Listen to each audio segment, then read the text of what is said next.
good. Okay. Going live, and we're live. Morning, Josh. Peter.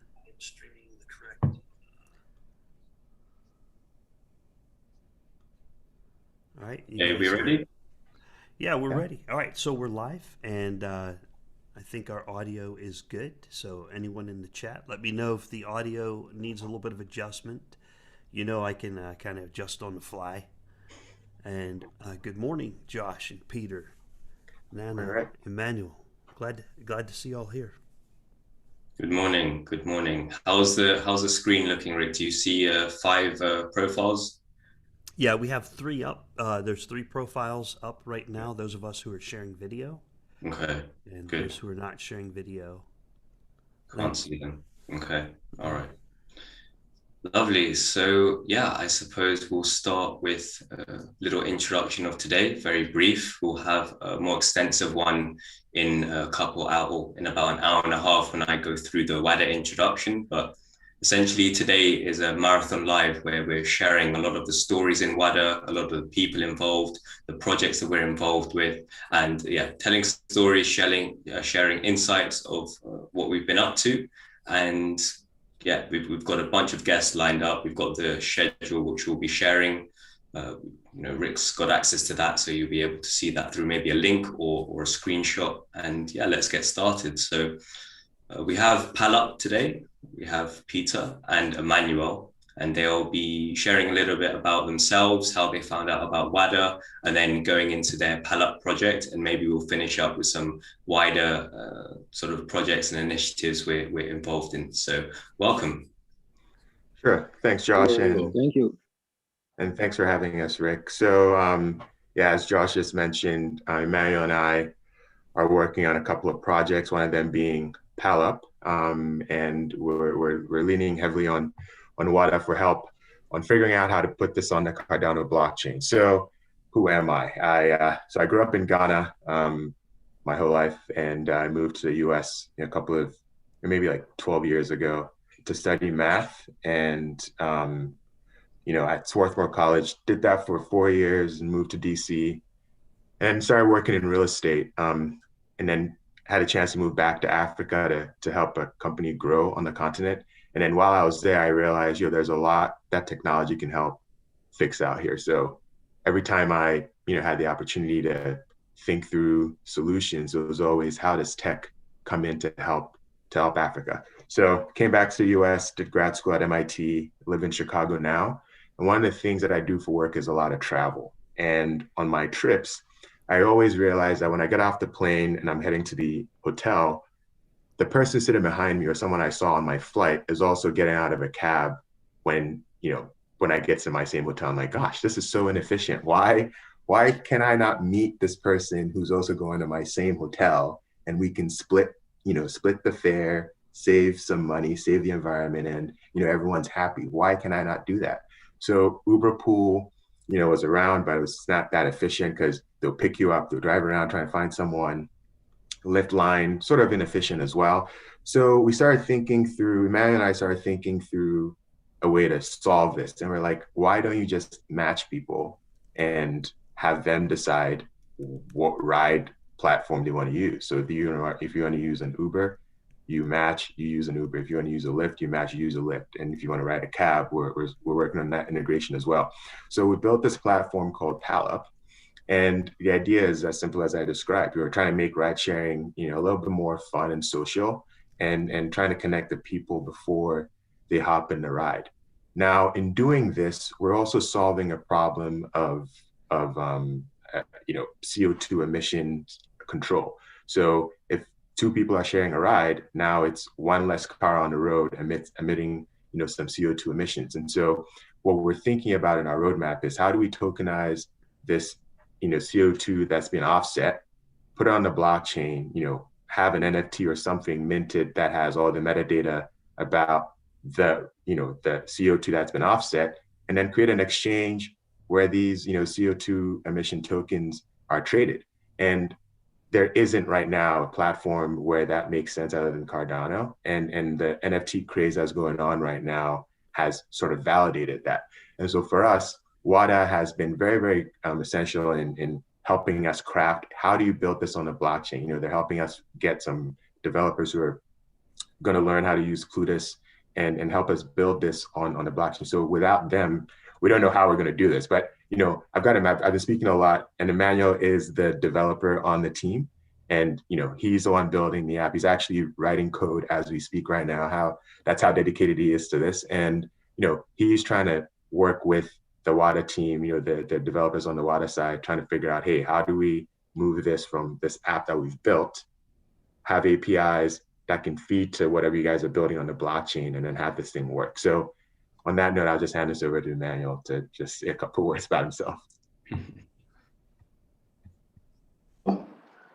Sorry, my background is not the best, so I think I could probably just change my background and just show my face before I talk.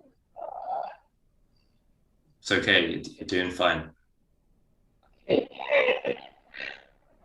So my name is Emmanuel. I have a background in software engineering, and I'm also Ghanaian, born, bred, grew up in Ghana. Worked in Ghana for some time, then moved to Berlin, and I'm currently back for grad school in South Africa, Cape Town. So I'm currently focused on machine learning, doing research in meta learning, trying to teach machines to learn how to learn. And I've been involved with Peter for a couple of projects, and PALAP is one of the projects we are really excited about, because aside the scenario that Peter gave, if you go to a place like Ghana, you have a scenario where there are taxis, what we call cabs, on the road, and the cabs can go very long distances without necessarily getting anyone to pick. So it's like their transport system is highly stochastic. And I think with PALAP, if we can be able to get people to match and order a cab, it would go a long way to help some of these cab drivers without the cost that they get from Uber as well. And alongside, we get to save some CO2 emissions. So yeah, that's a brief background about me and what we're working on. I'm currently trying to work on our logging system. I was facing some issues with it, but I just pushed, and I'm running a few tests on that while we talk. Wonderful, wonderful. So the main point that we're getting from this is the fact that you've just been coding, and coding while live streaming at the same time. So that's just a little glimpse into sort of the developers involved in the sort of wider ecosystem and how focused they are on their work. So yeah, thanks for joining us. Thank you, George. Thanks for having me. Yeah, the audio's cutting out some, and that's okay, because sometimes people are in locations where the signal isn't all that great and the data rate is not all that great. So you guys are hearing a little bit of digitized audio. I just wanted to let Emmanuel know that if he can go to a spot where he thinks he has better signal, he can get better signal. That's fine. I just wanted to pass that along to you guys.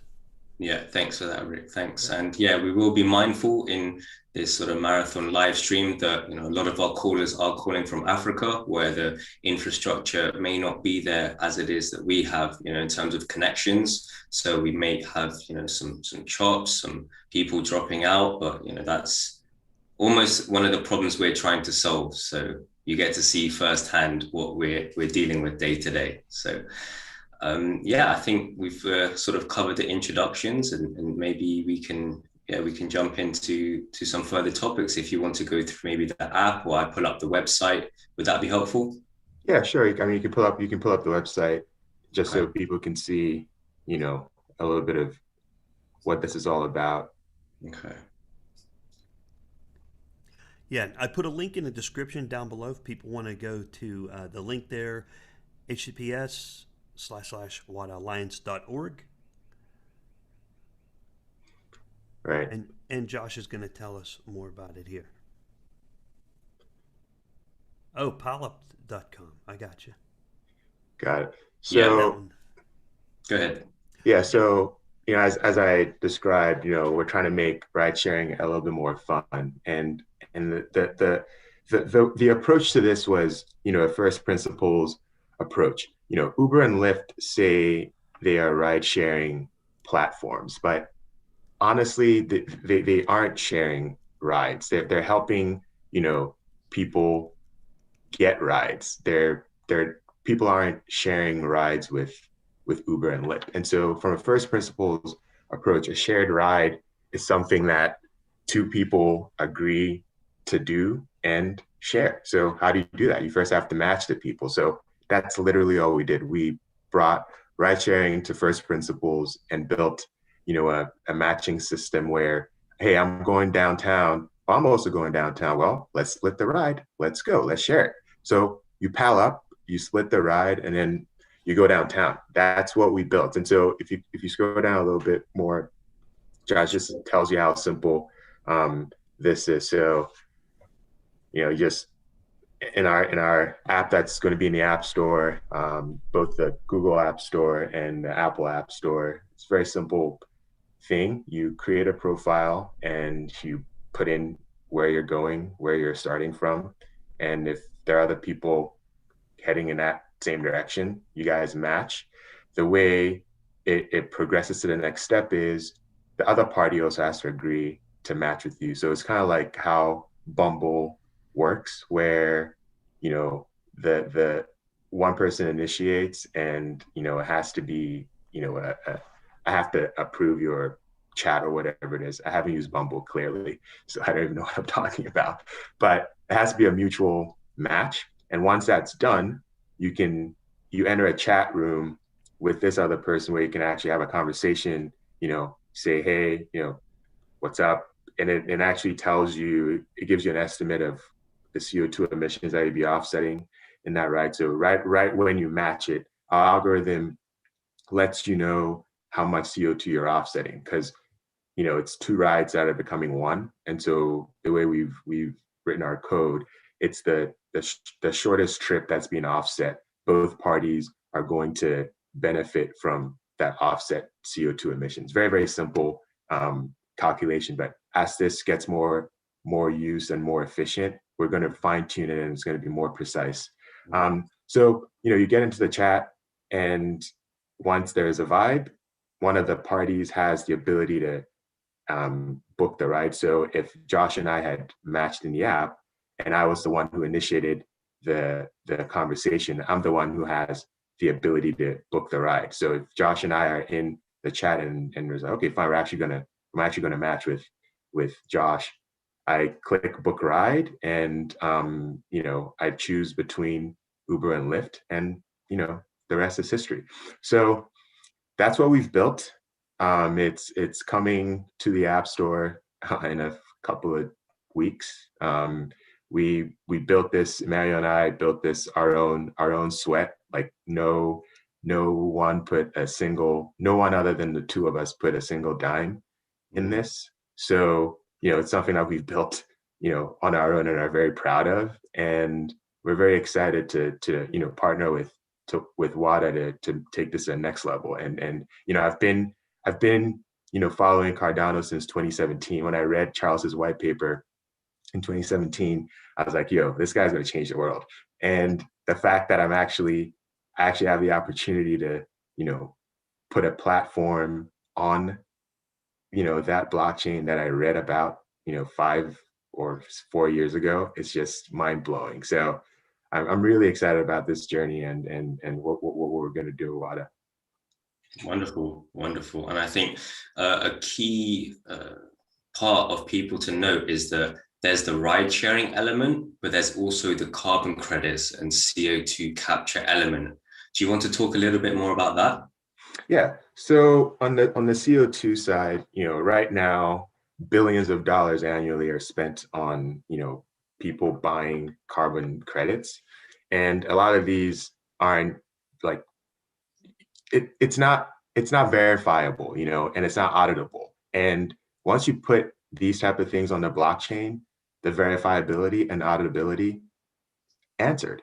And that's the beauty of what we're trying to do right now. So for each shared ride, each, couple of grams of CO2 that are offset, there's going to be a unique instance of a CO2 offset scenario. And so that's going to be captured and tokenized on the blockchain. And right now we're working with Mindflow on the Wada team to try and figure out how do we build this on Cardano. So that CO2 instance is going to be put on the blockchain. And so whoever buys this or whoever trades this on our exchange, they can see the metadata about the CO2 that was offset. So this was a ride that went from, downtown Chicago to, the West Side, and had 2 people, the car was, and hopefully if Uber and Lyft decide to play ball with us, we can get more info on the type of the car, the age of the vehicle, like all that granular information to refine that CO2 data. We can capture all that in the metadata.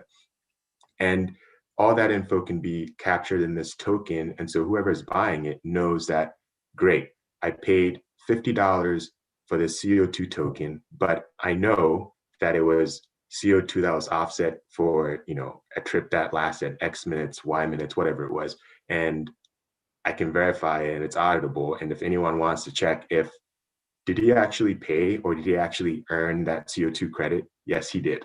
And it's on the blockchain and no one can dispute it. And so that's the other side of what we're building. So the first part, the app part of it, just the ride sharing part of it, that's been done. And what we're working on and what we'll need help with going forward is crystallizing that blockchain solution for that CO2 exchange. Right. Yeah. Very well said. And I suppose creating those certifications or those blockchain standards is something that's one of the priorities at Wada and something we're actively working on. So I think that's a great partnership that we saw immediately between the sort of carbon credit side, the certifications that you would need to say, okay, these carbon credits came from these places. And then also maybe the corporate element, if you want to talk a little bit about that in terms of how corporates are looking to actually buy these bundles of carbon credits. Yeah, so there are a couple of marketplaces out there where companies are actually putting dollars out to buy carbon credits, and folks are saying, yeah, so pay $1 million and we're going to grow 50,000 trees and it's going to create blah blah blah blah blah blah, and people are actually paying dollars for this. What we're providing is, yeah, you're paying the dollars for it, but there's actual proof backing what you're paying for. And it's not, you're investing in the future, but this is real time. If you're looking for credits to buy, there's a marketplace for it. And people are like, there are millions of users of Uber and Lyft. And so if you have millions of people sharing rides, that's millions of CO2, credits being generated, and that's millions of opportunities for people to keep buying these credits. So it's going to be a very, very active marketplace, given the size and the demand for these carbon credits. And the corporates are hopefully going to eat this up. Mm-hmm. All right. Yeah, I think that's the part I'm most excited about is this marketplace element and this sort of way you can bundle the carbon credits together and maybe package them and then buy and sell them. So that's quite exciting. Yeah.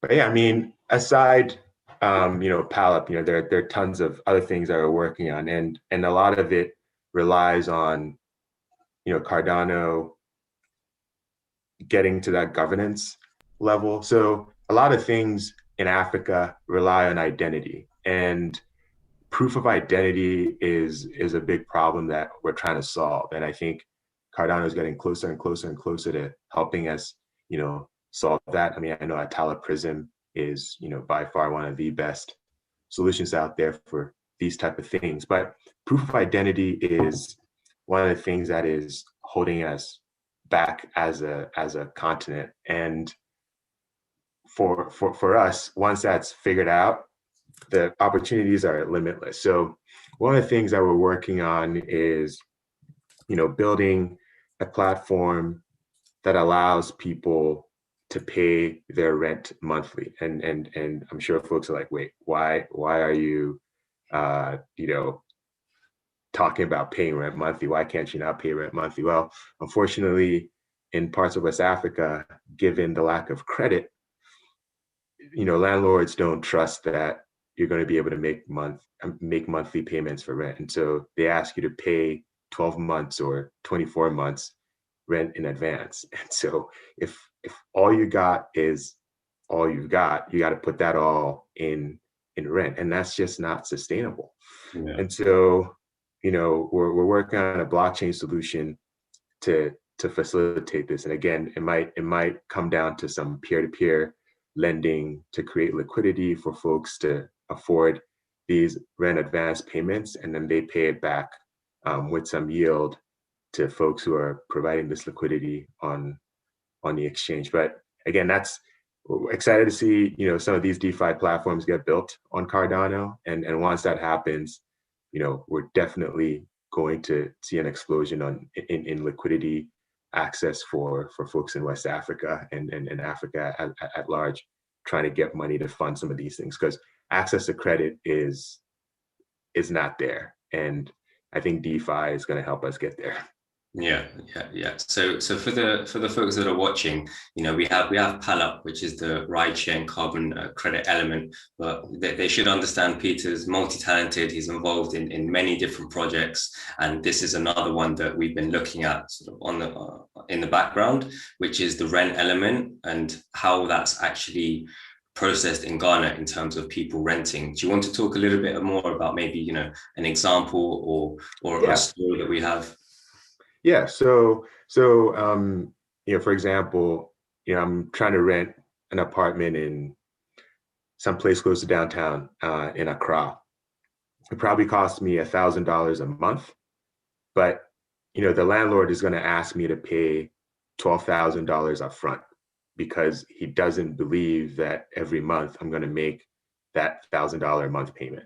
So if I don't have $12,000 just sitting there, how am I going to afford this advance payment? It's not possible. And so, to borrow money in Ghana, to do something like this, you're going to have to pay, call it 25% interest on that $12,000. And that's just ridiculous.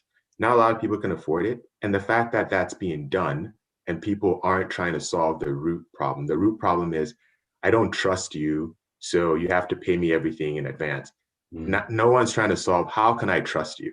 And that's what we're trying to solve. So we're trying to create the trust level for people to accept monthly rent payment. So what we're doing is we're going to take on the risk of paying that advance payment, and then we're going to start creating credit scores for people so that they can, so if a landlord says, what's your credit score, they can show them one, because credit scores don't exist. And that's one of the reasons why we're so far behind. So anyway, if we're able to create a credit score, a person doesn't have to pay $12,000 up front. They can pay, whatever it is. Maybe you pay a month in advance and a 5% premium on top of your rent, because there's still that lack of trust. But we've created some more trust to reduce it from 100% I don't trust you to 25% I don't trust you. And that 75% is financial freedom. People don't have that right now. And if I'm not putting all my money towards paying rent, and I can spend, I can buy gifts for my kids, I can take them to a nice restaurant, that's what's going to stimulate the economy. That's what the middle class is going to need to kick it to the next level. And that's how Africa changes, and it's a little step, like we take one step, we do this little thing, and then it's a domino effect, and it does a lot of other things. But that's what we're trying to do right now. And it sounds like a very, very simple thing, but it's not, because, trying to create change in Africa is not easy. And I think having a group like Wada, which has truly decentralized our approach to trying to solve these things. We're working with folks from, Cameroon, we're working with folks with Sierra Leone, we're working with folks in Cape Town. Like, it's all over. This is an Africa-wide approach to try and solve our problems. And since the solutions are coming from different parts of the continent, it's going to work. It's not West Africa trying to impose itself on East Africa, trying to impose itself on North or South. We're all coming together to fix our problems. And I think that's the only way we can do it. And I love that Cardano is helping us do it. Yeah, absolutely. So well said, you know.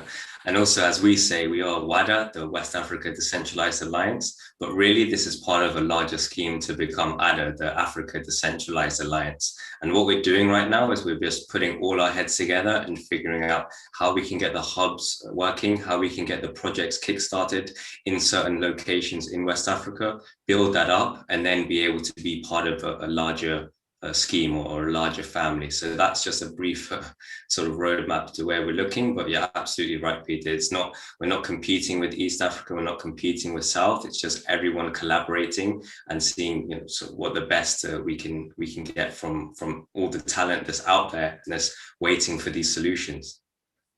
Right. Yeah.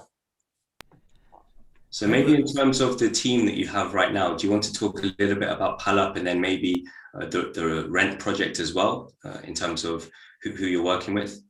Yeah. So on Palap, so it's Emmanuel. Sorry, I was on mute. Emmanuel and I are the main guys behind Palap, but on the development side, we've got two other full stack developers, Courage and Andrews.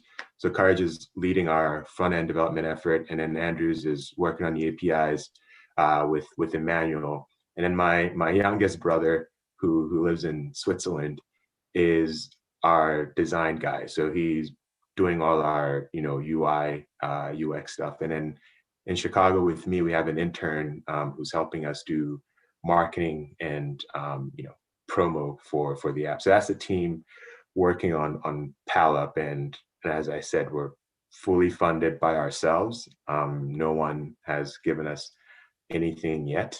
So it's been fun. We've been building this on our own time, very much like how Charles and IOHK have been building Cardano. It's, we're taking our time. We're not trying to rush to market. We want to build this right. And it's taken us 4 years, and I don't care. In those 4 years, no one else has built this. So we've taken our time. We're going to do it right. Emmanuel loves to do things right. I've seen him, and this is, I'm going off topic a little bit, but the first project I worked with Emmanuel on, it was a lottery platform for the government of Ghana. So we pitched it to the Minister of Finance. And on the way to the office to make this presentation, the code just broke. And I'm driving. My other brother's in the car with me. Emmanuel's in the back, whips open his laptop. He's like, guys, the code is broken. I was like, no way. In the 15-minute drive from picking him up to going to do the presentation, he fixed the code. This guy he's the best I know out there. And he doesn't like things not working the way it's supposed to work. So I'm confident that this is going to be, bulletproof app. We're certain that once it's out there, people are going to love it. So that's Palap. And then on the rent side, we're in early conversations with a group called Renmo, and it's an MBA from Duke who's from Ghana, and he's building the solution that we discussed, trying to help people pay their rent advance, and we're trying to bring the blockchain solution to facilitate that as well. So his name is Patrick Pearson Pra. He's in North Carolina right now, Ghanaian guy, MBA at Duke. And again, Emmanuel is going to be the developer working with Patrick and I on this project. So it's very early days on that, but Wada is strongly behind us on both fronts, helping us figure out how to put this on the Cardano blockchain. But yeah, that's that. Wonderful, wonderful. And there's also a Catalyst proposal in Fund 4 for Right. Palap also. Right. Yes, I completely forgot. I always forget about that. Yeah, so we've got a Fund 4 proposal that's in there, essentially trying to help us build this carbon credit element of the platform. Because as we said, the app is literally, it's done. The app is done. It's not on the App Store yet, so people can't try it out. But the carbon credit part, we've got a proposal in Fund 4 for it. So if you want to help us get there, please go vote for us when voting is open, and we'll appreciate it. Because just think about it. If everyone who rides Uber and Lyft is using Cardano, who wouldn't love that? Like Right. if you're earning carbon credits and trading it on Cardano and you ride Uber and Lyft, like that's millions of users right there jumping onto the blockchain. And that's what we want, you know? And Wada's, slogan is we add to multiply. And, every additional user for Palop multiplies, Cardano's market capture. And that's what we're trying to do here. So vote for us, for, in our Fund 4 proposal, and you'll not be disappointed. Wonderful, completely agree. So we should have someone in the chat that will drop the link for the palette proposal. If not, we'll get that displayed somewhere so you'll be able to follow along. You'll be able to read the proposal. We'll get the website links dropped as well. Is there anywhere else that folks can sort of get in contact with you? I mean, they can can I drop my Twitter handle on there? I think that's probably the best place for people to reach out to me. Okay. Yeah, so I'll just do that. Wonderful. Okay. Yeah. There's also the Wada Discord. So we're collecting a lot of the projects that we're involved with in certain channels, and I'm sure Palette will be opening a channel very shortly so we can communicate through the Discord as well if you are on Discord. So we'll also get those invites sent out in the chat, so you'll be able to jump on and hear more from Peter, from the team, and also from the various projects. So yeah, thanks for joining for today. Is there anything else that you want to add? No, that's all I got. And it's a lot, and there's a lot more, folks. So just know that things are going on in the background, and we'll definitely get Peter on for a more extensive conversation, probably over on the West Africa Decentralized YouTube channel. So we'll drop a link for that as well. And yeah, looking forward to it. Awesome. Thank you. Thanks for having me. Thanks, Rick. Bye. Thank you, Peter. That was amazing. Fully operational app running on Cardano. Connecting. Yeah. That's the dream. What was the toughest part, if you don't mind me asking? What was the hardest part about getting this app built? I think assembling the team, so I live in Chicago. Emmanuel lives all around. So he's in Cape Town right now. My brother is in Switzerland. And then the two other developers are in Ghana. We initially started with another developer, in addition to Emmanuel, who lived in Kenya, and it just didn't work. And so we've been trying to assemble the team for the last 4 years, and that was the most difficult part. Everything else has been smooth sailing. Like I also love supporting other startups. So for our notifications, instead of using the traditional Twilio or whatever that everyone uses, we're using another company called Telnix, and it's a cheaper and, in my opinion, better alternative to Twilio. And the cost for us to use them over the last 4 years have not changed at all. And so for me, it's like, gosh, like why wouldn't more people be supporting these smaller startups that are trying to disrupt these bigger platforms? And that's what I'm trying to do. I'm not trying to kill Uber or Lyft. I'm trying to make Uber and Lyft more efficient with what we're trying to do. We're trying to make, hey, you guys, fine. People are signed up as drivers on your platform. On our side, we want people to match and use the drivers on your platform. So the more people who are matching to use us, the more people who will be using Uber and Lyft. And hopefully the more money the drivers get, and it's more efficient instead of them driving around looking for someone else to pick. No, now the people come bundled. You pick me up, the next person you're picking up is right there. Go pick him up. And we've already been chatting. So building that tech was very, very easy, but getting the team together to build that tech was the most difficult part. And I think getting close to putting an app on the App Store and testing and figuring out, oh, I forgot to cross my T there. I forgot to dot my I here. Those little tweaks, that's what's keeping Emmanuel up every night right now. He does a test, something little breaks here. He's like, oh, I forgot to tie that knot over there. He runs a test, something little breaks over there. So trying to fine tune it and launch it is another difficult part, but it's not as difficult as putting the team together. Yeah, it sounds like you're past the 95% point where it's you can get so much built, and then it's that last 5% that's the hardest part to get done. Yeah. And that's the part where you're at. You actually have a working app here. Yeah. And I dropped the link to the Idea Scale project in thank you. the chat, so people can click on that link and open another browser and read more about it. It has the link to palup.com in there as well.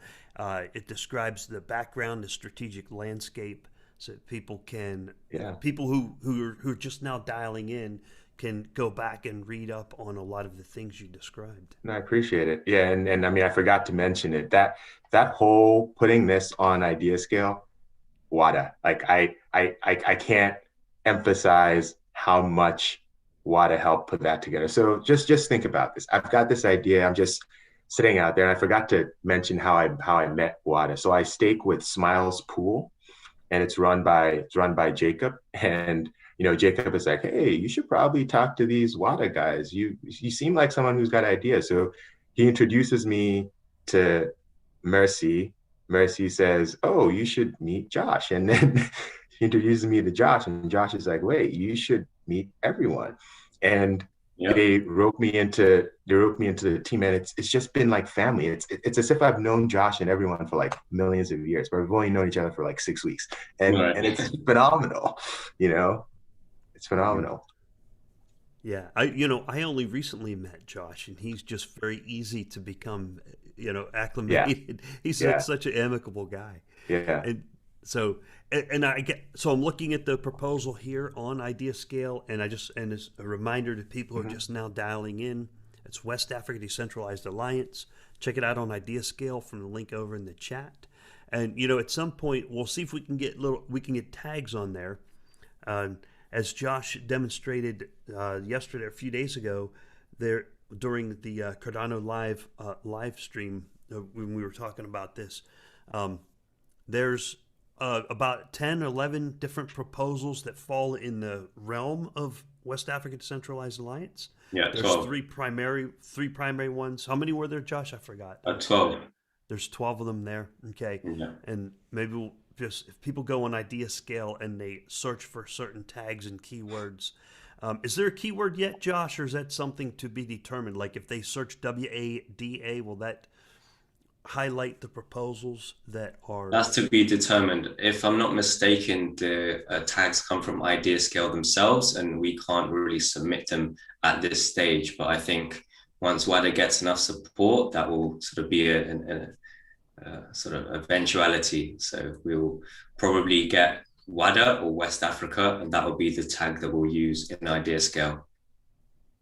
Okay. Yeah, it sounds like a good idea. That way we can highlight all of the projects that fall in this purview. That's right. All right. Peter, thanks for giving us a thorough description of everything that you've been working on. Thank you. The Palup app. Yeah. Thank you very much for having me. Ride sharing. Yeah, no, it's amazing. It's nice to see ideas come to life, and I'm just excited. Nice. Thanks so much, Peter, for coming on. And I'm sure Cardano Live will be happy to also have you, to talk about the proposal closer to the time when voting starts. Sure. All right. Thank you. Definitely. Yeah, especially when voting starts. All right. Thank you, Peter. Right. Josh, if you would like, I can share the schedule so people have an idea of what we have coming up.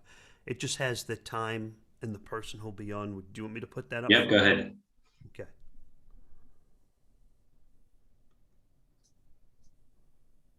As long as I do it correctly here. Okay, so is that it there? Yeah, that's right. Whoops, it adjusted my screen for me.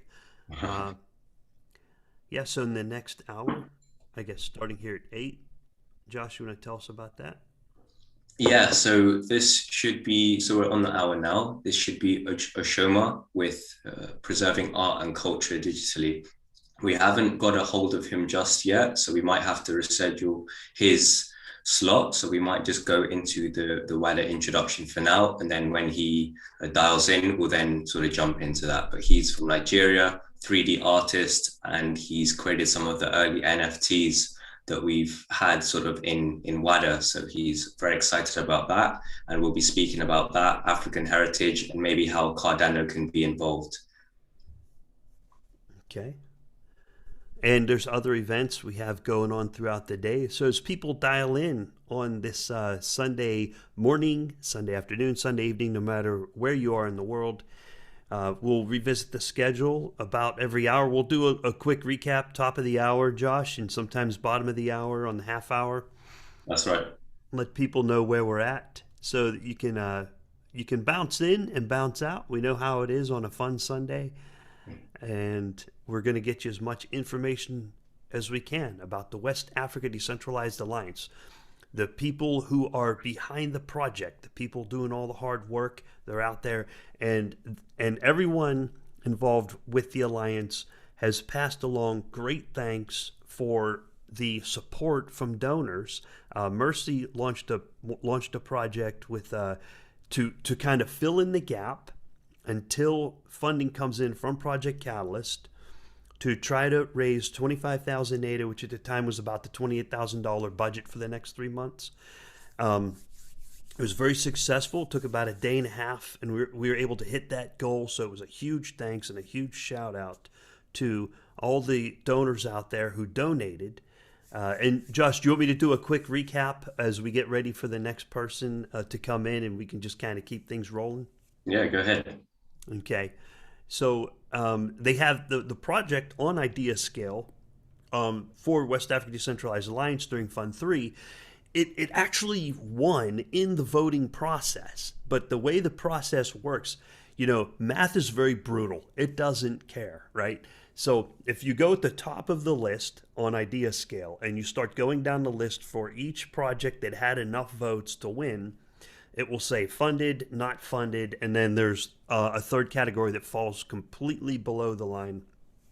And with the West Africa Decentralized Alliance, it would miss the target by, it was 3,000 over budget. And what that means is there was 25,000 left.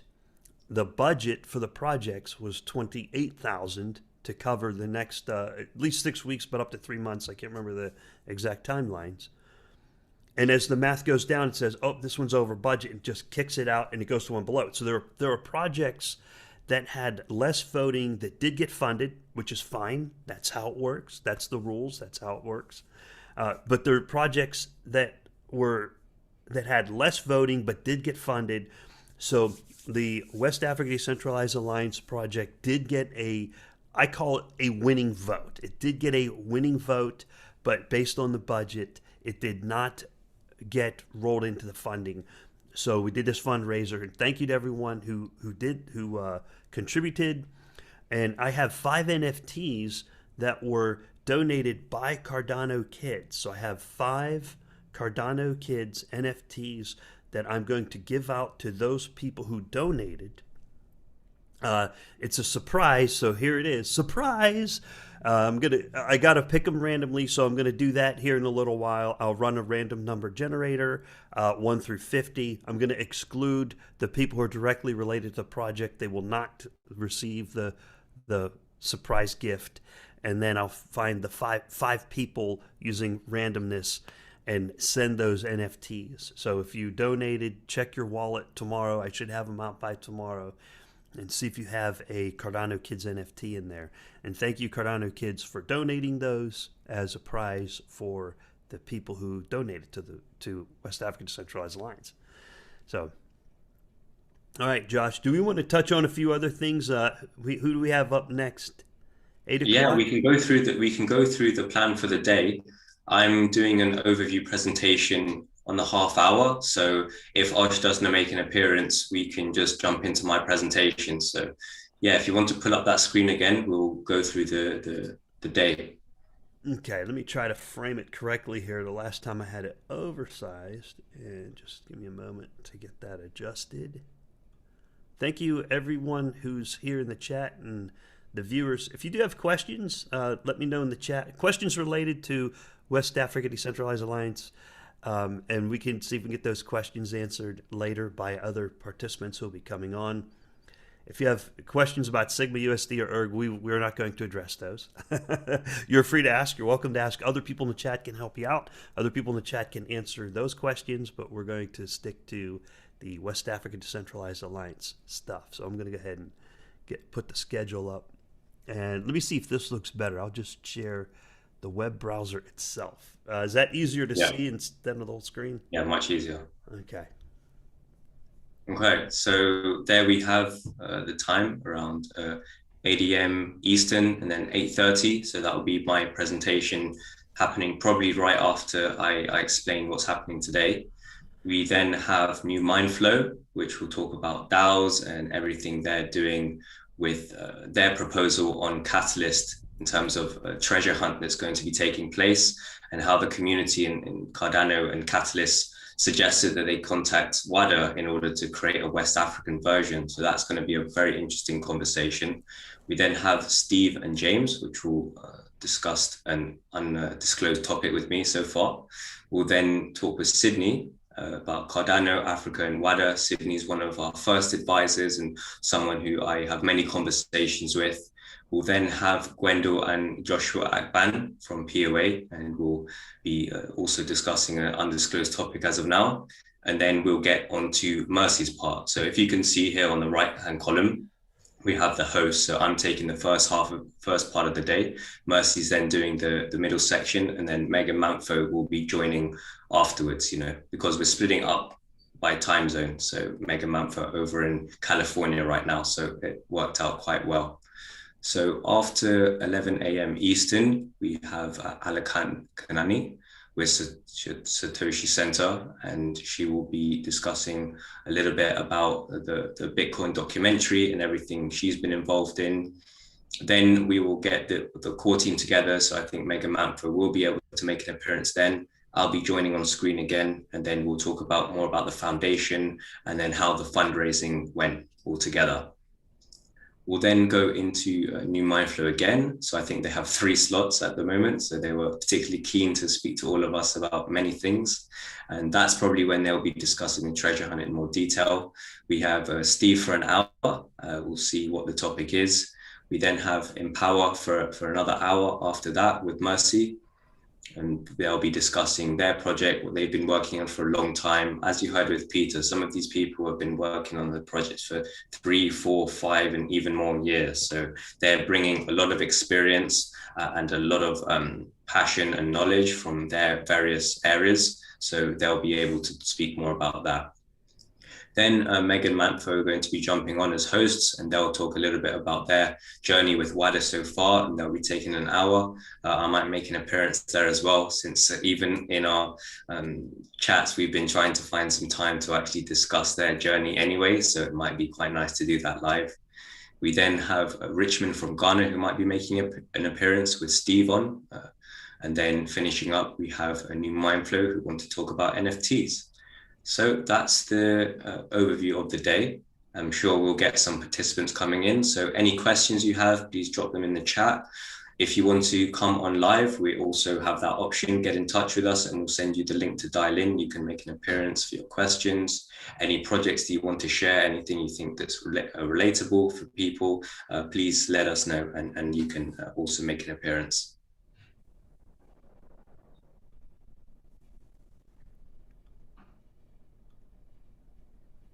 Okay, so what we'll also have is we'll have short breaks in between. Obviously, 6 hours, we try our best, but, we also breaks are good.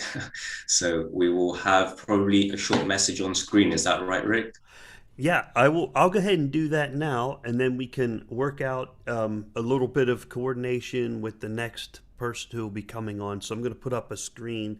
That'll be me, so that's quite easy. Okay. All right. Yeah, that is easy. I'm going to use UTC time.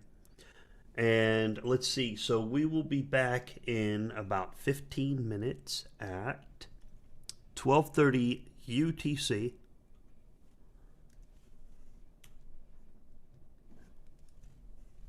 And I'll put the message up on the screen. I might have to bring you in through a different app. Or I'll just meet you back here in 15 minutes. Okay. when we can continue. Okay, so I will have this up here back in 15 minutes, 12:30 UTC, and I'll put that screen out. Sound good, Josh? Sounds good. See you then. Okay. Get that up.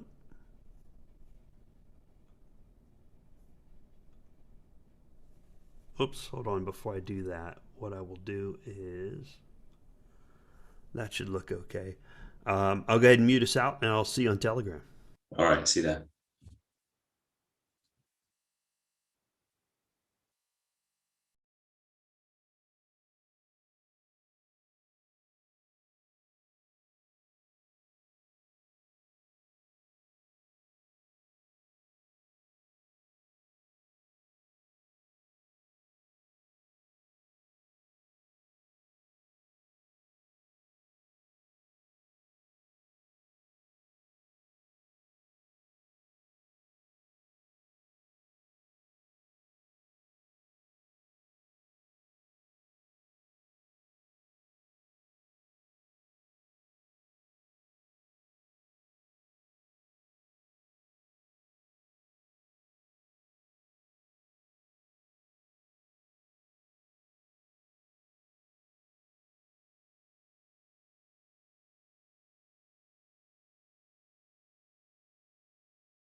Yeah, we're still on a pause, and I'll put the schedule in the description here instead of having that up. Actually, the schedule is a good pause to have on.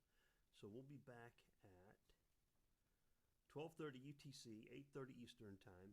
We'll be back, and I'll put that schedule up. Oops, I have my thing open.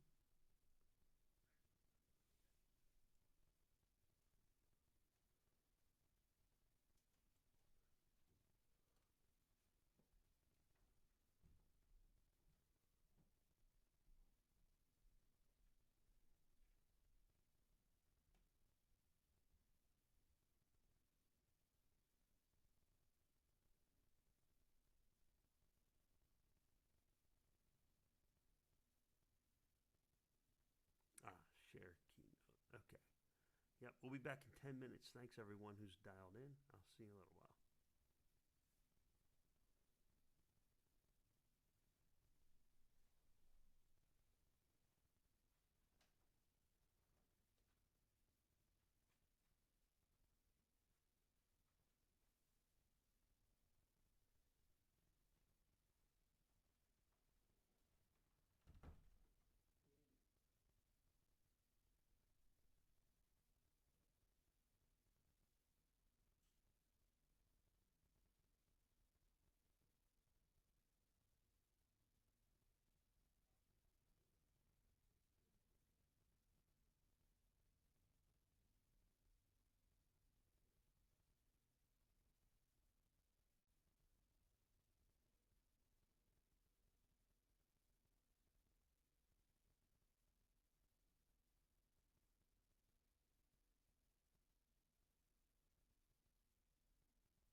We'll be back in just a few minutes. We'll be starting up in about a minute. Hello, everyone who's still with us here in chat. This will be an all-day marathon. We had the schedule up earlier, and we'll go over the schedule again. Josh will be back in just a few minutes, and we will continue. And there's Josh. Still have many people here, 17 people. Hello, everyone. Happy Sunday. Glad to have you here. Good to see you back, Josh. Let me see what I have. Let me see what I have from my view. I got speaker, I got gallery, I got full screen. Okay, looks good. There we go. All right. Okay, so for those who have recently dialed in, we are doing the West Africa Decentralized Alliance marathon today. Meet the folks who are behind the West Africa Decentralized Alliance projects on Project Catalyst. I'll give you a quick rundown, and then we're gonna pick up with Josh. When you're ready, Josh, just give me a thumbs up or however you want to do it.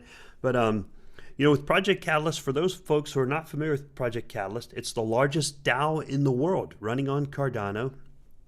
There are thousands of people involved with Project Catalyst. There were 164 projects available to vote on during Fund 3 in the last voting round.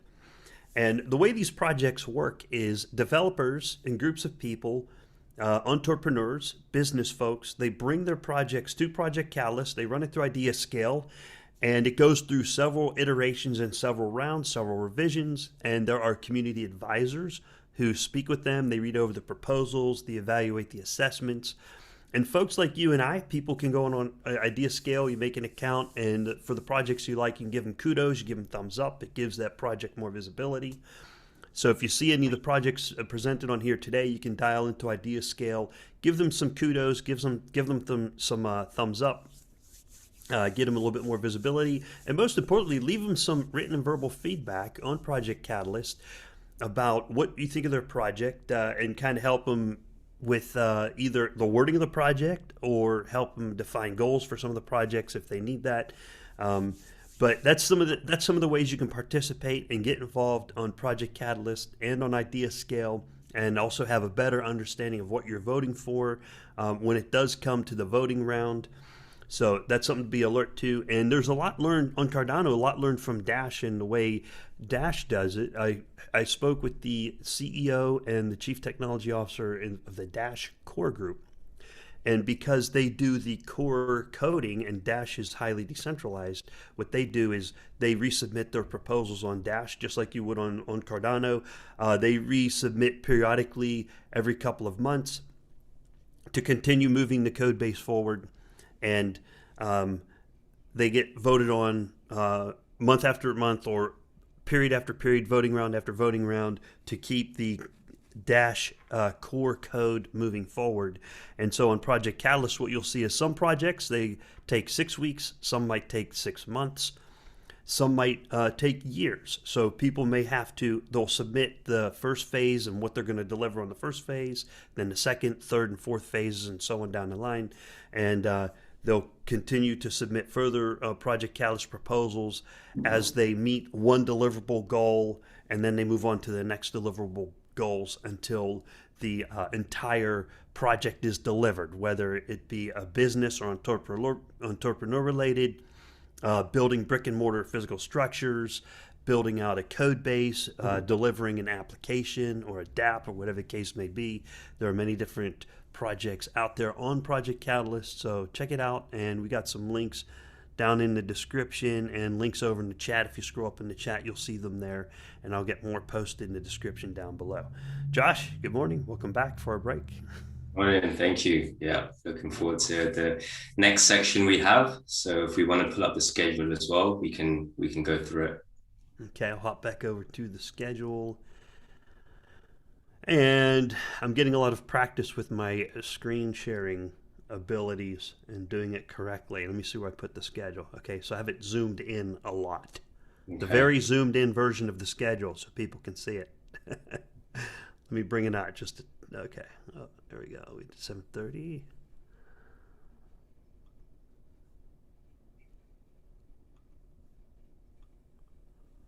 All right, how's that? Good. If you want to scroll while I talk, Okay. since it's quite zoomed in, that would work.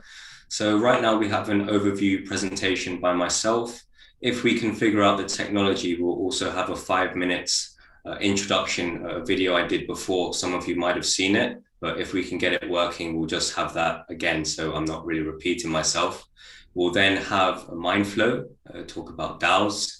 Steve and James will make an appearance. Sydney will be talking with me as well, one of the advisors at Wada, and then we'll get Gwendolyn and Josh in from POA, and that will be my section, and then Mercy will join us, and then she'll be hosting the following section. So I think we can leave it there in terms of sort of the next 2 or 3 hours on the schedule, and then, yeah, go from there. We'll have breaks in between. So Rick will put up a screen that will say, back in 5, back in 10, something like that, just so we can have a quick break. And yeah, we'll follow along, and we'll also get guests from the audience come in.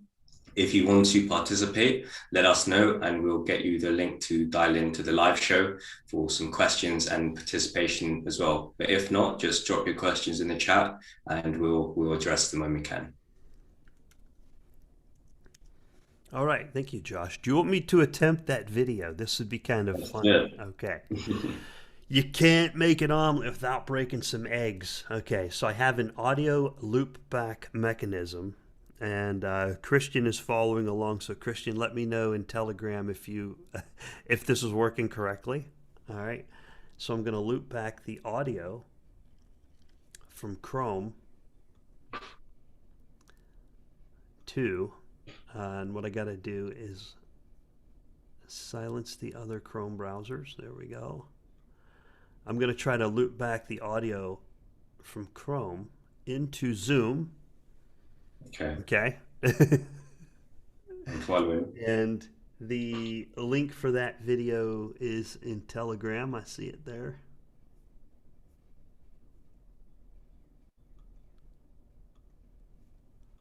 And the hard part for me is I won't know if the audio is going out correctly because I'm hearing the audio already. That's okay, I can check it. Okay, so let me see if I can do this. All right, so I have your presentation open on YouTube.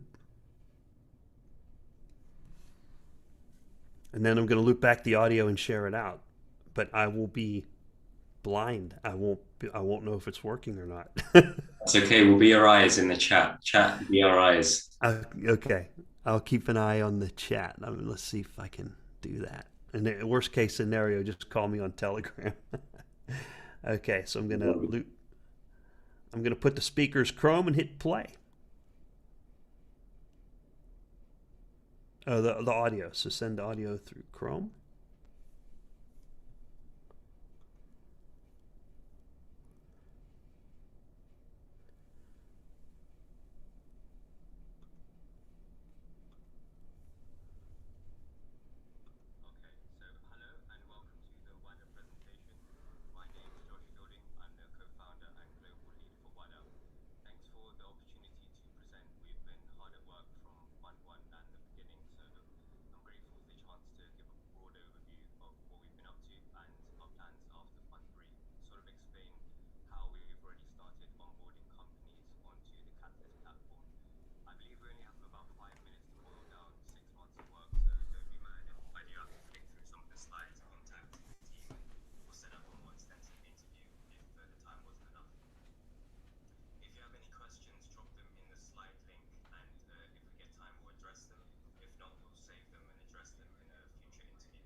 Okay, so I got it.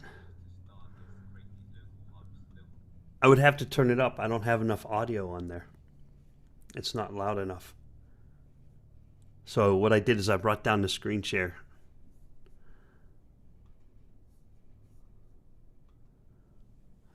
Okay. All right. Yeah, Is it done? yeah, it's back over to us. Okay.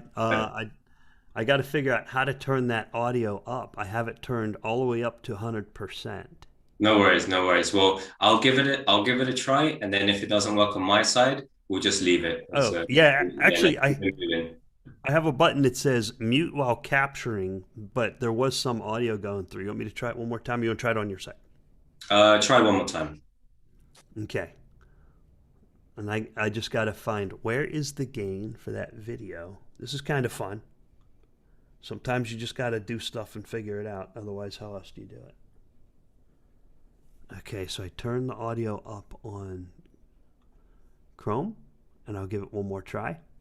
And then just ping me in Telegram, or Mercy let me know in the chat. And let's see if this works now.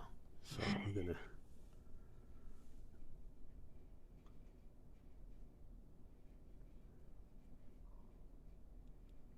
Chrome audio, and I'll hit play and share it out. Oh, there we go. Okay, so hello and welcome to the Wada presentation. My name is Josh Fielding. I'm the co-founder and global lead for Wada. Thanks for the opportunity to present. We've been hard at work from Fund 1 at the beginning, so I'm grateful for the chance to give a broad overview of what we've been up to and our plans after Fund 3. Sort of explain how we've already started onboarding companies onto the Catalyst platform. I believe we only have about 5 minutes to boil down 6 months of work, so don't be mad if I do have to flick through some of the slides, contact the team, and we'll set up a more extensive interview if the time wasn't enough. If you have any questions, drop them in the slide link, and if we get time, we'll address them. If not, we'll save them and address them in a future interview. I think Mercy is on hand in the chat with the...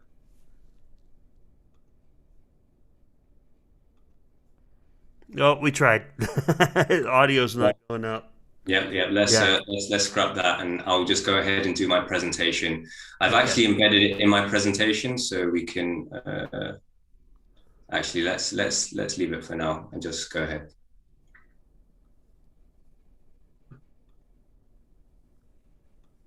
Okay. All right. So are we ready for the presentation? Yes, sir. Okay. All right. Let's do it. Do you want me to put it up, or are you going to put it up? I'll put it up. Roger.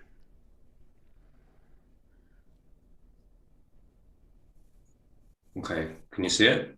Does it Yes, say sir. Marathon Live? Yep. Okay. And then there's about a 15-second lag to YouTube, so I'll let you know when it goes out on there. All right then.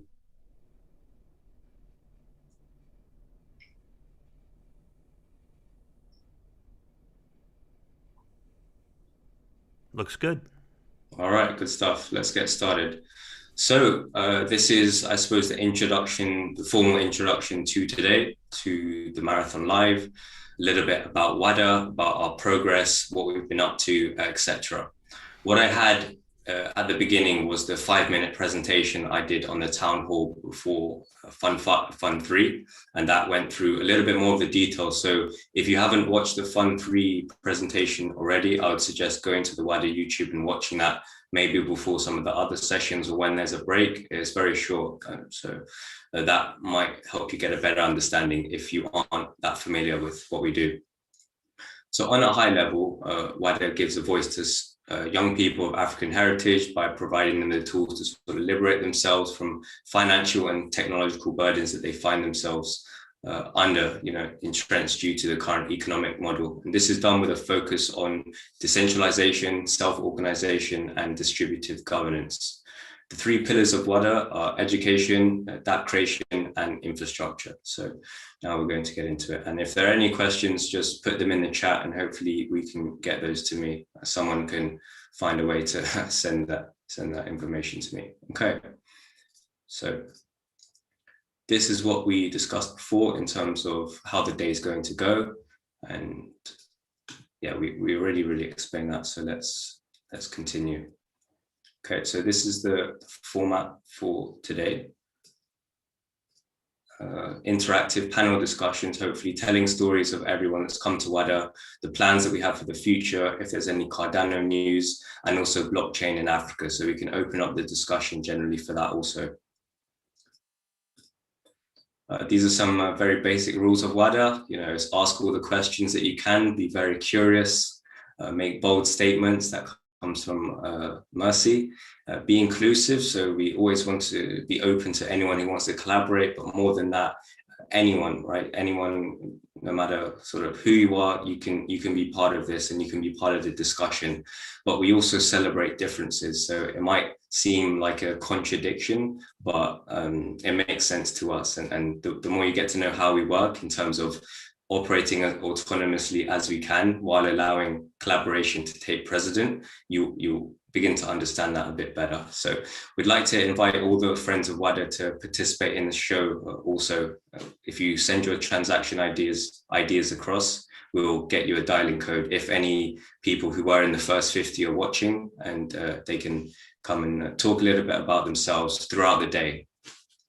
We'll also be repeating this on the hour, so people that just drop in can get this information. So it might seem like we're repeating ourselves if you're watching all day, but it's kind of like a radio show in that way. So it won't be too much of a surprise.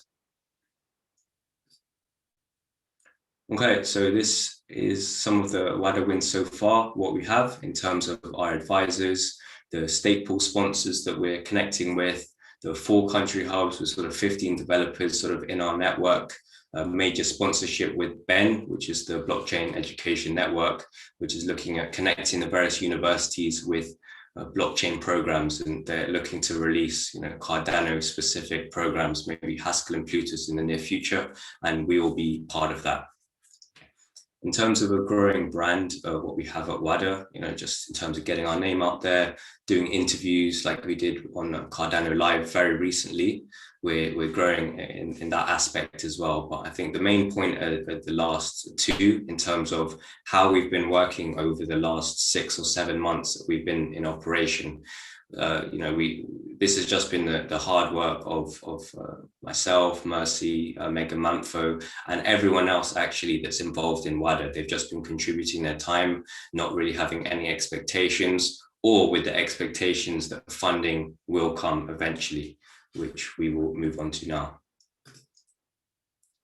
Right, so this is about our proposal in Fund 3 and everything that we were working towards in terms of the presentation I did, which was the build up towards the Fund 3, which came out, you know, quite recently, in fact, just over a week ago, I think. Yeah, so Fund 3 results were through. We didn't get the funding that we sort of built up over those 6 or 7 months, which was, yeah, quite unfortunate, let's say, since we missed out by only about 3,000. And what happened and why is you know, an important discussion to have, and I think maybe some other people might be chiming in on this as the day progresses. But essentially, there wasn't enough in the pot, right? So there was about, what was it, 45,000 left in the pot, and then due to how Catalyst works, there wasn't enough. Even though we actually got the votes, there wasn't enough left for us to get funded. And it's actually interesting story of why the budget was what it was, is that since we had a growing network and we're bringing more people in, our original budget was for 27,000, but we bumped it up to 31,885 because we were introducing these new hubs that needed, you know, a little bit of support, and that unfortunately pushed us over the edge. So you could say suffering from success, as they say. But let's probably move on. So, you know, as a Catalyst and everything going on there, we can maybe even have another try. So this was the Wada Foundation that we came into being through Gary Golden, and Rick's support also brought our heads together and thought, okay, how can we figure it out? How can we get the people the support they need just to get them over the line until they start to fund their own projects? So as I explained in the Fund 3 video, what Wada is looking to do is become self-sufficient as quickly as possible. You know, we're not looking for handouts, we're not looking to rely on anyone else. But while we kickstart these projects, we will need support from the Cardano community, from Catalyst, in terms of our Cardano specific projects. And I think that's quite reasonable. So this was the Fund 50, first 50 kickoff. And we had, you know, a lot of support, a lot of people coming through. The campaign was supposed to last, I believe, around 2 weeks. And this marathon live was supposed to be almost the launch of that, and us really going through the whole day, 12 hours or 25K, and really explaining why this funding is needed, who is involved, and who the people behind Wada are. Because I think some people in Wada like to work behind the background, right? as you might have noticed. But you know, we're very happy as well to talk to the community. We're very open people. So you know, if you want to talk with us or you want to communicate, we'll also have a link to our website, and maybe we can drop some emails as well. It's, you know, Josh at Wada Alliance, Mercier1 at Wada Alliance, Megan at WadaAlliance.org also. So yeah, special mention, second time to Rick and Gary for really being the champions Wada needed in its darkest hour. But you know, as they say, it's always darkest just before Twitter decides to pick up a cause and run with it. So run with it, they did. Okay, so we got the funding. So it took about 30 hours and we raised 25K ADA. So that was a big surprise, a welcome surprise to us to find out the Cardano community was very behind us, you know, in the instance. It was just a breakdown in the Catalyst methodology, if you will, that meant we didn't get the funding, but support was definitely there, and people have really shown that. So these are the outcomes, right? 50 new friends of Wada that we have. And again, this projects that we're launching through the campaign or through the foundation campaign will be the metadata and also Wada State Pool, which will be coming soon.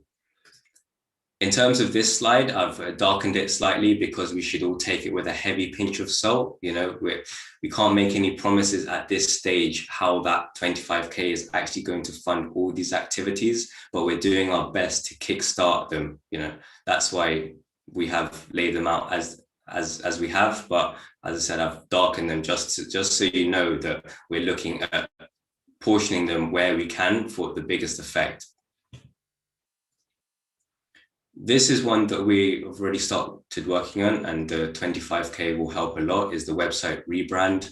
So yeah, at the moment, it's about getting clarity on the core message, a professional design, and also join us. So you know, if anyone wants to become a member of Wada, at the moment, we're manually onboarding. So we're having these Google Meet conversations, these Zoom conversations, but what we'll be doing is we'll be embedding a form onto the website where you can just click it, run through some details, and that will put you straight into the system. We'll also be launching the podcast and YouTube. So we have a YouTube channel at the moment just with my video on there, but in the future it's going to have Mindflow doing discussions. It's going to have Sydney being involved. It's going to have Gwendol from POA being involved, and also myself, and we'll be covering a number of issues broad across Africa, across Cardano, and even wider. So a few people have been asking about the foundation program. So again, it's darkened. As you get to know my presentation style, you get to know this darkened means, you know, bring your salt bags. You know, we have heavy bags out there, but make sure one of them is filled to the brim with salt, because people come with a lot of expectations that maybe first aren't verified by Wada. And even if it is verified, this is a constantly evolving process. You know, no one person speaks for Wada. That's why decentralized is such a big part of the name, but we're doing our best to figure it out, you know, as we can. One of the main program elements, of course, will be at least the monthly meetups with all the foundation members. So we have the first 50 at the moment. We'll be reaching out, we'll be contacting them. As I said, the metadata project in Fund 5 will be part of this, how we actually communicate with the members through understanding the metadata and the transaction IDs also. And then we'll be creating the foundation program, sort of co-creating it with them, and find out how they want to contribute, what ideas they have, and how we really start to build this from the ground up.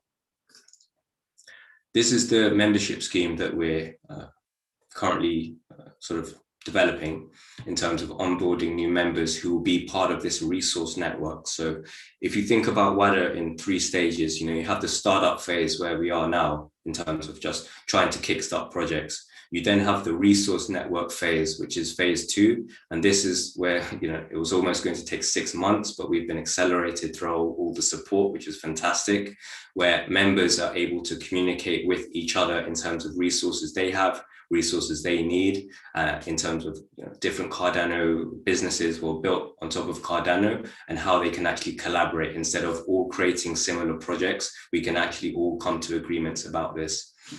The next phase would be sort of the decentralized organization that we're looking to create. And I think that can probably wait until a bit later, since, you know, we can discuss that when closer to the time. But in terms of next steps, we are going to have proposal workshops. So for people that want to build on top of Cardano, people that want to submit to Catalyst, we're going to have workshops for you. We're going to have a community advisors sort of guide on how you become a community advisor. We're going to have dev hangouts, panel discussions, and again, the YouTube is going to be growing. If you want to find out more about the projects, join our Discord. And what we'll be doing is we'll be having the channels all with the different projects, so you can communicate with the developers, with the founders of those projects directly, and also have a central place for knowing everywhere where Wada is involved.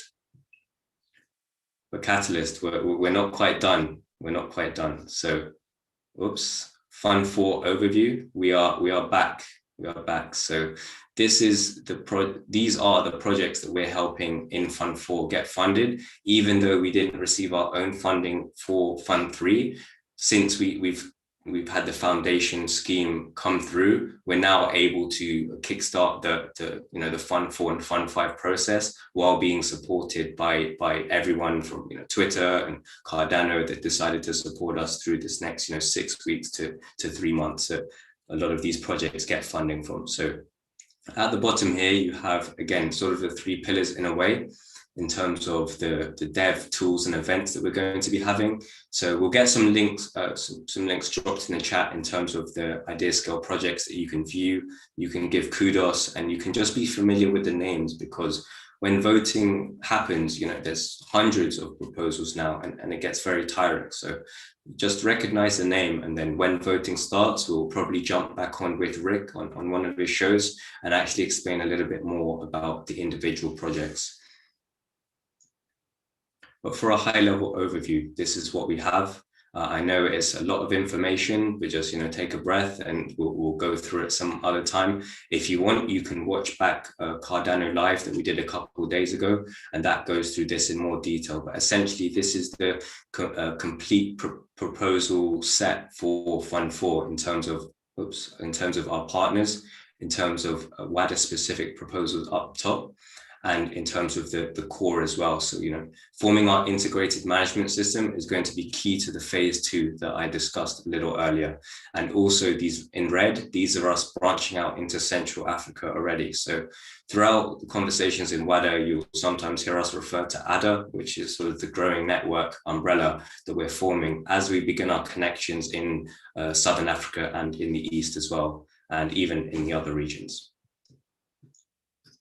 So here's a quick preview at Fund 5. We can't speak on this too much, just because we're still building in the background, you know, meetings every day, even, you know, every day we say we have 24-hour meetings in Wada. So we are very in the background, but that's only because we are building. And as we build and as we get more established and know what our structure is, we'll be able to share that, and are sharing it at the moment in terms of what that structure looks like. So again, this metadata Fund 5 proposal will be spoken a little bit more about as the day progresses. I think Mercy's very excited to speak about this, so I'll leave that to her. We have a joint Fund 5 proposal coming in Grow Africa, Grow Cardano. So that's definitely one to look at. And yeah, over the coming weeks and months, we'll talk more about that. We have Africa Source, which will likely be in Fund 5. We haven't confirmed exactly if that will be in Fund 5 or 6, but that will be a proposal focused on African creatives and how they can be connected to Cardano. Okay, so I'm not sure if there's any questions in chat, but I'm about done. with my presentation. So if there are, Rick can speak up as I'm sort of giving him the chance to. Yep, what I'll do is I'll just prompt people. If you do have questions, please post them over in the chat. I will check on that. I put a few links over in the chat and down in the description. I put a link to the YouTube channel that Josh just described. Please feel free to click on that link, check out the channel, subscribe to it, boost their viewership, check out his video. The one we tried to play earlier is available on that channel. Bookmark it for later. Make sure you hit the bell to get notifications and hit that subscribe button on the West Africa Decentralized Alliance YouTube channel, because they will be launching more information over there. Below that, I dropped a link to the PalUp application. It is a smartphone application, and it was the first presentation we did here. You can click on that link. It'll take you to IdeaScale and tell you more about the PalUp ride-sharing application. Below that is a link to the West Africa Decentralized Alliance outreach proposal. Check that out. If you're not familiar with IdeaScale, click on those links. Make an account on IdeaScale. I believe you can read the proposal without having to make the account, but you definitely have to make an account to leave feedback. You can leave written feedback and comments for the proposers, and you can leave kudos, which is like an upvote, to get more visibility to that particular project. Josh. That's right. And you will have to log in if you want to give kudos. You will have to register an account. So that's about everything. If there are no questions, I'll just have this slide open how you contact us. We're on Twitter, Telegram, and Discord. Feel free to reach out to us, and we might take a 5-minute break and then come back with our next guest. Okay, all right. And okay, you got that screen share. You took down the screen share there, and looks good. Great presentation. I don't see any questions in the chat at this moment. So if you want, we can pause. It is the top of the hour. We were going to touch on the schedule, and I've got too many windows open, so I'm confusing myself. So I have the schedule. I'll pull that up. Next on the list, let's see, it is almost 1300 in UTC time. So that would be the new Mindflow. You want me to screen share that briefly and we'll touch on it? Sure. And then we'll pause and we'll get the next folks queued up, ready to go. Absolutely. All right. Let me make sure I do this right this time. Okay. All right. So Josh, you want to tell us about what's next up on the list here, and then what we have coming in the next couple of hours? Yeah. I'll describe the next 2 hours or so. So new Mindflow will be joining us, discussing about DAOs. We have Steve and James then joining me. We have Sydney, one of the advisors for Wada, joining after that. We then have Wendell and Josh Akban from POA joining us. And that will be split between the handover between me and Mercy. So you'll get that transition happening there, where I'll hand over sort of hosting to her, and she will then discuss the rest of the day or her section. And then we'll have Megan Manfo in California hopping on for the sort of latter part of the day. Okay, and it looks like we have new Mindflow is with us now. Okay, wonderful. And we are live. Hi, guys. Welcome. Hi, Hey, welcome. Good morning, Hi. good afternoon. Which part of the world are you dialing in from? Good afternoon for us. We're in the mountainous region of Transylvania right now, near the forest. So spring is almost here. There's still a bit of snow on our neighbor's roof, but it's getting warmer. How's right. everybody? Hey, we're doing Very great. well, thank you. Very well. Got into the flow of it quite quickly. Yeah, we did. So could you do me a favor? You could lead us off here a little bit with, tell us a little bit about yourselves, a little bit of a self-introduction here, and then what part of the project you're involved with. Thanks for being here today. It's our pleasure. Yeah. Thank you for having us. So my name is Ana Maria. I am one half of New Mindflow. I'm the other half, Radesh. Yeah. We're both film directors, filmmakers, photographers, artists. Pivoted a bit into app development in the last few years. And now we are involved in the Cardano community, in the Catalyst community, and yeah, we like it a lot. We kind of had an early retirement for a few years or so, but then we discovered Catalyst, and it kind of brought us back from into activity. So we've been involved in the last couple of months with, I would say, all aspects of Catalyst. And we had a proposal in Fund 4. We were thinking about organizing sort of an event to bring more people into the Cardano community. And we were thinking about doing it through a fun and engaging way. We were drawing a bit on our background as game designers and film directors. So we thought about having an event where sort of a treasure hunt event, where people would follow clues and challenges and solve riddles, which would eventually lead them to prizes that could be coded beforehand to be distributed in ADA. Yeah, so locked in the blockchain, and when someone solves the riddle, the treasure would be unlocked, and a winner would get a small prize. Yeah, and we envisioned this in multiple stages, and with progressively harder challenges that would potentially span over time. So our Fund 4 proposal was for the first stage of this project, but we received a lot of good feedback from the Catalyst community, saying that before going for a global, more general event, we should focus our attention first to a more regional event, possibly in Africa. We had quite a few, I think 3 or 4 comments suggesting this. So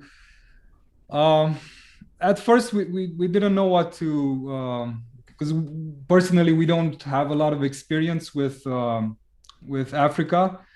We lived on other continents besides Europe, but not in Africa, so we don't have a lot of experience there. But that's why we reached out to Wada a few weeks back, and I would say we kind of hit it off from the get-go, and there are great people to work with, very motivated and productive in what they're attempting to do. And now we're kind of pivoting our proposal away from that more general event to a more deeply focused, multifaceted event in Africa with their collaboration, and we're trying to structure that in phases as well. So we've put in a draft proposal for now in Fund 5 for what would be essentially the first phase, the first stage of this project. So, but yesterday, or should I say early this morning, when we signed up for the guest speakers for this event, we saw that you wanted to touch on the topics of DAOs and NFTs. So, and there were still a few spots available. So we thought we could engage a bit on those topics as well. But if you have other speakers lined up in the meantime, that's not a problem. We can just take up this slot and talk more about our project and our plans now, and we can, if possibly, free up the other slots if you have other speakers lined up in the meantime. Like I said, there were Yeah, So, no time like the present. So let's jump in your project. okay. So do you want to talk about something specific or? No, just generally, like what is a treasure hunt? People want to know that, very, very basically, what is it? Um, well, like we said, we envision challenges and puzzles and riddles that we want to develop with. We wanted to, prior to contacted you, we wanted to develop with the Catalyst Cardano community in case the project got funded, because no matter how good a single individual is at creating puzzles and challenges, it can compare to a community of minds working together to design challenges. A new Mindflow, if you will. Yeah. Yeah. Yeah. The interesting thing I find about treasure hunts is it's hard to describe what the treasure hunt is because you're going to be giving away the clues to the treasure hunt, right? They can be done in different ways, between being online, being physical, having to go to a location, or having to call somebody at a remote location and say, hey, can you go over and take a look at something for me to see if that's part of the treasure hunt?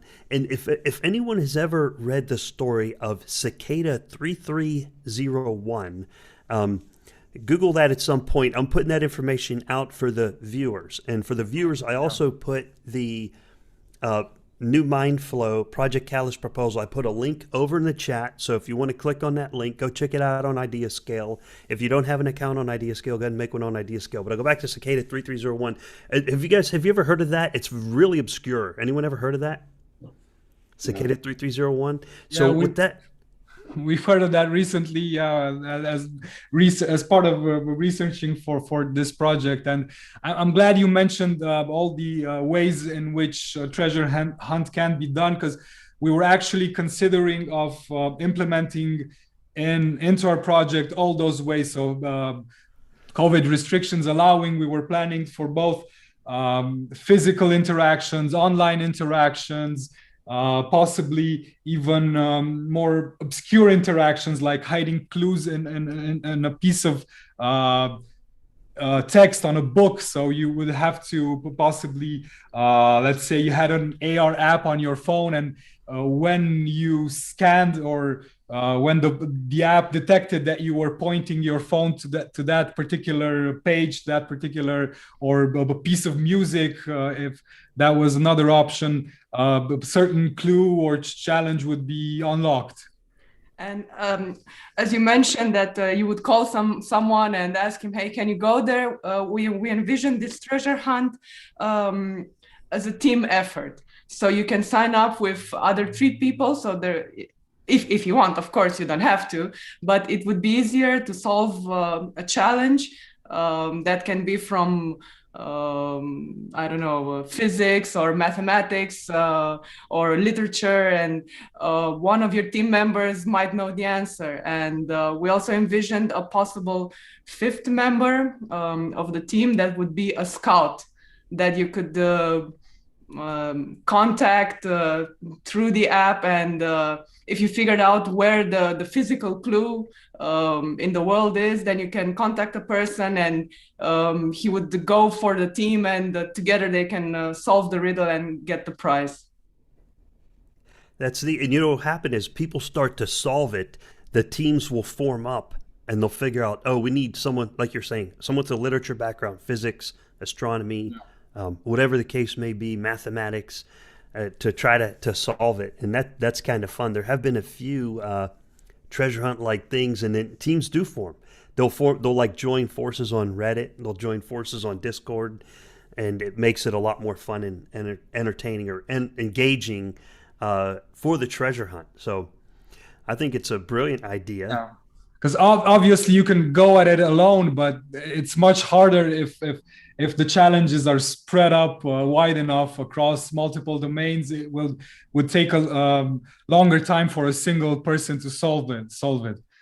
And a lot of And- people like to, Yeah, to a lot communicate of people and like to collaborate and to find communicate. other people. Yeah. And Yeah. this is another aspect that I think if we pivot our proposal to collaboration with Wada and to organizing an Africa-centric event, that's another aspect we can draw upon, because Mercy mentioned this in our initial meetup. The sense of community in Africa is very strong, and we'd like to reward that and play into that, and encourage people to work together through this event. Yeah.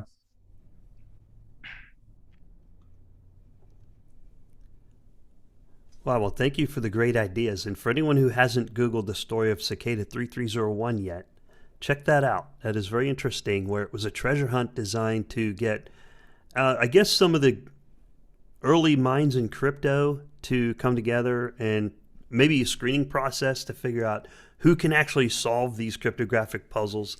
And, I have my suspicions that some of the early cypherpunks that were early on in Ethereum and Bitcoin kind of put that whole thing together. That's just a suspicion. I don't know for sure, if people like Vitalik or Vlad Zamfir or even Charles Hoskinson might have been involved with that. But I would be surprised. I don't know for sure, but I'm just kind of guessing who would have been involved with that event.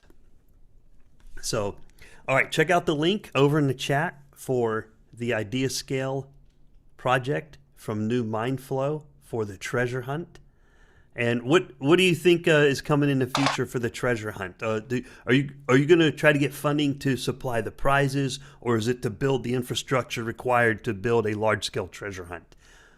So for our Fund 5 proposal, together with Wada, we're looking to first build up the infrastructure, because, like I said, if we're pivoting the event to an Africa-centric event, then we would like to make it a lot more multifaceted and possibly have a presence beyond the simple online presence that we were planning for the global event. And that's why we need to first build up the infrastructure, and first of all to hire African developers to be working on the apps and dApps that would be needed to facilitate the event going forward. So that's our thinking around our first stage of the implementation.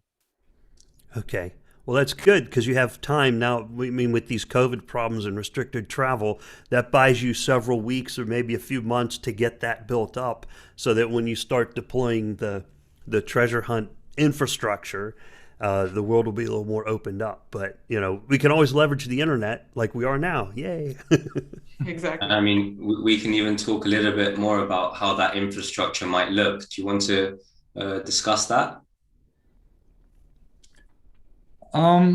Yeah, so the plan for the first stage, like I said, would be to recruit and train and equip and possibly get involved in the sensors that you guys are trying to build through the rest of your project, the hubs that you are trying to place in different West African countries. We were thinking of how we could leverage those and through them and in them recruit and possibly train if needed and equip a few African developers that would be then working on building up the technical infrastructure that would be needed for the event. So this is, like I said, the first stage of the project that we're visualizing, and this would possibly span over the course of a few months. Maybe we'll have this proposal in Fund 5 or and another one in Fund 6, like a stage 1.5 to get funding for finalizing the development.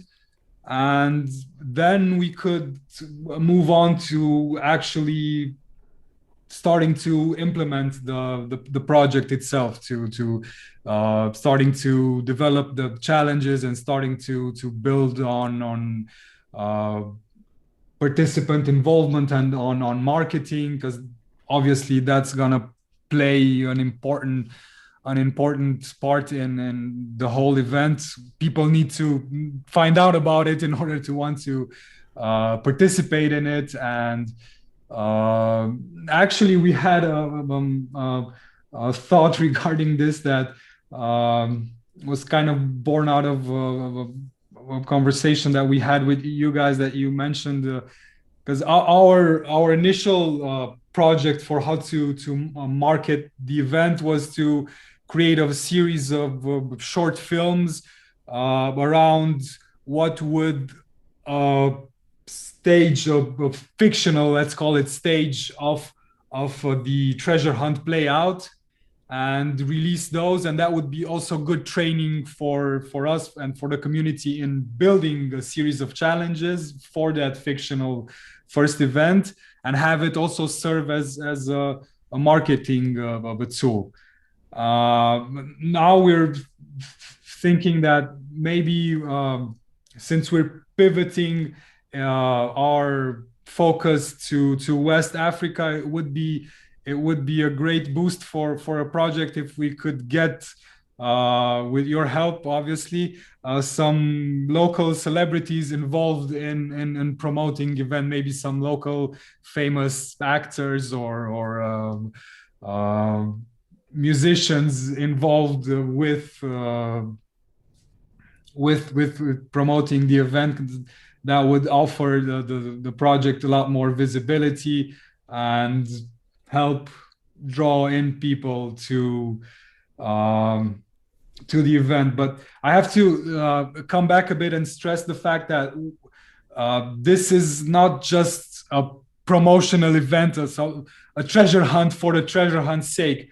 We were thinking about this event and trying to implement it and organize it as a way to ultimately expose people to the Cardano blockchain, to educate them about the technology and about the potentials of the technology, and to get them to interact with it directly through this treasure hunt, because otherwise it tends to stay limited within the tech community on one hand, and on the other hand on the investment community. And it could prove, this is a supposition, but it could prove challenging to attract regular people to the blockchain technology if we don't give them everyday reasons to do it. And of course, there are a lot of other reasons that could potentially work, like providing ways for them to pay using ADA and interacting with the Cardano blockchain in that way. But we also believe in the power of fun and engagement through entertainment. And that was our thinking behind proposing this project, and that's still our thinking while we try to pivot this event with your help to West Africa and to possibly to Africa in general. Wonderful, wonderful. Yeah, I can see Rick and myself both smiling along with you. You know, there's so much to discuss, and hopefully we find a time, even maybe through one of Rick's platforms, to discuss this in some more detail, because I am conscious that we are sort of coming to the close of our first session today. I know that you guys have booked 2 others in, so maybe then you'll get some more time to talk about these things. But I think one of the topics that you brought up about finding local musicians and local influencers, I think it is a big point of collaboration for us. So the fact that we're also working with the universities and we might be able to bring in university students, I think it's such a great match. when that can happen with Wada, that we have the network and then you have this really unique idea and have the experience behind you, I think that's such a great partnership, and where it works very well because we complement each other. Yeah, and I want to point out again that the seeds of the partnership in a way were born on the Catalyst, the idea scale, the Catalyst platform, through the suggestions of this great community that's emerging around Project Catalyst. It's not something that we planned initially, that we thought of ourselves. Like I said, we were planning for a more general, strictly online in a way event before, but now that we got the idea of collaborating with you, even if it's going to be more regionally focused, we think we have the opportunity to build it up into a more multifaceted event involving other aspects of the community as well. Nice. So Rick, do we have any questions come through so far? Not yet, but I have some. Okay. Go ahead. So I can imagine if you're doing a treasure hunt, this isn't really a question. I would be bugging you. I'd be like, Rarez, Anna Maria, can I get a clue? Are you going to offer clues, or you got to, nope, once it's launched, it's out there. No clues for anybody. No clues for anybody. we can even set up a system in which part of the clues are coded on the Cardano blockchain, and you would use something like the Cardano wall, or am I getting the name right? Cardano wall, to find the clues themselves and possibly metadata of transactions, like going through the blockchain explorer or something like that. Not too many those type of clues, because we don't want to make the event too tech-centric, but I know what you mean. If it's too tech-centric, you only get techies. If it's too art-centric, but if you blend them, you'll get a combination of skill sets required, and then teams start to form. But yeah, I can imagine. So there'll be a teaser or something like that. Hey, there's this treasure hunt going on. You're on your own. Go find it. That would be kind of cool. Yeah, and around that idea of not wanting to be on your own, teams start to form, and not being able to quickly answer all, or easily answer all the riddles and questions and challenges. That's how we envision teams forming kind of organically around some of the challenges. All right. Well, thank you so much for being here. And I just want to make sure I got it right. Did I pronounce your name correctly? Raris?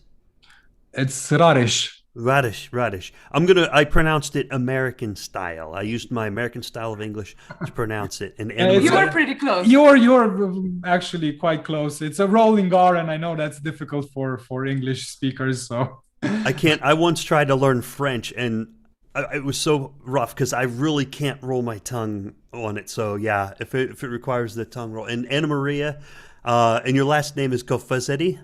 Kövesdi. Don't worry too much about our full name, because actually not even our countrymen can pronounce it, because it's bilingual. My name, at least, is my first name is very Romanian and my last name is very Hungarian. So only a very small percentage of the population who are fluent in both languages can properly pronounce my name. And like I said, that's only a very small percentage of people living in the Transylvania region of Romania. So not even I get it right every time. So Hungarian is a notoriously difficult language to pronounce, but well, you used New Mindflow as your name, so I can pronounce that. Did I get that part right? Exactly. That's the reasoning behind it. Okay, that one's a little bit easier for me to do. And are you going to be visiting back later on today again? I saw you on the schedule. If they'll be having us, we I might have misread it. Josh, keep me on That's track. right. That's right. That's right. So the guests are very welcome to stay in the room, jump in and out. You know, if they booked a time later, they're always welcome to come back and share some more ideas. By that time in the day, we'll probably have guests sort of sticking around in the room anyway. We'll just be spotlighting the host and the current guest to speak. So, you know, very happy to stay in the room, leave the room and then come back a bit later. But that's the format. Josh, I learned something new from you on Zoom. I did not know it had this spotlighting feature. I always did all or nothing. It was either the speaker or the gallery, and that was the only buttons I used. All right. Well, and I see James is dialing in. Steve is here already. That's right. Yeah. Oh, man. It is a marathon. You're really good at this. You're like Joe Rogan's Jamie. Have you ever seen Joe Rogan's podcast? Oh, yeah. Jamie, pull that up. Yeah. And he has Jamie. Jamie, pull that up. Right. That's you, man. Thank you. I'll take that as a compliment. It is. James and Steve, hello both. Feel free to unmute yourselves and share some good tidings. Hey guys, it's good to see everybody. And hey, new Mindflow team. I didn't even want to pop in here because that was awesome, guys. No, great that's presentation. Yeah, that's fine. You're welcome to. Good morning, Josh. Good morning, Rick. James, good to see you. Steve, good morning, Rick, Steve and James. Josh, it's good to see you, man. Good afternoon, wherever you are in the world. My week is empty if I don't see James 2 or 3 times on a computer screen. Steve, you keep me honest. So Rick, let's see if we can get that gallery view back up, if you can assist with getting us all in a sort of a 4 grid. While you're doing that, I think you might be on mute, but while you're doing that, maybe we can just have some quick intros from James and Steve, how they found out about Wada and such. We'll jump straight in. Okay, we're back in gallery view. Thank you, Josh. And James and Steve, glad to have you here. Thanks. Thanks, Rick. Steve, go for it. Me, gosh, with Wada,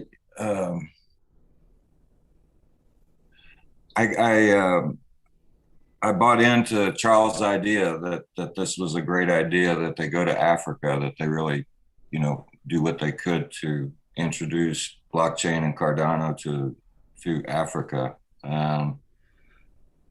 At some point after I had bought my initial ADA bag, I realized I was part of the community and I could go hang out in these things. And so in about September sometime, I started hanging out, first in the forum and then in the Telegram rooms and then on the Project Catalyst website. And I don't know, somehow over time, I think more from being in the Telegram rooms, I got to know Mercy. And we liked talking to each other. And then just, over time, we just kind of talked to each other more and more. And I don't know why, but, I really enjoyed it. It did me good to actually talk to somebody who was actually, trying to put something on the ground. Wonderful. Just to get a deeper context for what the community has to do. Yeah. And you've scheduled some time with Mercy, I believe. You've, I think, got the full hour as we're going with Mercy in maybe a couple hours. So we can definitely get more into that. But I think we only have James for the half hour, a very busy guy. So let's make sure to give him the room, if that's okay. Absolutely. To explain a little bit about himself, a little bit about his projects and everything he's involved in. So, with Gimbal Labs, and they got their funding and he's been working tirelessly on that, but has been a Wada champion since the start. So I'll hand it over to James. But thank you, Steve. Oh man, Steve, thanks for letting me jump in for this half hour too. I'm glad you're here, man. Thanks, man. I also wanted to schedule myself. I saw that Sydney was coming up at the top of this hour, so good to have a chance to say hi to him. I'm just part of the Mercy fan club, honestly. We Mercy came aboard and started making a good impression and driving really. Speak Yeah. of the lady. She couldn't wait. She couldn't wait until her session, so she's in. Yay, good. Yeah, so where to start? So yeah, I got involved with Project Catalyst early and had the privilege of meeting Mercy and starting conversations. Josh, you and Mercy and I go back to the days of trying to get Afro FinLab off the ground to drive some conversations, and that's really where my engagement in the Cardano community started. I was still kind of just watching and learning last summer when the Shelley Summit happened, and was had the chance to just hear what Sydney was saying in the chat rooms there, and we started conversations that kind of led to bigger conversations, and when the two of you came aboard, it really took those conversations another level. So yeah, so that was the middle of last year. Then Catalyst started, had the chance to meet up with some other folks in the Catalyst community, combine some proposals, which is something I'm really proud of, and also want to encourage more people to do more often. That's why I was so inspired the last half hour. Just thinking about how Catalyst is becoming this place where people show up with ideas and then find the people they need to kind of come together and make those things happen. So that's really what we're doing at Gimbal Labs. We call it Gimbal Labs because a gimbal is a balancing force. And if you have a couple of them, you can do a lot, right? One by itself only gets you one dimension, but if you put three of them together, you have 360-degree motion and the ability to kind of adapt to any situation. And so what we're really trying to do is look at the things that we want to see happen, and then drill down to what needs to happen in order for those dreams to come true. So I hope that we can continue talking to other teams, and when there are teams showing up who need support in one way or another, we're going to try to provide that. So for example, one thing we've been doing lately at Gimbal Labs, we call it the playground, where we come in with an idea and we say, all right, well, it would be really cool to build an event ticketing system, or it would be really cool to build a digital rights management platform. All right, so how do we do that, right? Given the tools that we have so far, where does that take us? And often it leads us down these rabbit holes. And so we go deep into those, and we study the tech, and we try to figure out, hey, given the options we have, what's the best way to accomplish something? So we're in the thick of that right now. And where Wada comes in is that the co-founders of Gimbal Labs along with me are Julie Montag and Roberto Morano. Roberto's initial idea, he's been a stake pool operator since the beginning of the ITN. And his initial idea in Catalyst was to create accessible endpoints for people like the New Horizons team who want to build something, right? And might need some technical support or infrastructure to launch that.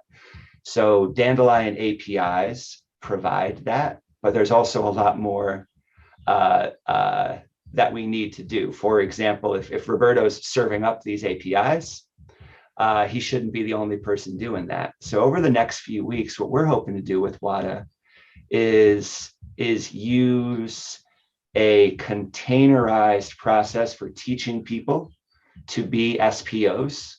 We could talk more about that in a minute. And then to build on top of that, the ability to spin up, for example, Dandelion servers so that more people have reliable access to bring their ideas to life. So that was probably sufficiently all over the place, right? Does that give us anything? That was wonderful. Yeah, that was Yeah. wonderful. That's really good overview of what you're doing. I think the only part that might have been missed was the fact that Gimbal Labs got funded by Catalyst itself. So not everyone might know that, but they were one of the first projects that got funding. So we're very excited about that, and the fact that we are connected through a podcast called Afro FinLab, which we will have, one of the co-founders of that coming on just after this session to talk more about his involvement and how he got to know Wada as well. But I think at this point we'll open it up for discussions, possibly around education and how we give access to education for people that might be, on the ground level, might, not even have computers themselves. How do we actually go through that whole process with them to get them the education that they deserve? There's a lot of different entry points for answering that question. So two for us to focus on, right, are learning through experience and prioritizing ways for people to begin to trust each other. Okay, so I want to take the second one first. So one of my favorite ways to describe Cardano to folks who are maybe still skeptical about it is to say, look, think about any situation in your life where if you had a little bit more trust, you'd be able to do more, right? If you could trust a stranger, right? And I think, and so given a little bit more background on myself, I've spent most of my adult career as a high school math teacher. And then I left the classroom to start training other teachers. And what really brought me here is that Cardano was the first thing that I saw that could clearly have a greater impact on education, on education than the public school system that I was working in, right? It's public schools, it's a complicated issue, getting schools to work. But I'm a dreamer, and I believe that we can still live in a world where public education is an important factor in giving people agency and more freedom. And that's the opportunity I see in Cardano. And the reason for that is that it builds up opportunities for people to come together, learn from each other, and trust each other in a way that maybe wasn't possible before. What we're working on with Gimbal Labs is this idea of teaching people how much is maybe appropriate to trust somebody else, right? You shouldn't just go into a venture and start throwing money and time at it if you're not sure where other people are coming from. And so we are moving forward with this approach of telling people, hey, don't trust us. Let us give you a way to verify this and learn how to do it yourself. And containerization plays a role in that, right? Rick can tell you how hard it is to spin up a stake pool, right? This is something that we shouldn't just trust anybody with, right? But can we verify that the people running pools have the skills, can be trusted, and as new layers of functionality come online, what role can stake pool operators play in maybe being cornerstones, not just of the Cardano community, but in their local hubs, in their local communities, right? What if we lived in a world where everybody knew their friendly neighborhood stake pool operator, right? And could trust that not only was this thing contributing to a global network, but was also a source of connection and value creation in a local community. So that's really what we want to roll out. We finally set up the Gimbal stake pool. We wanted to do it in a way that was modeled after the way that Roberto has done it. And now that we have that model, we want to teach other SPOs, prospective SPOs, to use that. One of the big problems right now is that there's very few places on the African continent where you can set up a bare metal server and have it run a reliable stake pool. The reason is, right, there's intermittent electricity, intermittent access to a network, right? Well, I live in one of the most highly connected areas of the entire globe. I'm in the Northeast United States. Electricity and internet access are pretty stable here. And yet the stake pool that I'm running is in Warsaw, Poland, okay? And the reason for that is we saw, hey, there's a data center there that doesn't yet have a stake pool running. Let's use this containerized deployment to spin one up there and just test out the process of working with that, right? Get just enough control that we can verify that it's working and then show other people how to do the same. So ideally, while we continue to advocate for connectivity and electricity, right, we can still teach people how to run this process remotely, right? Because for me to interact with a remote server, I don't need as strong a connection as if I was trying to run a block producing node out of wherever I have access to a machine. Yeah, so true. And I think focusing on the stake pool aspect is key when also rolling out some of these hubs, right? Because we're also trying to educate, but we're also trying to make them sustainable at the same time. So I think that pairing of education plus stake pool is going to be so key for us, and why I'm glad, we're having these conversations next week and moving forward also. Yeah. It'd be interesting, James, is James Kelly is experimenting with Starlink. And he's finding the pain points in trying to use Starlink to bring up a stake pool using that technology, because that Starlink will really help with the connectivity in Africa, in any remote region, really any remote region in the world, because it's on satellite, of course.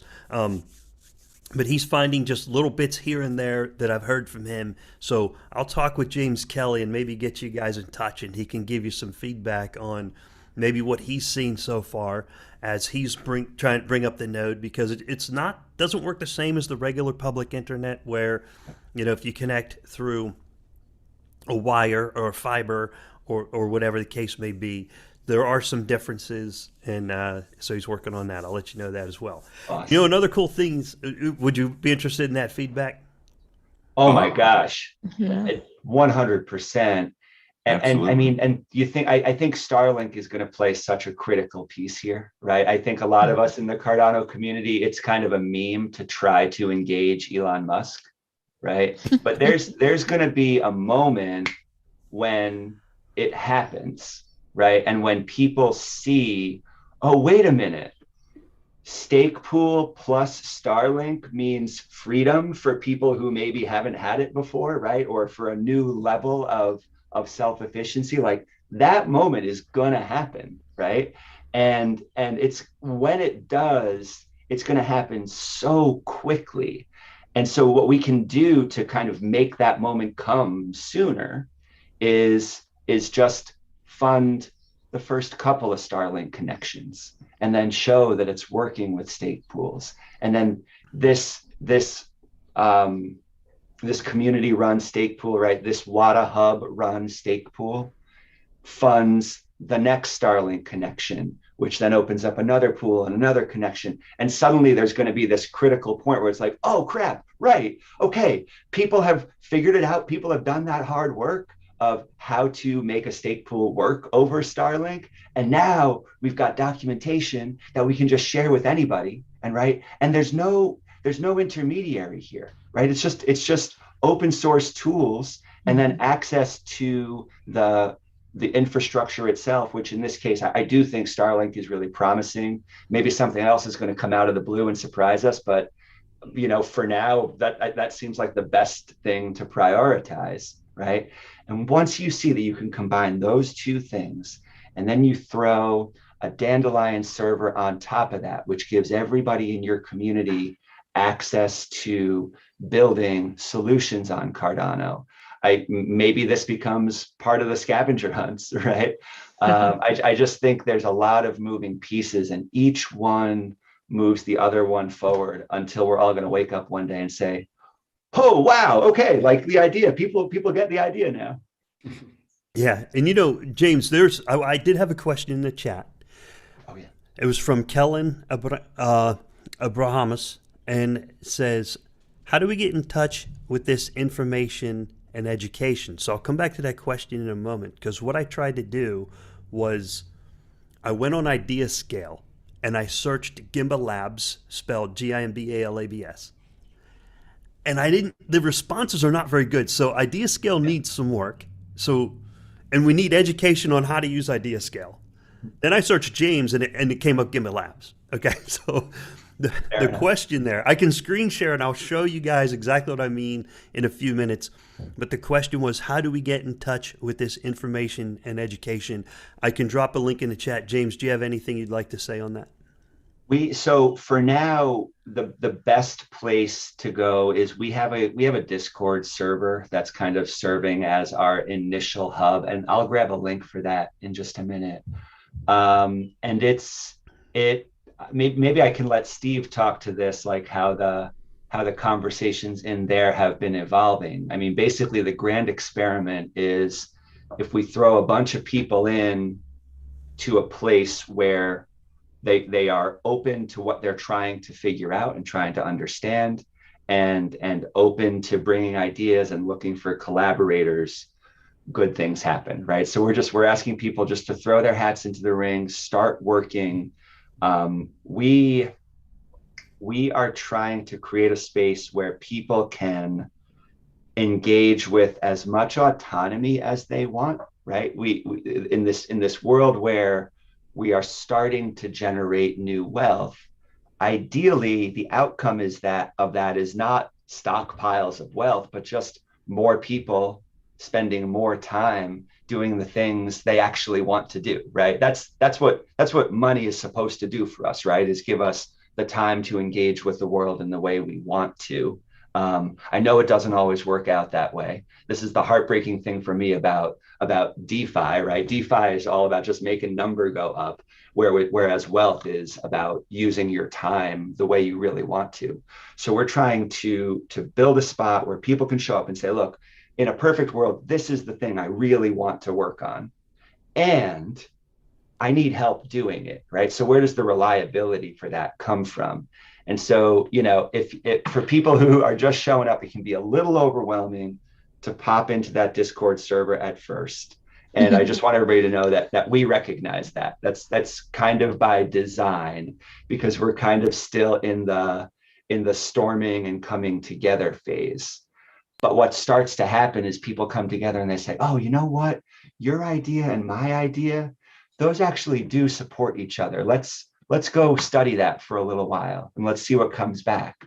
And the people who work on that, they figure out a little solution that maybe somebody else needs. And again, you grow from there, right? We're building towards, in all of these cases, towards that network effect of understanding. Yeah, so I'll grab a Discord link right after this session and drop it in.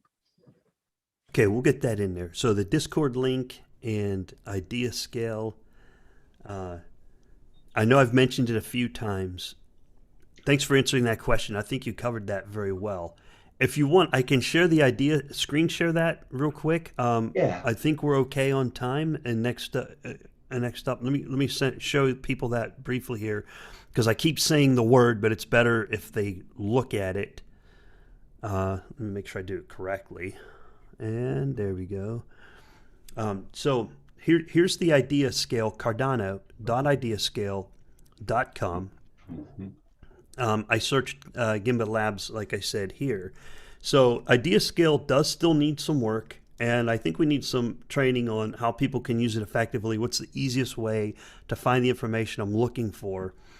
Now I searched Gimbal Labs. Now if I search James, okay, and then, oh, look, now I found Gimbal Labs. So here I am. Okay. So is this the one you currently have out there? I saw this one was in March. That's right. This is the one that's currently approved? That's right. That's the Fund 4 proposal. And so we linked to our initial Fund 2 proposal here, so people can see where we're coming from, what got funded in Fund 2. You can see the link to the website as it is right now there as well. This proposal what we're really prioritizing is building out the little project teams that are going to start to have a real impact on the ecosystem. So we've identified that, yes, we really want to move to the point of engaging end users, right? Like, so for me, when I spoke about autonomy a minute ago, for me, what I would love to do is, when the world reopens fully from the pandemic, a lot of people are going to want to get out and spend time doing things together. So I think by next summer, 2022, I want to see, music and food festivals across the globe with all sorts of cool Cardano technology running under the hood and audience participation and that kind of thing. That alone is not the key idea that's going to change the world. That just happens to be what I really want to work on, right? I want to look at what we can do, and I think the more people working on the thing they want to work on, the happier we're going to all be, but the more realistic results we're going to see. Now, in order to get to that point where we're kind of quietly putting this new technology in people's hands and they're having these new experiences and going, wow, holy smokes, that was really cool. That was a good experience. How'd you do that? And we'll say, well, let us tell you about this thing called Cardano, right? In order to get to that point, we need development work. So the Fund 4 proposal is focused on building up developer capacity, building up a habit of tinkering and experimenting and maybe sometimes being surprised about where it ends up. And we believe that if we can engage developers that way now, it's going to give us more potential to engage with everyday people really soon. Then I guess I could say a word about Fund 5, Catalyst as well. In Fund 5, we're really excited because we have a few small proposals. Each one is kind of specialized to different outcomes. And so what we're doing as an organization is really trying to use Catalyst as a way so that everybody who has a stake in Catalyst, and therefore a small stake in us, because that's how we got funded to start, the Catalyst process is going to give community members a way of saying to us, hey, here's what we think you guys should prioritize now. We're going to vote yes on this proposal, but no on that one. And that's going to guide our efforts towards where we can make the best impact. Yeah. Also a similar approach to how Wada is looking at its projects as well. So you can see this alignment coming with a lot of these different organizations that are having a similar approach. What's really interesting is where you can start to see alignments happen, where you start to see proposals that are very similar, as James mentioned earlier, and then they start to merge, they start to combine. So what not everyone might know is that Gimbal Labs is actually a merge of several ideas that happened. Is that right, James? Yeah, we're really trying to be advocates for people to really, when you browse IdeaScale, especially if you're a proposer, look for those people you align with, right? And during Fund 2, I just tried to have conversations with everybody. So meeting Mercy, that was like, oh yeah, we're going to keep talking. That's great. That was an easy one. And then meeting up with Roberto for the first time, we were looking at each other like, wait, did we know each other in a previous life? Like, how did we find out we're so aligned on some of these big picture things, right? And it doesn't matter who you align with. All of us have affinity for different people. That's the point. And Catalyst is big enough that it brings together such an amazing variety of folks. I feel confident guaranteeing that there's a match for everybody out there. But you got to do the work of looking for that person, right? Or that group of people, and then be open-minded enough to say, all right, I brought my idea to the table, but actually, if I combine it with this other thing, I might lose a little bit of my individual ownership of this thing, while in turn being part of something even bigger than I could have hoped for alone. I mean, it sounds like you just described Wada there as well, in terms of how we run projects. Yeah, So that's the dream. it's very true. And some of the principles we have is, number one, be inclusive, let everyone participate as much as possible, but also celebrate differences. So let people have that autonomy to discover who they are, discover how they want to contribute, and what their purpose is, and if it aligns with the larger purpose of the group. That's right. So Mercy, this week we're gonna create some transactions to thank people for the funding of Wada over the last few days, right? Yeah. But we made a deal. We made a deal, right? I want to, it would be one thing for just me or somebody else on the Gimbal Labs team to create those transactions, but we're not going to do that, right? We're going to train people. And this is such a perfect entry point to build up the expertise that we are looking to build. Okay, so this week. I'm sure Manfo, he's our dev lead, right? Our tech lead, wherever he is, I don't know, like he's on a Pacific time. So he might be, sort of still waking up, but I'm sure he can feel, anytime he hears devs and creating stuff, he if we are not careful, he sort of auto-combusts, right? Let's go. He becomes so excited. So we are so looking forward to this. Our first meeting is tomorrow. And it's just going to be amazing. But we're also really, really excited about this whole idea of stake pools, the way you've described it, James, because right now, the first phase of our push, and thanks so much to the Cardano community for funding us. That means that we are just taking off. We are ready to take off. What we are trying to do in terms of our push into West Africa and to the rest of Africa is just the infrastructure, as we've said. We have issues with electricity, we have issues with internet. So that's sort of a plan, and we are putting in a proposal, sort of a biggish proposal in Fund 5 for that infrastructure push, as Josh had mentioned before. But in the meantime, there's a lot that can be done. And that's what we are going to, lots that can be done. And that's what we're going to work with Gimbal Labs. We are going to work with POA, ABCD.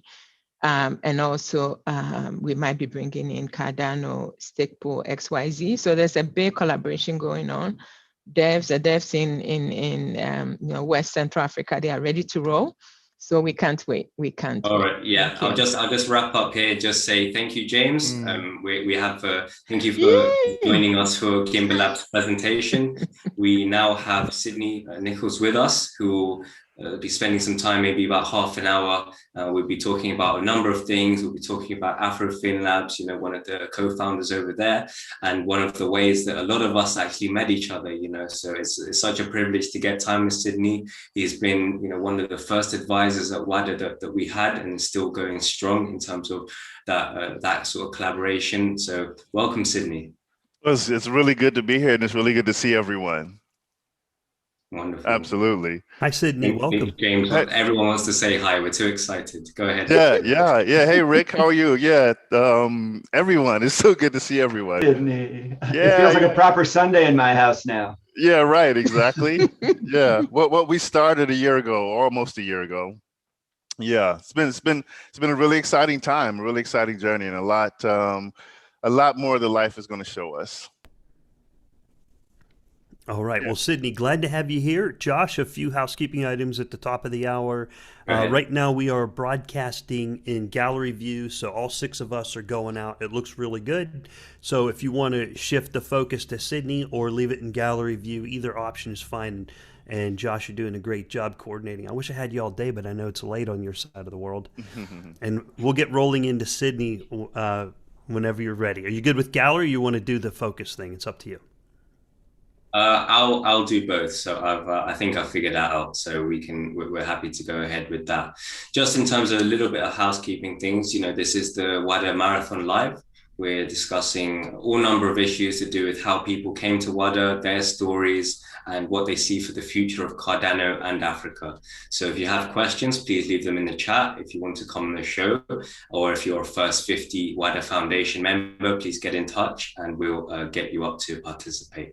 So yeah, for the next half hour, we have Sydney talking about AfroFinLab, about Cardano, and about Africa, really, maybe, you know, the next transformation or the next stage in African development. So Sydney, please, wherever you want to start.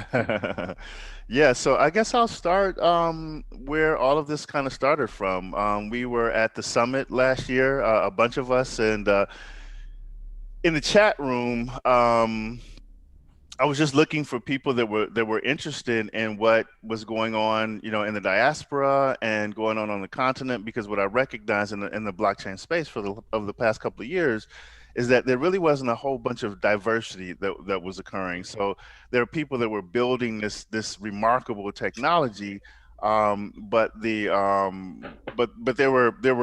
weren't enough perspectives, in my opinion. So I put it in the chat in the summit.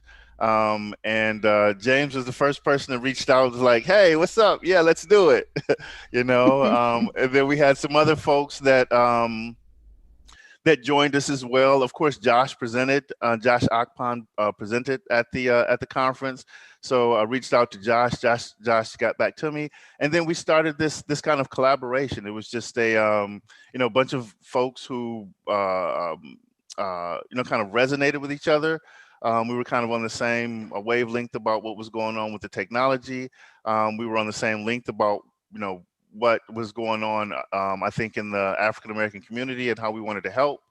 And so we started some conversations there. And then out of those conversations, there were a lot of really cool projects that emerged, Wada being an excellent project. So it started off with about 4 of us. Over time, you know, other folks were, and I'm talking specifically about AfroFinLab, other folks came into the fold. We got a chance to meet Mercy, and then there was a whole bunch of other folks that came in, really excited about what we were doing over at AfroFinLab. And like I say, from there were a lot of projects that kind of spun off from that, and they're all doing really well right now. So I'm really happy to hear what's going on with, you know, how Wada is progressing. The growth, the ideas, the vision, just everything about it is really exciting, and it seems like the perfect time for these ideas to start coming to the forefront. So yeah, I'm really excited to meet, you know, to be here with everybody. And Josh, you and I, we've had some really fun conversations, you know, about lots of really cool things, everything from blockchain to the esoteric. And then of course, Rick, you know, you coming on the show and us having an opportunity to have a really good conversation there. So yeah, it's really been good, and I'm excited to just see the pace and the amount that's been done with Wada so far. Yeah. Okay, we have Osh, who's just made an appearance, but now muted. Osh was the creative from Nigeria that couldn't make the earlier presentation, so he's just dropped in the chat now, but we will continue. So yeah, that's a great summary of where AfroFinLab started, how we all you know, come to be connected, and so on. So I think we can maybe go right into it. We love jumping in at the deep end, don't we? So we can just say what has been going on with Africa, and you know, and can it change? Can we really be part of that change? And if so, what do we need to do? Yeah, well, I mean, you know, it's happening. It's just, I think it's an idea that found its time. This has been something that's going on for decades now. I mean, as far as what's happening specifically in Africa. In my opinion, it was like what we're experiencing today on the continent, and even off the continent, started with the Pan-Africanists back in the 1960s, really, with Kwame Nkrumah, and you know, there was basically a organization of heads of state that came together to try to figure out what was going on. And at that time, colonialization still kind of had its claws a little bit, you know, kind of deeper into Africa. And so they were trying to identify what are ways for us to emerge as a kind of a self-sovereign unit where we can govern ourselves. And the conclusion that they came to was that it would happen through economy, you know, a marketplace, through a marketplace that number one was a marketplace that consisted of the entire continent, and number two, a marketplace where kind of the African family could go to the world as one complete unit.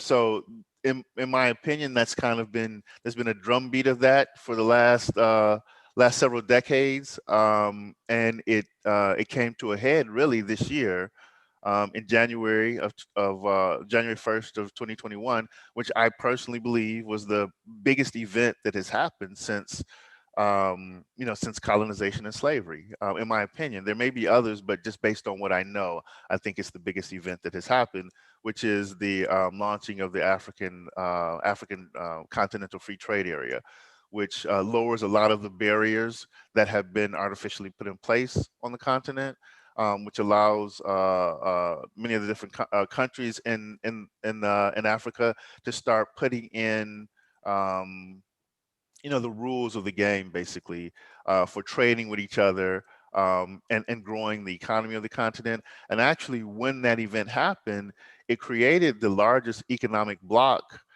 by number of countries in the world. So there's a lot to be excited there. You know, not to mention Africa, I think, has 5 of the fastest growing economies in the world. It's got the youngest economy in the world, and the folks in Africa are you know, a lot of the younger folks in general are, you know, hungry for change, hungry uh, for the next step, the next evolution. And I personally believe that this blockchain technology, which is going to kind of distribute value in a different way, is going to be a great way for the African to stand on the world stage. And I think what's important for the world to know is, like, that's a good thing. You know, that's a good thing. There's a lot of value to be provided there.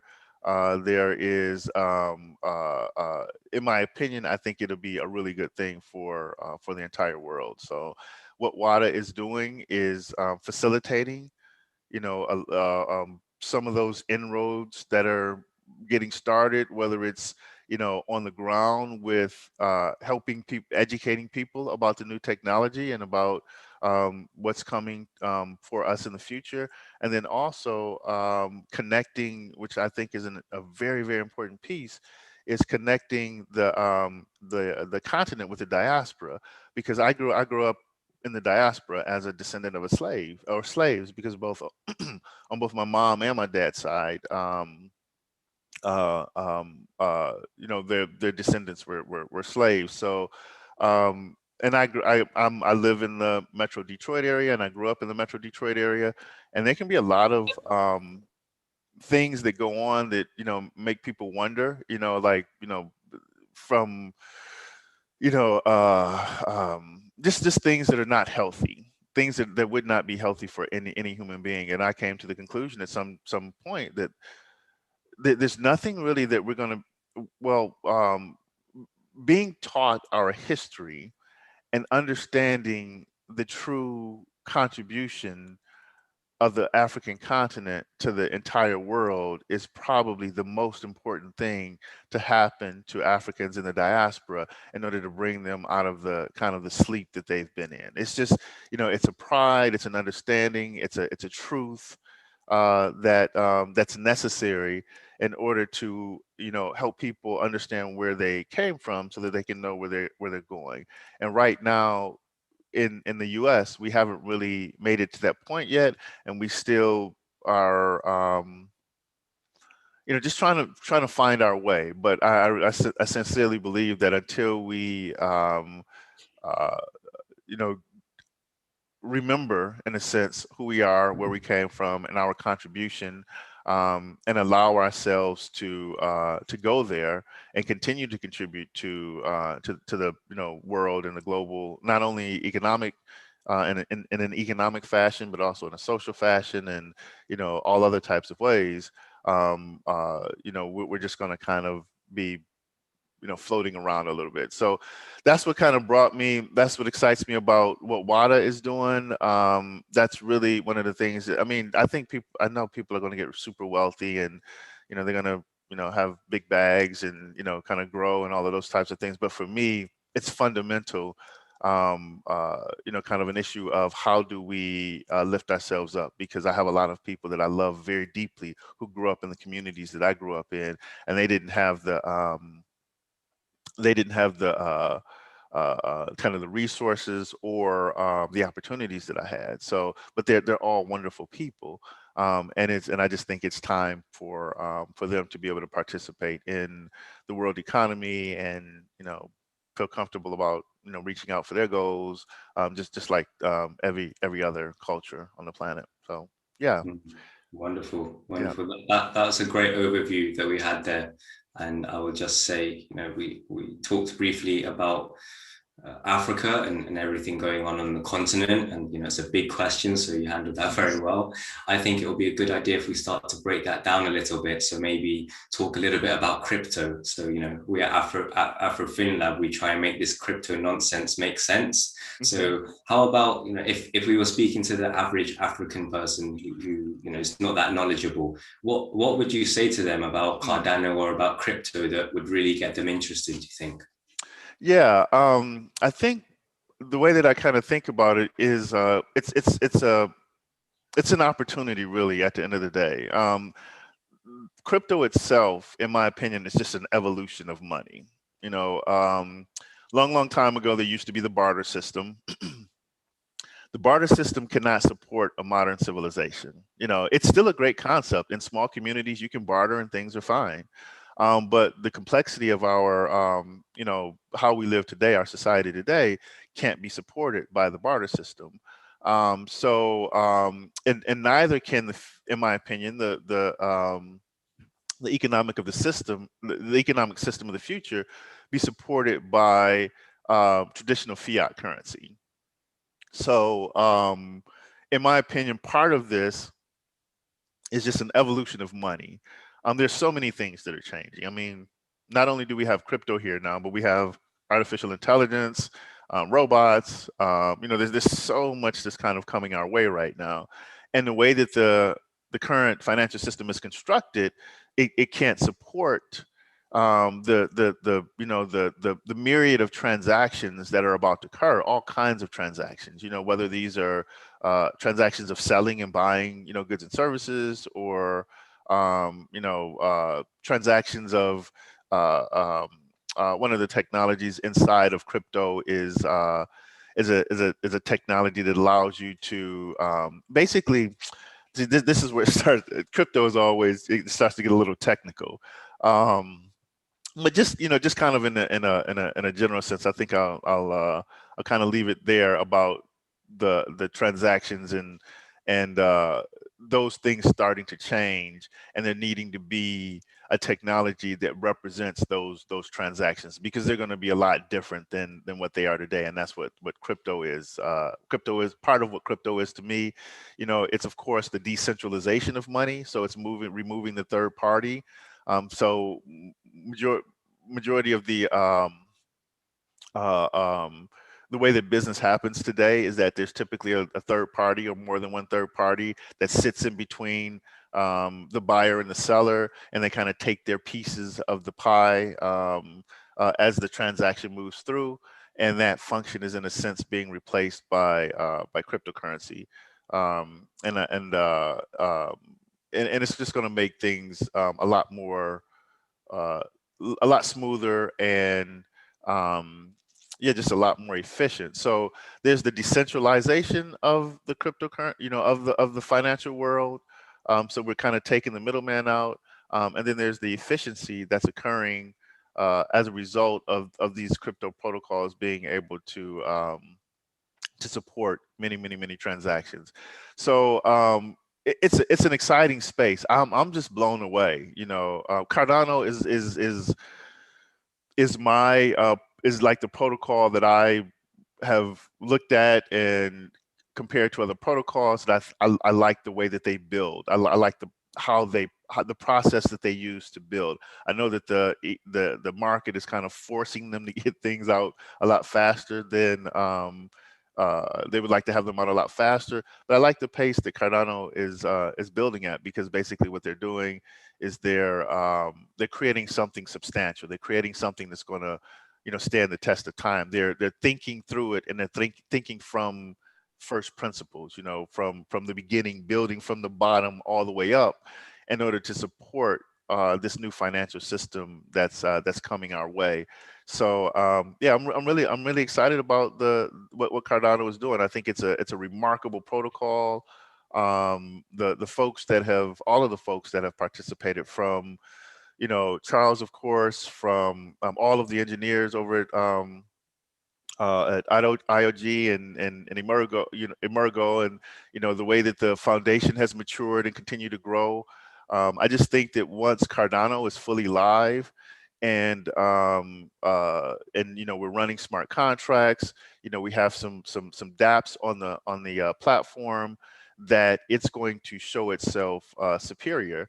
And so I'm glad to, you know, that I met Wada through the Cardano, what Cardano was doing, because I think that everything that Wada wants to do, the rails that are in place are going to support, you know, everything that goes on. So yeah, that's probably, I mean, a little bit of a convoluted No, it was a explanation great of answer. crypto, It but was a great, yeah, answer, and yeah. it brings us very well into Wada and everything that we're doing in terms of the rails you talked about. So the way we had it is, we had Africa, very high level overview.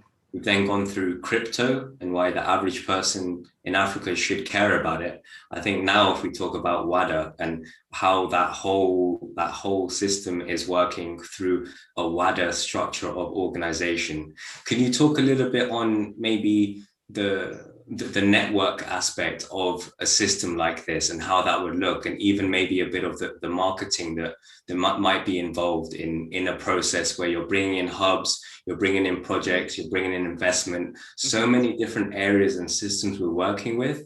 How does that look to you at the moment? And yeah, if you can give us any thoughts on that. Yeah, I think what I love most about what Wada is doing is they're not up here. You know what I mean? They're not way up here, because there's some other projects out there that are seeking to do things, specifically blockchain projects that are seeking to do things in Africa. I think what I like about what's going on with Wada is this focus on the ground. You know, like building these hubs in communities and having a communication with the folks on the ground, to figure out what you know, potential problems are cropping up there, and what problems the protocols or Cardano specifically, but you know, what problems can be fixed there. And I just, you know, the team at Wada, everyone that I've been able to meet so far, and even the folks that I haven't been able to meet yet, it's just I think it's a really great team. I mean, I love, and Mercy and I have had these conversations before. The vision is just a wonderful vision, and I told Mercy early on that I absolutely support that vision, and I want to be a part of that vision, because, you know, that's something that really resonates with me. And then Josh, what you've been doing, you know, over the last, you know, months or weeks, man, has been off the charts. You know, it's like it's amazing to watch you. You're like you're like a robot or something, you know. The way that you can manage things, and the way that you keep things on track, and the way that you keep things moving forward. And then there's the other folks that I've met on the team that are just brilliant. You know, they're just brilliant, and things take time. You know, things take time. There's going to be bumps in the road, right? You know, and you just you keep moving. You keep the vision, and you if you hold the vision, it has no choice but to manifest. The problem with a lot of folks that get involved in, I think, projects sometimes, because you're going to hit bumps in the road. That's the whole point.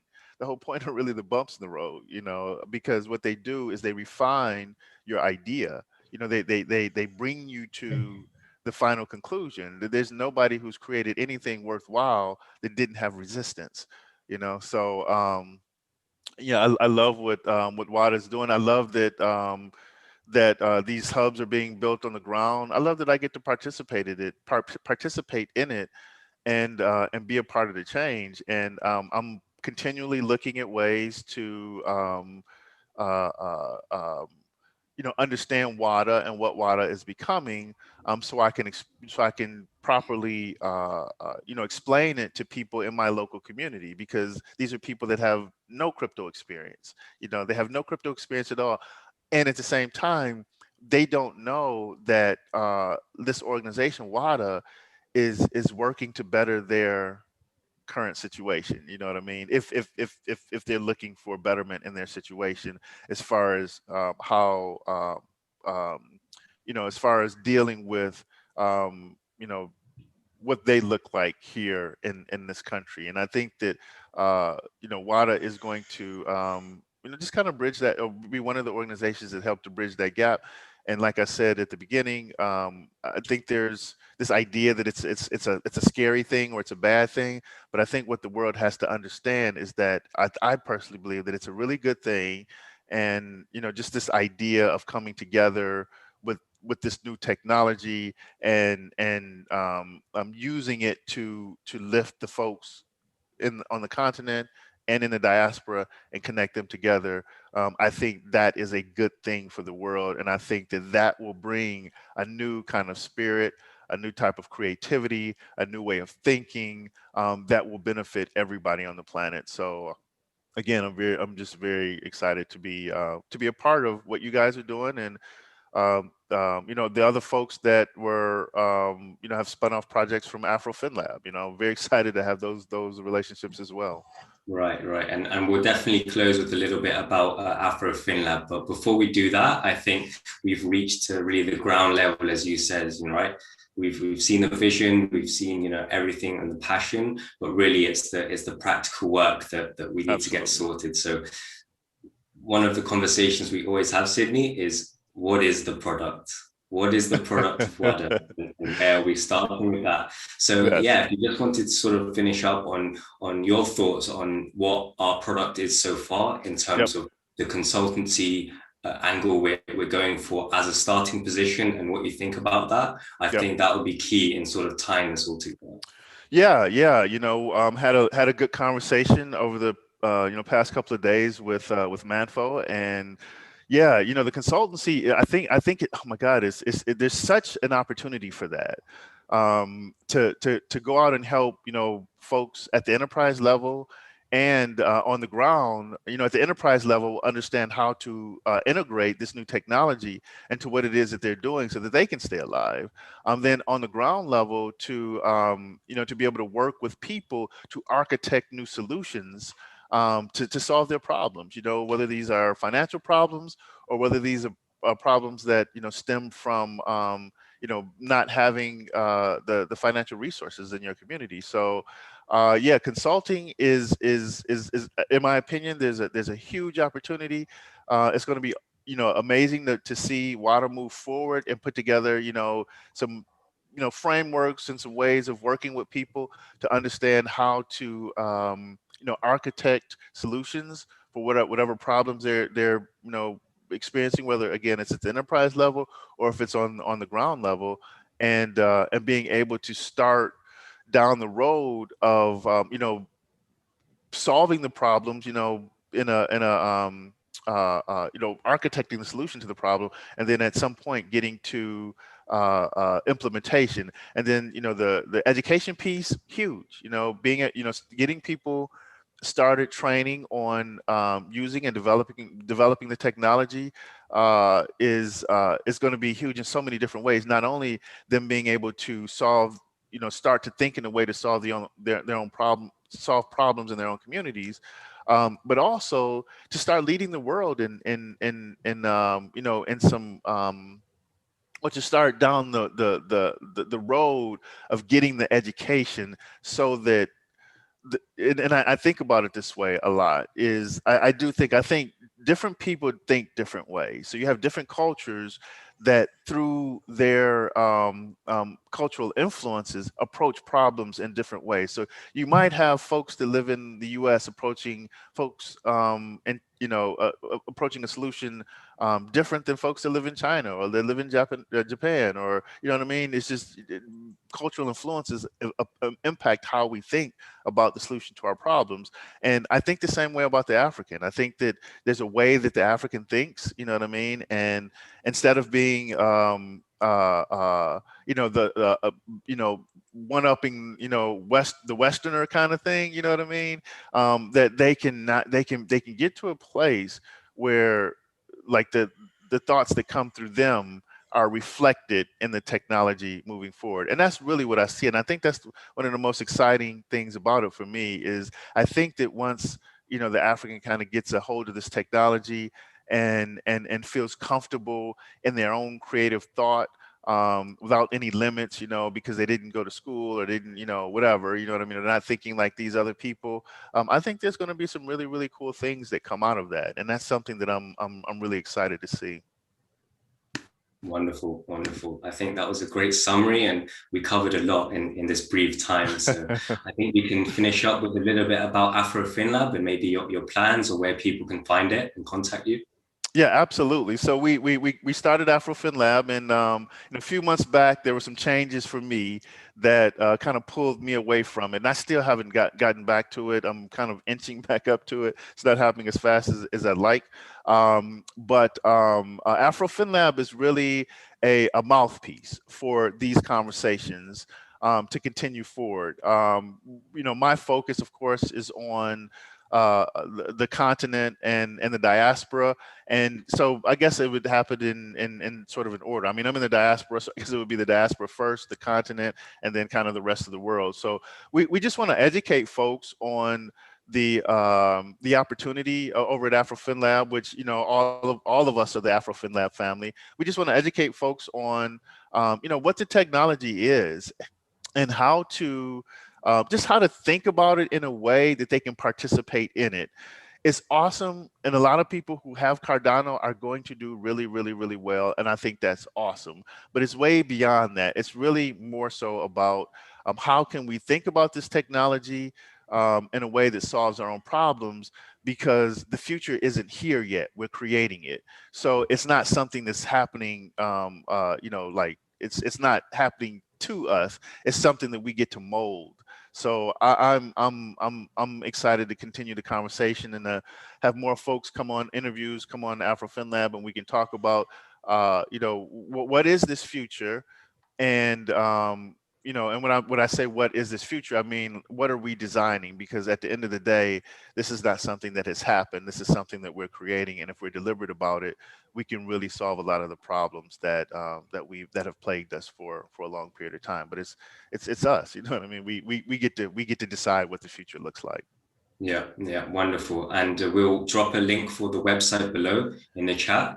We'll also be very pleased to host a couple of AfroFinLabs on Wada's YouTube channel and the podcast we're creating, and have you on as a guest and even a host in the future. So once again, from all of us here at Wada, thank you, Sydney, for supporting us and giving us advice along the way. And we're so much looking forward to what this can become with all as of us. am I. Yes, as am I. Good to see everyone. Thanks, Sydney. All right. Thank you, Sydney. Yeah, for sure. Thanks, Sydney. Okay. Yeah, good seeing you.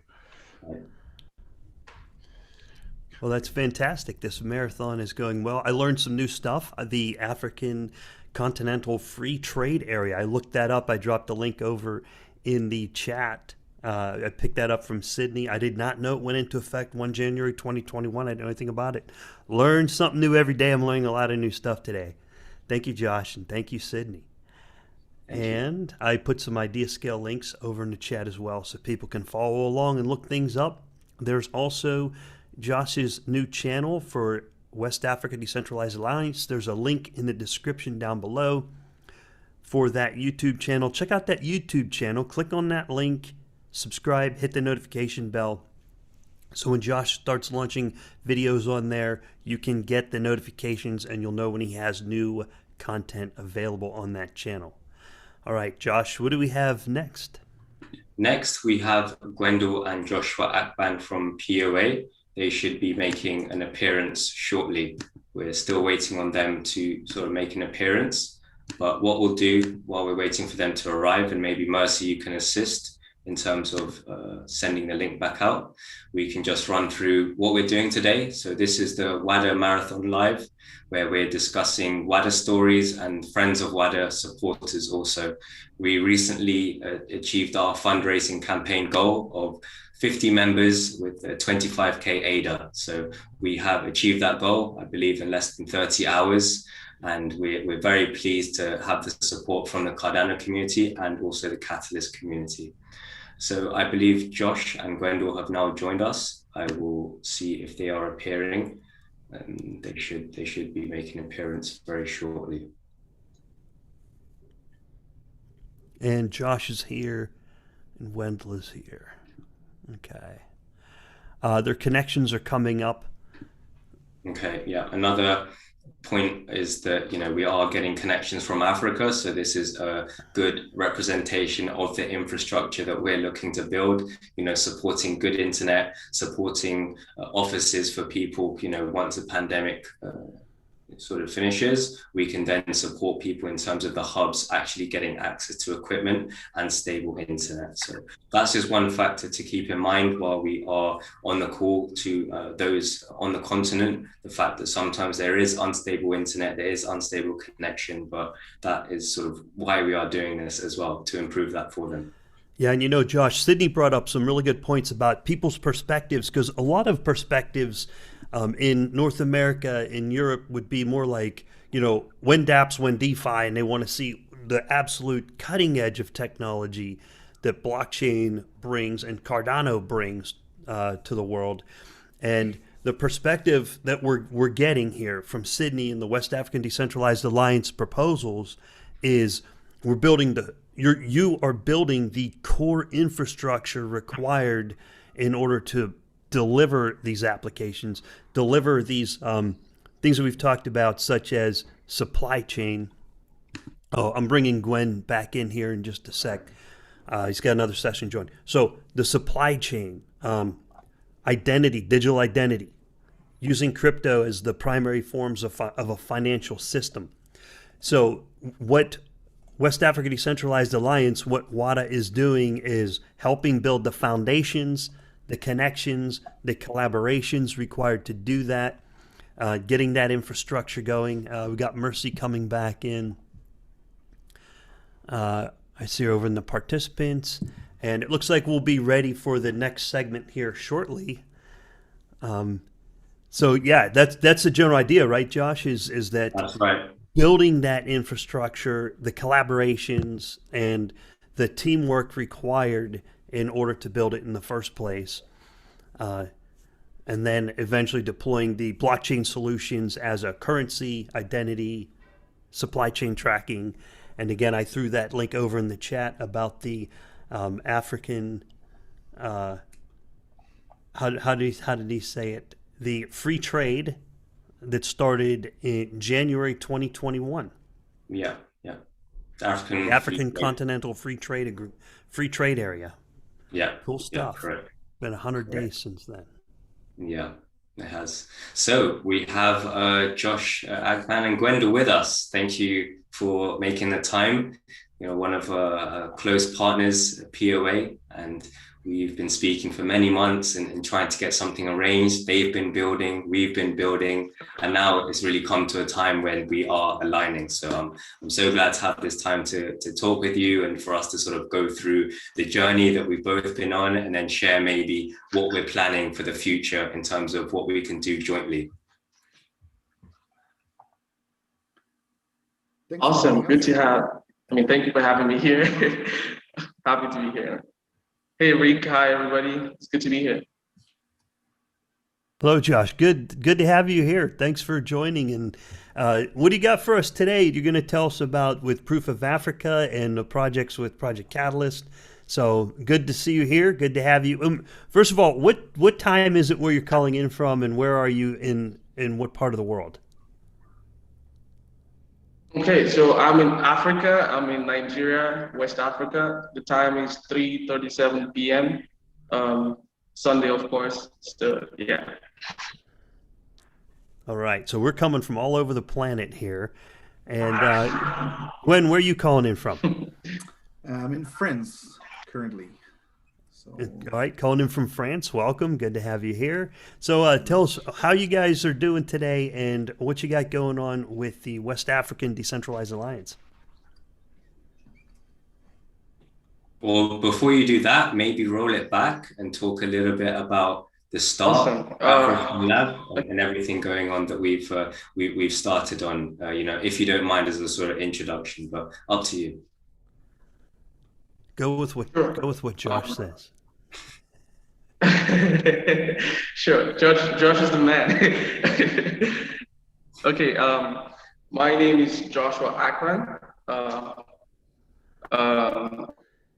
I'm from Nigeria. I'm an enthusiast of blockchain technology, especially Cardano, and that's why we're here for many reasons. But the most important reason is because Cardano speaks to not just me, but thousands of people.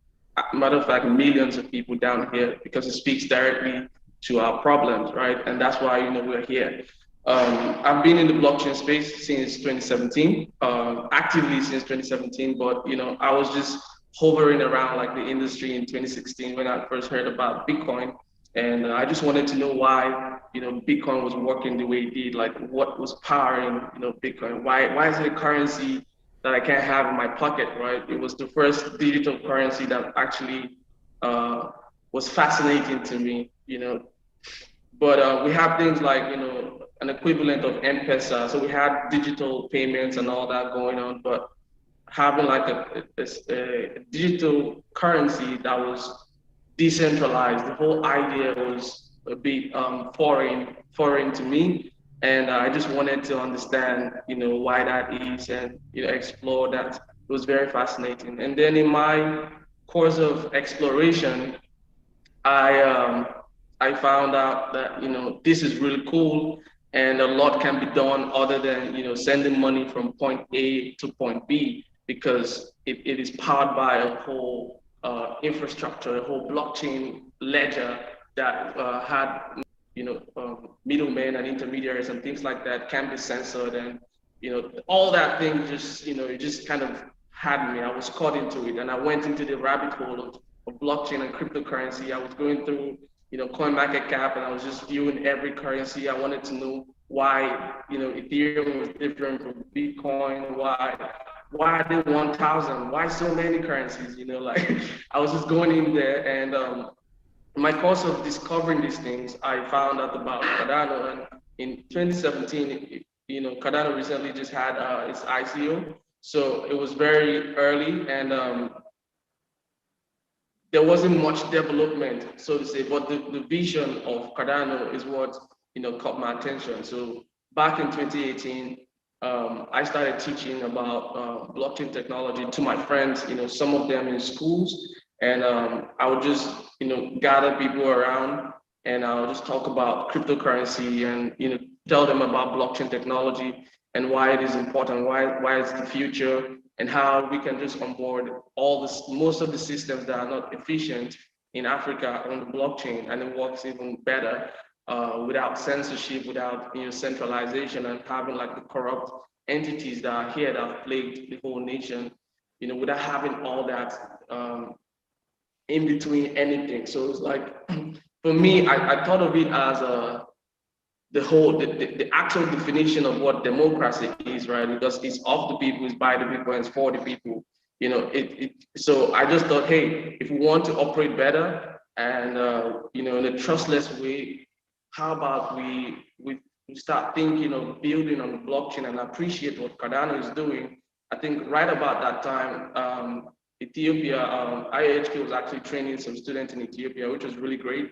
So I was having these meetups in Nigeria. So I would hire like venues, I'll rent out venues and have my friends come over And at the time, I really didn't know much, but I was so enthusiastic about it that I just went off to talk about it and, do some research together. So I'd have like 20, sometimes 40 people. I would just talk about blockchain. I would just do research and come back and educate ourselves on what we learned about it. So I was posting, I think you can check on my, what's it called? The forum, Cardano forum. You can see some of the pictures back in 2018. After my meetups, I would just post up these pictures and show everybody what we're doing. Just to let everybody know that we are part of this decentralized movement, and we appreciate what is happening, and we want to get onboarded on this moving train, which is about to change, the world. So blockchain technology for me, in a lot of ways, is it's the most significant innovation in our time, right? And it's only right that Africa gets in the forefront of that right now. I used to say this. I say about 400 years ago, some Africans got traded over on chains, right? And now we have a different chain which we can use to change the course of the life of people, and it's the blockchain. So it's a different chain we have, but this time we're freeing ourselves from the shackles of and the plagues of what we have been brought into. So I feel like we can do a lot with blockchain technology if we are educated enough, and if we find a way to actually get a lot of people to hear about it and see what they can do. And it's exciting because there are many entry points you can get people into, like the blockchain scene, without even talking about like cryptocurrencies. Young people, cryptocurrencies was their first introduction to investing. So which is really interesting, because the first time they're actually learning about money, because they're learning about money, they're learning about the best kind of money ever, and they're learning about investing in the best kind of projects ever. So it feels a lot, it feels like the time is right, and the time has come for Africa to get that change, to actually, build Africa for themselves the way it should be, without depending on, systems that's not working for them, or systems that is not built for them, so to say. So in 2019, you can cut me short anytime you want. I feel like I'm talking too much. Go ahead. But in 2019, okay, so in 2019, I actually met up with my friend, Max Desali, who was the co-founder of Proof of Africa. So at the time, we were just talking about what we can do for Africa, because I couldn't continue. It wasn't sustainable for me anymore to hold these meetups and spend so much. For me at the time, it was a lot of money. Like spend money to get snacks, to get the venue right. So most of them don't have like transport back home and stuff. So I would like make transportation fare available for them, and then we just bring them over and we talk about blockchain. It was really fun, and most times it feels like a picnic. We just have this fun conversation about cryptos, and a lot of times I would actually donate cryptocurrency and make it go around, so they can actually have this crypto in their wallet. Because when you tell them cryptocurrency, it's fugazi, it's just up there, they don't know what it means. So to make it real to them, I actually send it to their wallets. I help them create their first wallet, the cryptocurrencies, get familiar with it. And a lot of times it's actually nice when you see like a little rise in the price, because they're like, oh, okay, it was $1 now it's $1.20. Seeing their reaction to money and seeing them invest in a better currency, stronger money for the first time, that gives me a lot of joy, because I know that we are actually changing the fortune of Africa by introducing them to a better technology that they can actually build on top of. So my whole passion was that, I was driven to actually educate people, because I know we can be better, so I wanted to keep that going. So we started Proof of Africa. So Proof of Africa is supposed to be a stake pool powered adoption driver. So that's what we targeted. So we wanted to continue and stay sustainable with our mission, without having to pause or look for money from anywhere and stuff like that. So we said, hey, how about create a stake pool that sponsors our activities and keep everything sustainable for us? we created Proof of Africa.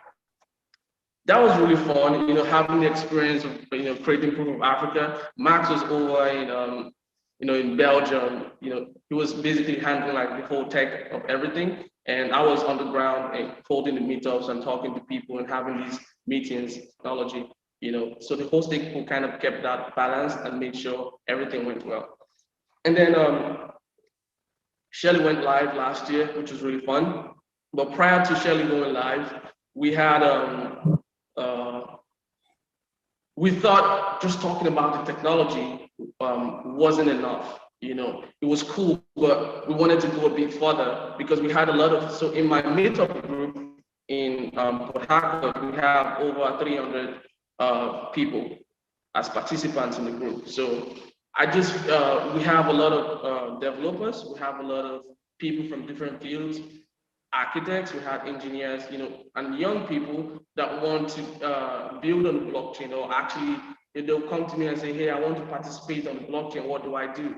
So we wanted to have a hub that actually answers to that actually is going to train them, incubate their ideas, and teach them how to code on the blockchain for the first time.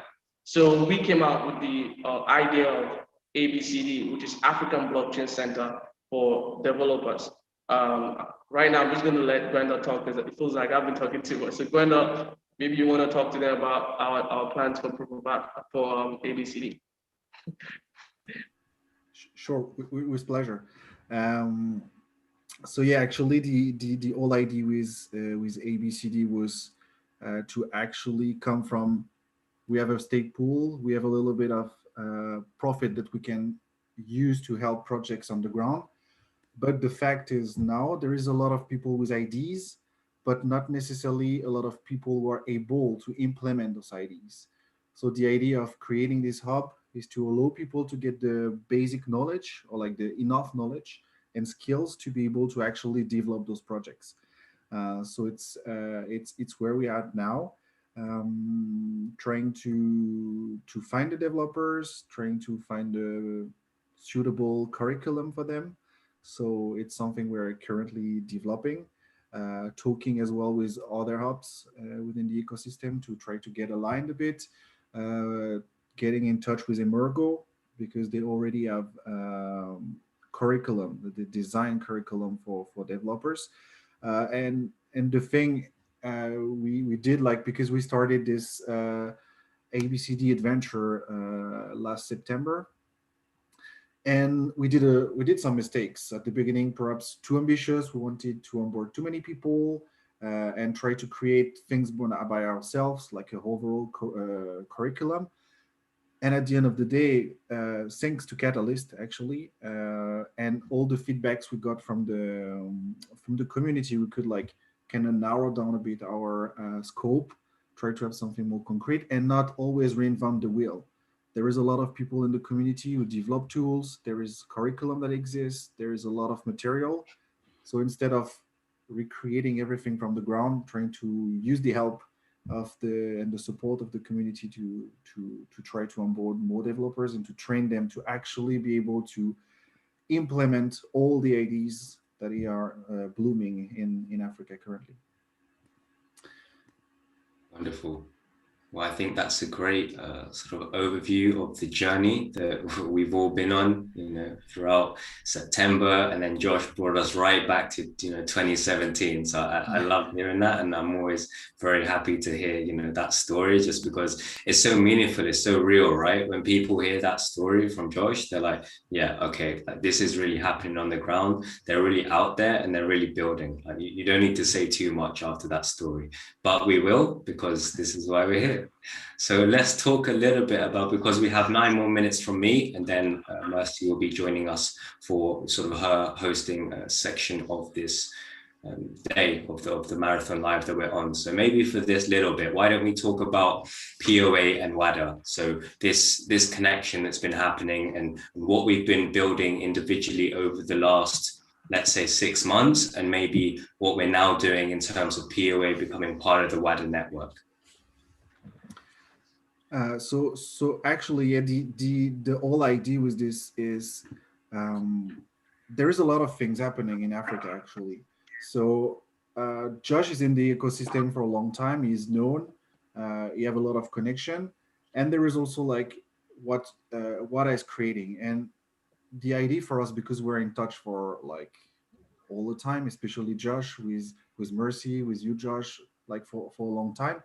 And the idea for us is, okay, we have contacts, we have a network, and Wada is creating something bigger, like trying to put more country together, more people, and we're like, okay, so like the best route to follow is just be a part of it instead of being, I don't like the word, but instead of being competitors, no, let's try to work together and create something coherent for the community, saying that people who are working or interested in Africa try to work together, try to go faster actually, because if there is like you go your route and you go this, you go pretty slowly. But if you start to share resources, share contacts, it's when actually everybody benefits from it. It's a win-win, and it push the whole African community or people who are interested in Africa like forward. So it's basically why we really wanted to be officially partner, because like we were talking for a long time, but really being in this network is really exciting for us. Yeah. And before Josh adds something, I think I'll say, we are bringing Josh and Gwendal on board, as part of the Wada team. So Gwendal will be working with our proposers. So all of our proposers going forward, hosting our workshops, Gwendal will have a massive part in that process, and actually how proposals are put together from the very fundamental level. Gwendal will really be instrumental in how Wada, the wider network after that will be delivering a standard for proposals and for sort of putting them together. I don't know if Josh, you wanted to add anything.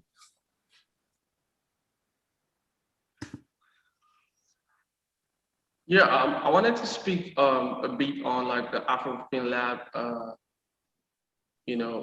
the whole Afrofin Lab, the inception of the whole thing and how it has impacted, where we are right now, and bringing about this collaboration and these really innovative ideas that actually spawned to this point. It just goes to tell you like the importance of collaboration, like the Afrofin Lab in a lot of ways just feels like the PayPal mafia, like this was where all of us just kind of, came together and with one, genuine and well-meaning cause to actually bring more awareness and talk about blockchain in a less techy way so we can reach out to more people. And the result of that, we came out with ideas and we were all like fired up and charged up, and we went about doing more good and making like the decentralized world better and more accessible to, to people that are not here. Like we're talking about onboarding like everybody. So you can only do that when you build solutions, right? If you don't have a way they can come on board, you don't build something that they'll be able to use and make it more accessible to them. Well, it's really hard to drive adoption without solution, So the Afrofin Lab era kind of, the inception of that, the idea of the Afrofin Lab actually allowed for us to, talk about the problem, talk about the tools we can use to build the solution.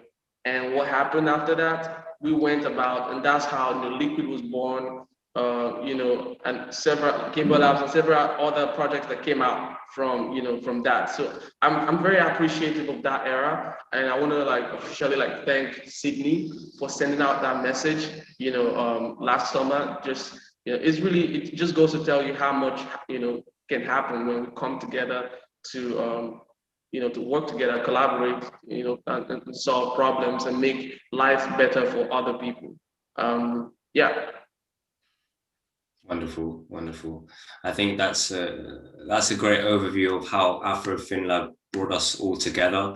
And as you said, the teams that are formed, the partnerships, the bonds, it's really something here. And I think that's what everyone comments on when they come to Wada, when they talk to us. They're like, the team, as Sydney said earlier, it's the team. They can just feel these are the people who couldn't be the stewards of this growing movement. And as I always say, it's bigger than any of us individually, and it's more about the shared purpose or the shared cause that we're all going towards. So if we can collaborate, then even better. So how we add to multiply, so we always fit that in at least every once an hour. So yeah, we're slowly wrapping up my time. You will get an extra half an hour maybe to discuss more topics with Mercy, but I think we will sort of just have an overview of what we've discussed so far today. Rick, if you wanted to bring up the schedule.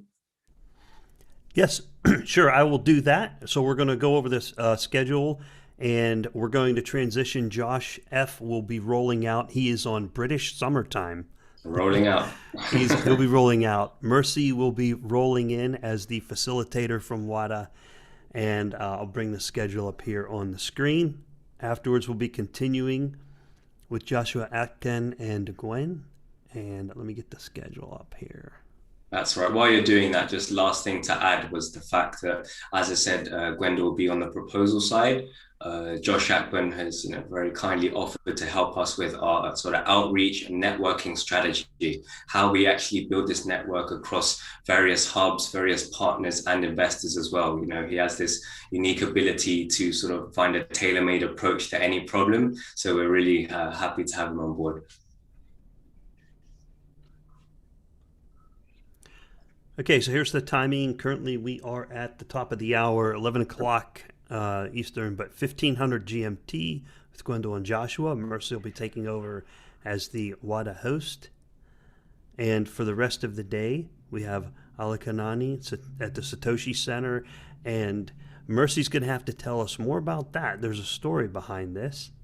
Yeah, Rick, can I just pause you there? Yes, sir. Okay, so what I'll just do is briefly just give an overview of the day so far. So we started off with PalUp, which is a ride-sharing platform in Fund 4 with Peter and Emmanuel. We then rescheduled the Oshoma section, so you'll see that coming in about an hour and a half later on in the day in terms of arts, heritage, and NFTs also. We then had my presentation of the overview of where WADA stands now. The fact we didn't get Fund 3, we were looking at options. We created the foundation, which we will go into in about an hour, and we received funding, fortunately enough. So we're now rolling out our campaigns for Fund 4 and Fund 5, which, Gwenda will be part of the team for both of those and ongoing. We then had new Mindflow. We talked a little bit about the treasure hunt collaboration that we're forming in terms of taking it from global to West Africa specific. So that's very exciting. We'll have them on a bit later on in the day. Then we went through James with the Gimbal Labs, and we talked about a number of things to do with education. I think even Starlink made an appearance, and Elon Musk. So be sure to watch that back when you get the chance. And then we had Sydney and AfroFinLabs, and we went through the whole history of how a lot of us got connected in the beginning. And then we had Gwendol and Joshua Akpan talk a little with the WADA network, and maybe how there is this joint proposal going to be created, and for a future sort of umbrella that everyone in Africa can actually participate in beyond West Africa. So that's a summary of sort of my section of the day. Hopefully the facilitation has gone all right. I think, I'm going to get a glass of water, and I might be with you a bit later on in the day. So thank you, everyone. Hey. Right. Hi, Mercy. And thank you, Josh. You'll be ducking out now. I'm sure you go get some water, get some food. You've been going for quite some time now. I'll have to take a break in a bit too myself, just to grab a quick bite, because we started early this morning. It's been going well. And now Mercy is with us as an informal approach. So if you can be around, and anybody can stay on as long as they want, and people can come in and out, but we'll sort of stick to the schedule in terms of who will be the focus, right? because I know that our next guest, I haven't had any real personal interaction with her, but Joshua and Gwendol, you have, and I think that would be good for us to make her feel as comfortable as possible. So thank you. Yes, thank you as well. So let us know whenever Alakanani gets here from the Satoshi Center. And then Gwen and Josh will be introducing us electronically for the first time ever. Yes. And where we left off from the first 4 hours, how we go? For the first 4 hours, we left off with Josh and Gwen telling us about with Proof of Africa and ABCD. I put links over in the chat for people who are just dialing in. Go ahead and scroll up and check out the chat. And so I was thinking on the last half hour as you both were describing your journey up to this point. The two key things that came to my mind were, what were your greatest challenges that you overachieved up to this point? Because it's a long journey and there's a long road ahead. But if you guys each want to take turns and say, what is the greatest challenge you've overcome up to this point, and what do you feel is your greatest achievement? Okay, I'm gonna start with that. So I'm a Christian, so there's some values that are instilled in me that I'm like the Word of God. So when I started doing this and talking, and it wasn't sustainable at some point. I really wanted to stop because I wasn't doing much. I wasn't doing enough. I didn't feel like I was making the impact I wanted to make. And at some point, I felt like people just didn't care. My mentality kind of changed because I quickly realized that it's not focused from like, oh, are people seeing what I'm doing? Did they even care? To, okay, how many lives have I actually really changed? And it wasn't until I was I'll meet people that went back to study for themselves after I gave them like an introduction, and they came back to me with an idea like, hey, I want to build this on Cardano.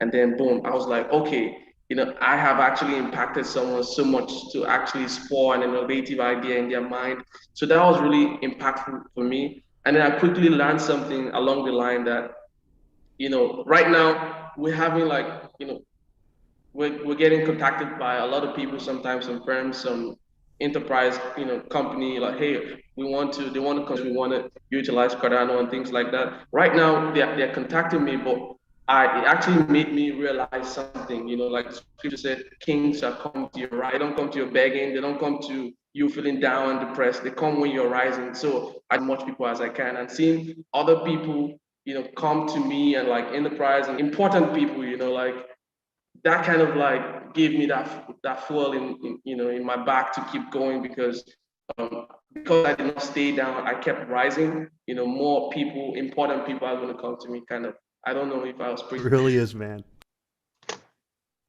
And Gwen, how about you, man? What's been? I don't currently live in Africa, but I had the chance in the past to work there, to try to develop projects, and suppose like 5 or 6 years ago.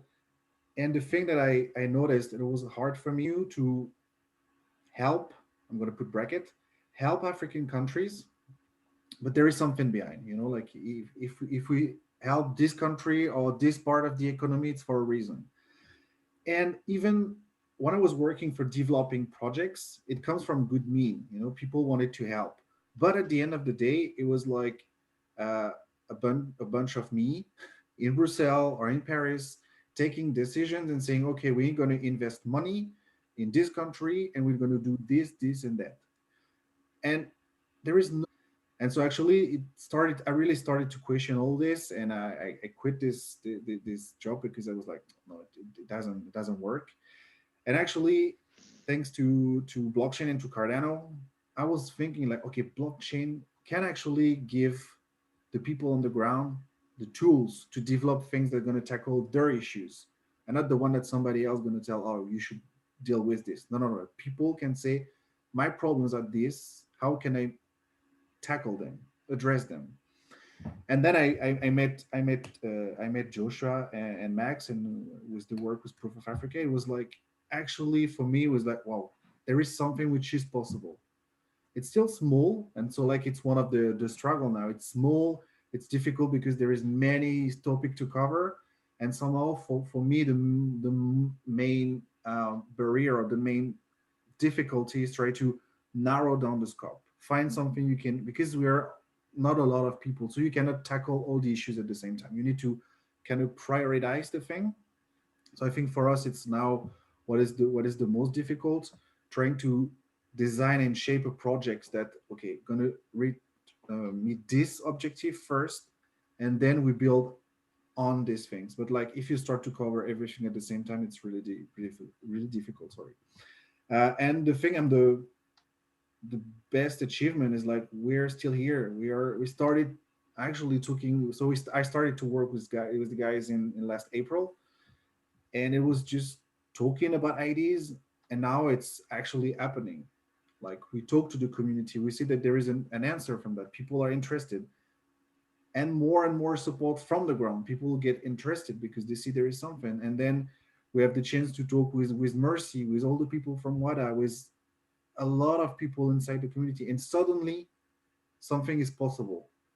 So of course, sometimes it might sounds weird because I'm not directly in Africa, but one of the things I see, because I'm a teacher, so actually in France, we have a lot of people who come from Africa or from African descent. Either their parents or they come to France or to Europe or to the US, or not necessarily because they want to, but because they don't have the opportunity to do what they could do or would do in their country. And I think that somehow I was like, okay, I can help them. I can help them to take over the power. Like, okay, I want to do it. If they would to do that in France, fair enough, that's super. But if they are like, oh, I want to go back there and I want to be able to do something and not to ask, no, I just do it. For instance, there is like some people we're knowing that is in Cardano following a bit, and he makes some proposal for Fund 5. So actually he's French, but like his parents come from Ivory Coast, and he's back there for 5 or 10 years now, and he's trying to develop things to help people do things on the ground. And for me, like seeing that it's happening, it's really like, and contributing to it, I have to confess, it's also a little bit of, I'm proud of it. But I think it's really cool, like to know that what you're doing is meaningful. Okay, it's small steps now, of course. Like when we ask in Catalyst for like 10 grand, I think that people are like, what are you going to do with this? But we initiate things, and I think that's for me the most the achievement I'm the proudest of. Yeah, that's fantastic, because you're not saying what is the government doing, what is the Nigerian government doing for Africa, what is IOG doing for Africa, what is Emergo doing for Africa. These are the folks you're working directly with, actually doing it. Okay, ground, like you said, people on the ground actually doing it, and that's amazing. People writing the code, like we had Peter this morning, writing apps that can be used, interacting with Cardano in Africa, and he's working to get that deployed, so these are people actually doing the work. Mercy, I didn't mean to continue talking. You know how excited I get, and Josh is very inspiring, and Gwen's got me kind of fired up. So what you got going on, Mercy? Yeah, I think I just want to throw this out there to say a big thank you again to the Cardano community for helping us reach our short-term sort of funding goal. I want everybody to know that, just so people don't take this, scammers don't take this broadcast and sort of say that we're raising funds. We are no longer raising funds. We are done. If anybody still wants to support us, let's head over to Project Catalyst. Let's go into Idea Skill. Let's register. Let's register to vote, and let's actually vote. That's the best way that anyone can support the projects in Africa and all over the world. There are some great projects there. Rick, I think we'll give it to Gwendol. Do you want us to have a break before we come back, or you still have things to say? Because I think we can have maybe a 10 minutes break, and then come back full vim for Alakanani. Is that a good plan? It's all good for me. Actually, I'm still so I send all the details to Alec and Annie. So perhaps like, yeah, we can, if you guys want to make a break, we can make a break, and then I can make a little introduction waiting for her, like saying a bit like why did we get in touch with her, and like the kind of discussions we have with her so far. That could be good. Yeah, I think it would be good to have that break, so our viewers can also sort of take a bathroom break or a drink break or something like that. So I'll leave the timing of the break to Rick, and then we will come back.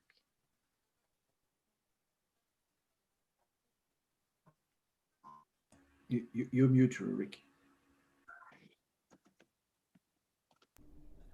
Thanks, Gwen. Yeah, I was muted. Okay, so we're going to pause for a break, 15 minutes. I'll put this screen up.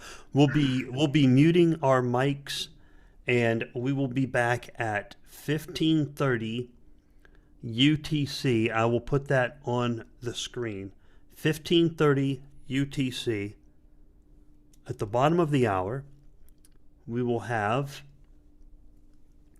Ala Kanani from the Satoshi Center will be with us, and Gwen will bring us up to speed on what's going on. Sound good? All right. Yeah. So again, mute your mics, and then I'll put the screen up that kind of holds placeholder for us, and I'll meet y'all back here in about 15 minutes. Okay, sound good?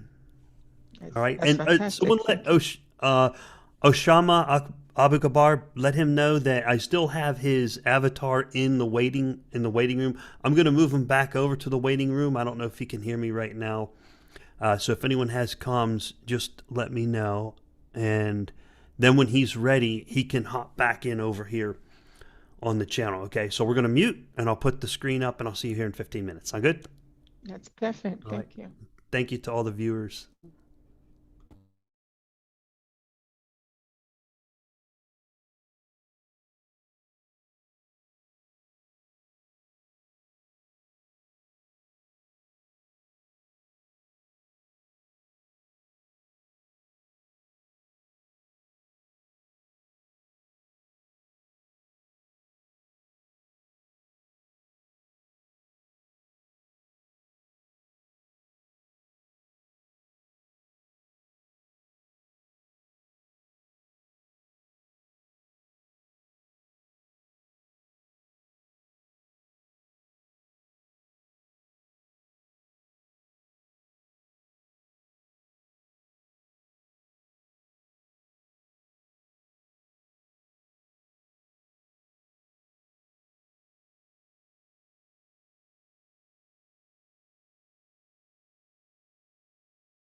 You're mute, Rick. Oh, good. I thought I was the only one not hearing him. I'm like, yay! Okay, as I was saying, I got to learn how to use my mute button. I wasn't saying that. Thanks, Gwen. Gwendol. Gwendol. Oh, he has it short. I'm sorry. Gwendol. All right. Oh, sorry. Okay, no, my bad. I didn't know that he had shortened it. I was calling Gwendol. Yeah, I have to make use of that waiting room feature over there on the right. It looks like if someone needs to step out, they can like mute their video, mute their audio, and I'm set as the host. So I can spotlight or I can hide myself from view. So you can do that. You can hide self from view, or I can put people back in the waiting room. So we'll make use of that. We don't need it right now. I was just making those observations. Oh, look at the cool features we got here. All right. So, hey, Josh, there you go. What I can do is go. Hey, I'll guys. touch it. You want me to pull up the schedule again real quick, Mercy, for people who are coming back from the break here at the bottom of the hour? That would be amazing, yes. Okay. And see where we're at up to this point. Yeah. So it is 15:30 UTC. Here's the schedule of what we have for today.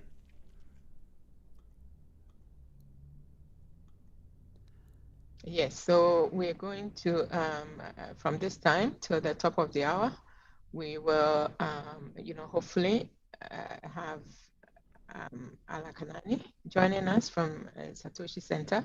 And this really shows how we are building the Wada network, right? Because, like there's core Wada, right? And then we know on a personal basis, sort of we bring in ABCD, POA, and then they know somebody and then they bring them in. So it sort of becomes this trustless network on top of a trustless protocol, right? So we are very excited that we will be getting Alakanani. If she's not able to make it for any reason, we know that's just a matter of time. So at the top of the hour, we will have the Wada core team. So I'm hoping that Josh will jump back on. But on top of that, we will also have Megan and Manfo joining us. Joshua and Gwendol, feel free to stay if you want. It will just sort of be that sort of gallery view. And then at 16:30, we will have Oshoma joining. And then at the top of the hour, as at 5 p.m., we will have one of our students from Ghana. So this is something that I personally am very, very excited about. So we have a partnership with Blockchain Education Network. This organization has been around like almost 7 years now. And basically what they do is like they just go to universities, like they have a script, like they have their legal team, they have, like they have everything down to the wire. And what they do is that they go to universities and just set up blockchain chapters, just blockchain education. This is what blockchain is. They have lots and lots of resources in terms of the education and, as I said, legal and logistics and all. So once they set up that blockchain chapter, that sort of global network, they do mini sponsorships in case students need to attend international events and stuff like that. Last year, they entered into Africa for the first time, and by design, it just happened to be in Ghana. And so far, we have a big momentum there, and I'm very, very excited about this. So Nana Safo, I'm hoping that he'll be able to join. As we know, the connection in Ghana can be a bit rough, but he coming in, we'll talk about that program and how that's going to go. I think that I will leave the update to that, and then as we go down, we will do some more updates. Okay, thank you, Mercy. And we do run into, you have sometimes rough connections with people who are there in Africa, and that's okay, because then people who have good internet connection in North America, Europe, parts of South America, they get to realize firsthand, hey, this is the kind of struggles people are dealing with that they have to overcome. You can still employ blockchain technologies for identity, traceability, currency, all the different features blockchain brings with it, but also helps people become more aware of the challenges that you're facing while building this infrastructure. You're building multiple infrastructures, higher speed internet, along with the blockchain technology, which means it's a place ripe for growth, right? There's not already a farm growing there as far, that was the analogy I've heard, is there's plenty of room for growth, and that's what makes the work being done in West Africa so important, because people need the technology, right? It's needed, it's in demand. All right, so I don't see Ella Kanani dialed in yet. No, actually, if I may, so we were in touch beginning of the afternoon, but probably have some network issues. So if it's okay for you, perhaps I can make a little introduction on how we got in touch with her, what we discussed so far, and hopefully she's gonna join us. Or I tell her, like, even if she can later on, but just to jump in. So really briefly, so Ella Kanani is located in Botswana. So she's known as the Bitcoin lady, because she's one of the first person really get known for being into Bitcoin and understanding a bit what was behind it. Because I think it's one of the thing, and I think Joshua can agree with that, is it's not only in Africa, but in Africa there is people mix a bit cryptocurrency and blockchain. But we have to understand that it's two different things. Like, cryptocurrency is a currency, and blockchain is the thing you can use. It's a tool to develop other things. And she actually started to really understand this and try to come from this Bitcoin is a scam kind of thing, because there is also in Africa, it was true, a lot of scam with it. To, okay, now there is a technology behind, there is blockchain, what we can do with it. So she created the Satoshi Center, and she is actually trying to gather a team of developers and to teach other people in Botswana what is behind blockchain and what can be implemented with it. So she started with Bitcoin, she worked a bit on Ethereum, try to understand how you can apply some traceability solution.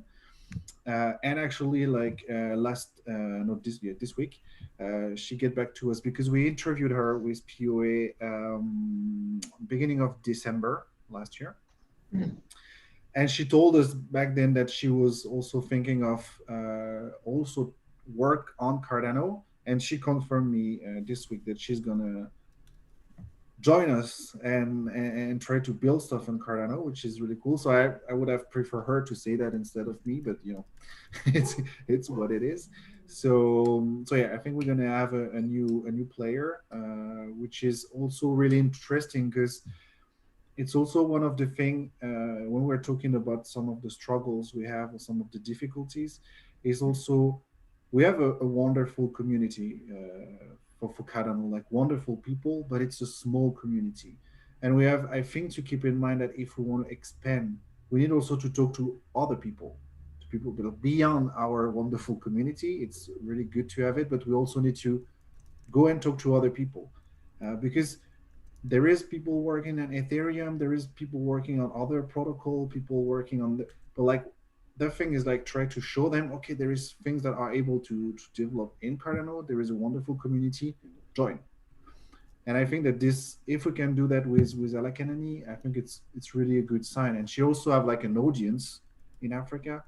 And not talking just about marketing and like finding the right people to, but I think it's also important to show, okay, there is people who are in the game, so to speak, for a long time, and who understand that, okay, there is something that might be developed in Cardano. And I think it's really important, and it's also one of the things you are doing with Wada Mercy. So I think it's really important to emphasize this. Absolutely. So one thing that we've actually noticed is, like, as we've been saying, and as POA BCD knows, infrastructure for us to actually penetrate the African ecosystem. We need education, and we also need infrastructure before we can really start building. We can do some transitions, but we still need the infrastructure. And sometimes in Catalyst, what I've realized, we've been here since Fund 1. It was such a pleasure sort of interacting with Joshua. And, the first proposal that, I think it was both the first and the second proposal that ABCD had put in. It wasn't funded. And it wasn't just the not funding, and also even with the Wada proposals. Because we are sort of on the ground and we have that connection with people on the ground, we know how important it is to just make sure that we have everything in place before we start, sort of building the dApp. It's so easy to, you can see that, okay, so this is what we are doing and this is the results, right? When it comes to stuff like electricity, internet, education, sometimes even marketing and government advocacy, it's very difficult to say that this is what we are doing and this is the results. Like, it's not very clearly linked. I just want to say that I am very, very grateful. So in Fund 3, he's actually a community advisor, two of them. They co-proposed a category called Grow Africa, Grow Cardano. They see the potential that it's not just growing Africa, but growing Africa also actually makes Cardano more valuable. So they did put in a proposal, and it won funding. And the way that Catalyst is, if it's a community choice challenge, then it skips a funding round, right? Because as I was saying the other time, it takes 3 months for a fund to launch and for it to complete. So then now in Fund 5, thankfully we have that Grow Africa, Grow Cardano. And we've been thinking that the best way that we can actually make impact going forward, and Gwendal is helping us with this, Joshua is helping us with this, we have Steve Lockhart in the community helping us with this, and lots of other people, is just to sort of see if we can focus this proposal actually on the infrastructure needs. So that's what we're doing. Fund 5, more of that is coming soon. And we are hoping that it will be baby steps. And it might not go, it might not do everything, but it will do a lot, we're hoping. So we are very, very excited about that. I just wanted to throw that in there. And we are hoping, because when Gwendal did that interview with Alakanani, I just felt it so much, like this is a woman who is just doing such great work. And, she was talking about some of the struggles that she was facing. And so when this sort of funding came in, we thought, oh, why don't we include her? She's way down in Southern Africa, in Botswana. Let's just see if we can include her. So that's what we're doing. And there are many, like the opportunity that this funding is giving to WADA and the WADA associated entities in Africa, as well as the other, the others that are doing a lot of work, is that it gives us a common place to sort of say, oh, oh, wow, I like this that you're doing in Ethiopia.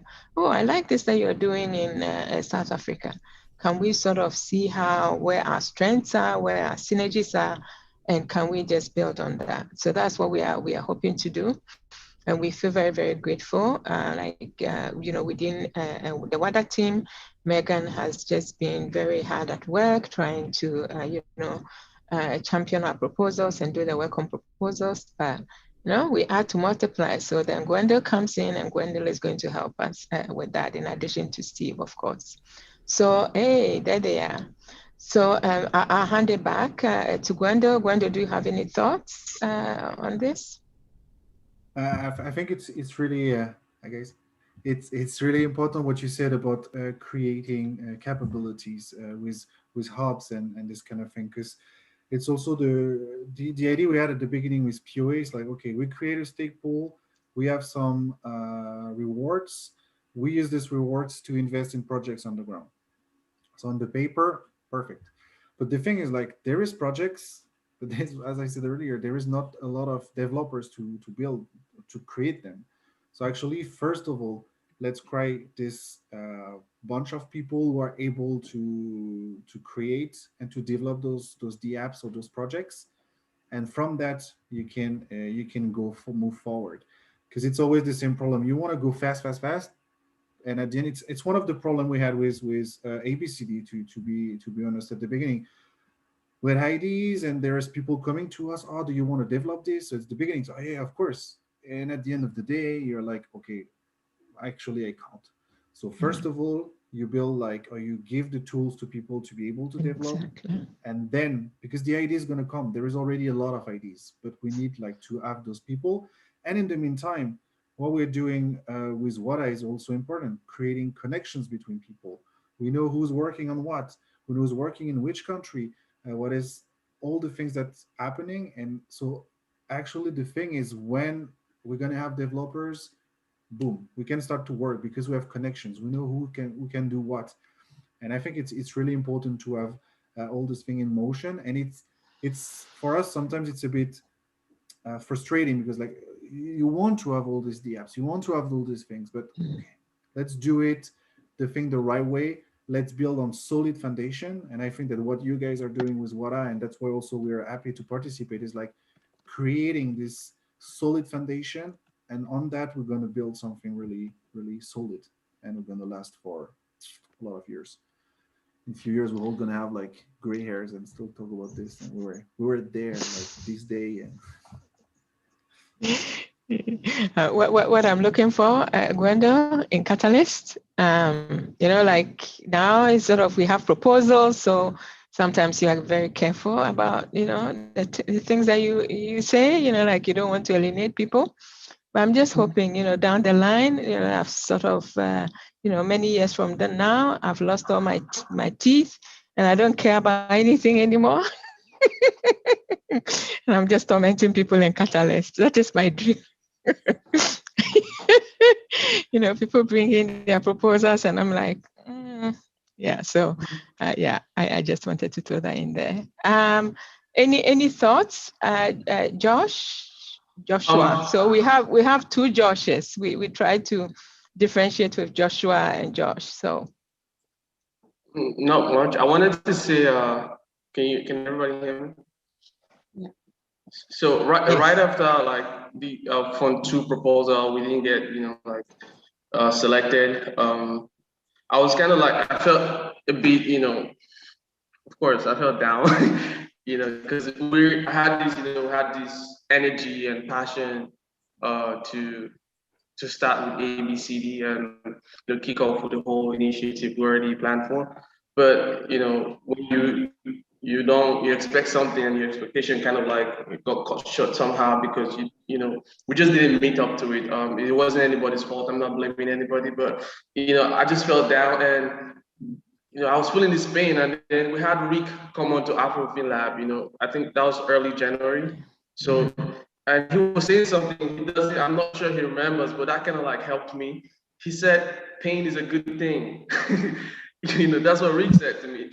And I was like, whoa, I never thought of it like that. I just didn't want to feel the pain. But what did the pain make us do?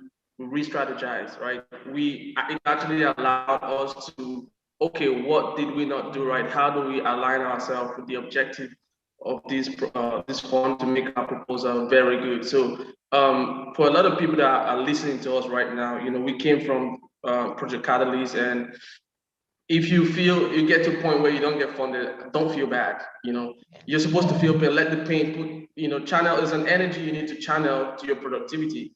You know, channel that energy and see how you can do even better to meet either requirements or even go outside of the box and do something, extremely extraordinary, I would say. So yeah, I wanted to, say thank you to Rick for that. Thanks for that message. That was really good. I really appreciate it. Yeah, actually, that was a very pivotal time that we had with Rick. It was like, just sticking with the frustration, sticking with the pain, working. The only thing though is that Joshua did have his bit of, he did his bit. And then, come Fund 3, end of Fund 3 and the results, and it's like, sort of, oh my gosh, this pain has to continue for Wada.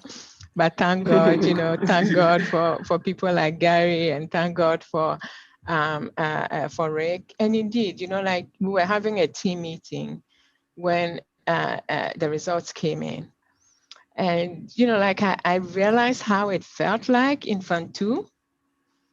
And then I just felt so grateful having a Josh and having Megan and Mindflow, right? It was like, like pain, when it's shared, it's less, like it's more bearable, and they were like, you will do this and, we will figure out a way, and it's like, don't worry, and, let's go forward. So I think that, that what we're doing is good. We build our networks, we add to multiply, we share our joys, we share our celebrations.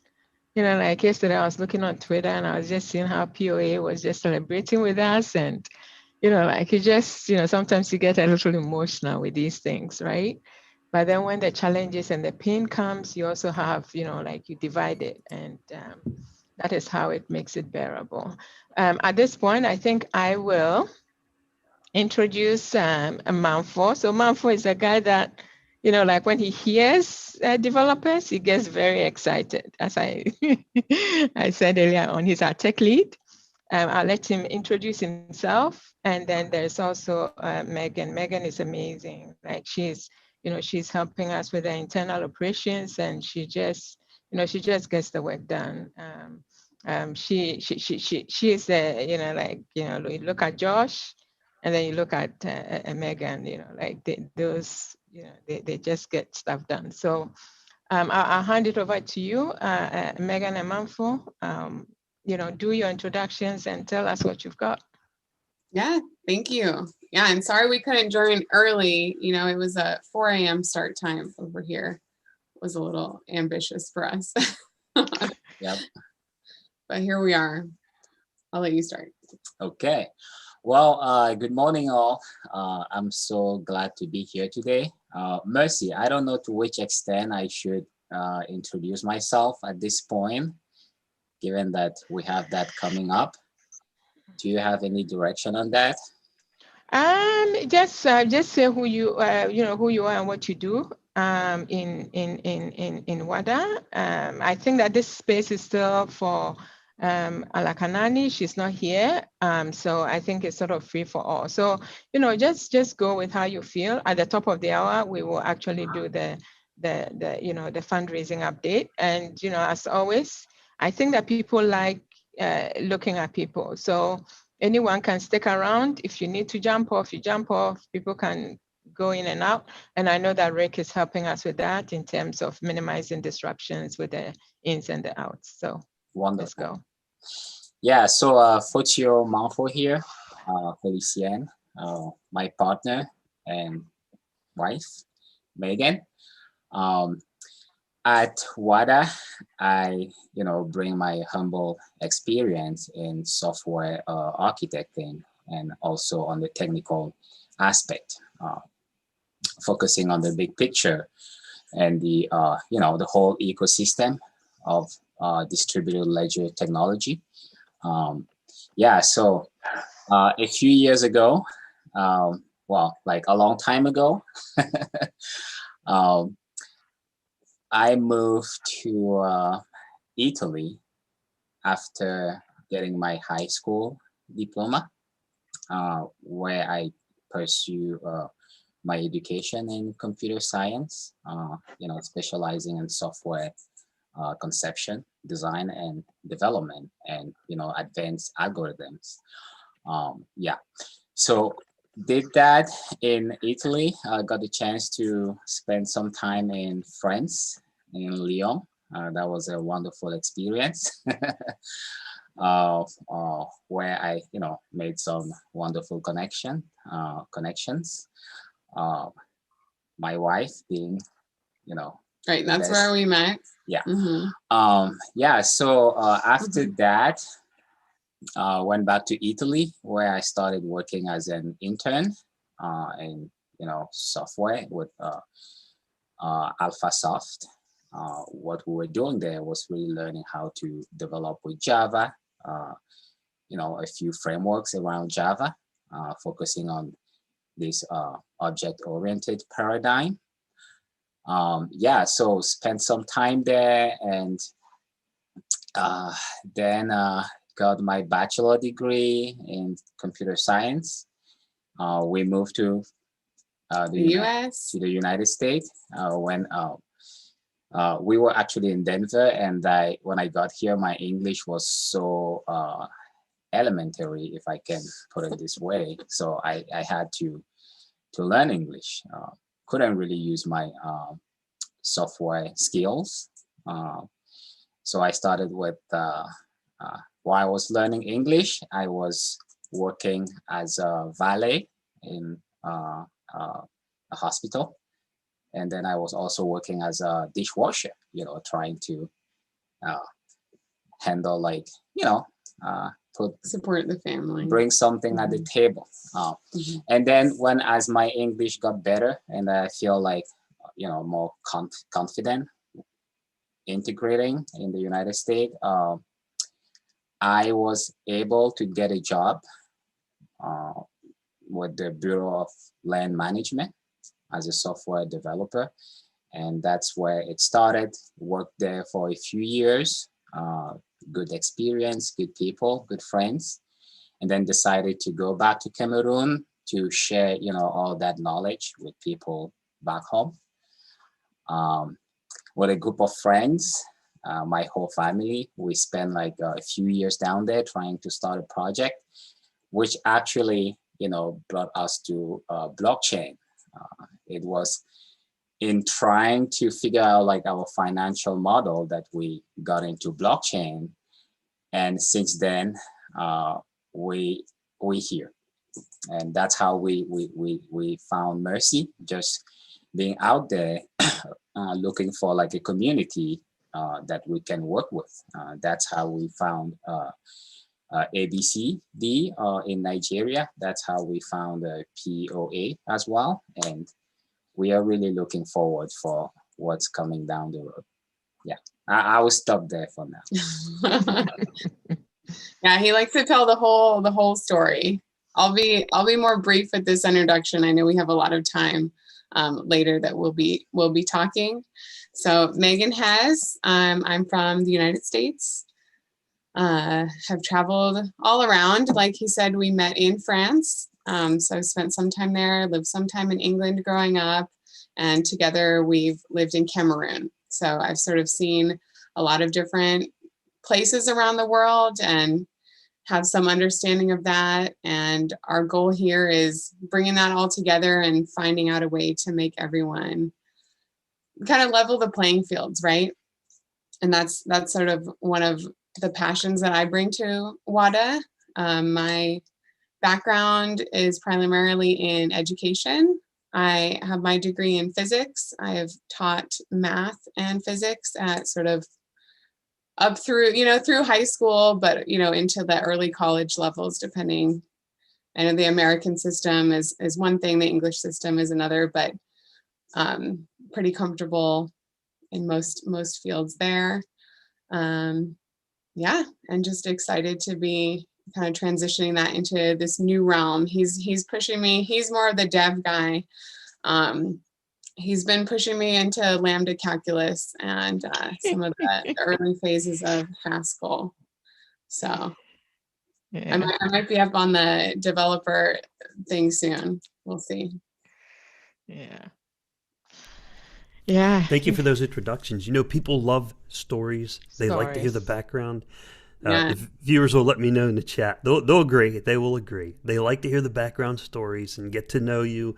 And also, they're going to take breaks as well. So the people who are watching now, they're going to take a break. They're going to go mow the lawn or walk the dog or something.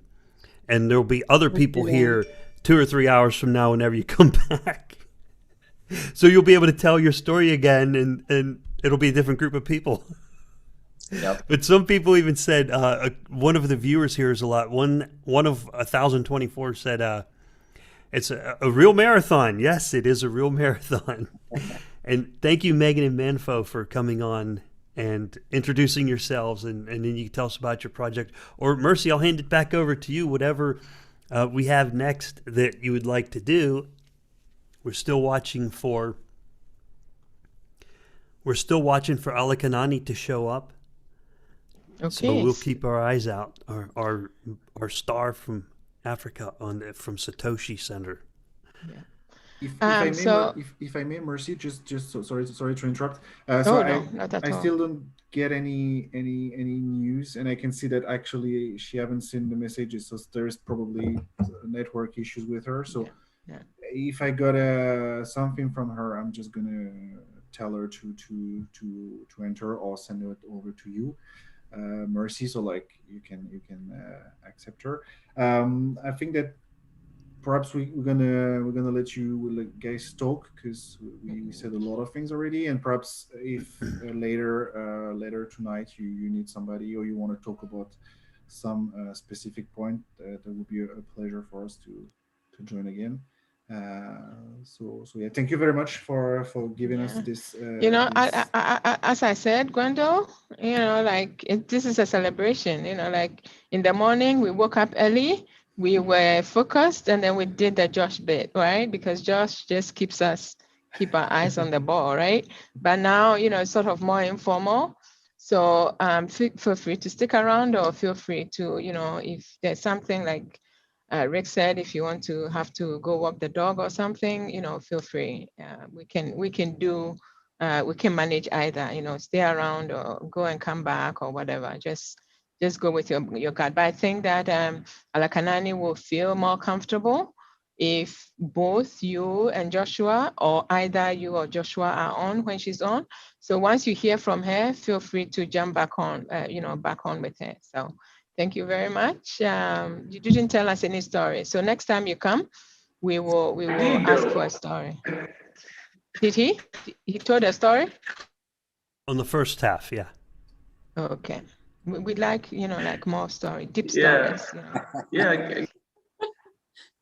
But Joshua, I think that we're gonna have to tell them our story. Like later. How you guys? Oh, gotcha. Yeah. So thank you very much. I think I'm gonna go walk the dog now. Actually. Yeah. So thank you very much. Thank you, Rick, for having us, and probably thank you, Rick. See each other a bit later tonight. Thank you, guys. All right, Josh. Bye, guys. Gwendol. Thank you. Bye-bye. Yeah.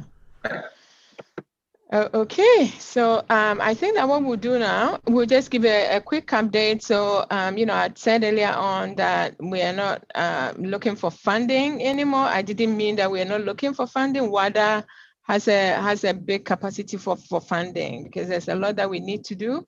What I meant is that we are not fundraising, the shortfall that we had for Fund 3.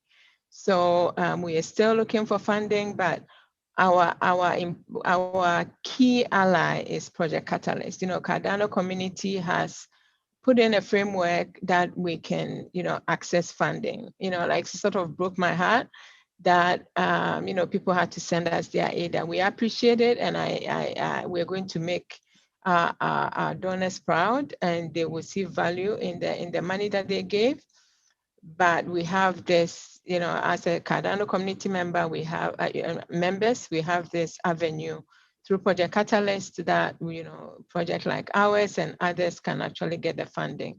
So if you want to keep supporting us, please head over to Project Catalyst, to Idea Scale, register to vote for ours and other projects, really good projects out there. Let's take the time to do that. And I'll quickly say that, yeah, so please look, I think Rick said that he's put some links down in the chat and in descriptions, I think. So please feel free to access that. We will do our fundraising update now. I will start and then we'll get Megan and Mindflow to add to it. So we had, or maybe just to give an update, because as Rick said, you know, people go in and out. So what had happened in Fund 3 is that we had put in a proposal. So, you know, like we had been here since Fund 1 was non-funding, Fund 2, you know, we didn't get the funding, and then Fund 3, we're hoping that we'll get the funding. The way that Catalyst works, it's just the maths, you know, maths is maths. We missed our funding by just $3K dollars, right? So it's just like $3,000. But the thing is, whether it had been 3,000K or it had been just $2, you miss it and you miss it. So it can be really, really heartbreaking sometimes, you know, when you are skipped over just because, you know, maybe you are even $1 short of what is left of the amount. So Gary, he reached out when he saw that we had missed it, and then he said, you know what, you know, I can help. Let's get on Twitter. I have some good followers, and we can make this happen. At that time, we had been having internal discussions, having a lot of meetings. How do we get people, you know, how do we not become so dependent on Catalyst? And you know, we had some plans in place, but in terms of actually bringing in people, you know, like sort of community stuff things, it was down the line, way down the line. But then when Gary said it, we were like, yeah, you know, like, why not? And at that time, coincidentally, we were actually scheduled to be on Rick's show. And Rick, you know, like Rick has just been so gracious to Wada. Fund 2 appeared on, you know, his show. You know, he asked the questions, gave coaching on how to make things better. Actually, during the voting, he went live and then voted. When you look at Rick's voting from Fund 2, then you see the thoughtfulness that, you know, some people put into the voting. You know, it's not just, let me see which one is, and then just vote for it. But it was that thoughtfulness, and we really, really appreciate that. But in addition to that, he just helped so much, you know, use this platform. Cardano Live, please head over there, follow. I'm sure that most of us here would be doing. Rick really helped us with that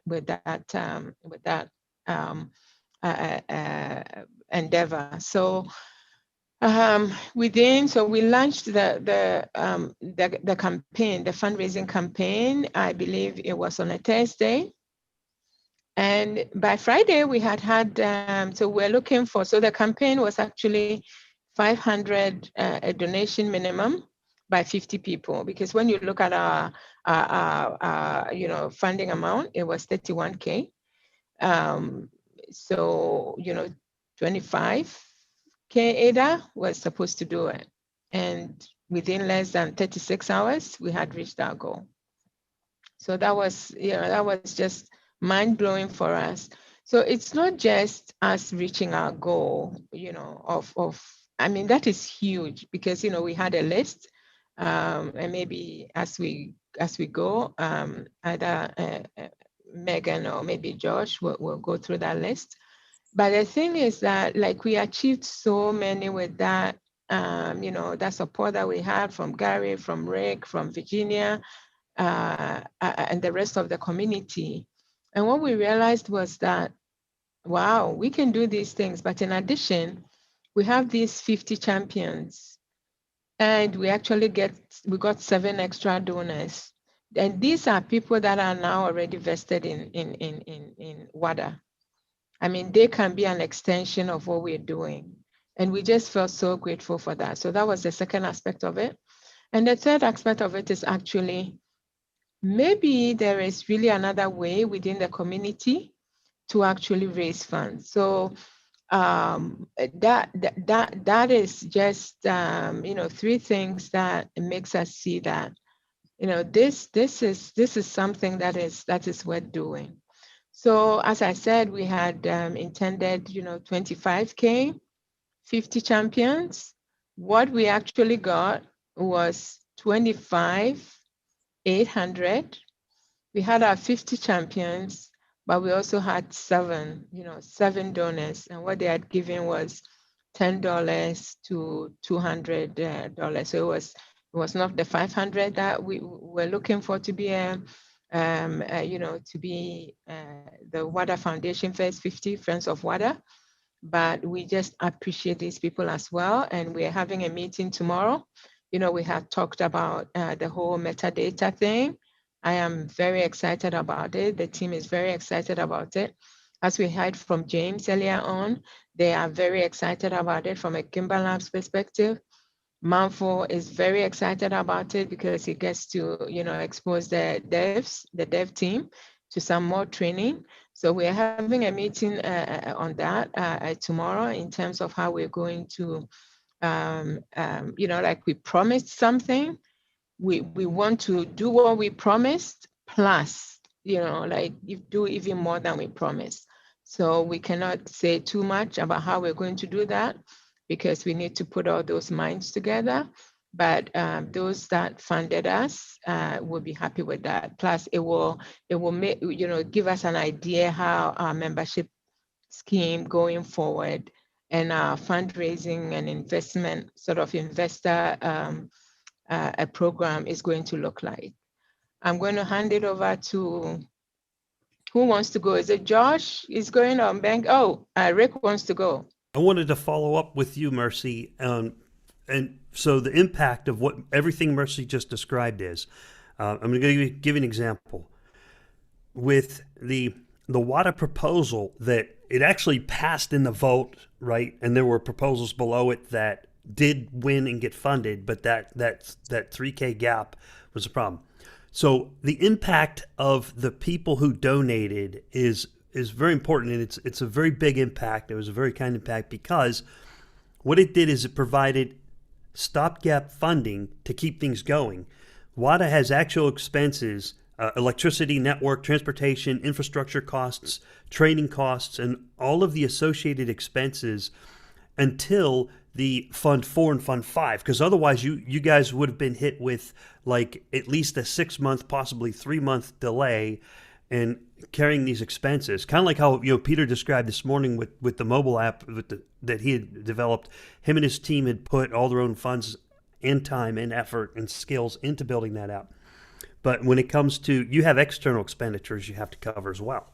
So that stopgap funding from those donors kind of filled in until Fund 4 and 5 come up, and we can get out the vote drive going for the Wada-based proposals that are on Funds 4 and Fund 5. So I just wanted to follow up with you, Mercy, and point out the impact is very important, because it helped fill in that time frame, or it would have caused delays from at least 6 weeks, probably 3 months worth of delays and out-of-pocket costs in the meantime. So Right. And Rick, I'm so glad you kind of highlighted that, because that's true. And Wada, we're kind of just doing it anyways. We're going ahead, and we've been working so hard. We're relatively new to the team. We've been here since the beginning of the year, but this has been going on, what, Mercy, like a year, over a year? Yeah, nothing actually delays Mercy, because she's been pounding away right since Fund 1 last October timeframe, roughly. So there really wouldn't have been a delay. You would have just said, suck it up and keep going, right? Yeah, just working on fumes, though. You know? Yeah, at some point, you know, like Rick, you know how numbers go up, right? Oh, it's number go up. Yeah, number go up technology. Yeah, number go up. So, you know, for most of us, you know, we have been pre-funding. And as you know, like around September, you know, when Shelley launched, in fact, even back in, what do you call it? You know, when the pandemic hit around March, when ADA went down to, you know, it was sort of pennies. And imagine all this money that, you know, we were sinking into the project. If we had bought some ADA and staked it, you know, like that's a 10x already, right? So when you look at the number go up, you know, the number go up sort of perspective, you might not build long term. But we realize that, yes, it is true that some of these monies that we are sort of pre-funding Wada with, it's the long game. You know, somebody has to put in something, right? So we've built the relationships. There are some people that if we had waited for things to happen before, you know, we reached out, we might, you know, sometimes there's an opportunity. And when there's an opportunity, you have to take advantage of that opportunity, as somebody said, in the lifetime of that opportunity. So we are glad that we did what we did. We didn't get our 10x or our 20x, you know, ADA appreciation, but we are building for the future. It's not about money anymore. It's not about bags anymore. It's about what are we doing for the future. I'll give it back to Megan or Josh or Manfo. Yeah, sure. I will take it. Thank you, Mercy. You know, I think just like you said it very well, having started this whole thing, and you are definitely older in this than all of us here. And you know, something that really amazed me when I came on board was to see like the passion, right? Like, you know, I'm thinking about like first meeting that we had, and the other ones that we had with Josh. And my feeling, I can still remember that feeling, you know, when you have the feeling of belonging to a community. So I just wanted to mention that. That's really meaningful to be working with people that are really like passionate about something. It almost becomes like it's not about work, it's about like enjoying life, right? And learning about life as well. So I just wanted to say that, you know, you're a champion, and we are glad that you are with us. Yeah, on the foundation aspect, honestly, where I come from, communities come together. So they come together, and they share joy, they share their pain, and it becomes really distributed. Just like we said, like we talk about distribution and decentralization all the time. I think we have that in our communities, and with this funding round, I'm so impressed on how like people jump in and, you know, chip in their small contribution, which to me here really represents like some sort of crystallized energy that is gonna bring a lot to people down there in Africa. I mean, when you think about what could be done with 500 ADA, I mean, this is crazy. And yeah, so I'm really grateful to all those champions, and you know, we are looking forward to really showing them that they did not, there wasn't a mistake. They did something wonderful. They cannot even imagine the potential, but this is a lot. Yeah.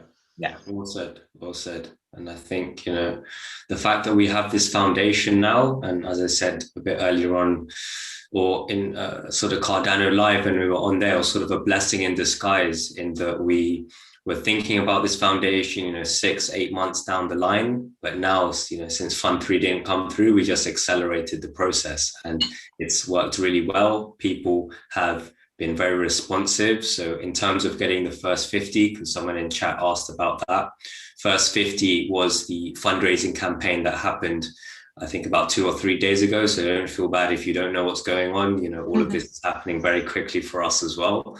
But it's just in terms of the people that supported us with 500 or more ADA, we've now put them into the foundation as the first 50 foundation members. What that process looks like, we're not completely sure yet, but we are working with these members. We're reaching out in terms of their transaction IDs, in terms of a metadata project that we're going to be putting into Fund 5.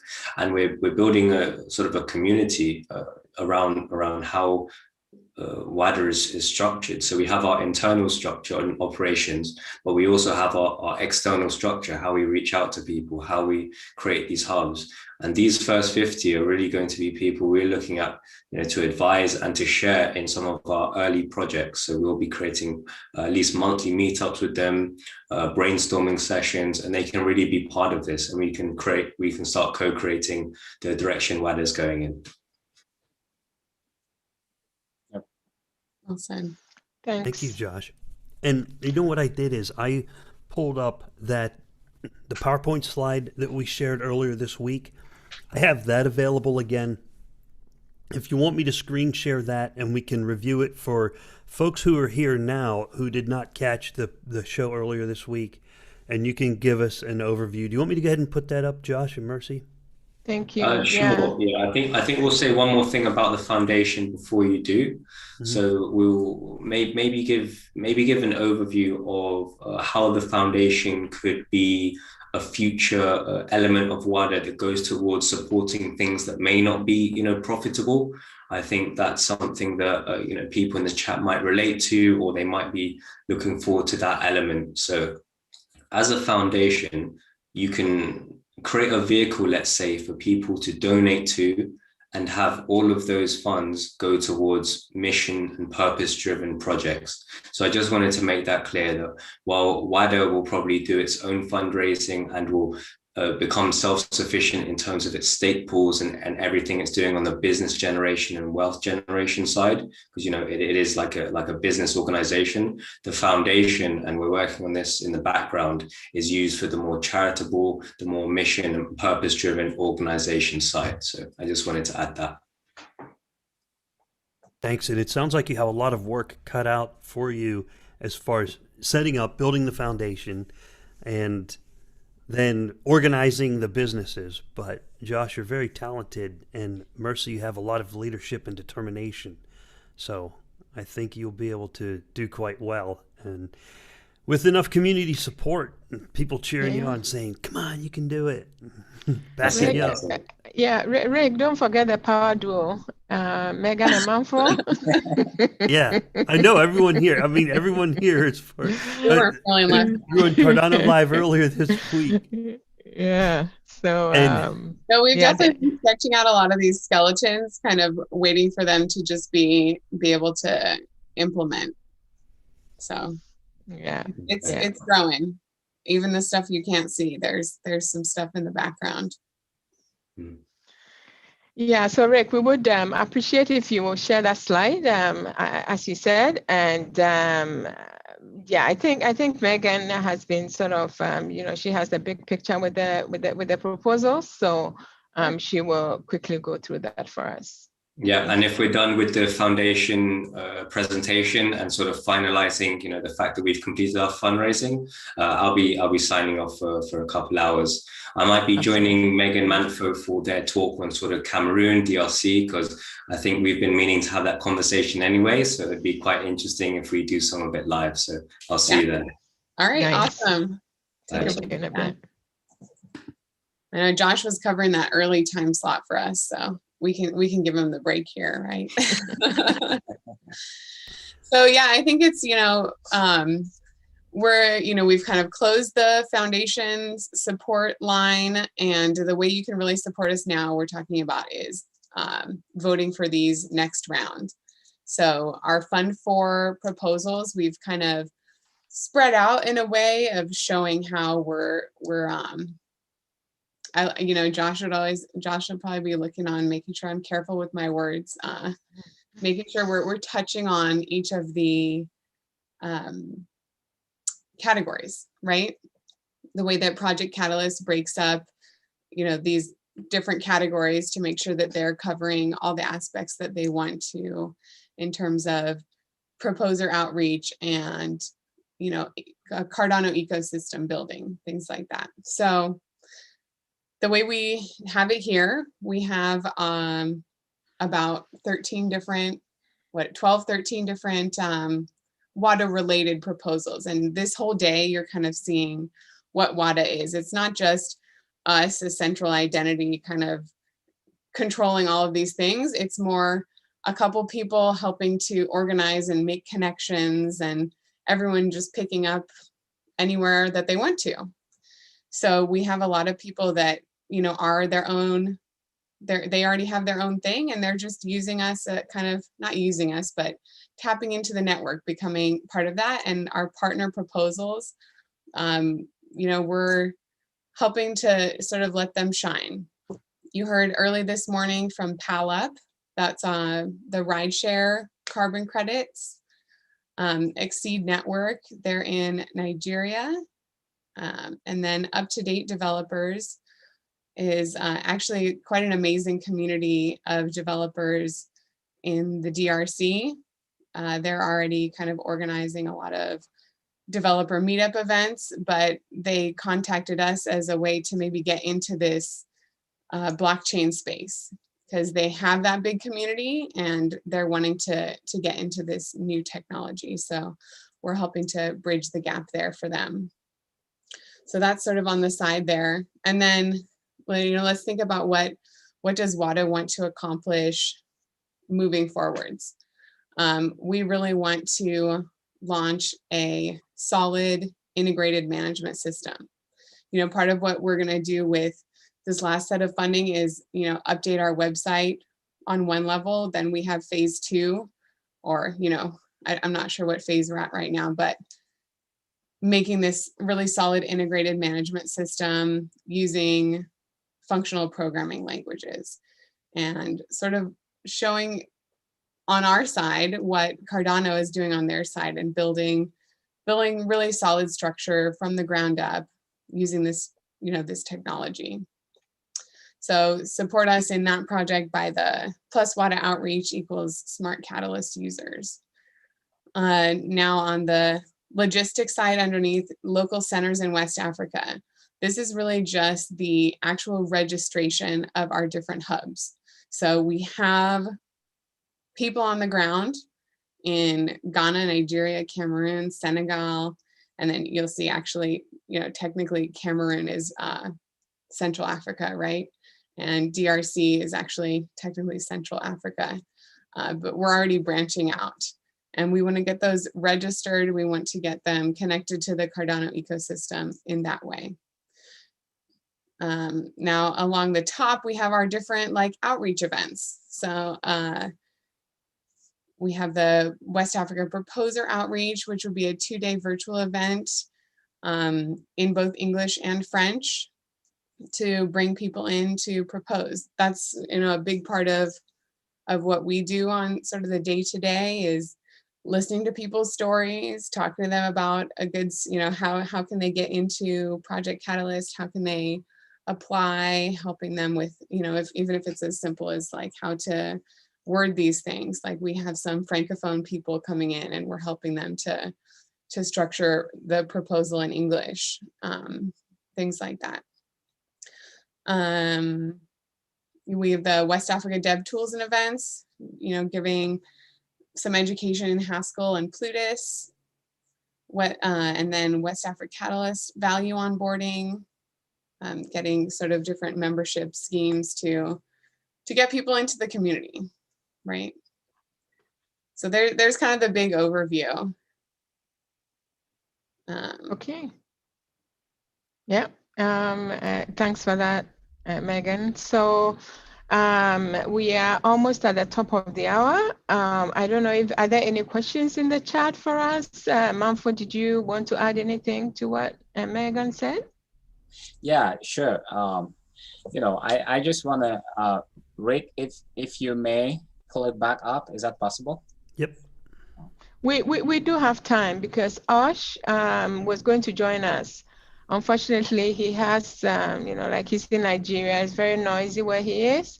So it would be very difficult for him to do any presentation. So once we wrap this up, we'll sort of give a high level in terms of, what we are planning with Osh. Osh is a very talented a creative artist, brand guy. He writes articles. He's just a multi-talented guy, and we feel so blessed to have him join the Wada network. Okay, I'll give it back to you, Mal. Thank you, Mercy. So I just want to highlight a couple points here, right? Because it's important, to for I think the community to really understand what we are trying to do at Wada with the structure we are putting in place.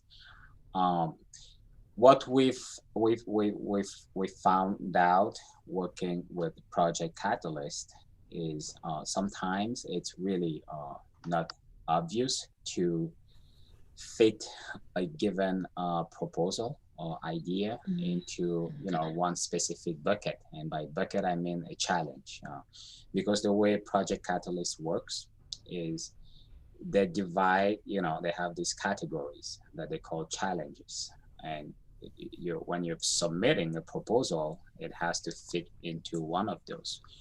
So early on at Wada, we realized that this could be like a problem to some degree with some of these proposals and projects that kind of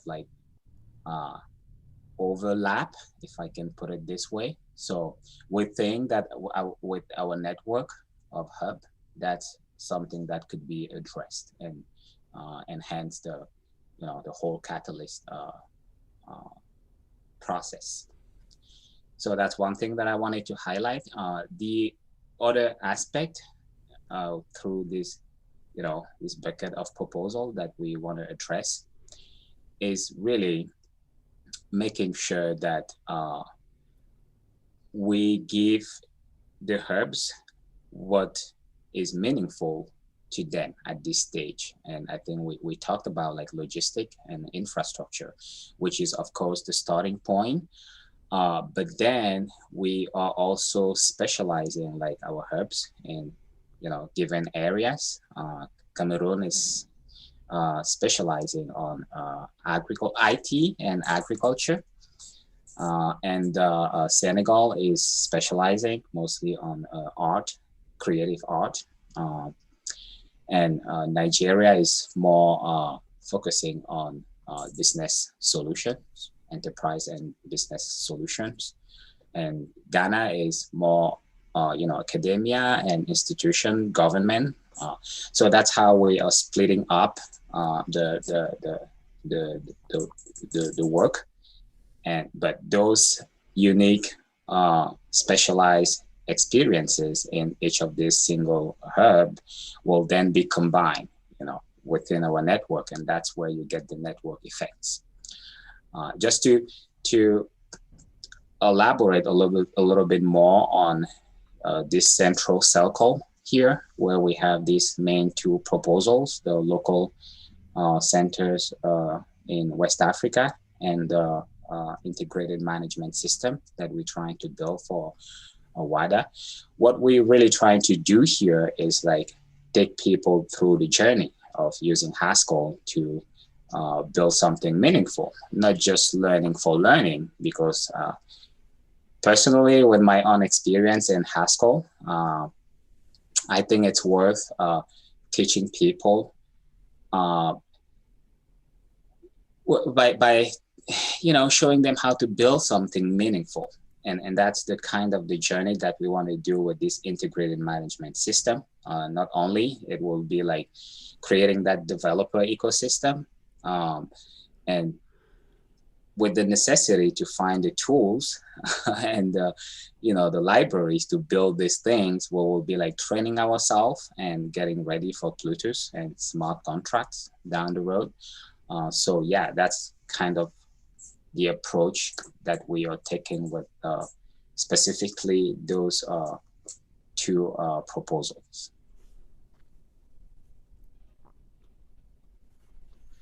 Thanks so much. Yeah, that's a very important thing to highlight.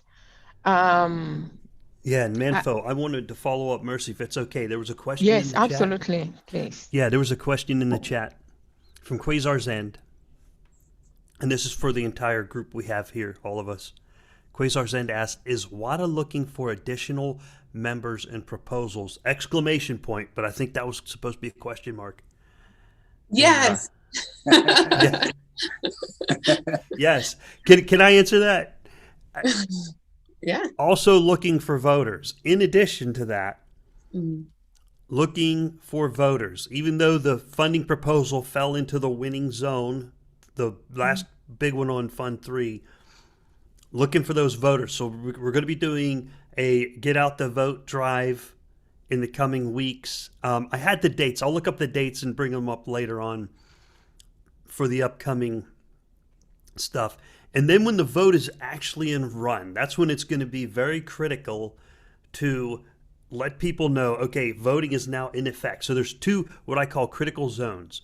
One is, when can you register to vote to take the Project Catalyst app, the Catalyst app on your mobile device, snapshot the QR code so that your ADA counts towards the vote. That's going to be a critical zone.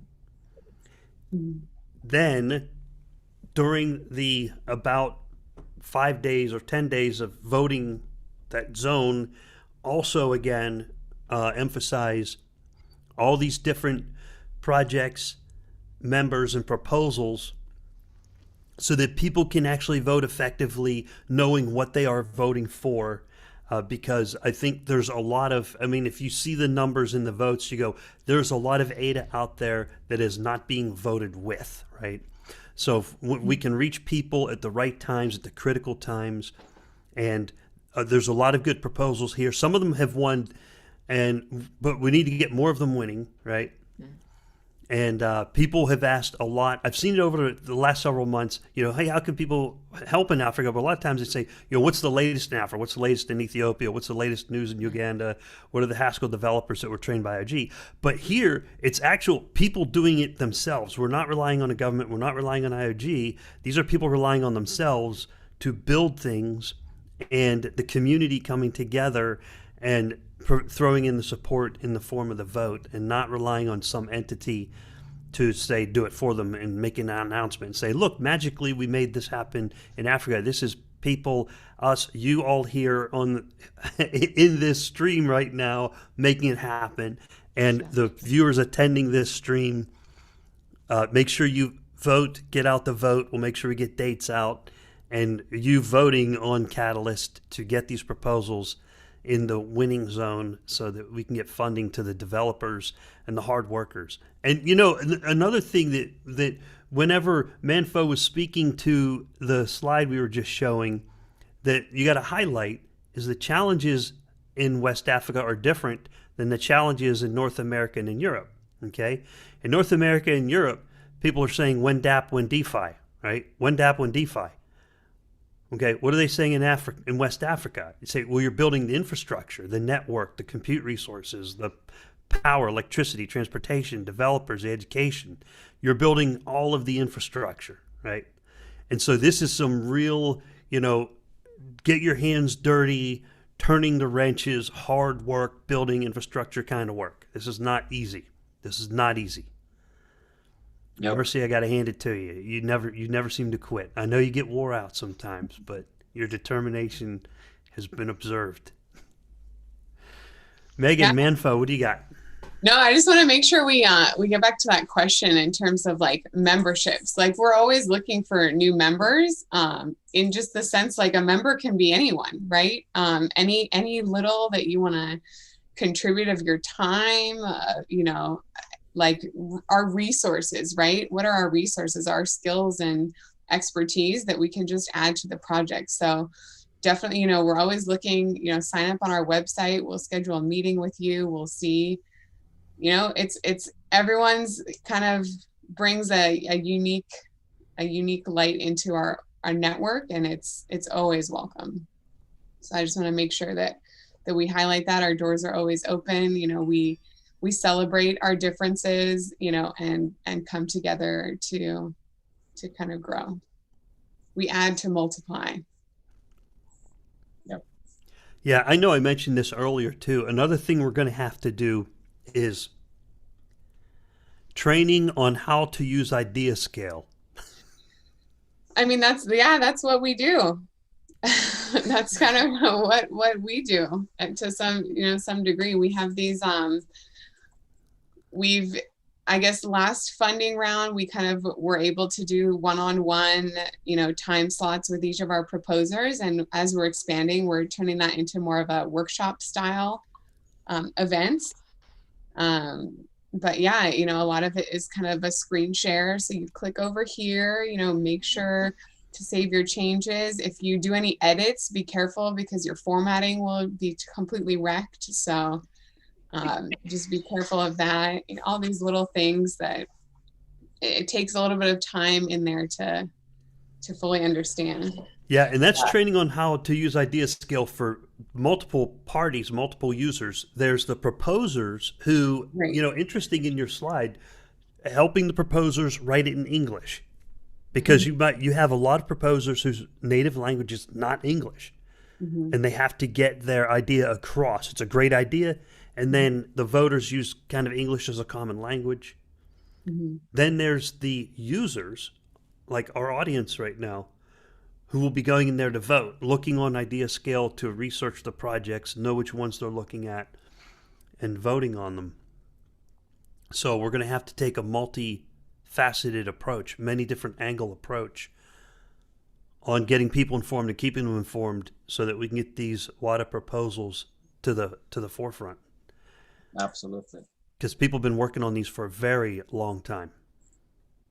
Yeah. Yep. And I just want to jump in a little bit in here, jump in and add a little bit more, you know, with my background as a software developer and always trying to be careful about how we design our interfaces.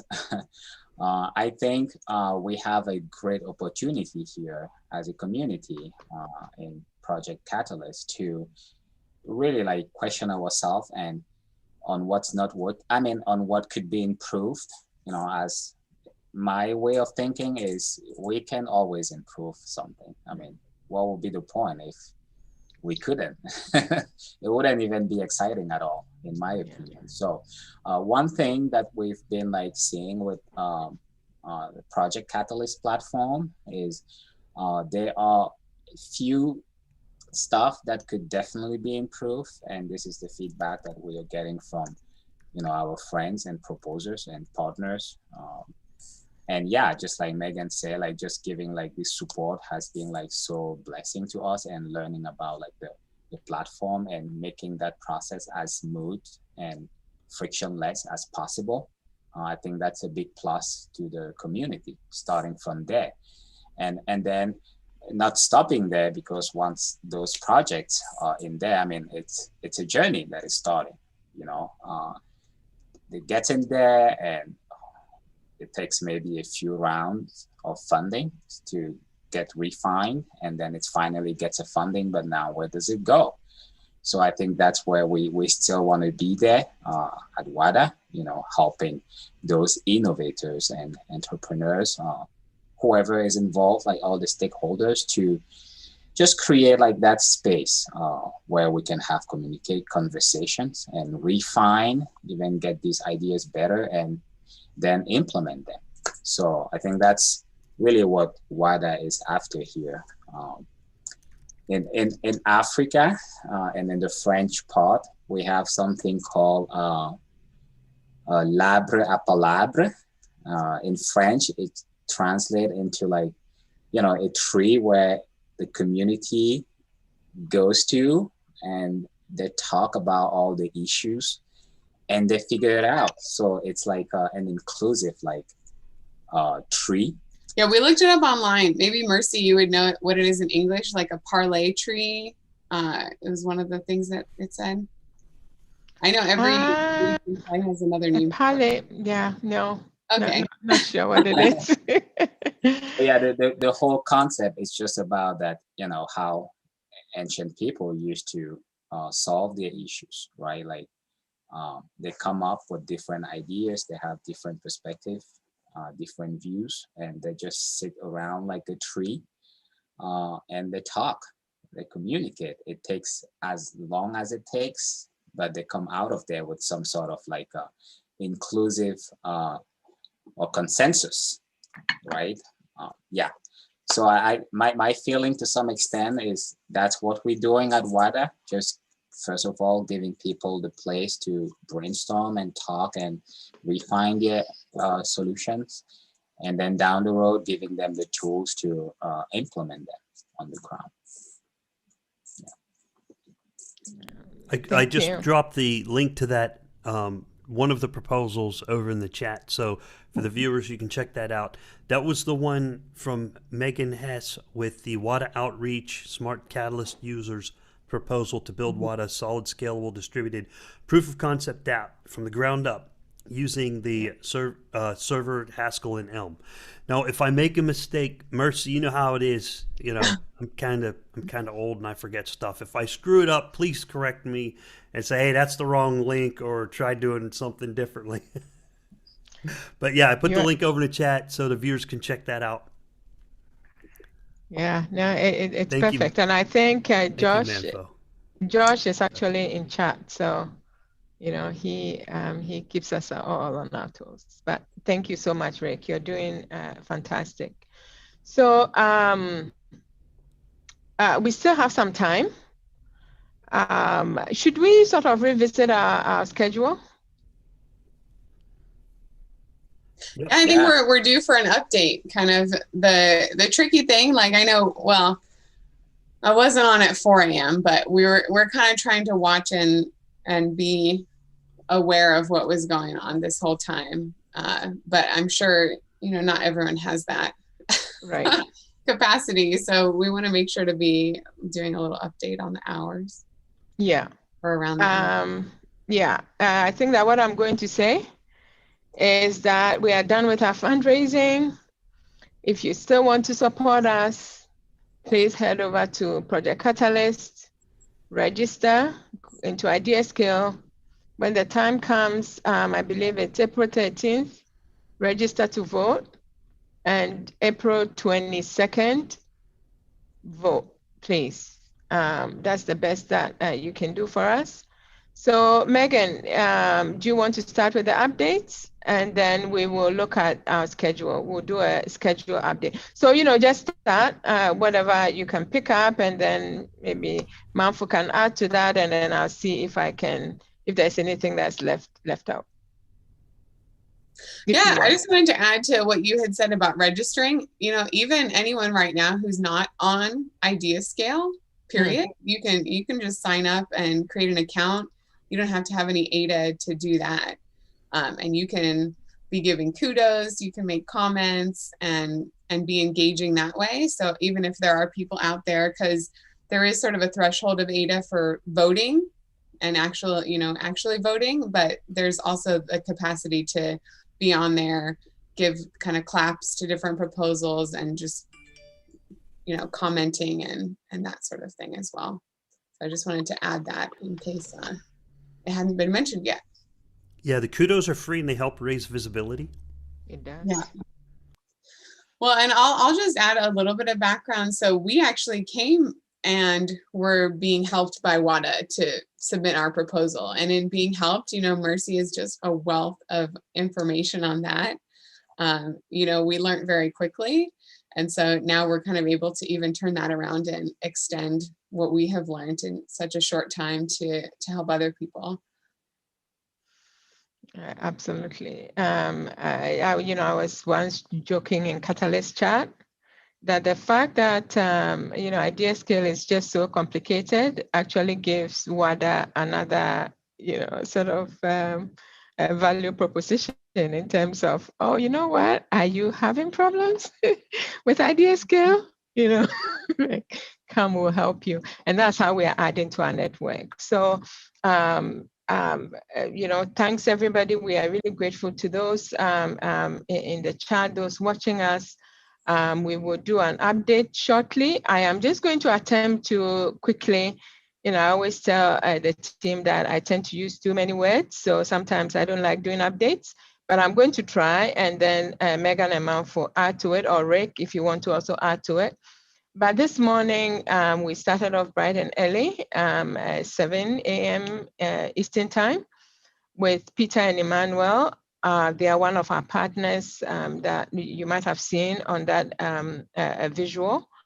Their proposal is PALAP. So basically what they are trying to do is to capture, use ride sharing in the sense of ride sharing, so that instead of two people calling two Uber rides, this sort of platform makes it possible for two people to actually call one Uber ride. And then what that does is that, that's climate change implications right there. So capture CO2.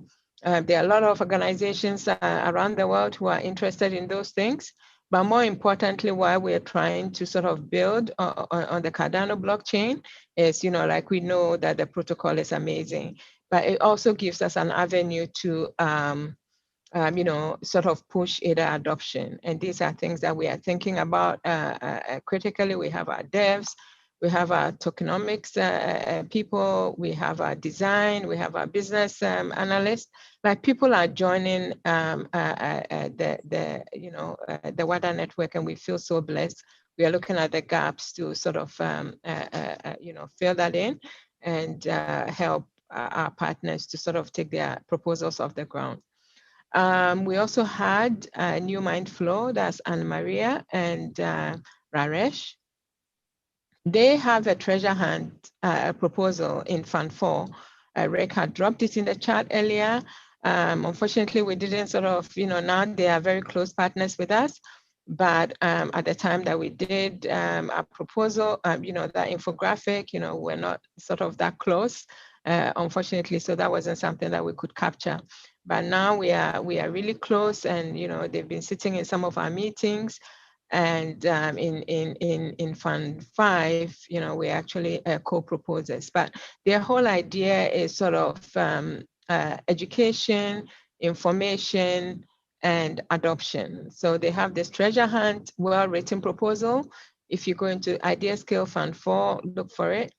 They are very responsive. They listen to what the community was saying. And they, so originally the proposal was, let's do a global treasure hunt.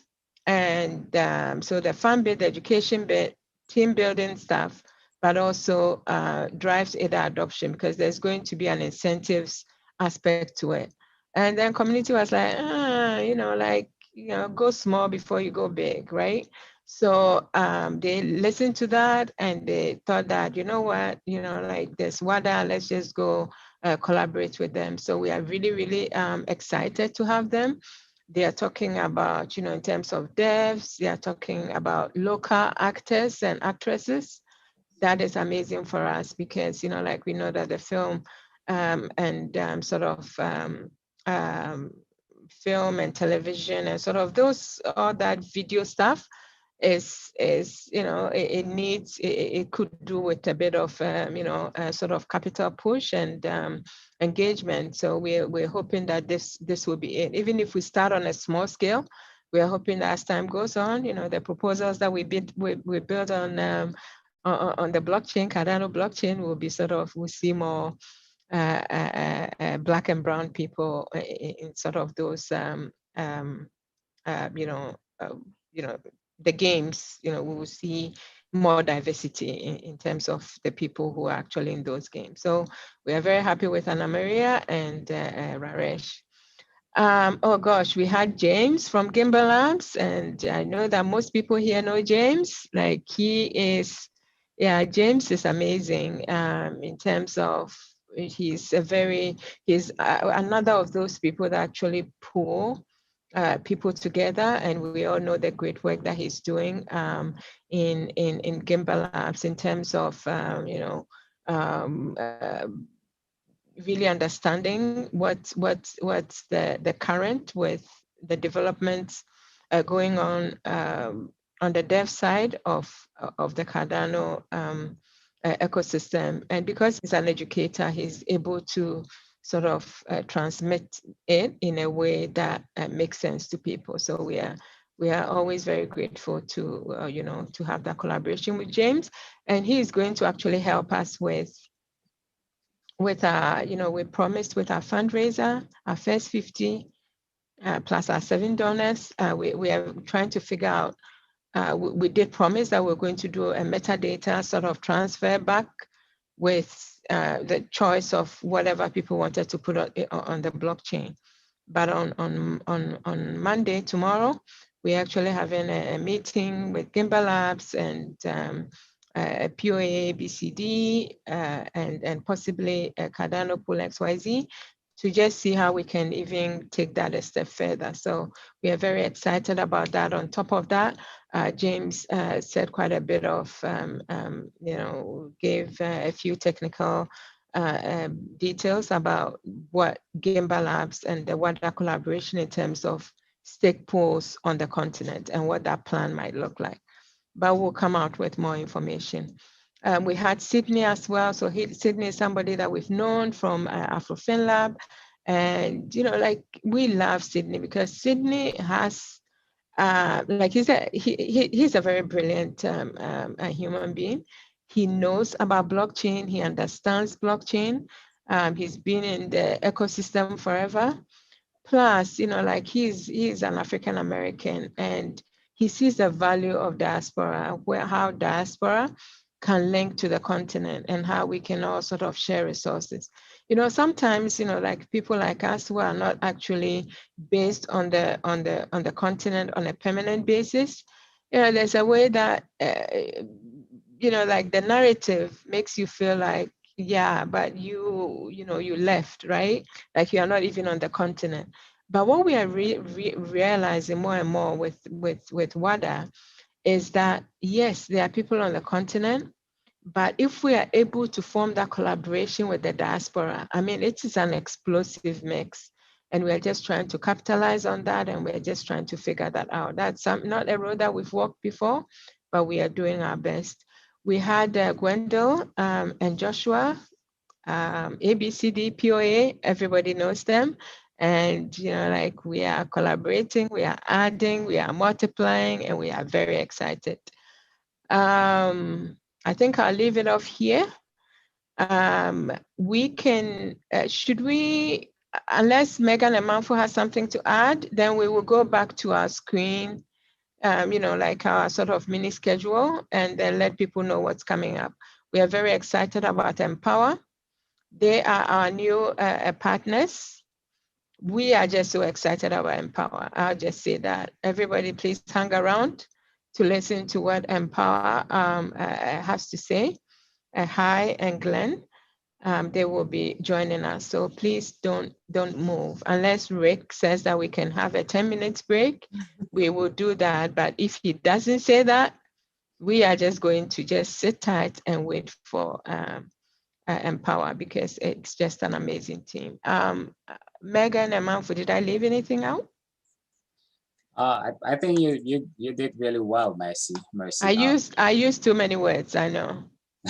Well, this is one of Mercy's skills, is she can keep everything in there and give us the big update. Yeah. I would just add a little bit more to what we've been up to on the dev side. So what we've been trying to do is really put our resources together and figure out how we can come up with like a curriculum that really fits all the members within like the hubs that we are trying to start right now in terms of like Haskell. Yeah, trying like to talk to laws to some extent and see if we can get something from the Bluetooth Pioneer program, which is going on right now. That would be wonderful. So yes, we've been working on that.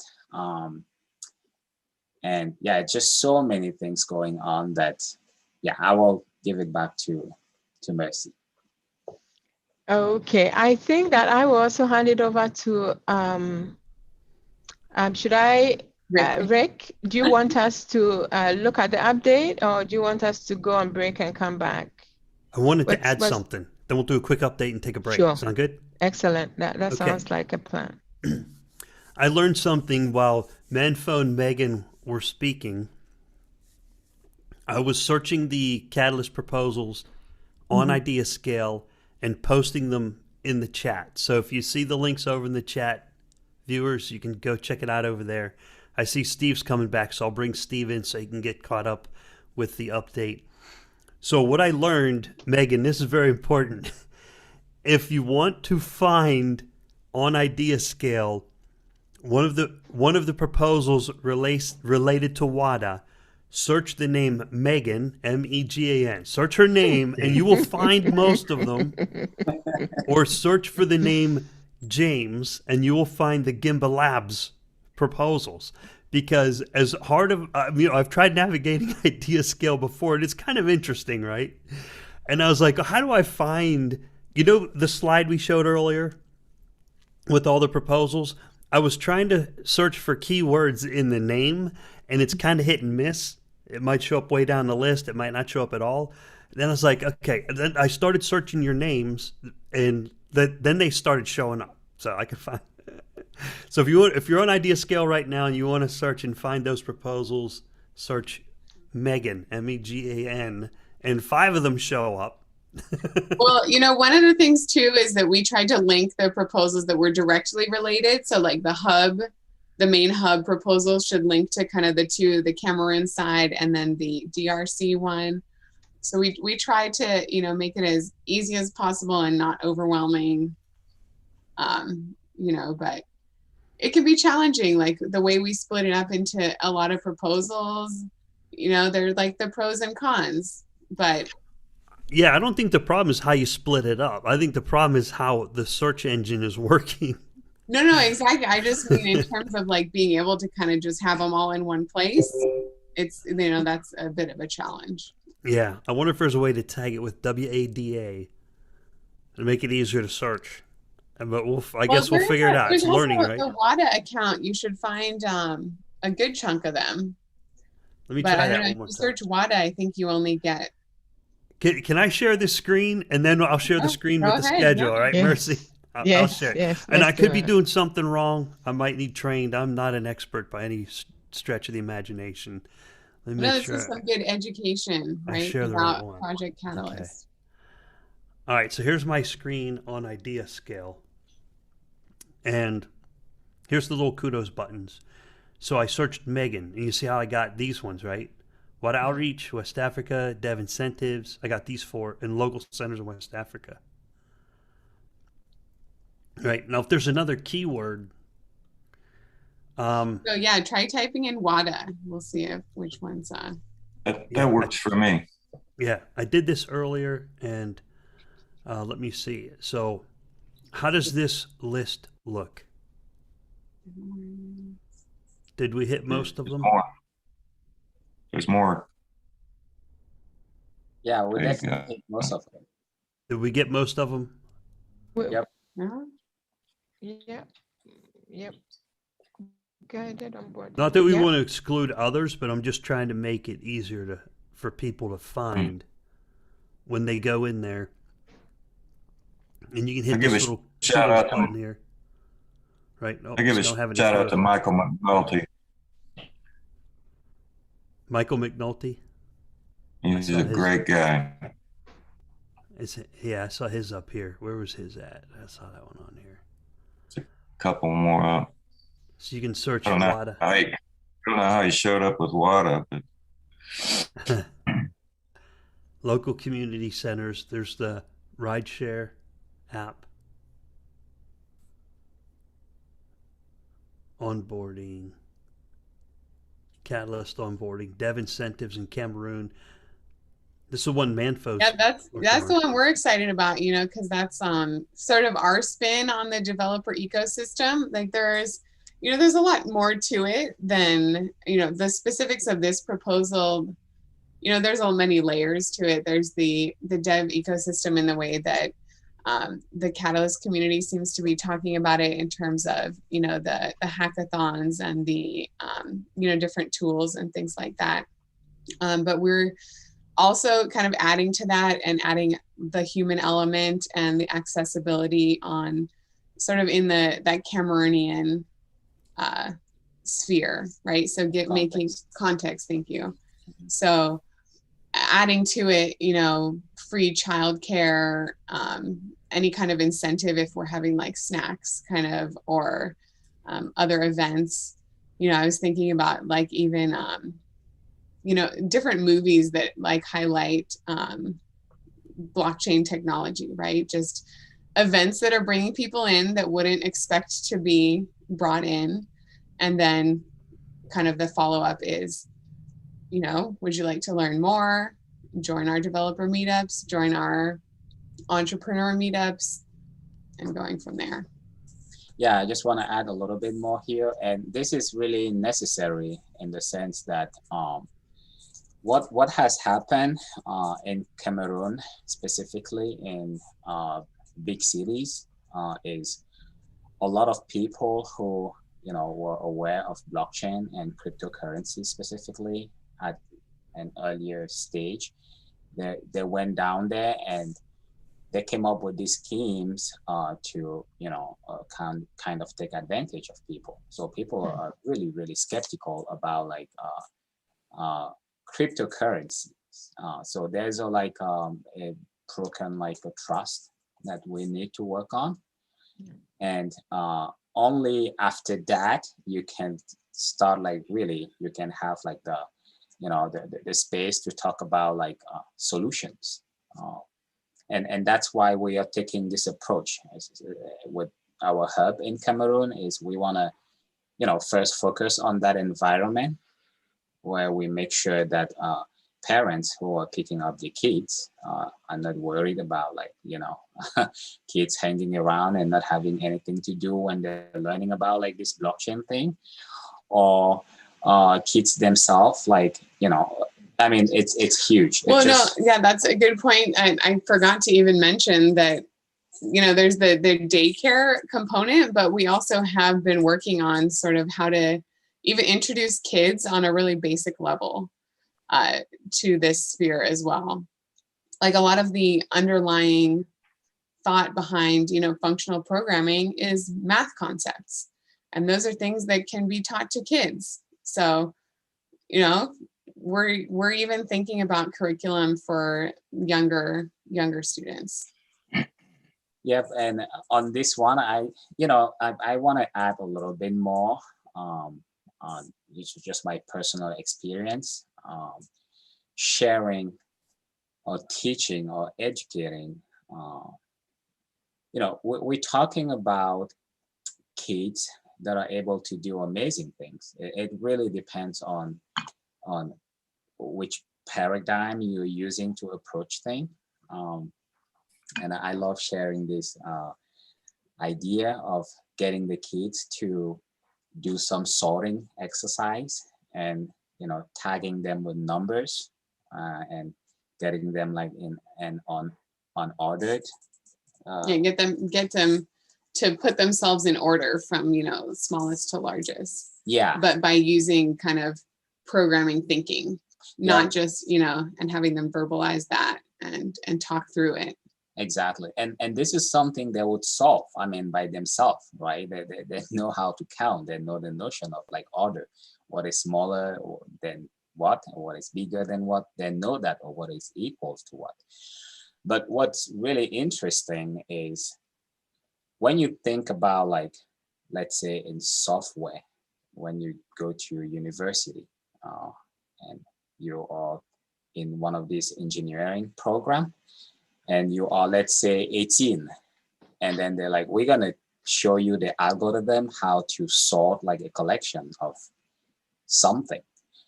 And you're sitting there and they're walking you through how you can get these algorithms better, how you can optimize them.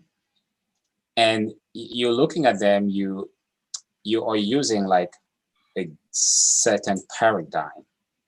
But then if you bring this to kids and you say, look, this is the same algorithm that your parents are solving in university, and you're doing it here, and you understand even like the complexity, the level of complexity, and that is huge to me. So this is what really motivates me when it comes down to, you know, really teaching Haskell and showing young developers what it's all about.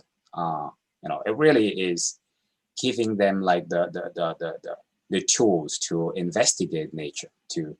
Because that's how I define mathematics. I think we all agree that the whole infrastructure that we have in the world today, to some extent, is built on top of mathematics.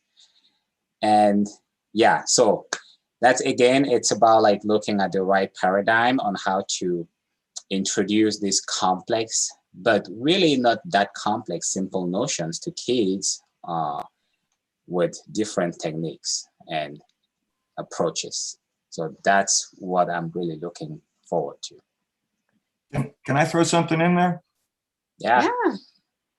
So one of the things that, you know, really got my interest about blockchain was that it really, well, it made me mad that I didn't pay attention to it a few years earlier when I finally started paying attention to it, because it really resolved questions I had in my mind about our society as a whole, right? Because, you know, it was like over 20 years ago when I learned where money came from, you know, when I really thought about it and studied it, and I was like, well, this is a scam, right? And so what had bothered me over the years, over the decades since then was, you know, why is it that such an abstract and artificial construction is just so fully embraced as if it's real? And I'm not saying that our economic systems are unreal. They're very real, right? We see the effects of them all around the world.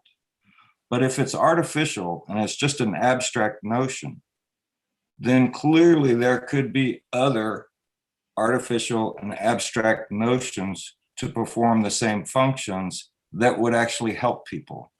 And I think that like with kids, you know, particularly teenagers, you know, and they want pocket money, you know, and why is pocket money so hard to get? Why is it hard to save? Why is it hard to, you know, once you have a little bit of money, why can't you have more money like the bankers? And, you know, like explaining that to teenagers, you know, particularly ones who are like thinking about things, you know, I think it'll just open up the world for them to understand that the world is what we make it, you know, and the way that it has been is the way other people made it. And yet, you know, particularly with kids, you can say, hey, you know, you can change your minds about this, right? You can change the world with this, because you can just say, hey, we're going to do it differently, you know, and here's a way to do it differently. And, you know, you don't have to trust anybody. You don't have to trust a bank. You don't have to trust the government. You don't have to trust anybody. This thing will work. And that's, you know, that's such a beautiful thing. I mean, that's really such a beautiful thing. And that's why I have so much admiration for the people who've been working on this, you know, from the first conversations about digital cash in the 70s. You know, as soon as they realized you could send things over wires, you know, people started thinking about this. And, you know, and I'm really grateful to those guys, you know, because it was decades and decades of lots and lots of people building on top of previous people's work. So that's all I have to say about that. And Steve, I want to say that that's really pertinent because I think we tend to forget that even before we got to blockchain, a lot of work was done in the past, right? Like just like you said, and the digital money aspect. Mm-hmm. Oh my goodness, like people have like devoted like entire lives on this. So blockchain is just like another addition, just like Ethereum and Cardano, and we're gonna be getting more and more, and it just feels great, you know, to see people come together and brainstorm these solutions. Yeah. Yep. Thanks so much. So I think we'll give it to Rick. Are you going to share the screen so we can do an update? And then I don't know if we're going to go on break. But you know, I think what we have done is that we're going to move Empower up 30 minutes. So looks like we have you know, we'll have more time, you know, later on. So I'm just wondering what we should do. I just got reminded of something that I really wanted to say. And let me just quickly put in this pitch here. So, you know, some of us, you know, that have been sort of in the diaspora, were sort of able to sort of pre-fund Wada. Right now, you know, Megan and Mindflow, they are, you know, they have been in the diaspora, but they're going back likely in May. Yeah, I just wanted to throw that out there. But I just want to give this shout out to a young man named Jacob. He is, you know, like self-employed, very passionate about Cardano. He formed a Smiles stake pool, but the reason that I want to give him a shout out is that he just spent hours and hours and hours just designing. So he's actually the one that linked Peter to, you know, Peter and Emmanuel to Wada. But you know, like all the beautiful designs that you see, you know, the website, like he's not a dev, but he just, you know, sort of learned website designing. You know, we got WordPress, we got all those stuff, and he just put it together. So in appreciation, I'm just giving out this shout out. You don't have to delegate all your bags to Smiles. You know, split your wallet maybe into 2 or 3, you know, like give 10% or 20% of your bags to Smiles. They've been very, very lucky these past epochs.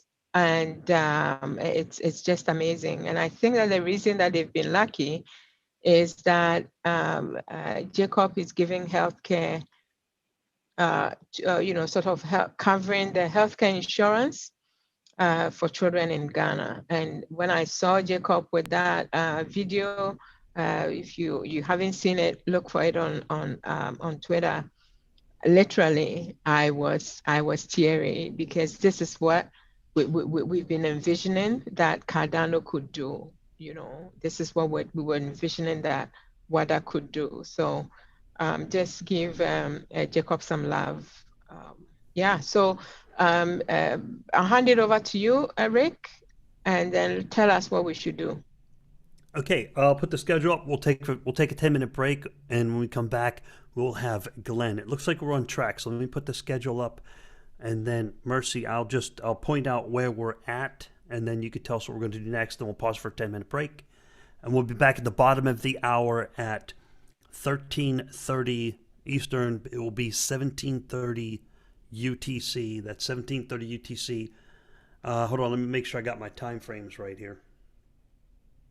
Yeah, so yeah, welcome to our world. Empower with Glenn, Jordan, all the times, and Hivo. So let me go and put that up. Yeah, you know, I was thinking of putting one of those world clocks back there. I'm ex-military. Yeah, yeah, I'll just put the one that has, you know, the local time, Pacific time, UTC time, and JST Japan time, and then it'll look official. So let me share that screen. We'll go over the schedule here, and then we will pause for a break. So we're here at 17:30 local. It's right now. It is 17:18 UTC time, and we have Empower with Glenn, Jordan, and Hivo coming up. And I see Glenn had just joined in on Zoom.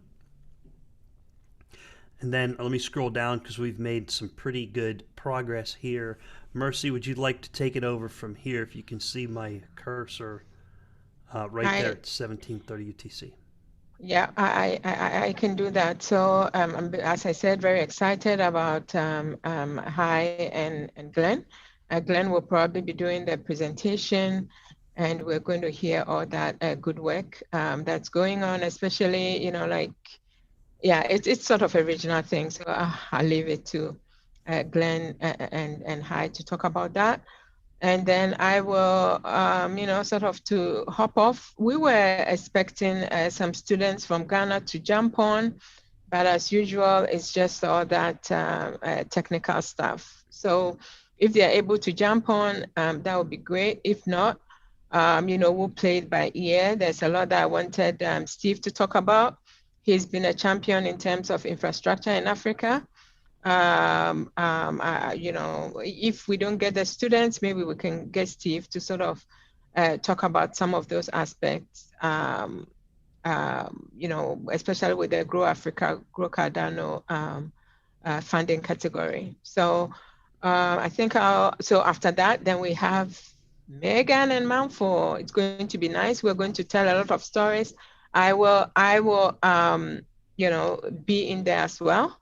And yeah, I think that Josh will also be joining. So I think I'll leave it at that, and then we will have another update down the line.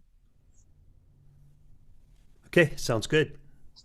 All right, let's take a 10-minute break, and that will take us to the bottom of the hour. It's 1730 UTC. We'll be back. Thank you to all the viewers. Come back and see us again in 10 minutes.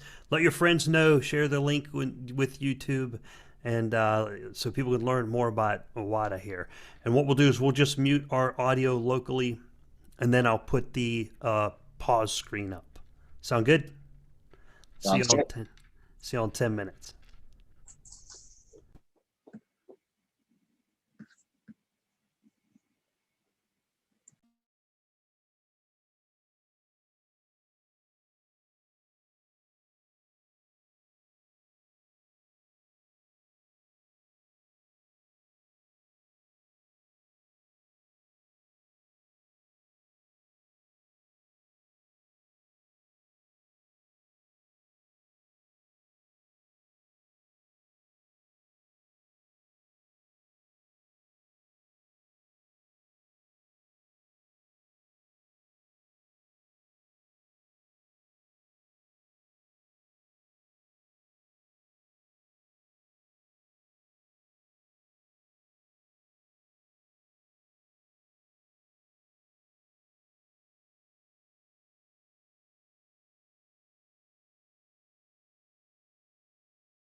All right, we're going to be starting back up in just a few minutes as we approach the bottom of the hour.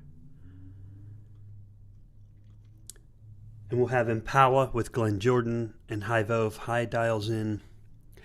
Glenn, good to see you here. Mercy, welcome back. I see Hi Vo's here. I'm bringing Hi in now.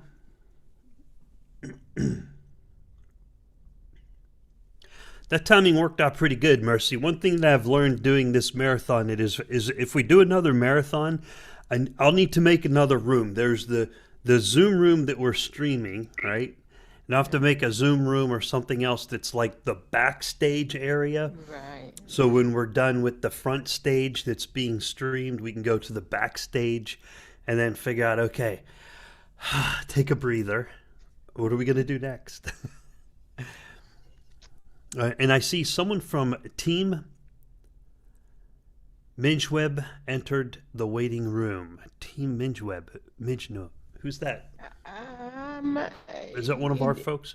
It could probably be the students I was talking about, but I think we should let Glenn and Hi go, and then maybe they can come in during my wrap up. So I'm going to check my messages to see who is trying to come in. Yeah, but let's give it to Glenn and Hi. Okay, Glenn, hi, welcome. Nice to meet you. Yeah, thank you, Rick. Very nice to meet you. All right, so what part of the world are you all dialing in from? What time is it where you are located? I'm dialing in from Haarlem, just outside Amsterdam in Netherlands. So it's 7:30, 19:30. All right, and Hi, where are you at? Same here, same here. We're not too far from each other. All right, welcome. Mercy, I'll hand it over to you, and you can lead us on from there with Glenn and Hi and tell us what's going on. The connection that we have with Glenn and Hi is actually Maria Camo. We all know Maria. She is a towering figure in the Cardano ecosystem. I'm not going to say too much in terms of introductions for Glenn and Hi. I'll leave it to them in terms of what they want to say. But we feel so grateful to Maria for sending them our way, because when they told us the vision and the mission that they have, it was like, yes, these people, have they been listening to our conversations or something? But it's great to have them here and for us to share with the community what they have. Thank you so much. I think it's also, yeah, I watched the Cardano 360 of February. I thought it was March, one of the 360s.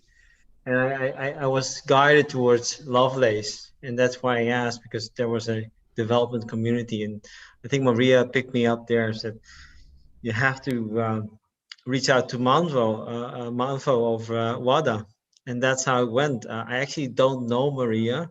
I just, as a community builder, team builder for our Empower project, I just did what everybody does, right? Jump into the rabbit hole and just see who you can find within the Cardano community. And that's how we ended up here after the 360 of March. I think it's maybe the 360 of March. Glenn is the founder of the project. I have the task of finding the right people and finding the right drive for everybody so that we can align behind our project Empower. But Glenn is the one to tell more about that. I'm just very happy that I am on board of this project since 2 years with Glenn, and looking so much forward to get this done, actually. So thank you for having us today on this presentation or this live streaming, and we're so grateful. All right, thanks for being here, Hi, and Glenn. Thank you guys as well. You can tell us a little bit more about your project. I'm going to pull up on IdeaScale. Do I search Project Empower? It's not there yet. We reached out. In fact, we're all new, so we're brand new into this community and environment. And as Hai says, we've just come storming in, and it's been just fantastic in terms of connecting and how that came about. So maybe if I can just sort of go back a bit before I run through what we're trying to achieve, maybe give you some context in terms of where we came from. I'm a Zimbabwean by birth, and I was living in Cape Town when Zimbabwe, the economy collapsed and millions of Zimbabweans poured into South Africa. And when that happened, the Zimbos, as we call them, obviously, the Zimbos all could come into the country, but weren't allowed to open bank accounts. So I set up a fintech, which was to help them with electronic wallets linked to prepaid debit cards, which just gave Zimbos the ability to operate in the financial sector. And it was with that hat on that I was approached by a Dutch asset manager who had been briefed to create pensions for people who weren't in the formal employment system. And as we know, that's most of Africa. And so it was when we were having the discussion, and I asked him what was happening and how he was doing it. It was following traditional models: take savings, put it away, invest it into traditional financial instruments, and then give money back at the end of the process, at the end of old age, and the end of the process. And it was with that, and I facetiously said, well, that's going to be a challenge, because if you don't have money for today, you're not going to save for tomorrow. And he said, great, don't give me a problem, give me a solution. And that was it was a challenge, and was really interesting, because I then really took that on and battled with it and I spent a number of years actually looking, how do we do this? How can we create pensions for people who aren't in the formal employment system? How do we do this? How do we and it actually comes back to fundamentals. How do we create wealth? Actually, is what we're talking about. How do we create wealth for the vast majority of Africa and the vast majority of the world that are actually outside of the formal financial system? And so it started with that. And one of the things I realized, I initially looked at transactions. Is there a way we can save with transactions? And then started to think it wouldn't be enough, and started to look at assets. And to say, are there assets that we can utilize? Are there ways that we can build these for people? And then started getting into Hernando de Soto's work, and the realization that there are significant assets, there's significant wealth, but it's untapped, it's unavailable, it's trapped. And then started saying, how do we liberate this capital? How do we find ways of liberating this capital? And property is one of the key building blocks to this. So there's so many people particularly in Africa, and we started in the urban areas. So just looking at people who own property, who have land, but there's absolutely either no record of that land, so there's no record of ownership, there's no record of income for that person, and so therefore there's no access to the financial systems to create wealth around that asset. So how do we solve that? And so started looking at all sorts of things and trying to find ways to address it. And it was with that mode we started looking. And so in the South African context, there's a concept called backyard rentals. And what happened is how little houses are built on plots, but around that house is actually land. And that land gets rented out for people to build on. But when I say build, I'm talking about building shacks, the shacks that we kind of know and assume from vast shanty towns across that, we always see when we look at cities and poor areas in cities across the world. And when doing the research, discovered that actually the rentals on those units were between 4 and 11 times higher than the formal sector, which makes absolutely no economic sense. And then when talking to the financial guys, it was obviously, you're talking nonsense, that doesn't make any sense. The McKinseys of the world tore this research to pieces.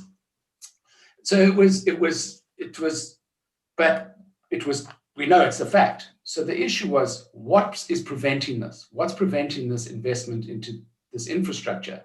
Why is it more expensive? And it's this blockage that I'm talking about. So there's a blockage from the point of view of ownership. We can't prove who owns the land, so therefore we have no security in order to invest the land. We have no proof of income because it's all informal. So we can't prove that there's income. So everybody falls outside of the formal financial system. It's as simple as that. And yet there is wealth there. There is wealth to be created there. There are assets to be invested into there. There is ways that we can uplift people and create that. And so I started a project which was looking at building backyard rental units.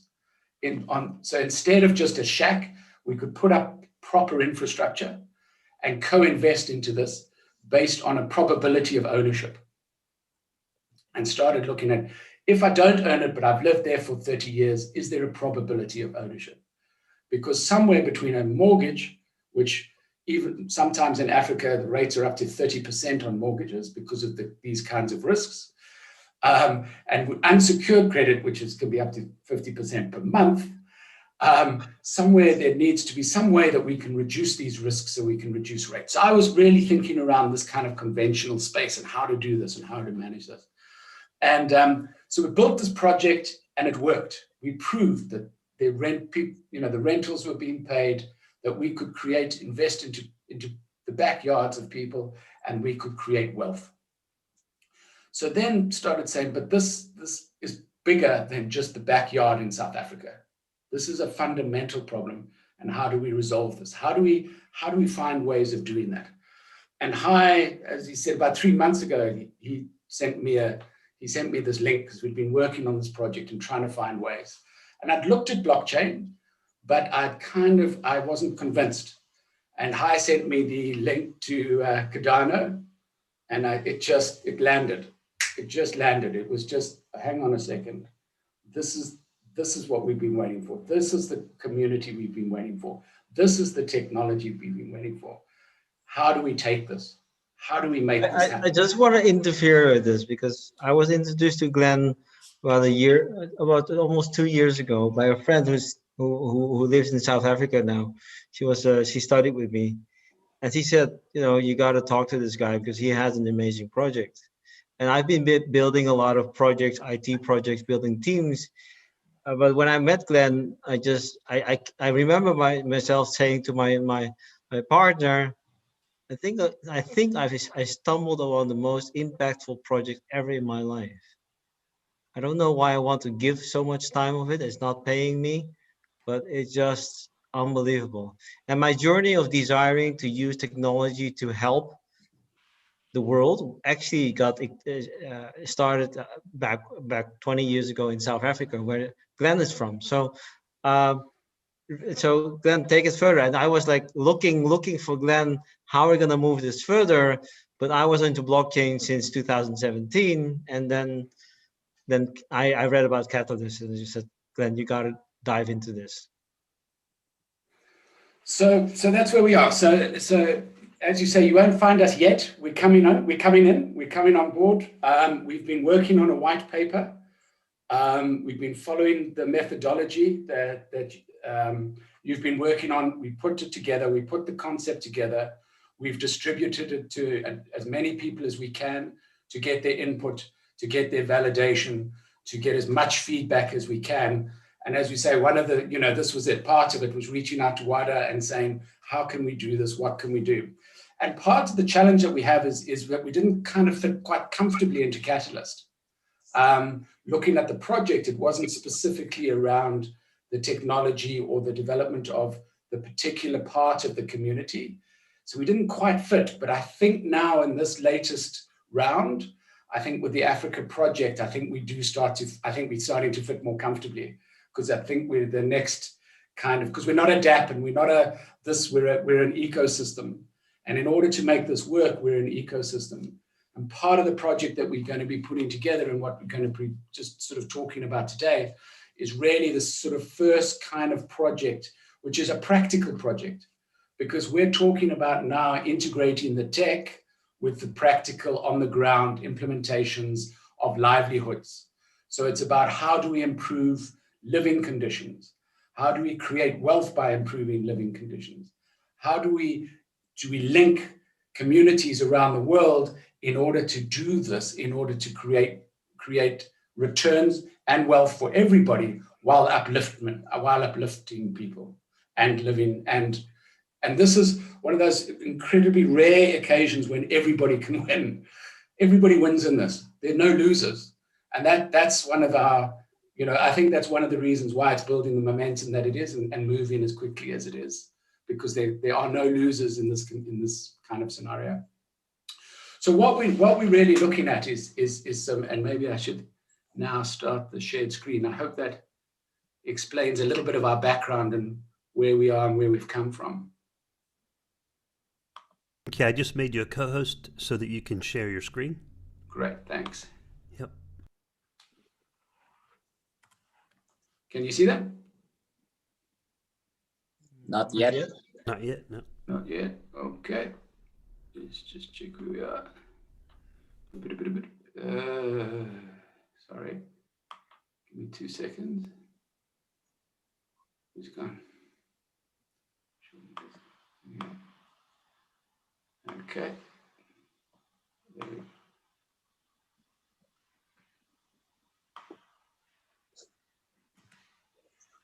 Yep. See that? Yep. Yep. Great. That is a great image. I love that. That's beautiful. Thank you. So this is what we're talking about. We're talking about Empower. And Empower is a project which is specifically designed to empower women, to empower artists, to empower communities, and to empower the creation of wealth. So it's about upliftment. The entire project is about upliftment. Oh, sorry, let me get on to the next picture. Okay, so the current situation that we're talking to is that 84% of Africans do not have a permanent roof over their heads. That's more than 1 billion people. So right now, there is a backlog of more than 50 million homes in Africa. So just what I was describing before, this incredible backlog, this incredible inability of capital and money and wealth to be able to flow into areas, this blockage has created this shortage. We know it's also about a perception of risk. We know it's about political risk. So it's how do we address all of these issues in the best possible way? And so here, just the other one we're talking about, and we're looking in talking about Africa as a whole, but just to give you an example, in Mozambique, a country of over 30 million people, has 600 mortgages. So there are 600 mortgages for homes in a country of 30 million people. So you can imagine the challenge of that. How do you get access? How do you improve that? And particularly when homes and housing are used as a fundamental building block to the creation of wealth, as well as living conditions. And I'll go through that. And in some countries, as I mentioned, the mortgage rate can be up to 32%. So how do we create a home, an affordable home, when your interest rate is 32%? None of that makes any sense. So the project that we're working on is that we're working on, as I said, we're working on building an ecosystem that can link capital provision and effectively funding to the development of housing in a way that is sustainable and a way that creates returns for everybody. That's the platform that we're creating. But in order to prove that, and we're going to be going to a token offering down the line, and that was one of our challenges with Catalyst, is we didn't want to come into Catalyst if we were going to do a token offering. But what we've realized is that one of our challenges is actually to demonstrate this practically on the ground.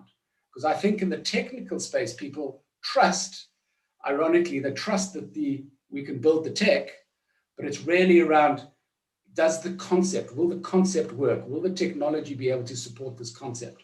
So our challenge is to link the practical concept on the ground with the technology. So the first project that we're looking for, and here is our mission and vision. So we're looking to be a unique, decentralized property development platform to enable African communities to improve living conditions and create wealth. So, and when we talk about building, so our mission statement is building community impact.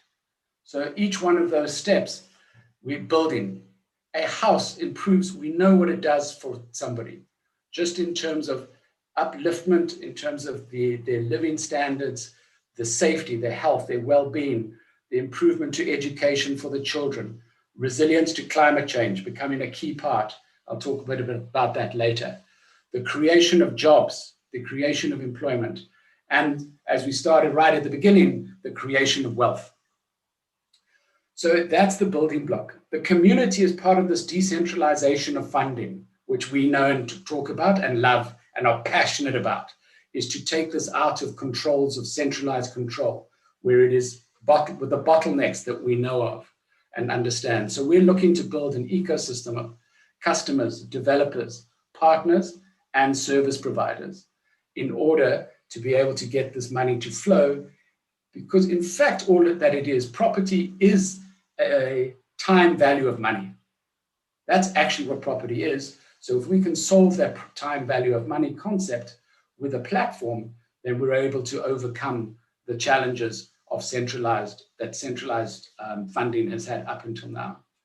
So our entire value creation is by we looking to create wealth for those who need it, the financially excluded, but at the same time, we have to be aware of what this development could be doing to the planet.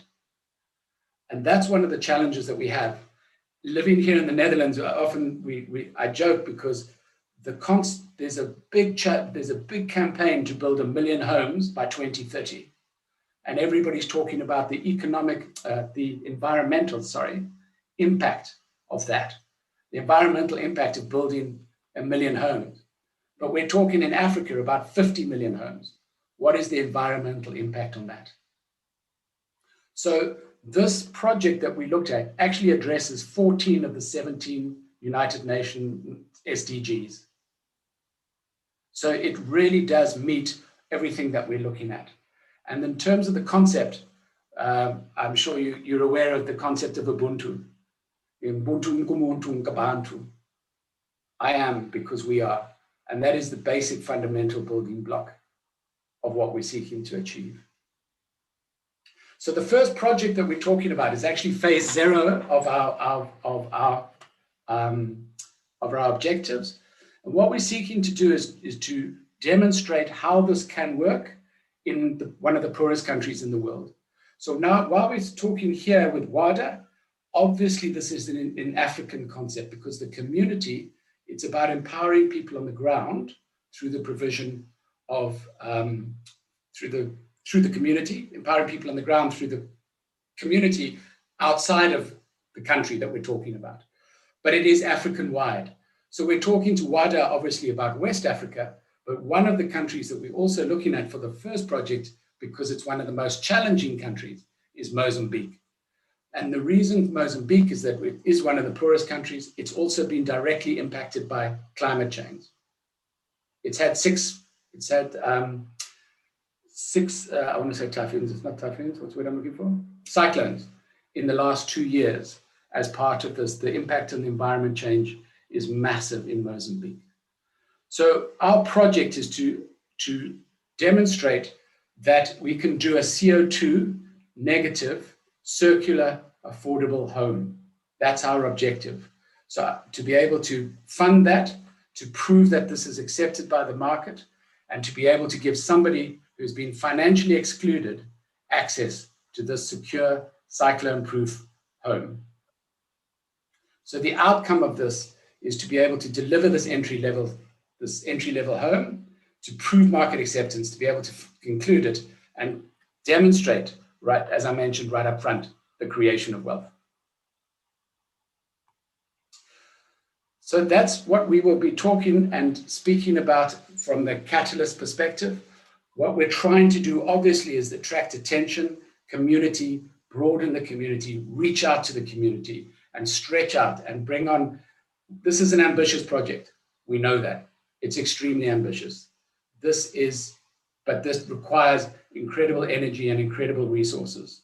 So we're reaching out to resources, to people, to anybody who wants to come on board, to be able to contribute, to be able to take this and to be able to make this happen.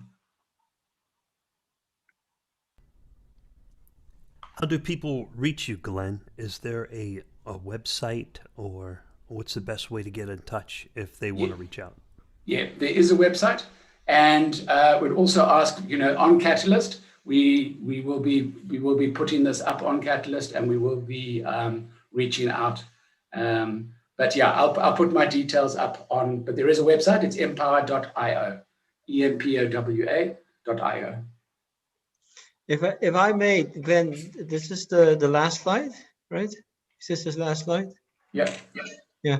I just want to share with you what, because this project is moving so fast, and what we're presenting here is what we'll present on Catalyst. But while we have a bit of time, I want to share with you like what you could imagine because CO2 is not the only issue here. The issue here is the wealth. How do we keep the wealth? A lot of real estate development projects have never been sustainable because they actually take out the value and give it back to the investor.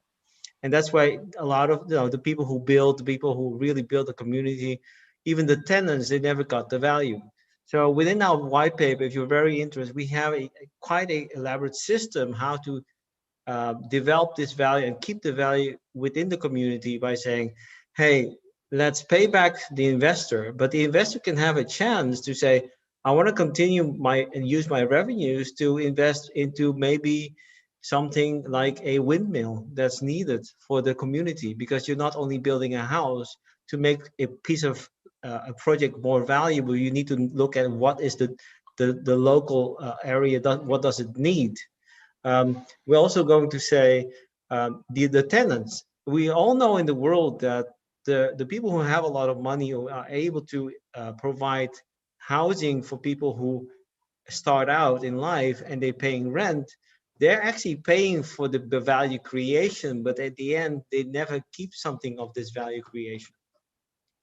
So within our mechanism of financing, we know that if you look at the local funds, because the rates are so high, we can actually set up a kind of an insurance fund to protect the property that we're building that still needs to be repaid. But if we see that the community really comes together and the tenants, they really pay the property and it gets repaid and it's fully repaid, what can we do to use that reserve that we have built? Can we maybe give part of it back to the tenants? Can we make them co-owners of projects that we have in the future? Because a part of our project is also to launch NFTs, which are actually tokens from projects, which gives you access to the real story behind the project. So you can, we're looking to make a solution where we're using the blockchain. You can microfund any project. You can buy, even my daughter is asking me, Dad, can I send money to people in Africa? It's like, while the money on the bank is doing nothing, you could actually give money on the bank. Here in the West, it's 0.25% or 0% right nowadays. And having a conversation as a parent to my daughter, I want to help her make her money have impact. And we can do that not by thinking of interest, but we're thinking of that, how do we unlock real stories?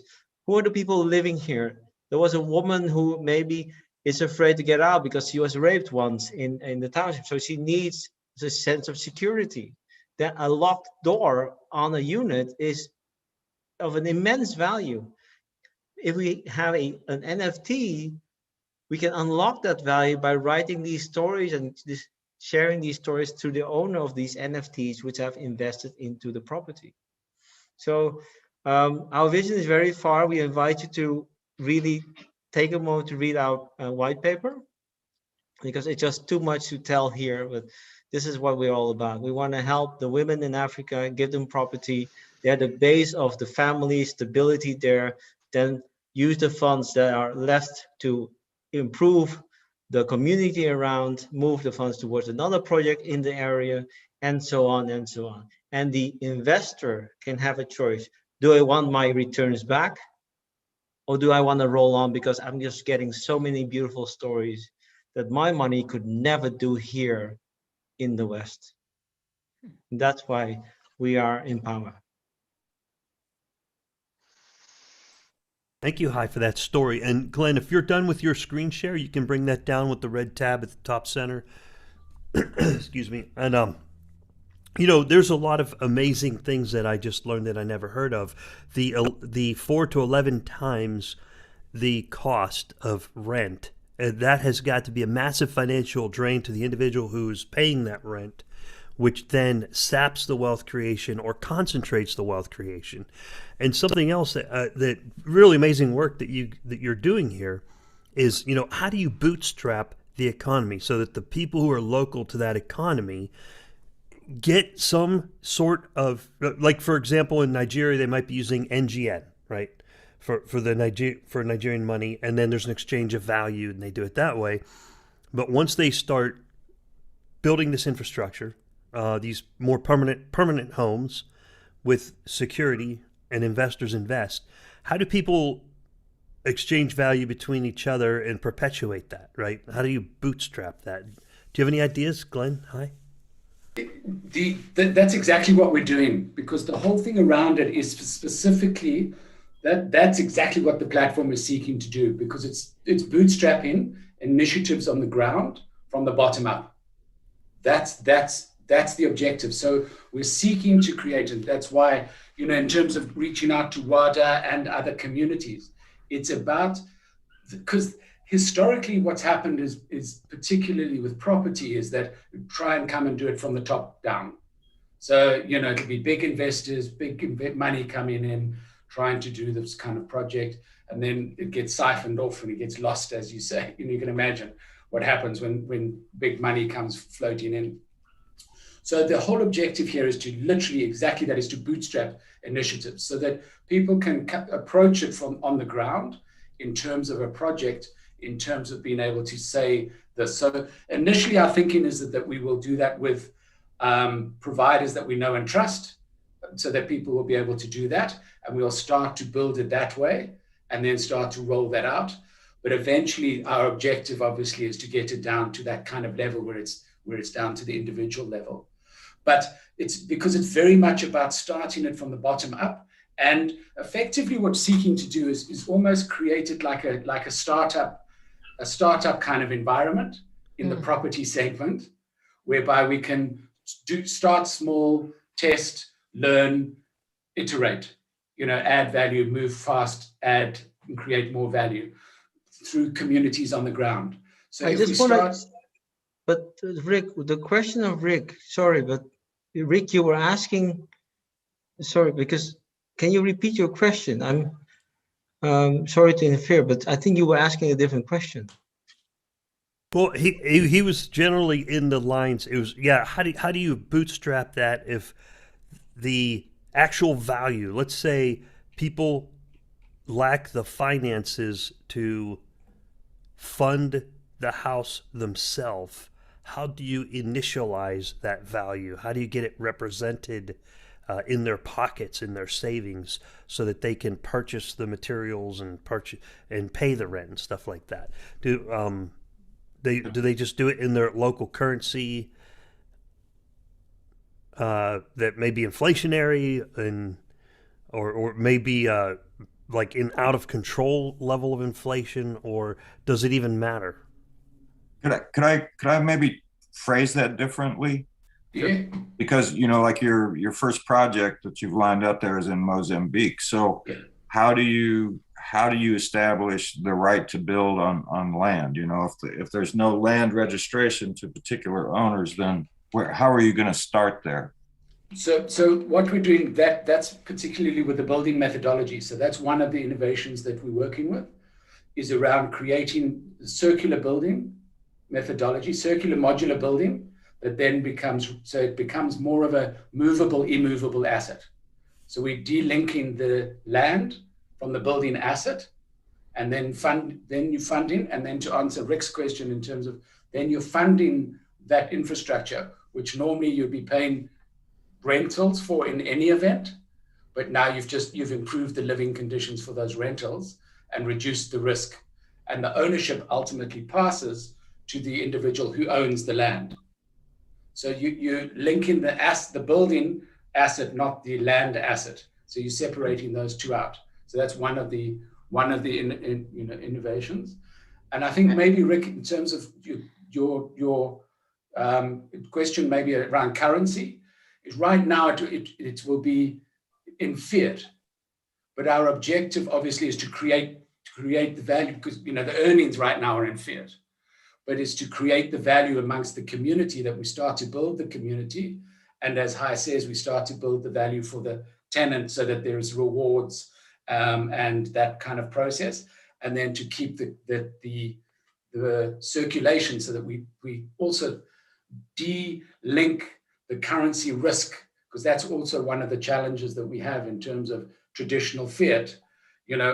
If I can invest into a property in Mozambique or a shopping center in Berlin, as a normal kind of investor, where am I going to invest? And that's what we're trying to manage and be able to demonstrate that those returns, and we can manage that process without necessarily dealing with risk.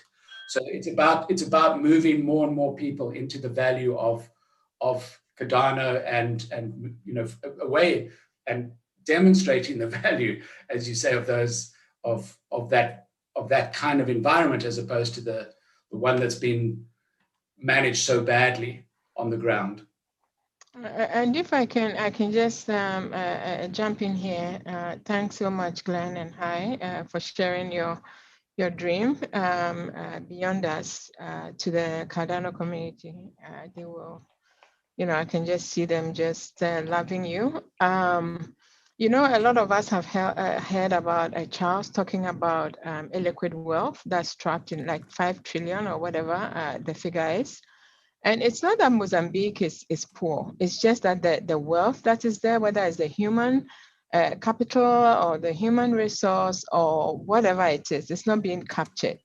So there is wealth in there. And, it's very easy for somebody to say, oh, but it's a poor country. How are they even going to, even if you do, no matter how well you do your tokenomics, how is it really going to sort of get these people to eventually, own these buildings that are going to be put across. And we just have to remember that this, it's a big dream, a lot of partners, and we are so happy to partner with Empower. But a lot of these things will also come through some of the things that, we hear Charles, the dream that he expresses so beautifully, like identity, data, record keeping, finance or trade, and all data captures, and then the insurance and the health aspect of it, because that is what is going to help us to capture that value.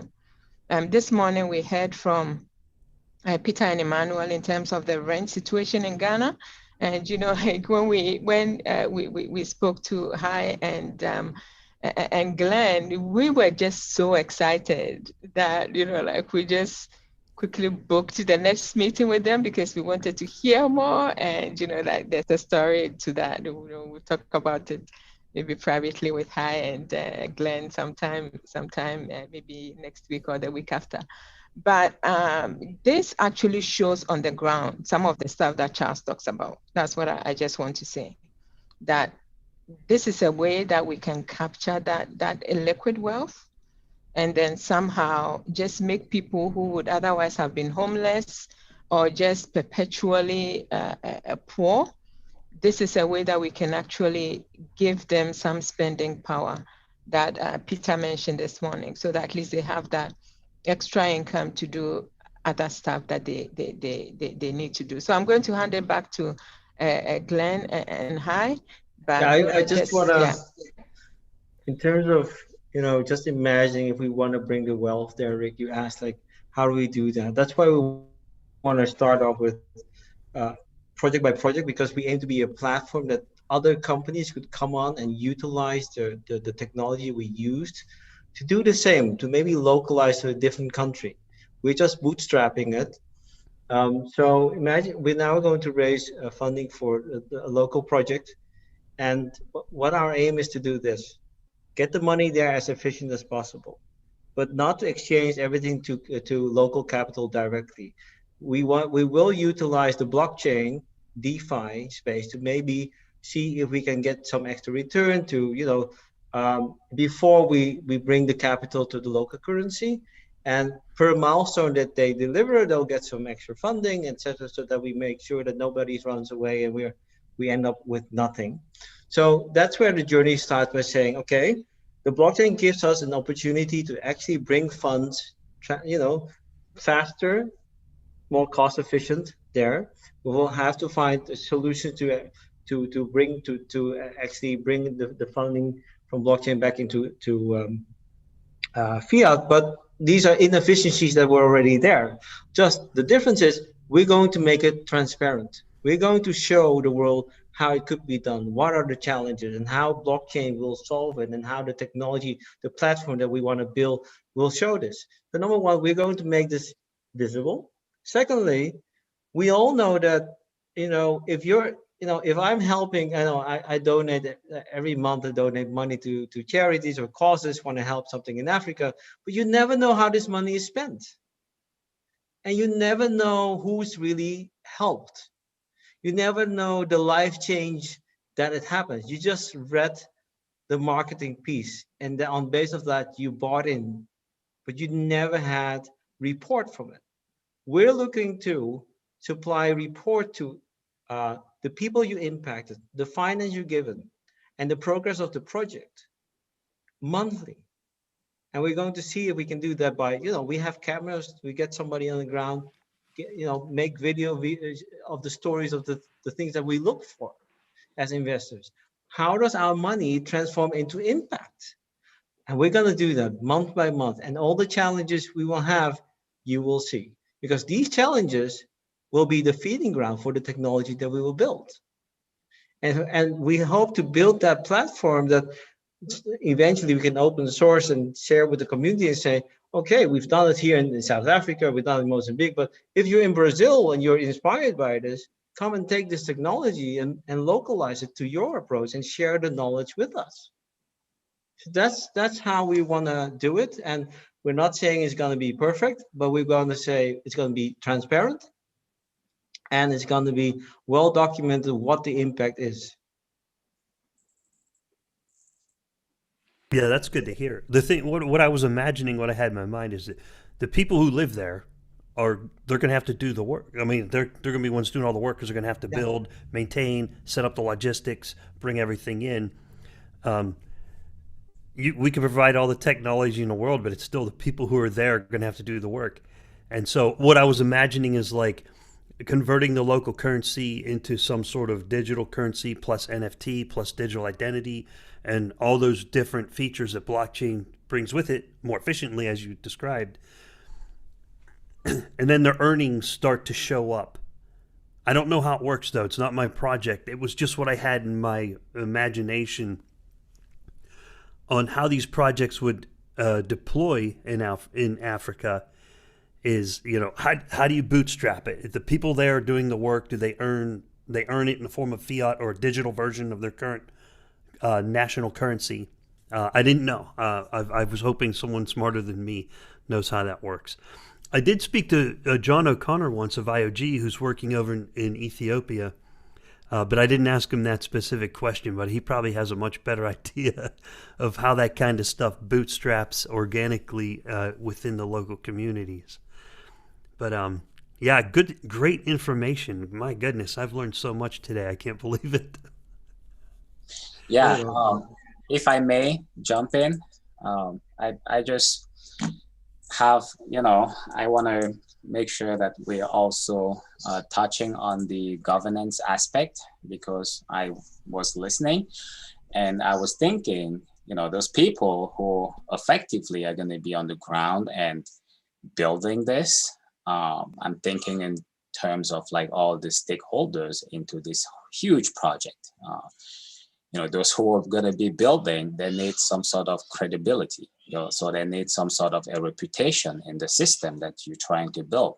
And that's where the governance comes in, you know, as people come in and they are building these houses and they are building up their reputation based on that reputation system, that's how they could get like more work going forward. That's one way. Again, thinking about like the local context in Cameroon and how it usually works with these things to avoid like some level of risk of someone coming in and not paying like the whole thing. I think what could be done at this level again is like the people that we're bringing in, we need to give them an identity, right? Like we need to know who we're dealing with, and we need to be building like those transactions with him within the system. And again, giving like every potential owner some sort of how can I call it? Like some sort of like a credit score system, you know, in such a way that he could use that to bring other people into the system, build your reputation, and then you bring someone who has like zero or less reputation into the system. And that's how it usually happens in Africa. So you build yourself a reputation, and then people around you trust the people that you bring in. Yeah, like you're vouching for them. Yeah, based on that reputation. So I think those are two aspects that I don't know how far we haven't got a chance, again, we're not gonna lie, to cover the whole thing yet. We are working on it very hard with the resources that we have, but that's definitely something that I would love to hear about when it. Yeah, thank you. And I mean, you're so fundamentally right, and it's about the ability to bootstrap. It's giving that first start and letting people build from that. That's what's fundamentally key. And in order to do that, as you say, got to know who we are and who we're dealing with, and then work on that community validation, because that's exactly it around, you know, to Steve's question around ownership. So often the informal system, we know, you know, you and I know, we know in Africa, we know who owns the land. The government doesn't know, the bank doesn't know, but we know, because we know in the community, we know who's there, we know how it works. And that's what we need to capture in order to make that happen. So I'm with you 100%. And we haven't got the solutions yet, okay? That's part of what we certainly need to be working on and developing. So great that you like it and passionate about it. We look forward to working with you on it. Wonderful. I mean, and I've been thinking about this and many other projects, you know, and I think identity again is still, you know, it keeps coming back as something that is going to be like really central, you know, and it really, it's going back to how we organize as a society.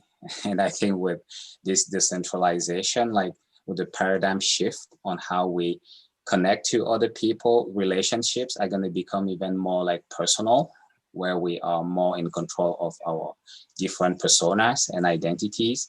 And then we share with, you know, with other people, and those relationships are meaningful. Not the way that we are on Facebook today with 1,000 friends, and we don't even exchange with like 5 or 10 out of those like 1,000 friends.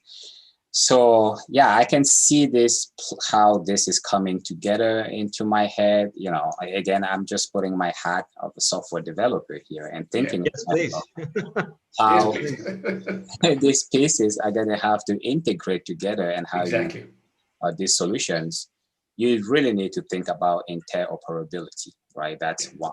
And then you need to think about like scalability, like how can I like expand this horizontally? Exactly. Yeah, not vertical. And then you also have to think about security, right? Like if you are dealing with people, banks, trying to bootstrap this with, you know, whether it's a pool or whatever, some pool of money or capital, and then you want to make sure that money is going where it's supposed to go and all of that. So yeah, thank you for this. It's giving me a better picture. Great. Yeah. Thanks. We look forward to it. We look forward to developing that. Yeah, Empower, one of our newest kind of contacts. So we were just so excited about their, everything that they have to bring. We just needed to bring them on here. We're very grateful for that. Really, we are. Yeah. We said it before, and we just want to remind us all that in Wada, we totally believe that we are to multiply. Like when you look at the proposal, look at the presentation, the discussion that they had, and the skills and experience that they bring, and the team. In the old legacy system, we would have gone very protective. Oh my gosh, look at this strong team. They're going to take over, they're just going to blow us out of the water in terms of competition, even in idea scale, right? But we just realized that, oh my gosh, this is great. And this will, it's that coming together, and then it just expands both of our works, right? In terms of, they're able to, whatever we're trying to do in the West, and Central Africa, we're just expanding that on multiple fronts. So we feel very privileged to know Hai and Glenn, and we haven't met the rest of the team, but we know that this is going to be just simply amazing. So thank you so much. If there's anything that we can do to help, I know that with the dev side of things, that's something that Mindflow is looking at. But earlier today, we're talking about actually navigating the whole idea scale catalyst, like the platform.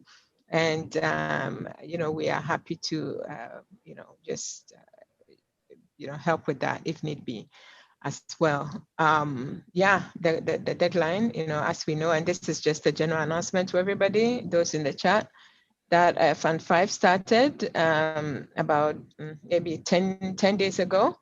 And the submission phase is going to finish or complete on Wednesday. I'm not quite sure what Wednesday will be. Is it the 7th or something like that? So if anybody has a proposal and they need to put it into Fund 5, so just remember that.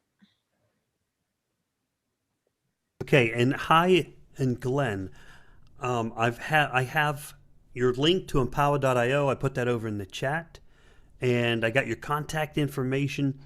We do have another podcast. Mercy was with me here earlier this week, along with Megan and Mindflow on Cardano Live. So you guys are welcome to hop over there and give us an update. It's a 20-minute live stream. It's at 1600 UTC time, so that might be 17 or 1800 your local time.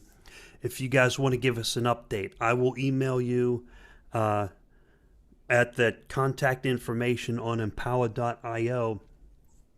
That way, 3 weeks out, 5 weeks out, 3 months out, if you guys have updates and you want to drop in on Cardano Live and give us an update, you are certainly welcome to do that. And I think people would really enjoy to hear from you as well. We did have a lot of fun earlier this week, didn't we? It was fun.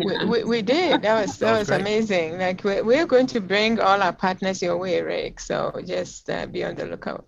But thanks for the offer for them to come on Cardano Live. That's a powerful platform. Yeah, and there's even folks who are in the chat live right now on YouTube who have said, like Billy says, hey, who do I need to contact to come to Africa to get this building started? I'd be willing to get my feet on the ground, make it happen. There's going to be a lot of people local on the ground. I put the link over there, Billy, if you want to check it out. Their contact information is on the empower.io website.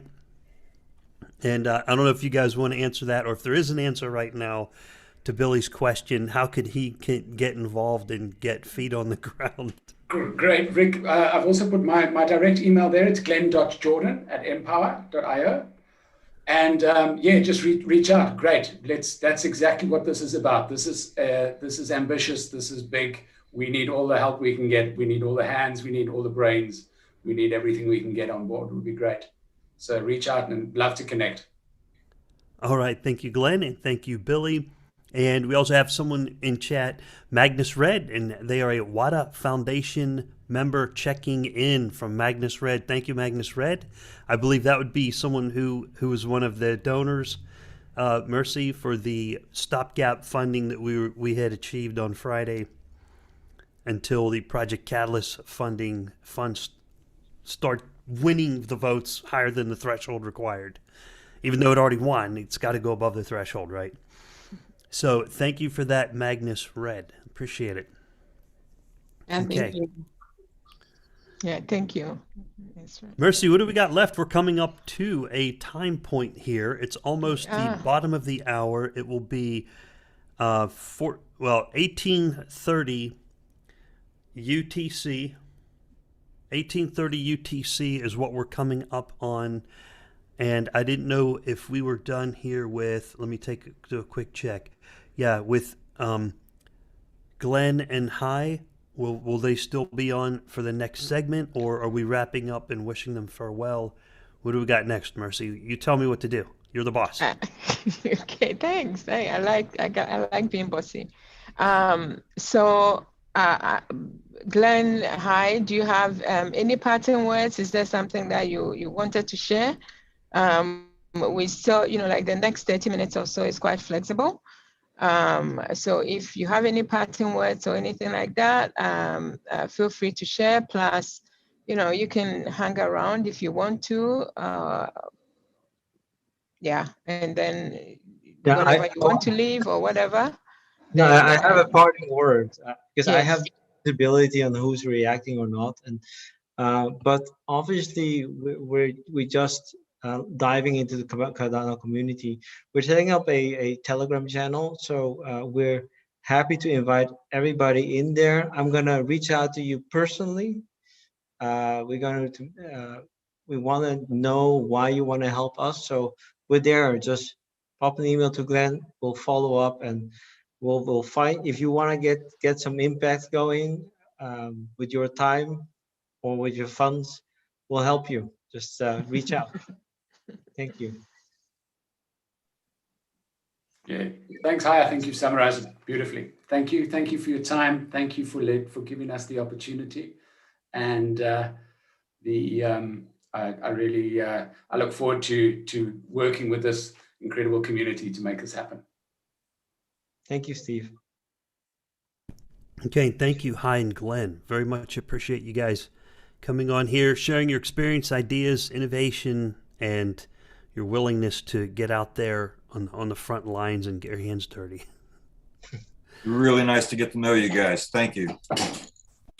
Take care. Thank you. Thank you So kindly. much. Thank you. Thanks. So, okay, I think it's actually Megan and Manfo. So I think I will, I think it's not their slot yet. I thought I was going to, what should we do? Any suggestions, Megan, Manfo?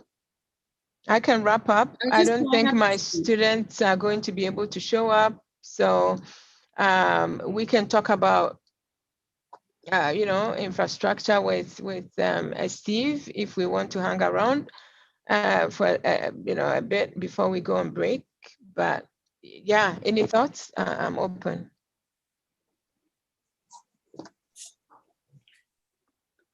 I hope they can do all of that for $10,000.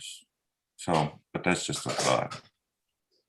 Yeah, I think that's the starting round. I don't know the details of the long-term plan, but I think I'll give you an example. Let's say it's $10,000 for 6 weeks to 3 months roughly. And then you get so much done, you deliver the expectation of that proposal. And by the time you're done executing that proposal, let's say it's for Fund 4. Well, was that one for Fund 5? This is going to be Fund 5. That's that going to be just Fund opened. 5? Yes. And then by the time that's done, you put in the second one for Fund 6, and you begin a building process. And then, if you've launched your proof of concept well on Fund 5, then you dive deeper into Fund 6. It might require more funding, but the funding is scaling up as time goes on.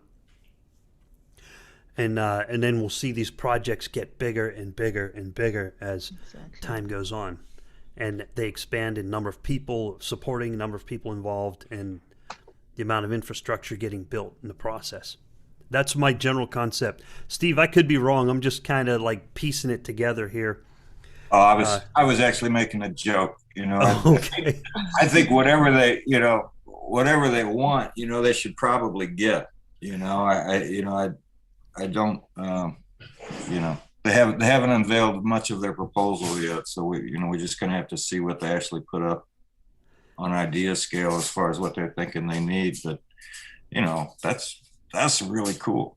I mean, that's a really, you know, if the tech people in the Cardano ecosystem can step up and really give them those technical solutions, you know, like Mindflow was saying, you know, like, you know, getting the basis of decentralized identity and putting together a plan to tokenize these things, and it can just explode, you know, and provide a model for doing this all over, you know. So I'm very excited. I have a hard time sitting still through all these meetings because I'm just like, Mindflow and Megan and I spoke last night on the phone, and I was just, Kelly could tell you, I was just walking up and down the porch, just pacing, you know, just la la la la la la la, you know. Yeah. You know what? I'm curious. I'm always curious on the technical side.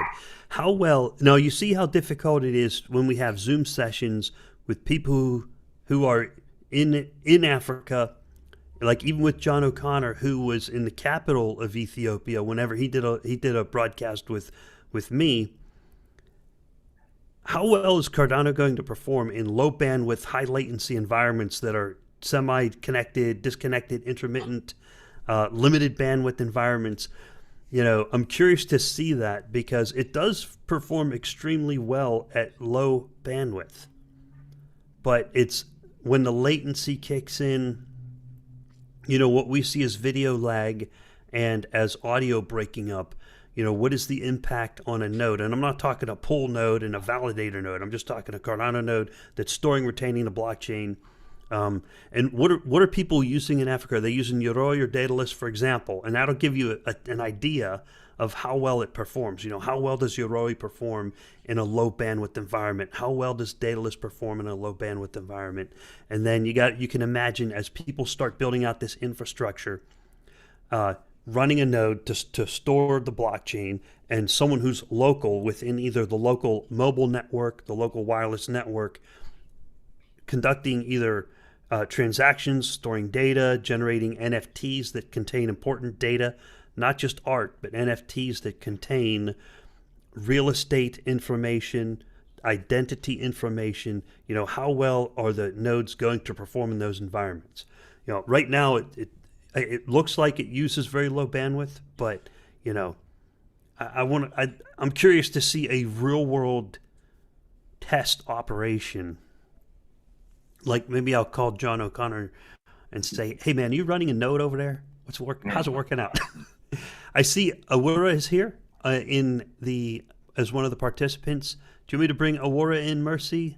And then we'll talk about what we're going to do for the next half hour to switch over from Mercy being the lead to Megan and Mindflow. And I'm sure Megan and Mindflow, you guys might need a break because you've been here for quite a while so far already. So let me know if you need a break and I will work that out and put us on a break here. Should I bring Awura in, Mercy? Yes, let's bring her in. Okay. That's one of our students, and okay. Yeah, it's okay. So she's phoning in from Ghana. As I said, sometimes even just showing video might take away from the bandwidth and make it more difficult to sort of communicate. But I just I thought it would be a good idea to bring some of our students. As I said earlier, we have a major partnership with Blockchain Education Network. And basically, you know, because of what they've been doing over the years, they have this down to a science and an art. And they're actually able to just get these, university chapters off the ground. So we are working with them, we are forming communities, we are networking with them. And it's just so great, like even for us that we are out of school and we are in the workplace, it's still very early that we've been able to enter this blockchain space. Like we are still very, very early. So when I see these young people, getting excited about blockchain, like Rick, you wouldn't believe how much like the Ghanaian and the Nigerian community, as soon as Blockchain Education Network went into Africa, which was about mid last year, they are actually shocked at how explosive, the growth is. And, like Irajwa is one of these people. She's actually a business student, a second-year business student at the University of Ghana. So University of Ghana is like one of the premier universities in Ghana, and she's just excited. I think it wasn't too long ago that we had a meeting, and already she says that she has 5 people, and I'm sure that every day that number increases, and she wants me to meet them, and I'm like, let's go for it. We have another gentleman who is going to join us. His name is Nana Safo. I think about 3 or 4 days ago, he's like, Mercy, I have 15 people. I need you to talk to them. I'm like, yes, we will talk to them. So we are very, very excited about this because these are the future. And when we look at a project like Raresh's proposal, having that university group, they can give us a very focused in terms of liftoff. Like they are in the university, like they are educated, they are these guys are what digital natives they call them. So if there is any way that we can start that, that kind of project, it's these people. And I'm very, very excited what's going on in Ghana right now and in Nigeria, and it's just going to keep spreading and exploding. So, Raju, I don't know if you can say hi, just if you want to say just hi. And then what we'll do is that we'll give a very short sort of maybe a 5 minutes recap. And then maybe if we want to do a break, but I think that I'm going to leave it, like as I said, bring Megan and Mindflow into that discussion if we want to move up their slot. That's also good. So, Rajwa, if you can hear me, do you want to say hi? Okay. Hi, everyone. I'm Irajwa from Ghana, University of Ghana, level 200, studying business administration. And I'm here to learn more about blockchain so we can start a group in UG. Thank you. Thank you. Like she's making me smile so much. My cheeks are hurting. So thank you so much, Irajwa. So Megan, Mindflow, what should we sort of take a break and come back, or should we just roll on? Yeah. So I just wanted to address a few things before we take a quick break. Rick brought up a really important point, and before I talk about that, I want to just say that I'm really happy to see that young people are getting interested into blockchain, and this is what really excites me. Yeah, so Rick, when it comes down to the internet, the connectivity aspect of all of this, I mean, we all know that a node is not going to run without internet. I mean, that's a fact.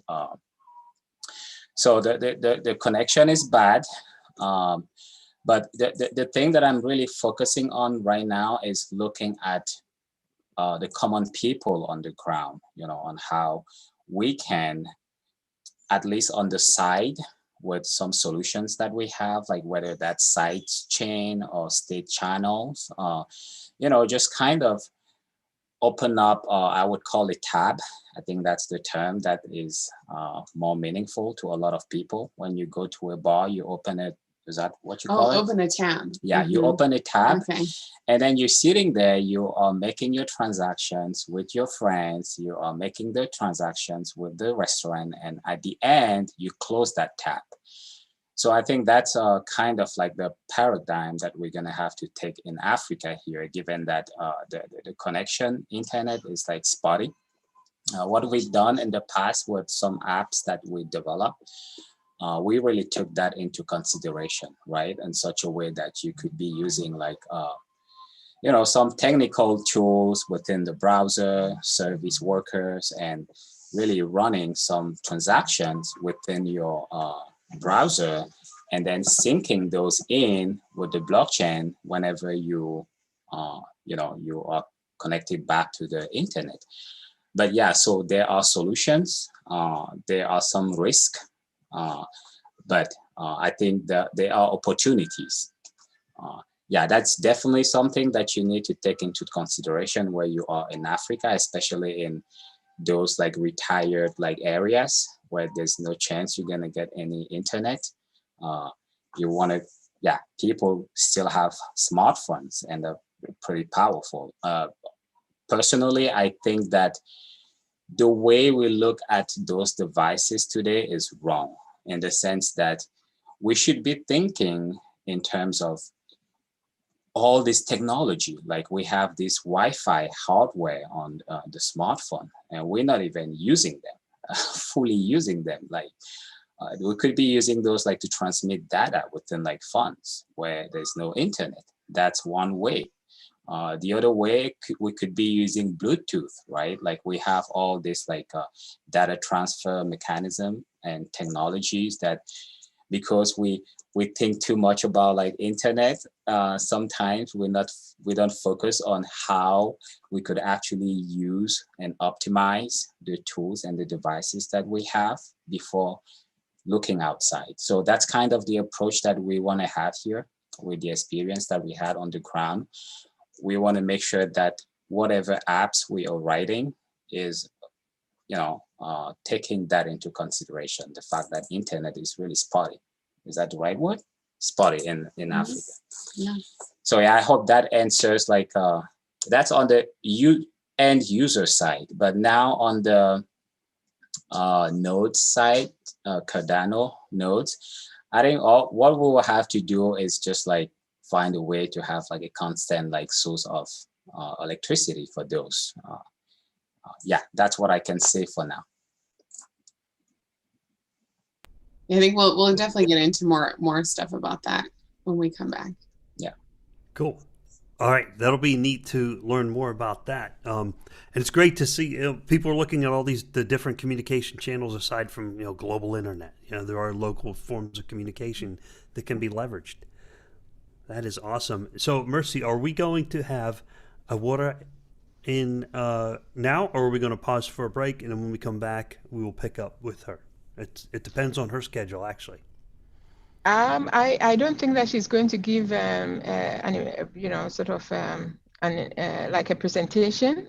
I just wanted her to, she wanted to be part of it. She's been watching the stream. But I thought it would be good to show what we've been, what we're trying to do with the universities, because we did put it in there that this is something that is, like in our fundraiser, the list of the things that we need lift off on. And that is just these university students that, that they do this blockchain education, especially also, we are, so the Cardano angle or the Wada angle is actually to bring in a Cardano, because some of the other sort of programs that they've had with some of the other chapters, they've had Cello on, they've had, I think recently they did Stella.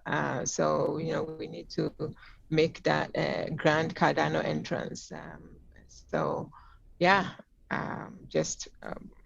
yeah. So I think that we can do a break now, and then come back. Okay. So I got 15 minutes until the top of the hour. So we'll pause here. We can mute our audios.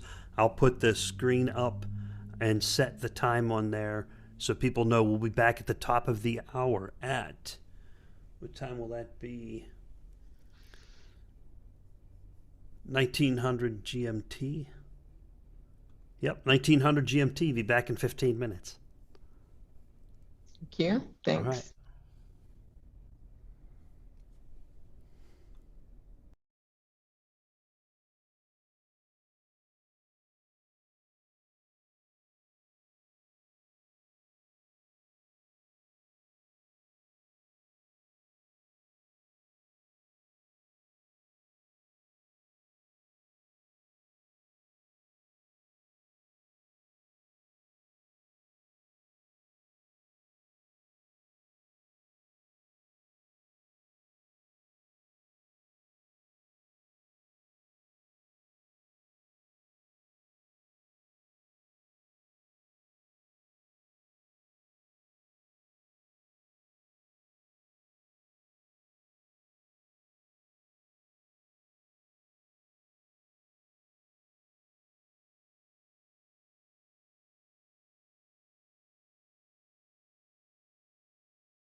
Hey, Mercy. Hey. Are we on? We're offline, right? Yes, we're offline. Okay, we are now online. No, you're online. We're online. We're online. Live. We're always. We have no back room. We have no backstage. Yeah, we should set up some rooms. I'm gonna have to figure it out, Megan. I don't know how to do it. Do you know how to do it? I don't know how to do it. I would have to make another Zoom. It might be. You might not have it. It depends on the type of Zoom account that you have. Yeah. But there should be some. I guess it depends. If you're on a computer, it would be at the bottom. Is that right? So. Anyways. Yeah. So I have this is a Zoom Pro account. But it is not. I think enterprise. it needs the next level up to have breakout rooms. That would be the enterprise. I can't do that. Okay. Breakout rooms. That's what it was. I remember seeing those somewhere. Yeah, I don't have breakout rooms, or if I do, I don't know how to use them. It's a Google thing. Okay, that was a Google thing. Where else did I see breakout rooms? Well, yeah, I think Google also has breakout rooms. Who does? No, Google does. But Zoom should at another level. You know what I like about the Google thing also is you can raise your hand, and that kind of stops the interruptions. Oh, you can do that here. Wow. Okay. I did a thumbs up. Does that count? I see that. I saw your thumbs up. How do I remove it? It's on your screen too. Now you're stuck. It's on your screen too. I can see your thumbs up thing. Yeah, and I think I'm stuck with it. Hold on, let me see. Oh, can I do something with it? Oh, went away. The moment has passed. Okay, so it just kind of hangs out there for a minute. How'd you do that? What'd you click on? So at the bottom, there should be sort of a bar where you have your mute and stop video. Yeah. So towards the middle, they have a reactions on the farther right-hand side. There we go. I just did a little party thing. Toot. Yeah. Woohoo. All right, so that's what that is. And I guess it sits there for a minute and goes away. All right. I think that's what's happening. Oh, I clicked it and it disappeared. All right. Okay. Well, it is the top of the hour. Oh my God. Nana Safo is here. We've been going 7 hours. Oh, Nana Safo was here. That's my student who said I have 15 people like in 4 days, and I'm like, wow, yeah. So is he gone? Yeah, No. No. What I wanted to say is this is actually Megan and Mindflow. They are the hosts. So I'm going to hand over to them. And Nana Safo is here. Yeah, so I don't know how how Megan and Mindflow wants to handle this. Yeah, I mean, since we have a couple of people here, we can give them a chance to have some time to talk if they wanted to. I know these are two of our university students. And I believe what they're doing on the ground, maybe I can give a little bit of an introduction. Part of what the blockchain education network does is help start clubs in schools. So university students can sort of get the support to start a club, get support with different education materials and things like that to actually start establishing a presence and get some more information to those people on the ground. Yeah. Thank you. Yeah. So as Megan said, since we have Nana Safo here and Erajua, we can give them a chance to maybe say 1 or 2 sentences each in terms of what they are looking forward to.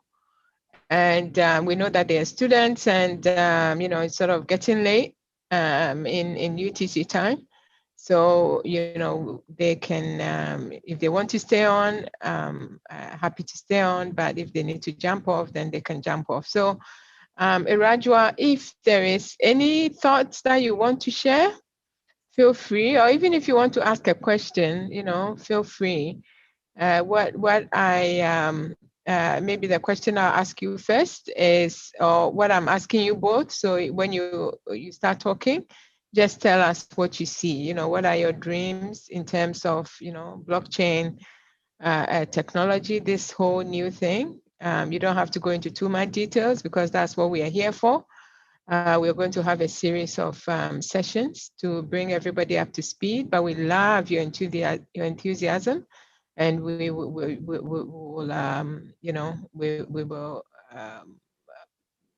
make sure that you have what you need. So, ladies first. So, Rajwa, you can go, and then Nana Safu will go.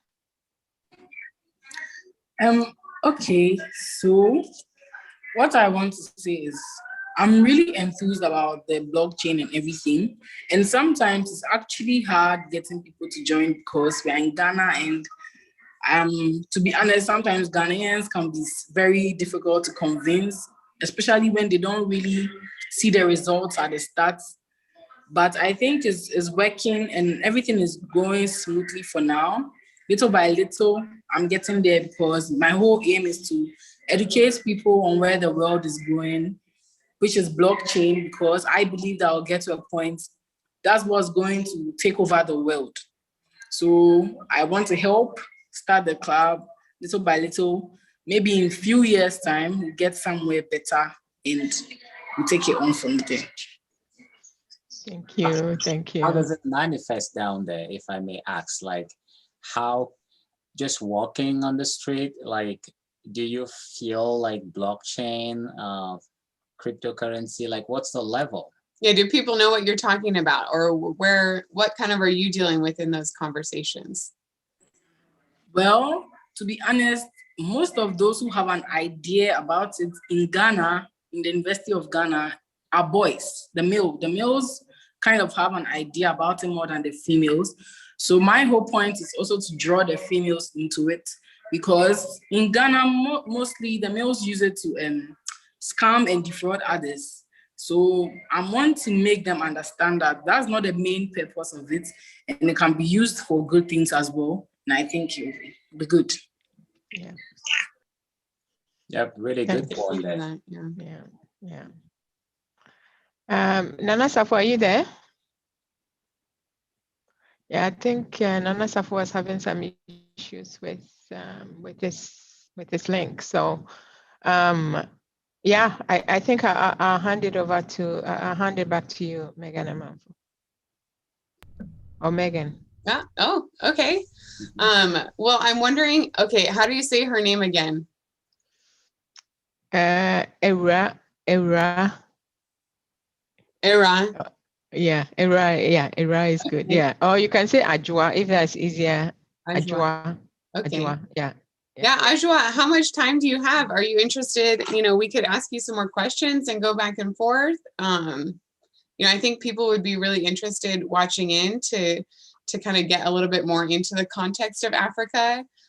We're going to share a little bit of our story, but we're in Cameroon, so slightly neighbors. But we'd love to talk to you a bit more. Want to know how much time you have. Okay, so I got up to around 8 or 8:30. I can be in with you guys for that long. So 8, is that an hour? That's GMT. Yeah, that's an hour's time. Okay. Great. All right. So is it common for young people in your area, Ajura? Is it common for young people to know what crypto is? And I know you spoke about what some of the males do with it, but is it popular? Is it well known? What's the general feeling in your group of young people? Okay, so like I said, right now, the youth know about it, but what they know about it is the scamming and the defrauding aspect of it. So I feel like my personal job is to try and convince them that that is not the only use, or that is not the main use of blockchain and cryptocurrency. but it can be used for good as well. Yeah.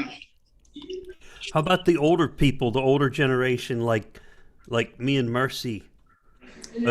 Are they well aware of it, or what do they think of it? Do you ever hear any input from the older generation? I don't really think they are aware of it, like the percentage. Maybe the percentage of older people in Ghana that may be aware of it will be 2 to 5%.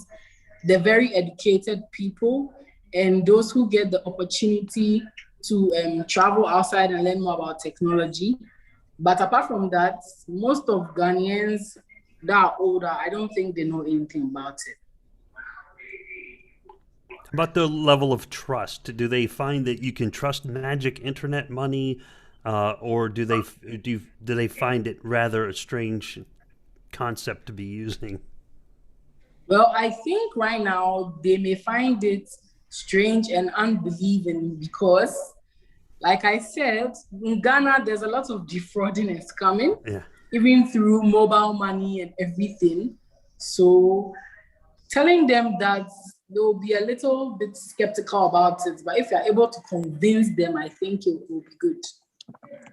What I would hear most often, I'd say about 3 or 4 years ago, what people would tell me is, it's not backed by a government. Why is it worth anything? You know, have you ever heard that before? What, you know, the government doesn't support that, or why would it even be worth anything? Well, that's another point.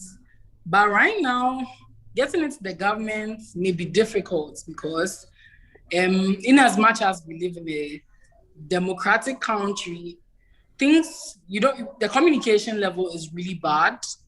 So I think it has to start from the lower level, and gradually in some years to come, it may reach the upper level.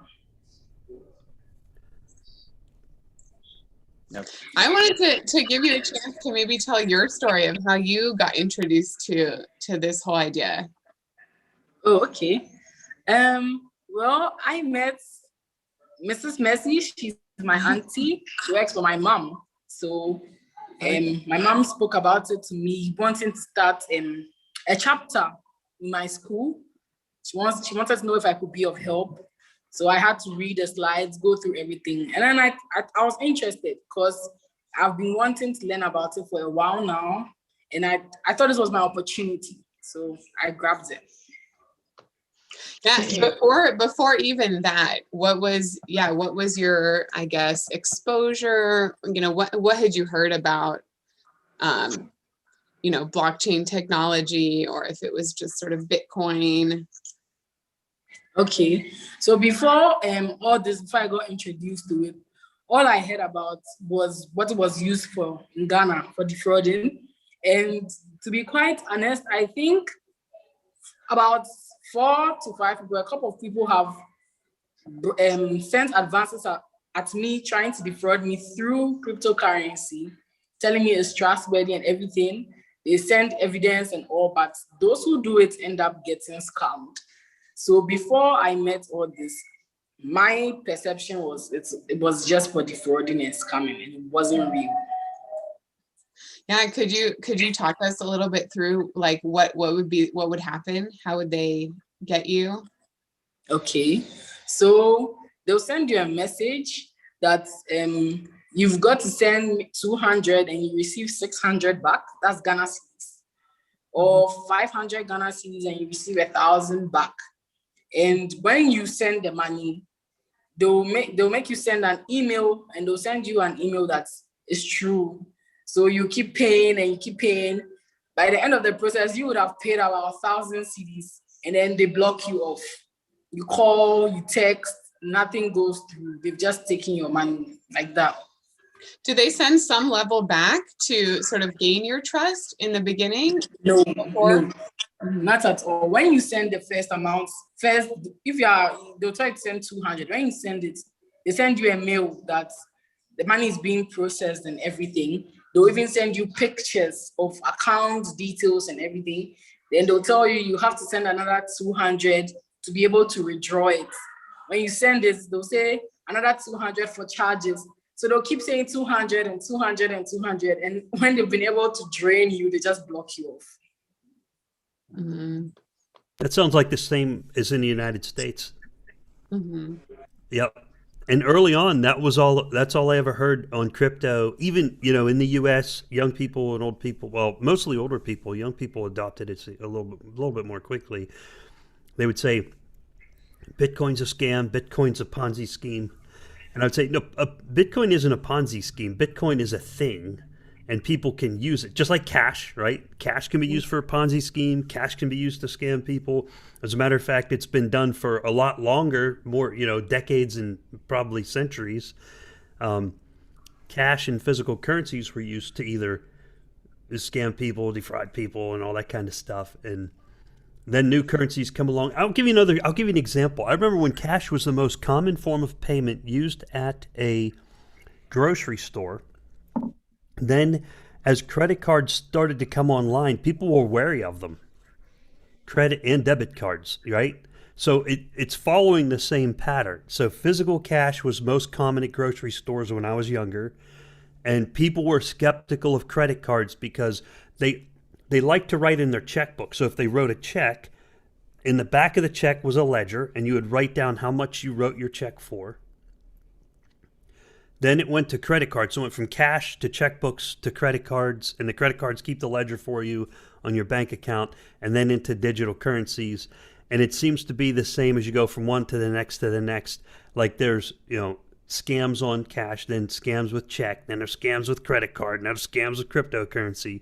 So it's like a growing pain no matter where you're at. But it's interesting, same growing pain that you're going through in Ghana is the same one for all other places and all our digital currencies. It's just a matter of what do you see the most of? It tells you what stage in the game you're at, right? I think it goes back to what I think it was Mindflow who said it earlier on, that when you come to Africa, a lot of, I think it was Megan, that when they hear blockchain, they think cryptocurrency and, it's just coming. So we haven't quite got to the, the identity and the actual solution. So it's really good to have these kind of discussions. I think we're going to give Nana Safo also a chance. And thank you for those questions, Megan. We'll give Nana Safo a chance to also share, something about, what he sees as the future, how he came into blockchain, and what he's doing in his school. So Nana Safo, you can have the floor now.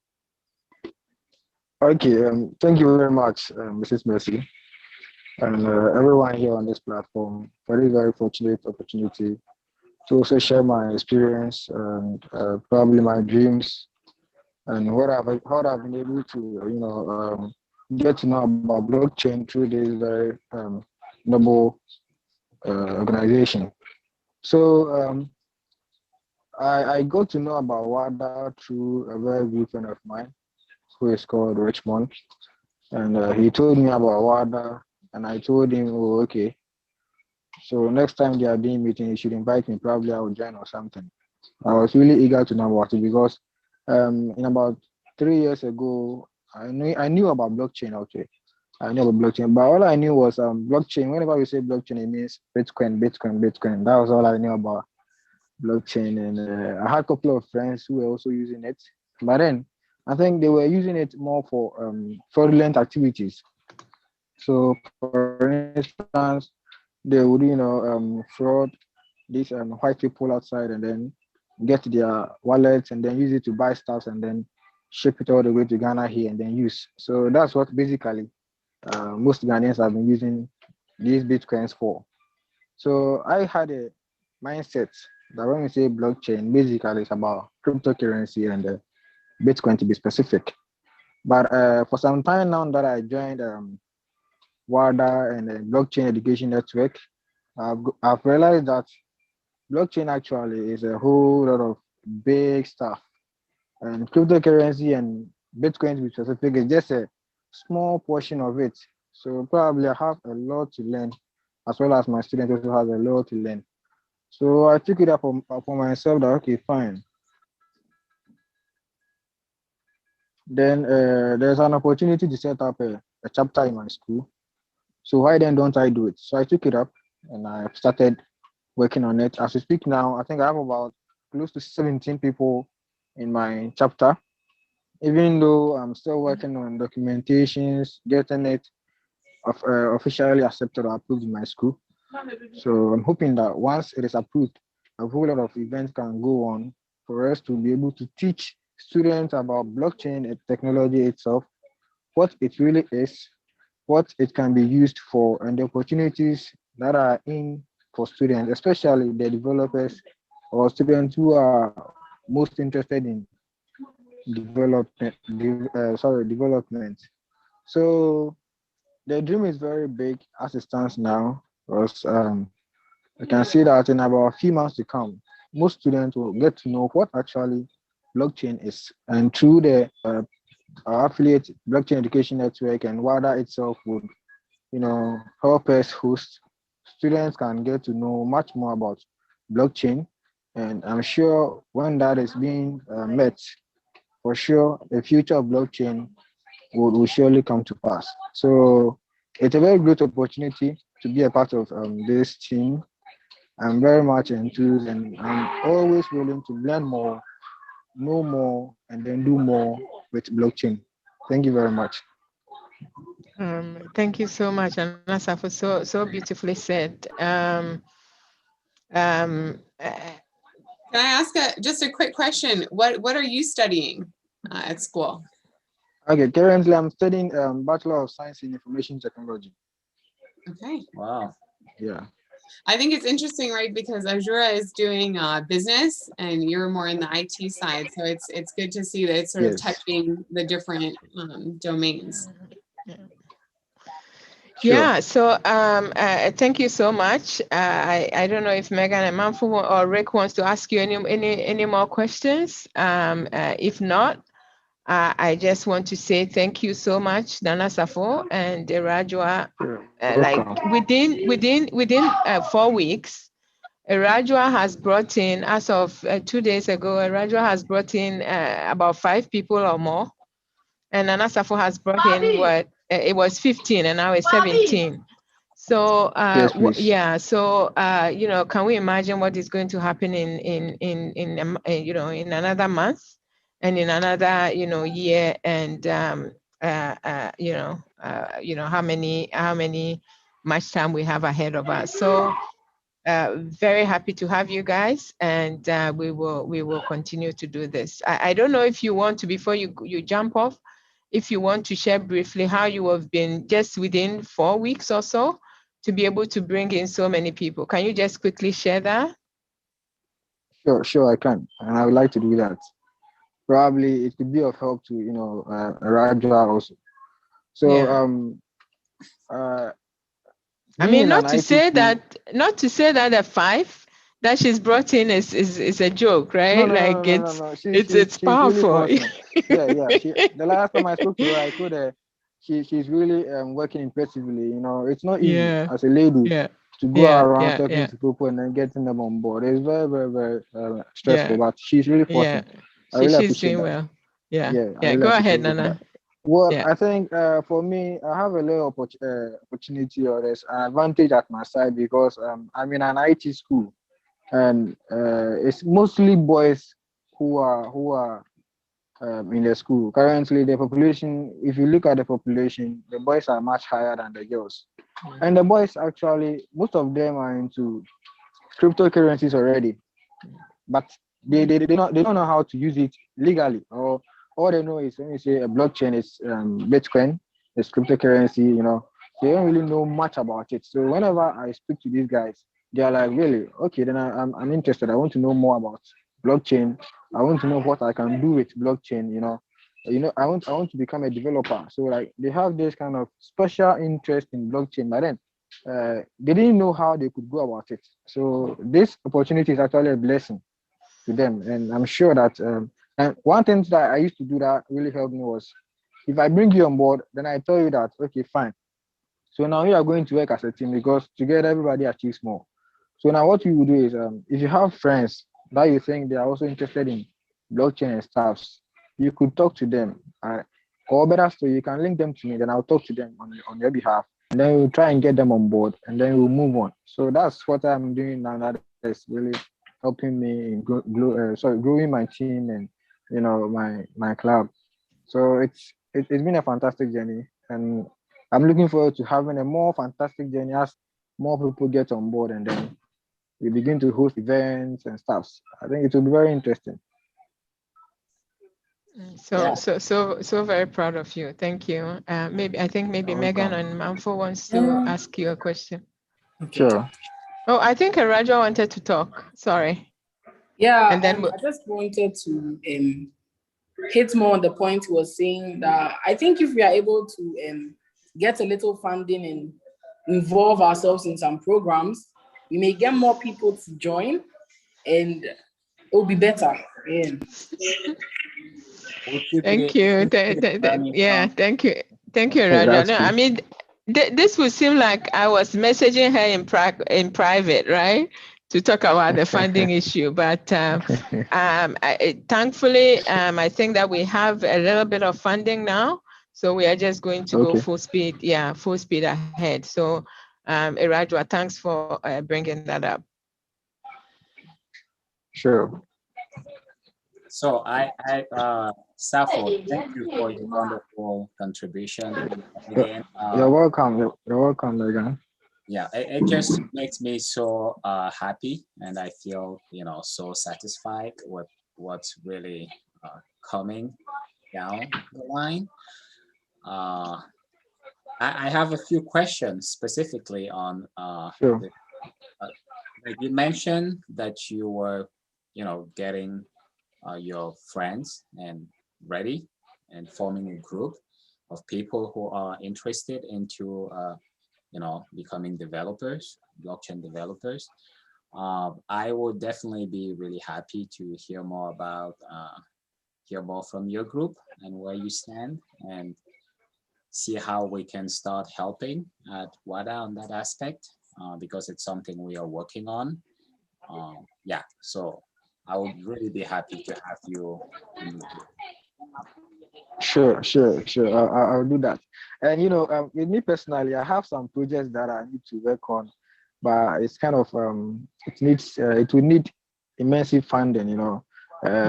This particular project is about building a whole system for the Food and Drugs Authority in Ghana here. But as time goes by, probably Wada can partner me, and then we'll bring this project to a reality. And I believe it's really going to help the environment, the society, and the people involved as well. With regards to health and safety of foods and drugs in Ghana here. So I'm looking forward to working with the team. It's a very noble team. I'm very much happy to be a part of it. Thank you so much. It's good that we have the developers. It's also good that we have the business people. It's good that we have the marketers, and it's good that we have the educators. So everybody, plays a part. Thank you, guys. Manf, were you or Megan was going to ask a question? I wanted to continue, talking with them and getting some more of the story of what's happening in Ghana. So looking from, over here, we're hearing you guys are both in Ghana. How close are you actually to each other? You're in two different universities, right? Yes, please. We are two different universities. But the thing is, we are all situated in Greater Accra. That's one region. We are all in one region. But then, currently, Rajwa is in school. They are running shifts, so it's not their turn, and they are in school. And I am about to vacate actually. So maybe when I vacate, I'll schedule some of my time to pay her a visit, and then, if possible, help her with one or two things with regards to building up a strong team, and then getting people on board and stuff. So we are quite close. Yeah, quite close. Yeah, that's nice. Do you find the more people team up together, Nana, as you bring more people together, it becomes more fun, and then they synergize and you discuss it and then you write code or you do IT infrastructure. Are you getting that feeling? Yeah, I'm getting, IT, particularly if you're doing it as an individual, it's quite difficult and costly. So if you have a group of people, or let me say a team, who are also interested in the kind of dream or the vision that you have, and they are willing to embark on it together with you, I think it's interesting. So for instance, as I speak now, getting people on board who are also interested in becoming developers, it means that probably we can utilize this great opportunity, and bring up good stuff, because there's a saying in our local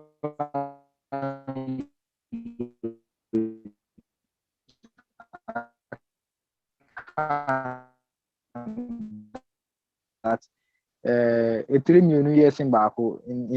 English I would say two heads are better than one. So team infrastructure and stuff. So it's very, very good to have a team. Yeah. Do you just want to repeat that? I want to make sure that our audience is getting that, because I think it's so important. Yeah. You mean the proverb? Yes. Yeah. The proverb says in English you would say two heads are better than one. I think he's saying two heads are better than one, right? Yeah. I just want to add a little bit more to this.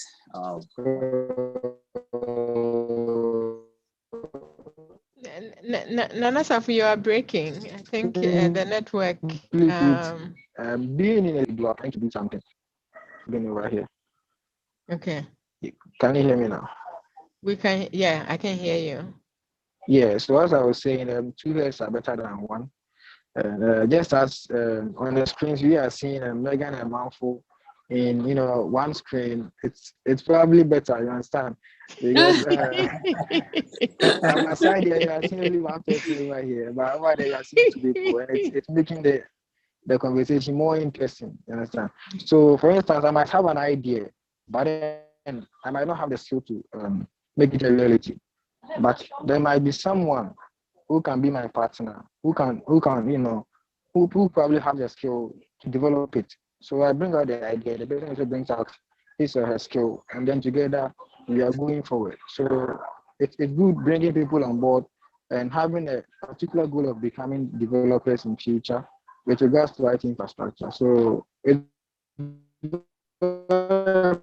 fun bringing people on board as a team. And the teamwork is also flowing diligently. So I'm very much happy. I'm very much happy. Yep. I think it goes back to what Glenn said a few hours ago about this proverb, like Ubuntu. I am who I am because you are who you are. Meaning it just goes back to collaboration, right? The more we add, the better it is.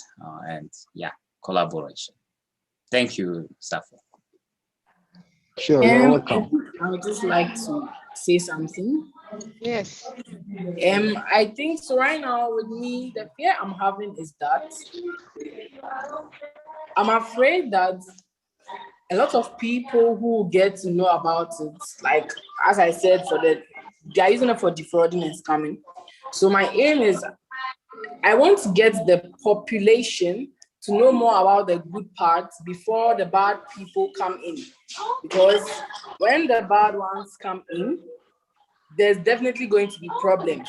And it won't allow those who haven't yet heard of it to be interested in it. So I think if we're able to do it right, like in Ghana, if we're able to do it right for the good ones to know about it before the bad ones, but at the time the bad ones come in, they will not be able to spoil the system. Yes, so exactly. I think right now my fear is knowing who to talk to, because some people, everyone, you don't know what's in someone's head. If I talk to someone about it and the person sees that as, okay, that's the person's chance to get into defraud, that's a problem, that's a bad night. So if you are able to scan people before you tell them about it, to make sure that the good ones are coming in more than the bad ones, the time the bad ones will get to come in, they won't be able to grow in the system. That's what I think. I think this is something that Megan will especially be happy to hear because we always talk about education, education, education. Personally, and I think it was yesterday, we're having a conversation and somebody said that, like people don't really set out to scam, right? Sometimes it is just the deprivation and it's like they have to survive, like they have to get their next meal. So if we do this right and we educate people right and we make them see that, what, it is possible to lift yourself out of poverty through this, and we do it well, like you're saying, Raja. I believe that, yes, there will still be people who are in there to, as you said, they are bad nuts. But you are right. The majority, the more will overcome the few. So just the whole concept of decentralization and the fact that it's, everybody sort of, that whole concept, and I don't want to go into it right now. I think that it's just, it bodes well for us because you can begin to trust people without really trusting them just because it's code, it's computer, right? And like those relationships, sometimes in a way we can operate beyond that. So yeah, I just wanted to throw that out there. But I totally agree with you. That's very wise. Yeah, have you developed a system for, kind of screening people before you talk to them too seriously? Like getting to know their intentions, right? Before inviting them into the circle? Well, not exactly. So far, those have been able to, let me say, recruit. Those I already know personally, my friends. So I know they have good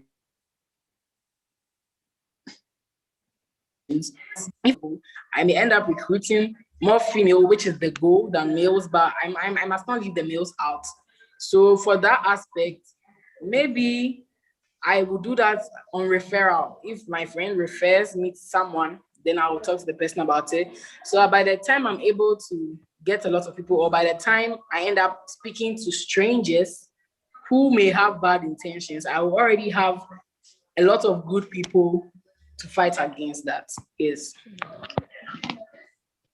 And Raju, I always remember that, like in Wada, what we believe is that, this is not a competition. If you are building something and you are building it well, don't worry about the numbers. Don't worry about your speed. Just to build it right. And more people will come. And that also applies to Nana Safo. As Rick said, we are the old ones, so we can share a bit of that wisdom. Sometimes it might be very difficult building it right because it takes longer. But that's why we're here. Wada is here to support you. Blockchain Education Network is also here to support you. So we will do this well and we will do it right. And yeah, it's not a race. It's what impact we're able to to make. So.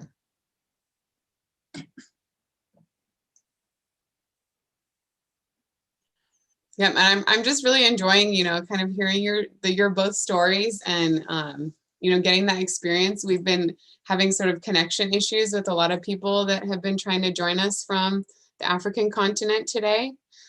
So I think it's helping the viewers that maybe don't have any experience at all with, what you're dealing with on the ground to see that. So maybe we've kind of gone over like the education, but can you two both speak to like, where do you have to be right now to get this like, internet connection? Or did you have to go somewhere? Are you able to do that at your house? Are you at the school? Well, for me, in the morning, I managed. I joined the section in the morning, and I unfortunately ran out of battery because I was in the house. when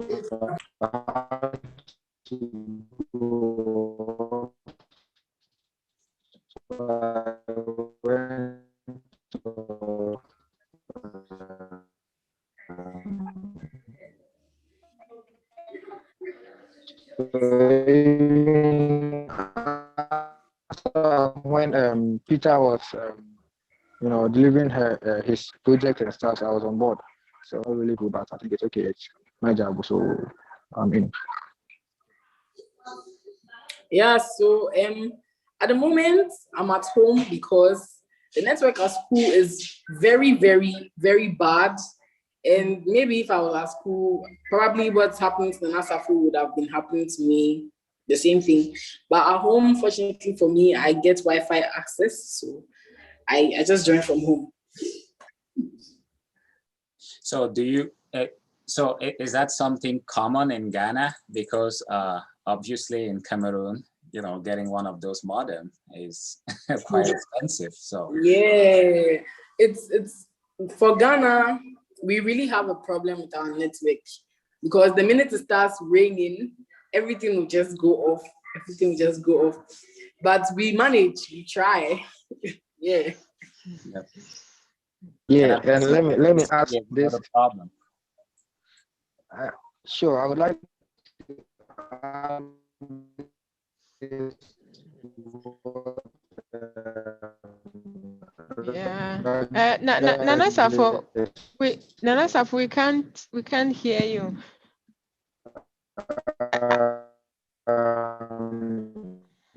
There are when you buy, it can give you a stable network. Hello. Yes, now we can hear. Yeah, we want to hear that. You are talking about buying.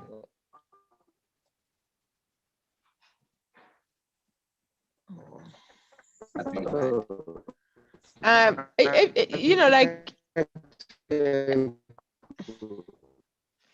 Nana Safo, do you know what we should do? If you can hang around and Nana Safo, I think what we should do is that if you can hang around, you can make purchase of a fiber broadband, all right, and that will give.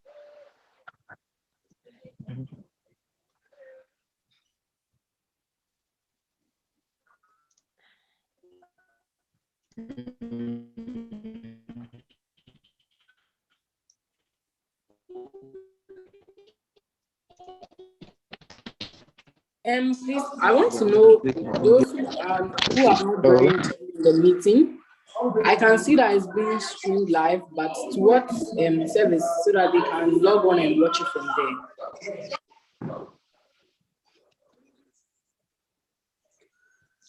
Hello. It's on YouTube. Hello, how you doing? It's Adora, it's on YouTube. I'll drop the link over in the chat on the right side of your Zoom session. Okay. If you have the chat feature over there, I think you're on a mobile. Okay. So there's the link to it over on the right. Yeah. And yeah, we are just streaming to YouTube. And Nana, are you back now? Yeah, I think. Can you hear me now, please? I can hear you now. Yeah, it seems like when you have your video muted, your audio is better. Yeah. So I think I'll have to turn off my video and then talk. So perhaps I've been seeing for quite a while now, so it's not. So as I was saying, in Ghana here, the telco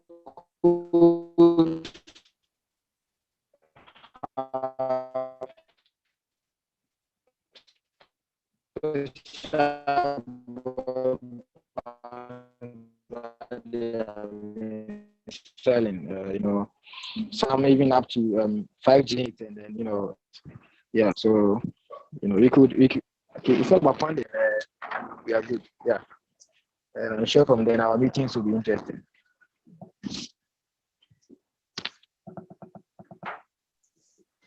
So it looks like Nasa, for you on campus, right? No, please. Currently, I'm in the house. You're in the house, okay. Yes, please. Yeah, so yeah, we need to figure out. I think that from what I know of the situation in Ghana, Rick, is that if you can pay more, it comes in packages, and obviously it's almost the same like here, right? But yeah, so it's basically a cost thing. If you can't buy a bigger package, then you have issues with connections and stuff. So I think that we're going to leave it here. Nana Safu, if you want to hang around, whatever you were saying and you want to type it out into the chat, then those that are watching can actually hear what you were saying, because I didn't hear it, and we really wanted to hear that. Okay, the question that Rick asked you. So should we give him? Thank you so much. So who is picking it? I'll give it back to the host, Megan and Manfo.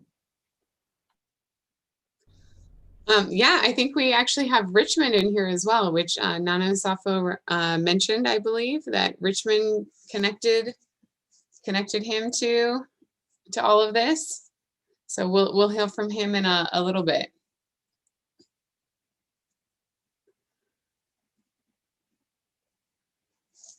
Okay, I see Richmond was originally planned to be at the top of the hour. So, Megan, if I'm trying to figure out if that was had already passed or that's coming up. Is that right? Coming up at the top of next hour? Coming up at 2000. So I got to do quick math in my head. Yeah. Coming up in 15 minutes. Great. And if Richmond is ready now, that's fine as well.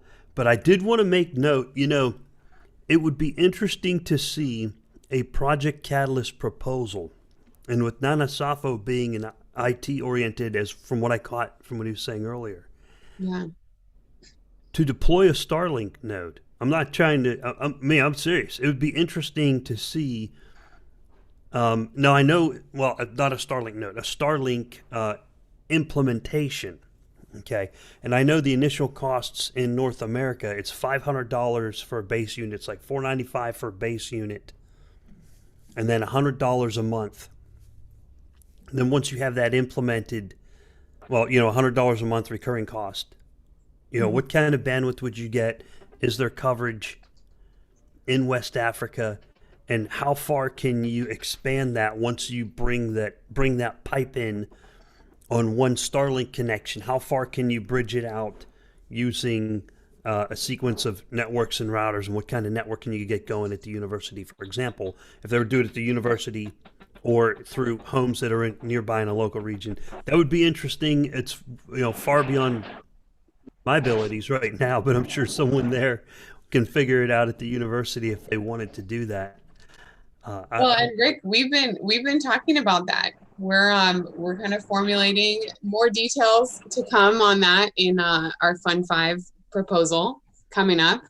But that's a big part of our infrastructure platform, is what are the needs of local communities, and it differs slightly from place to place, but we understand kind of from all the conversations that we've had that the internet and the electricity are kind of key, and some people don't have as much of a problem with internet, but in other places there are. So we're looking at kind of which solutions apply to which places, and trying to really pinpoint that and see how support can come best, right? Because another thing that we really care about is not coming up with the decisions over here and then going and pushing them down there, but finding out from people on the ground, what they are suggesting or what they think would work best, and helping them with that solution. But the Starlink cons, we're thinking about that and seeing how it could fit in, where if it makes enough sense. Yep, it's always best to have people closest to the problem figuring out the solution to the problem, because there might be something better, and or it might be, we've already got that figured out. We're just trying to optimize it or something like that. So I guess we'll see how that goes. Now, what would you, Megan and Manfo, what would you like to do? Do you want to pause for a 10-minute break, come back at the top of the hour, or you want to keep rolling and bring Richmond in? It's up to you. You guys tell me. I wanted to know if Arujara wanted to wrap anything up, anything you wanted to talk about that we didn't get to? No, I think I'm fine for now. I'll be listening. Yeah. Yeah, it was really great to meet you, to have you here. I think I've been on some calls maybe where you've been in there and we might be in a group chat together. I'm not sure, but it's nice to see a face. Absolutely. Okay. It was nice meeting all of you too. I'm very grateful for this opportunity. I think it helped me learn more, which I'm ready to teach others too. So I'm grateful. I'm very grateful. Yeah. We love the spirit and we'll be here to support you.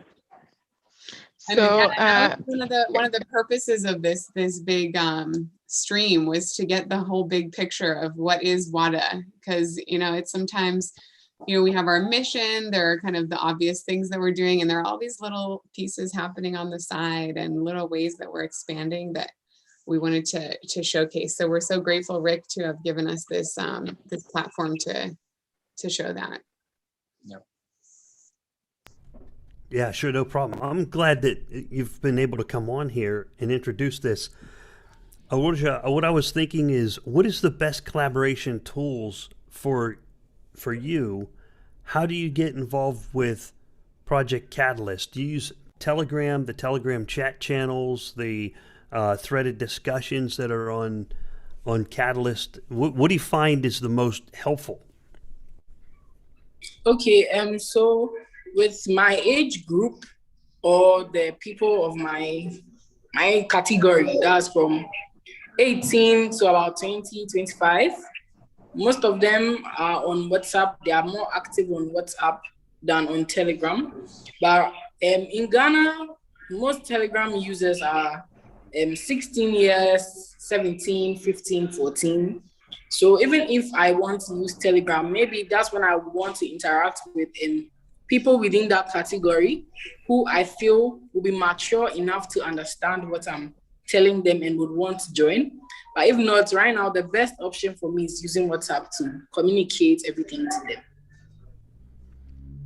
Okay, that's good to know. So WhatsApp is an effective means of communication, especially like with video. People don't do video like this very often, and then when you do use video like this, it's bandwidth intensive, right? Is there good audio apps of those new Twitter audio? There's a Twitter audio podcast. Is that very popular there? There's something called, it's not called Hangouts, it's called... Yeah, I've seen that, but it's not really popular in Ghana. Okay. And because of our network issues, most people don't really appreciate this kind of meetings, video calls, where they have to invest a lot of internet into it. So what they like is voice notes and then text messages and maybe pictures, videos, but a live program, maybe they may not be so interested until they really know what they are into. Yeah.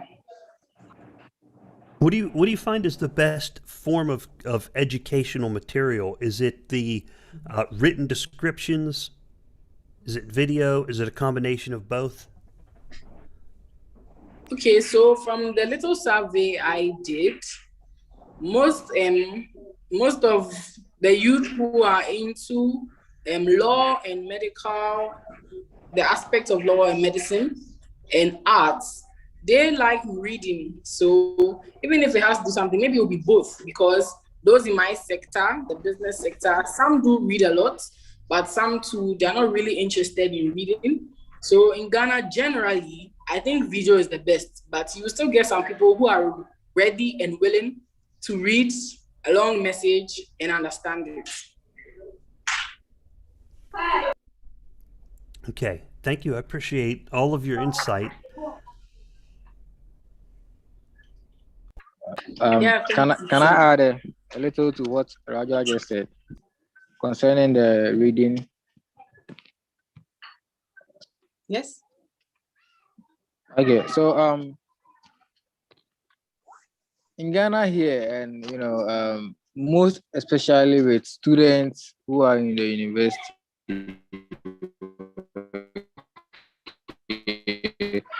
I don't really know if her department really like reading that much.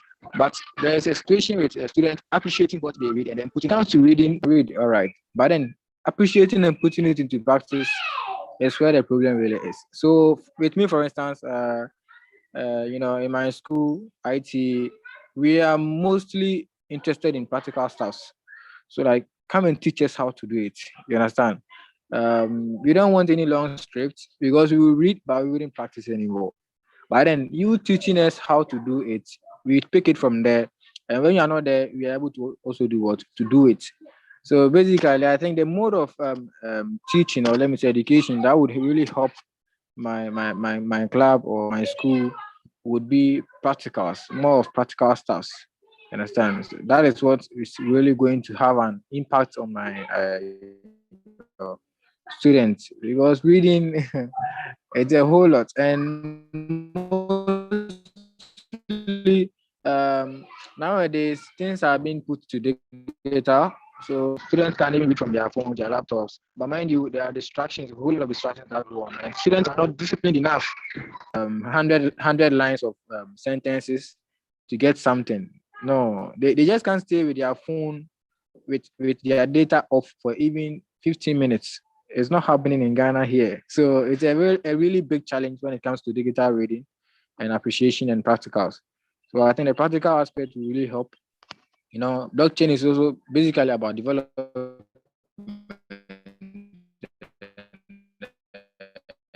coding and stuff. So if you put in more of practicals, I think in a few months we'll have a lot more developers, to build projects around in view of developing the country, continent and stuff. And also promoting the dreams of Wada and then blockchain. Yeah, I get what you're saying. The hands-on training, actually doing it, real objectives, real tasks. Take some time to break it, then fix it. That I like that. That's how I learn as well, still today. More so than reading. Reading's kind of nice to get the introduction. Videos are kind of nice to get you past that point of do I really understand this? But nothing really brings it to life like actually doing it. So the practicals are the best part, I take it. Yeah. Nice.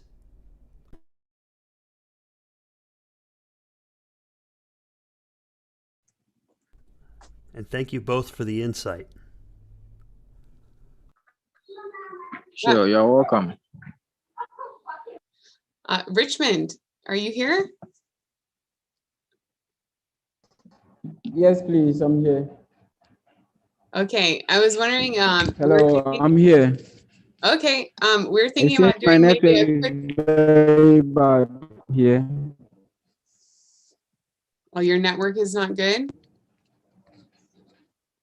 Yes, very bad. Network is very bad. Can you hear me now? That's Hello? just a bit spotty. I was gonna say we were thinking about taking a quick break. Okay. And then coming back. Would that be okay for your schedule? Sure. Then I have to, because my network is worrying me, so I have to change position then. So it will be okay for me. Okay, so it'll be easier for you if we give you a chance to get to another location? Sure. Okay.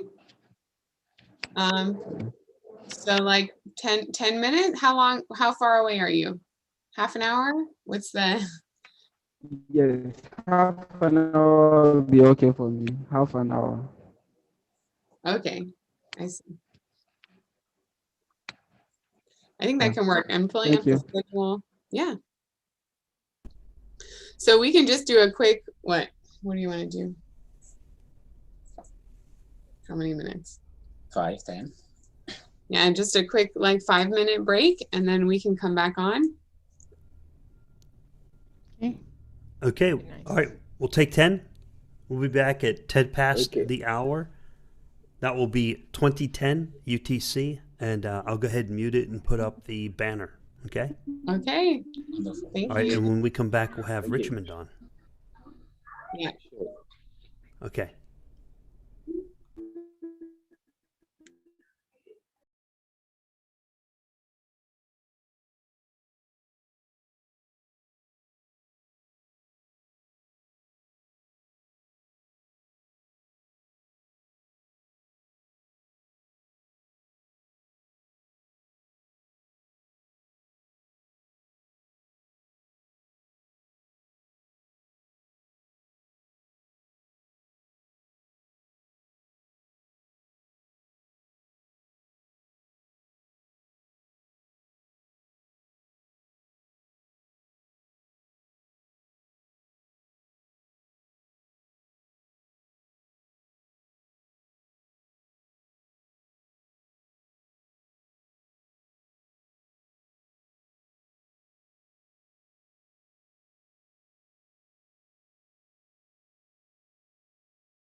Hey, Mercy. Hey. Welcome back from the break. Yes, Rick, how are you? How are you doing? Doing good. Drank a lot of coffee. I forgot to bring it back. I Oh don't. my God. I just have an empty placeholder, and I've left my coffee sitting over there. I'm exhausted, but I'm enjoying it, right? So I mean, technically I can hop off, but I'm just enjoying it. So I just want to just be here, right? So Yeah. thank you. You know, this Rick, is how amazing. how are you doing? Good. Good. Oh, I heard it. Did I hear it come back through the other? Oh, I heard it come back through the browser. Okay. Yeah. You know, you're setting a new record, Mercy. We're setting a new record here. We are beating Charles at his, you know, like there was a time that 4-hour AMA that he did. I couldn't believe it. I'm like, how is he able to do that? But Rick, I think you are the one killing it. You are just killing it. Hey, the only way you can find out what you're capable of doing is when you do it. Isn't that the truth? Yep, we'll have to do another one of these. It was I gotta Yes, say, we it was should. well organized. I like how you did that spreadsheet, or whoever made the spreadsheet. Oh, that's did as a Megan. team. You Yeah. just see that and you see Megan. So yeah, she's amazing like that. I think we should do this, Rick. Maybe we should do it like per catalyst challenge. How do I say it? Challenge category. Then all those who are in any category, you know, those who want to, and then we just do this marathon. You know, whoever wants to come, and then they come. It was show one, you know, like who is serious, and then two, it gives a chance, right, to ask questions. So I think this is a good format. Yep, and also you have these other channels coming up too. That'll be good. Right. If we have multiple. Oh, Megan's back. Manfo's back. Oh, I there. Yeah, we have the Proof of Africa channel and the Wada channel, and then on here and Cardano Live, so we can have multiple proposals, multiple updates over time, you know, as things go on. Right. Yeah, multiple venues of information so that people can stay up to speed.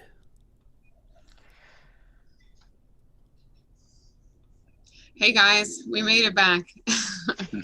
Quick change of location, and then when we tried to join back, it wasn't working. So, sorry about that.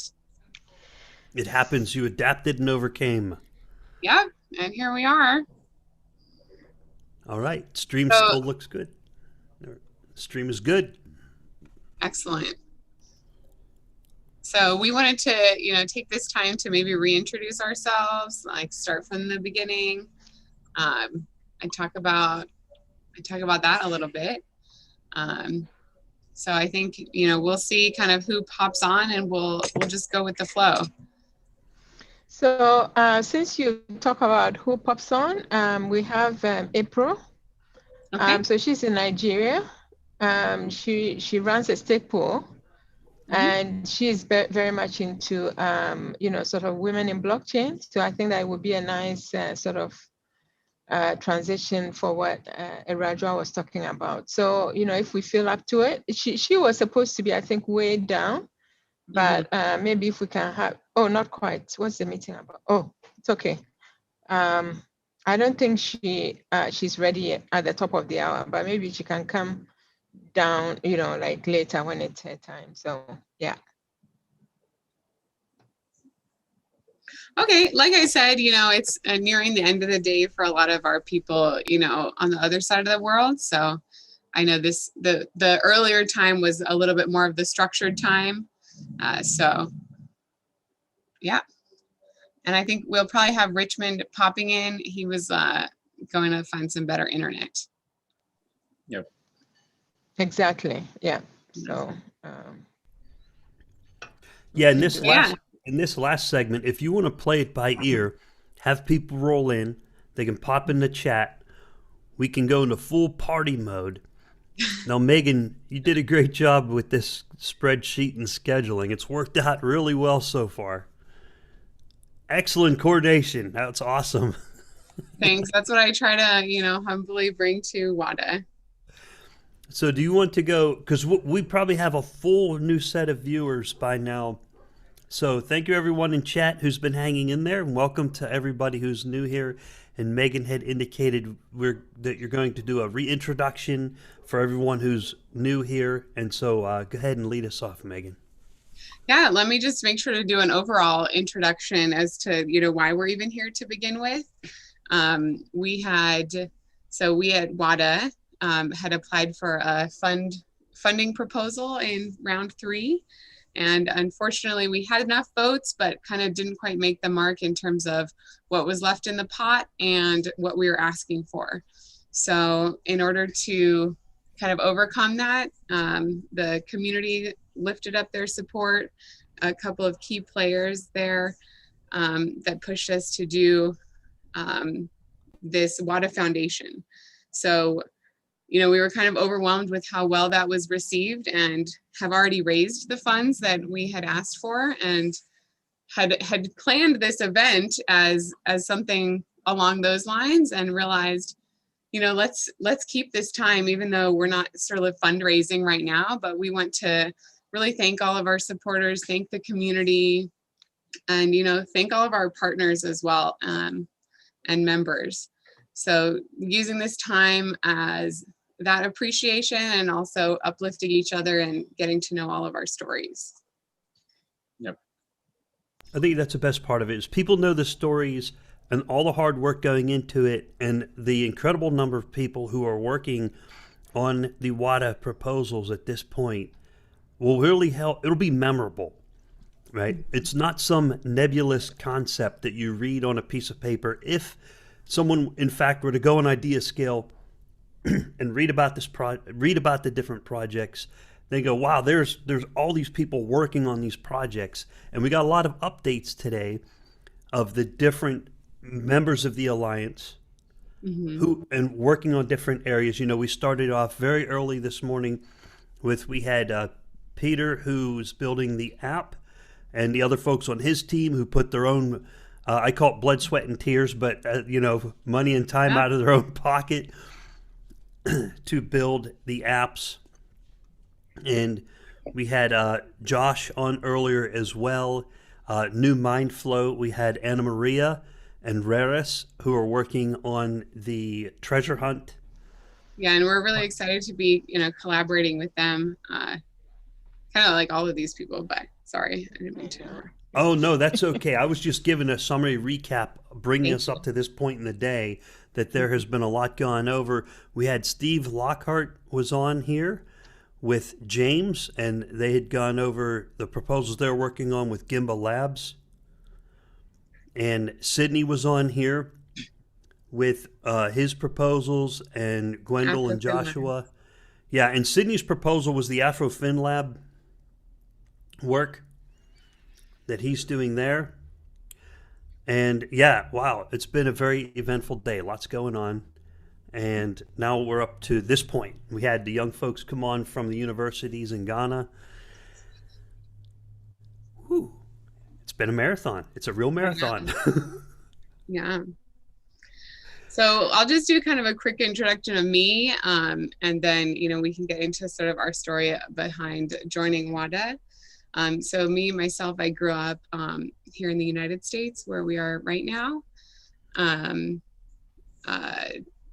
of growing up, we did live in England for a little bit, but mostly grew up here. I went to University of Denver, and then had an opportunity to study abroad in Lyon. I went to Institut National des Sciences Appliquées, INSA de Lyon, and that's where our paths crossed. It was at an engineering school. So my year abroad there, I was focusing on kind of material sciences, to then later come back to the US and finish my degree in physics. So, that's where our paths crossed. And since then, dealing with some long distance and then coming together here in the US and living a little bit in Cameroon as well. And, finding the balance. It's been good. We're actually moving back very soon to Cameroon, and we're excited for some of the work we're doing there. My professional experience is a lot of education, as well as, I guess, administrative kind of work to pay the bills between jobs, but education specifically in math. And the developer has been pushing me into Haskell, so I've gotten some lambda calculus down and getting started in there. So yeah, there's just kind of the quick intro, and I'll let you introduce yourself as well. Yep. Futio Mindflow here, born in Cameroon. I mostly grew up there, and got a chance to move to Italy in 2008 to pursue, my education in computer science. Spent like a few years in Italy, and got a chance to go to France to spend a year there, an exchange year, and that's where I met Megan, my wife and partner. So we went back. I went back to Italy, where I, continue my education, and we then joined as a family in the United States, where we started in Denver, where I was working as a software developer, but I didn't start as a software developer. I remember when I got here, I was thinking, oh my goodness, what am I gonna do? My English really, really like low level. So I kind of started there, trying to figure out how to adjust my English. Was looking for something sophisticated in terms of like an English class, but it was kind of too expensive. Couldn't afford it at the time. So what we had to do, I was working as a valet in a hospital. I love that, running around all day long, helping, people who needed like some sort of treatments. Whether it's raining or it's sunny, we were there helping people, and that really felt great. So after that, I got, with my connection at the hospital, I was able to find a job in a restaurant and working as a valet. So that's what I was doing while I was like trying to valet and dishwasher. Yeah, to refine my English. And at home, I was pushing with my IT stuff, making sure I didn't get too rusty there. So once I finally felt like I was comfortable with, English, and I was integrated enough, I started applying for jobs. And fortunately, I got one with BLM, Bureau of Land Management. I started there as a junior software developer. Well, I don't know if I was a junior back then, but anyways, that's what they called me. So push really hard and work on a couple of projects there. And then in 2014, well, that was way back even before we started working there. We started thinking about how we can go back to Cameroon and really, share what we've been learning over the years, different way of thinking, and to bring that back home and see how we can use what we have locally and build on top of that, adding all this knowledge that we have acquired like throughout the years traveling. I consider myself incredibly lucky. The fact that I was able to go out and see other cultures and other people, this is, So we got to Cameroon with a wonderful a lot of projects. And naive as we were back then, we didn't know really anything about like the financial system. So we had this wonderful idea And we formed a group called Diaspora Gift, a group of like, there's a lot of people in that group. And what we really wanted to do was to create a platform where, with two components. One component was going to be the remittance. A lot of people from the diaspora send money back home. So we wanted to give them like a platform where they could, instead of sending money back home, they would, pay for services directly. And we would allow like local business people to expose those services on our platform. And the people from the diaspora would pay for them.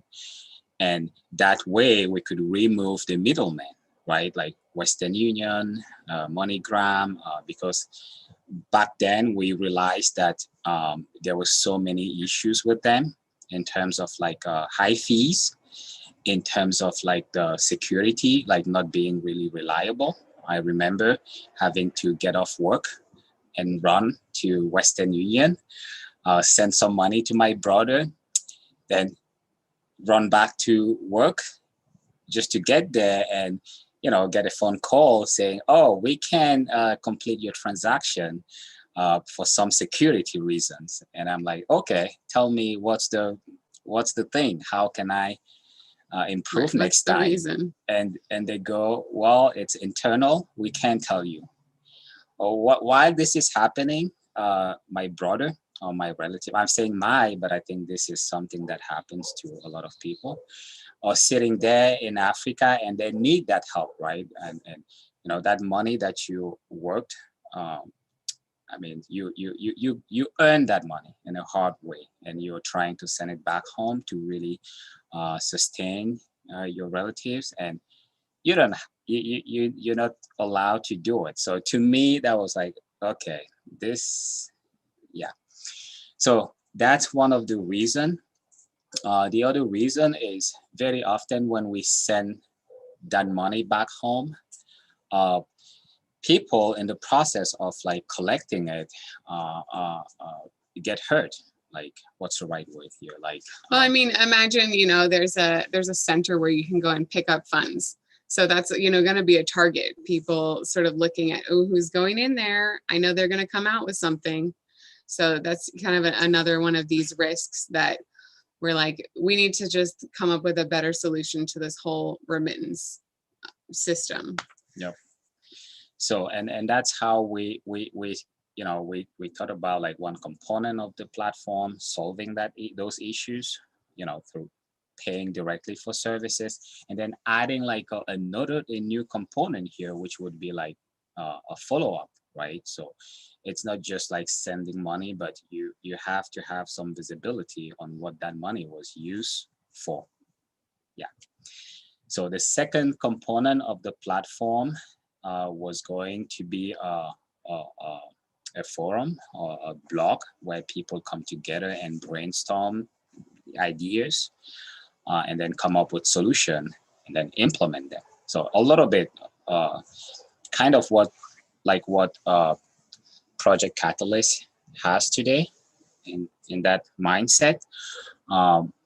So then we got to Cameroon with these great ideas, with a wonderful business plan, and we started like working on it. And then we realized that as software developers, we weren't ready. So that's the first thing that we realized. And so we started like really focusing on getting up to speed in terms of like architecting big systems and also implementing them. So that's the first thing we did.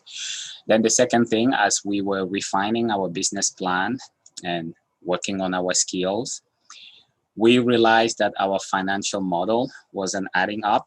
And I remember a lot of people like laughing at us, like, oh my goodness, where do you think you are with a 1% or 0.5% fee?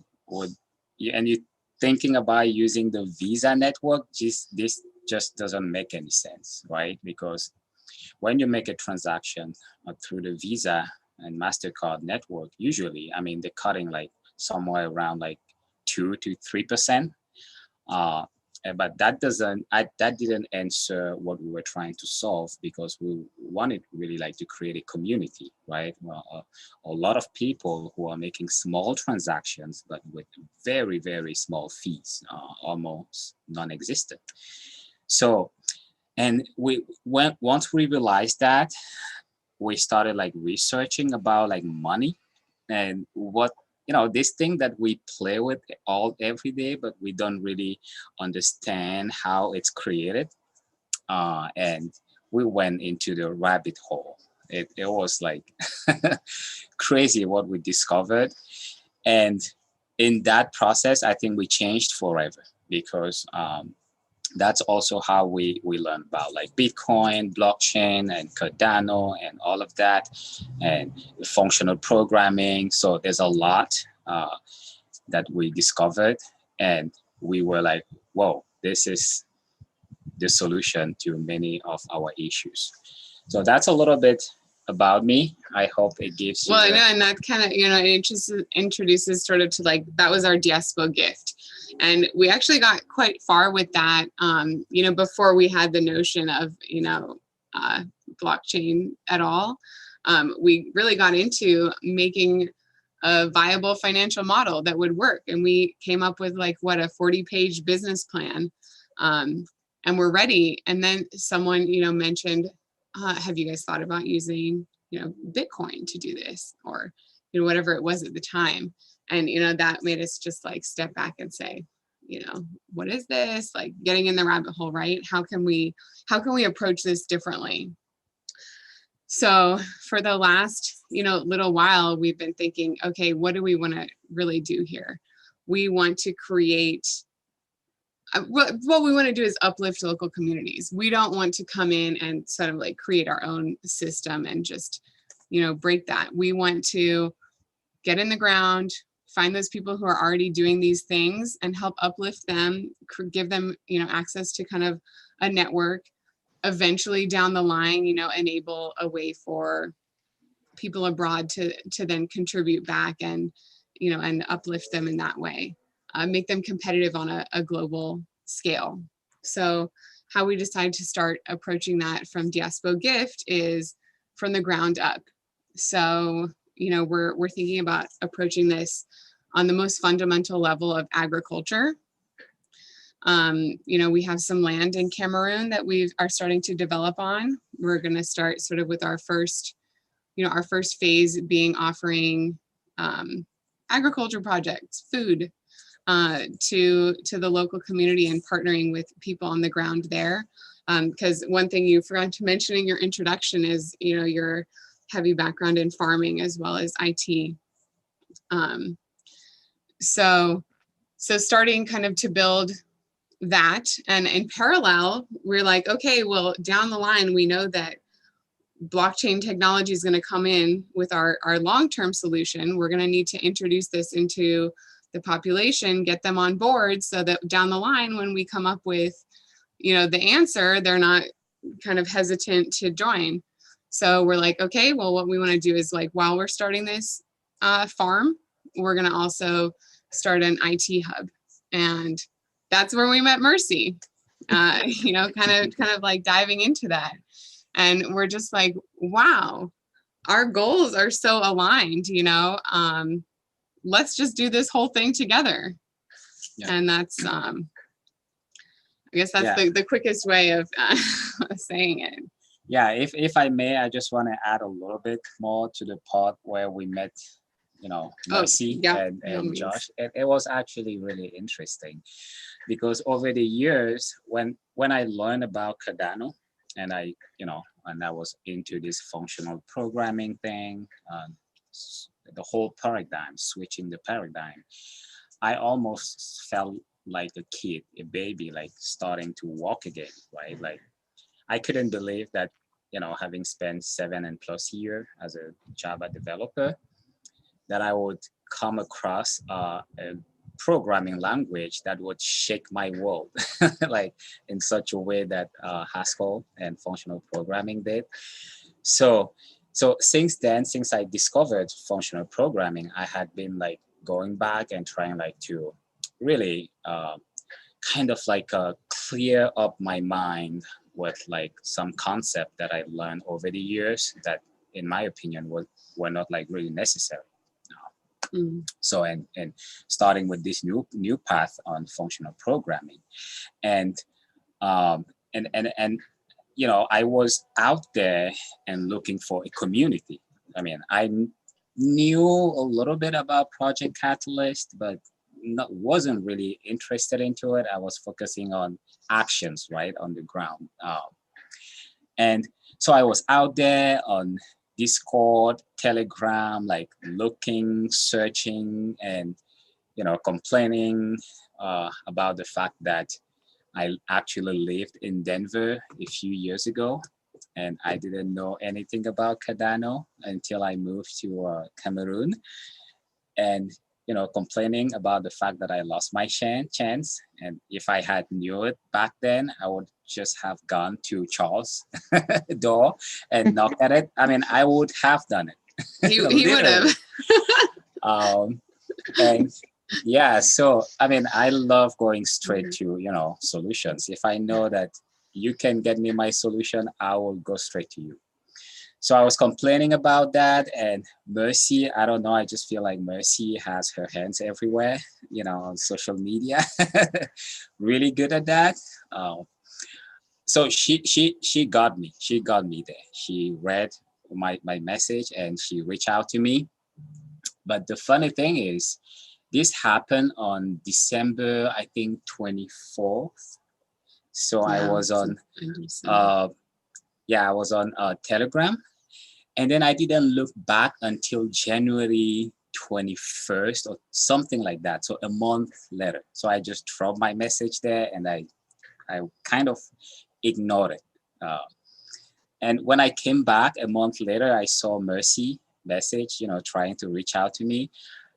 First, I thought she was from Cardano. I was like, oh my goodness, this is great. Someone from, and as we started like talking, you know, there was this like, you know, just a connection, right? Like when you, something that as a human being, I really love, the way I connect to people, it's not just, you know, visual, like meaning coming from a culture that, yeah, it's like almost, we're talking about energy, right? Magnetism, if I can put it this way, right? So your thoughts actually attract, you know, what, I mean, you're thinking about something and you're attracting it, whether you like it or not, on a quantum level, if we can touch on that. But yeah, so we had a wonderful conversation that day, our first conversation, and I ran in, I told my wife, this is the person. We found her. We found what we needed. We found the person that we needed, and that's how it started. And I can tell you, like, since then, we've been like working 24/7 and nonstop, and it's just enjoyable to have such a great team, you know, people that are passionate, and yeah, so that's, yeah. That is an amazing story. You know, Rick, I'm just like you. Like, I thought I knew the whole story, but, you know, like, so this is what happens, right? Okay, so we meet, we have meetings, and then, you know, like, I'm chief corporate. You know, we start saying this, you know, telling stories, and then, you know, like, my mind is all over the place, and then I'm digressing, and then, you know, like, Megan is seeing that, no, we have a problem here. So Megan is like, okay, once a month on Sunday, we are going to have Wada socials, right? So far we've had two of those Wada socials, and basically it's just for everybody to get their stories out, you know, like, just anything that's going to distract from meetings, let's talk about it. So yeah, we've been having that, and it's been really fun. Steve came to our last one, and yeah, it's just been fun. But I'm still learning new stuff today. So Like I really just want to give a shout out to Mindflow and to Megan. In addition to Josh, like they just come into Wada, everything just exploded. Sometimes, somebody might come up with a dream and maybe write it down, and maybe that's all their role that they play. That's it. Like your job is done here. And then you pass the baton, and other people pick it and run with it. So I feel very blessed, and I like what Manfo said in terms of it's this energy, right? And for some of us that tend to be spiritual, like we and Josh says this quite a, this thing is it's bigger than any of us. So anyway, we have Jean T. He's one of the ones that are energy attracted. So he's here. He's a good guy, and I'll hand it over to Manfo and Megan. Yeah. Hi, Jean T. Hello, everybody. Thanks. Hello, Rick. Hello, Mercy. Hi, hello, Megan and Manfo. Yep, so we're taking this time to tell the stories of Wada. So do you want to introduce yourself a little bit? I'm Frédéric, son nom est Gentil. I learned about Wada mid-February. I had watched the video by Mercy where she was very, very enthusiastic about spreading blockchain and Cardano in Africa. And I thought that I could join them to basically make things easier, because together we go further. And I was helping them understand that in Africa, like in Central Africa, particularly in DRC, I have been there, and I also have activities locally, and I could basically help spread the use of blockchain in that particular region of DRC. So from then, they were helpful in helping us understand, first of all, what Wada does, and help us also promote the use of blockchain. I was able to involve other developers I had worked with in the region, particularly in Congo and in Goma and Kinshasa. Those developers, one of them has already joined, and he's active in the network. And from there, they expect to basically do some knowledge transfer in terms of teaching on how to program. They're already programmers, but they're not experienced in using programming for blockchain purposes. So I think this will be something very useful for them to join the network of Wada. Yep, and we had mentioned it earlier, but this is a long show. I'm sure some people didn't hear. So we were talking about there's this group down on the ground in Goma in the DRC. They have a really big group of developers. They're doing meetups already, and they came to us through Janti to try and add some of this Cardano focused education into their meetups. So we've actually been coordinating with them and are sort of starting that very soon. This is another one of those examples of something that has been put in as a proposal, but also that we're kind of starting anyways. So later this month, we'll have our first, and we have an interesting connection there because it's actually a Francophone country. We hadn't really gotten into this earlier. Cameroon is sort of, well, it's not half, it's 80% Francophone, 20% Anglophone. So, French being the dominant language, and then in the DRC, I would say it's over 95% Francophone. People who are experienced in programming, computers, science, they will have some functional English to use, but mostly they work and they teach in French. Yeah. And I want to make sure I put the link to your proposal over in the chat so that viewers can open that up on Idea Scale. Make sure you go in there, read through the proposal, give them some kudos. If you like it, leave some verbal feedback. It helps bring visibility to that proposal, and it's very interesting, Samvor, what I'm seeing there. As long as I got the right proposal, Cardano adoption in DR of Congo. Yes. And the first statement in the problem statement, this is a real challenge. I'm reading this. Bitcoin scams have led the government to take a negative stance on cryptocurrencies that result in bans and discourage blockchain adoption. Now, you're a guy who's there dealing with this firsthand. Is that correct? You're like right there. I do have a direct connection. My brother is an MP. My father was already an MP by then, and then they worked together in politics. And from there, I had received the notice that they were about to ban it. The government, the central bank, posted the notice, which was not actually a ban per se, but it's more like a warning of usage, warning commercial banks not to deal with cryptocurrencies, and the rationale was understanding. They basically had cases in Kinshasa where people came to taking money from people, and they were not able to return those funds. And some of them actually, because of the lack of education, they also didn't really understand what was Bitcoin. They thought it was something you basically put money in and money comes out. They didn't really get enough education. I wouldn't say they were actually all lied to. I think they just didn't understand what they were getting into. So we kind of worked with those. I talked to my brother. He said, basically, we need to educate people. And the people first to educate are the lawmakers themselves, so that at least they understand what it is they're facing. And after getting some lawmakers who are influential, we can get up to some other people who are actually themselves ministers and others, so they could be more involved in at least knowing what it is. Instead of hearing it as if it's something that comes from China or from the US, it's something very local and something actually accessible locally. We can even have a say in it, a control in it. So that is the main point.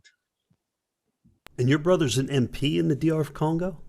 Yes, he's an MP. My family has been in politics since 2006, I would say, mostly in the region of Eastern, but we have like in Canada and maybe the US, we have like a federal and provincial governments. So he's on the side of the federal government.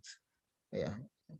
Okay, and it's good now. And you have obviously direct comms with him, so you can give him the best information as opposed to the kind of information you get off the internet. Yes, and he has a degree in engineering, so he's very much interested in ITs. He worked for MTN for 10 years, MTN, which is a telecommunication company, before joining politics. So he's always looking into teaching his colleagues about new technologies. Usually what lacks is the energy, like electricity, internet itself may be a hindrance to adoption. But in terms of openness and awareness, he's young. I would say he's around 43. So he's kind of one of the youngest, and he's very much involved in telling all the MPs that he's looking into the issue. So he's in those commissions they have commissions in the parliament. So he's in some of them that deal with telecommunications and adoption. And I think once we have those, and there are 3 of them that I know personally who are also young and who are also vocal on Twitter, like they have Twitter accounts, they're very much on Twitter, very much active. So once we get to those of doing something like a conference where they will participate, and the whole point will be for them not only to spread it through Twitter, but also on television to show the conference itself where they actually speak, and then we can post it on TV. That alone will have an impact into opening the door for a discussion, which is less scary, because sometimes you talk about technology and some older people are not aware of what it is. It's more of an age and a generational issue than just understanding. Yeah. Yep.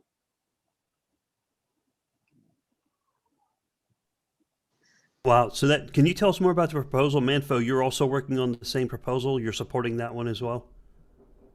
Yeah, I wanted to mention, so it's actually sort of the group of 3 proposals in the DRC. So there's that one, and then the other developer group we had mentioned that are in Goma. So Gentil's speaking about Kinshasa, which is the capital city.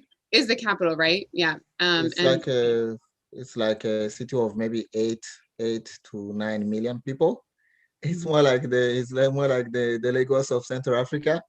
Very much young, very, very much connected. Many people have a connection in terms of mobile phones and stuff.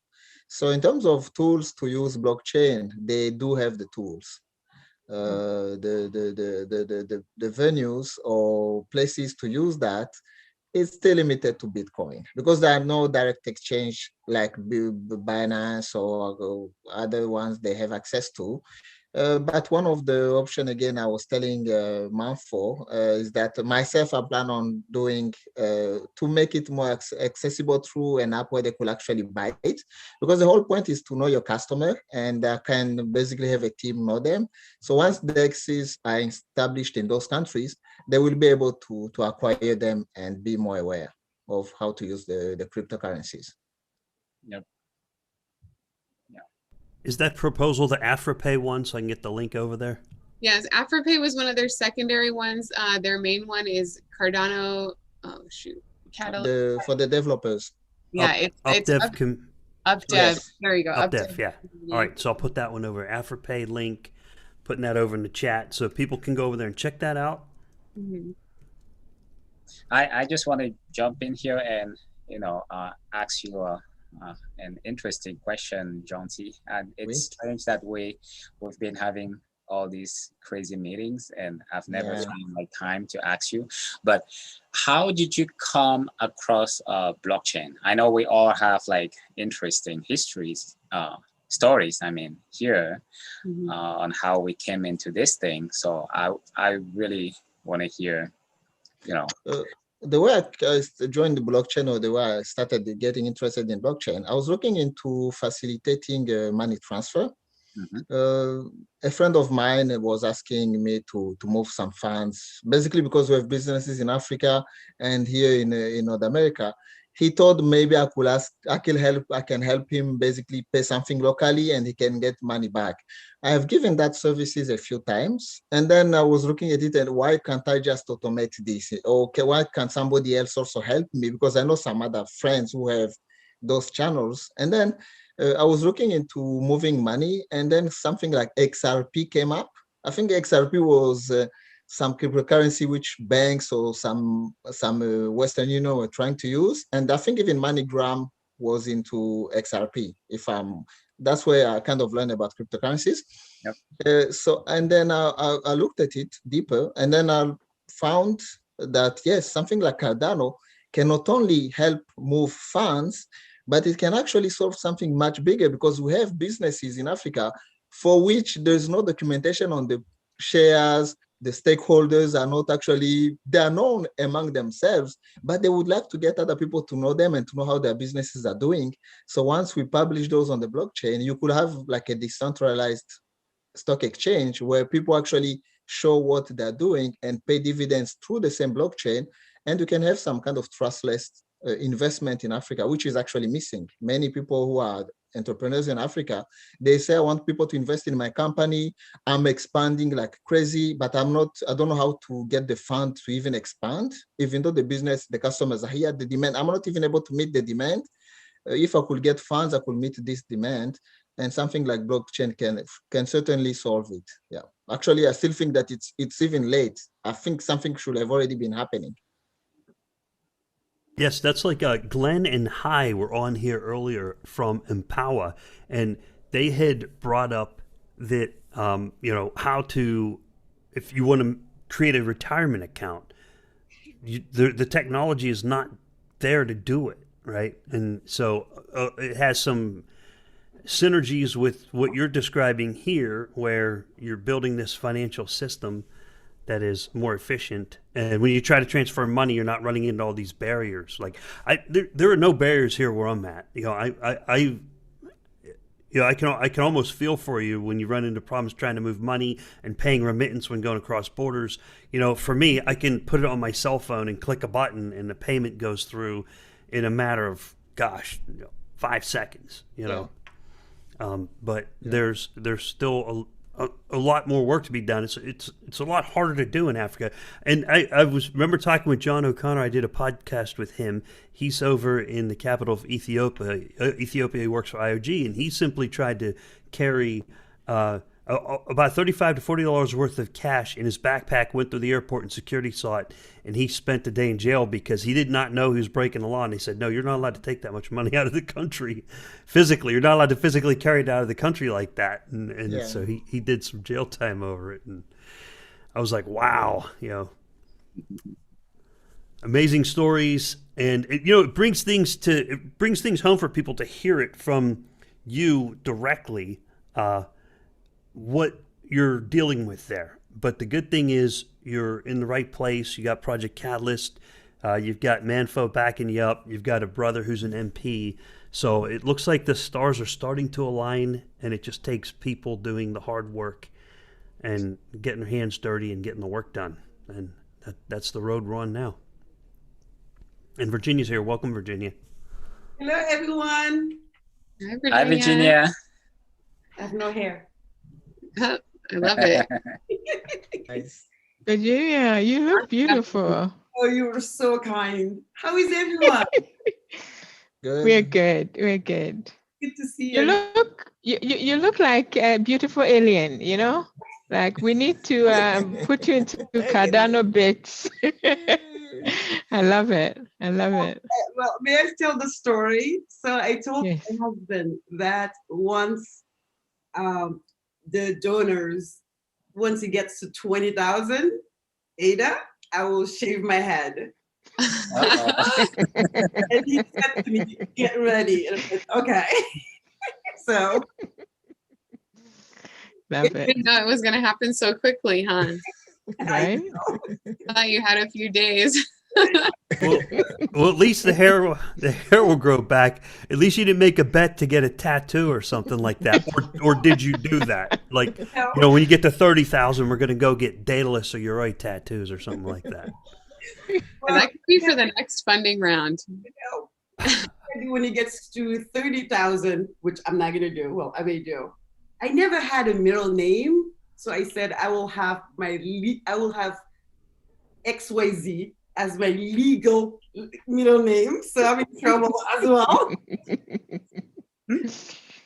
Oh dear. Yeah. I know. How is everyone? We are well. Thank you for joining us. We know that it's been a very busy weekend for you, so thanks for making it. But it's been we've had a lot of fun, and thanks to Rick. He's been here. Like we are doing the marathon, right? We're doing it.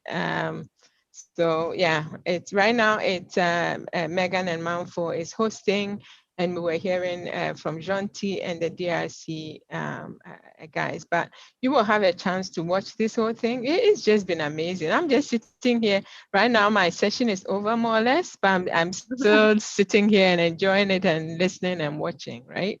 So it's been amazing. So thanks for joining us. Oh, thank you for having me. And may I also add a little bit and just say thank you to you, Rick, and what you have been doing has been absolutely amazing, and it is heartfelt. And to the community, what a community. I wasn't surprised at all because, it's just how the Cardano community is, but just the way they just got on top of it and just embraced the whole project and Wada, the team. I am beyond, I'm speechless. So I just wanted to say that. And to the Wada team, you guys are just effing A, if I may say. I'm hopefully my mom is not going to watch this, but I am just, I guess I need to stop being so emotional, but this is such an endeavor that happens within, that takes centuries, right? For people to come together, to have one goal in mind, which is for the betterment, for Cardano adoption, the global adoption. But it's just how it has been happening. I haven't been able to sleep, and I'm like, this is just amazing. Anyway, I'm gonna stop. Please don't stop. Keep going. Your excitement is No, keeping this me is going. this is story time, Virginia. So it's a time to tell. Maybe you could let everyone know. I know where you're from, but I want to let you introduce yourself in this song. Yes. So thanks for that, Megan. Yeah. Maybe I help keep us on track. Yeah. He will let you know too. You know what? Once Virginia is sort of, getting together, should we hear, briefly from Richmond? Richmond, I'm so sorry. Yeah, no. It's probably getting late where he is at. So if it's okay, sorry, Megan, for taking that from me like that. Thank you for that. Richmond, can you hear us? So Richmond, I'm just going to give a very brief introduction. Richmond was introduced into Wada by Jacob Smiles Pool. And Richmond is just, like everybody is a natural, like everybody is a boss in whatever they are good at. And Richmond is just so good at reaching out to people. So he is actually the one that, brought in Nana Safo. He's brought in a few, quite a few people. And at a point, I'm like, okay, Richmond, slow down. It's like, so slow down. So we are really blessed to have Richmond. Richmond, can you talk? Or maybe just show your face briefly if you can. Yeah, at the moment where I am, I can't. Okay, I no can't show my worries. face. Okay, sorry about that. Yeah. So, if you have something to say, like how you got into blockchain, just tell us a short story, how you got into blockchain and how you came into Cardano, Wada, and what you're looking forward to. Yeah, okay. Well, when I completed tertiary education around 2014, I met a friend of mine who introduced me to Bitcoin at that time. And then at that time, it was mining. We're mining with some apps that you can get little tokens, then you save them, then you send to your wallet. So at that time, I wasn't really into it, but I was just using the mining app to just do mining. So from there to 2017, I met Jacob. Yeah, from there I met Jacob, and then he introduced me to Cardano. So that time it was very good to know about Cardano because I read the roadmap and I saw that it was very exciting and then amazing. Yeah. He coached me a bit because at that time I wasn't able to hodl. I was that kind of person who liked to trade. I just see this coin moving up. I wanted to just move from this one to the other one. Yeah, so I was not stable, but he taught me how to just stay with one coin and then trade with it. So he taught me how to stay with Cardano, and then I've been with Cardano since then. And then just recently, he told me about that was about last 2 months. He told me about Wada, how Wada want to collaborate with Project Catalyst, and then or Amigo to do this project in West Africa, which is going to help a lot. Because when I look at Ghana here, there's a lot of things like mobile money. Its expenses is very high. We look at our finances, like our banks and all that. Their charges is very high. If we bring all these things into blockchain, I think it's going to help a lot. And then I realized that developers in Ghana as well are facing a lot of challenges because I spoke to one guy of my. I even introduced him to you. He was Minta, Philip Minta. I don't know if you remember him. Yeah. He was saying developers in Ghana suffer a lot because they compete with themselves compared to outside. They get the gigs and then maybe they don't share it together. But here, before you get a job to do, it will be very difficult for you. So I don't know how we can help these developers in Ghana. But also their problem is they don't want to go into projects. Yes, is when you get a job, you have to just get the contract, and then let's say they are into the money. They are not able to relax, go into projects and then do something new. But theirs is like they want the money quick. That's the problem with the developers in Ghana. And then what I really want to help with Wada. When I came into Wada, I think I've started with onboarding with developers. As you said, I brought I think one guy, but he was like the thing that I was saying. He wanted money. He think this is just a contract that he can work with, and then he can get payoff, and then he will go. Yeah, but it's not something like that. This is something that we are building for the future. This is something that is going to change many lives. But he don't see it that way. He thinks it's just a contract. So I like to bring people on board, change people. I think when you are willing to change somebody, that's when somebody will also succeed, and through that you can also succeed. So for me, I like to change other people's lives. So when I heard Wada is doing this project and all that, I really liked it a lot. Uh, and then I'm also a designer, graphic designer. So what I'm helping Wada with now is also create creative designs, and then also try to market or do advertising for Wada through social media and all that. So for now, I think that's what I wanted to talk about. Yeah, so that's something small from my side.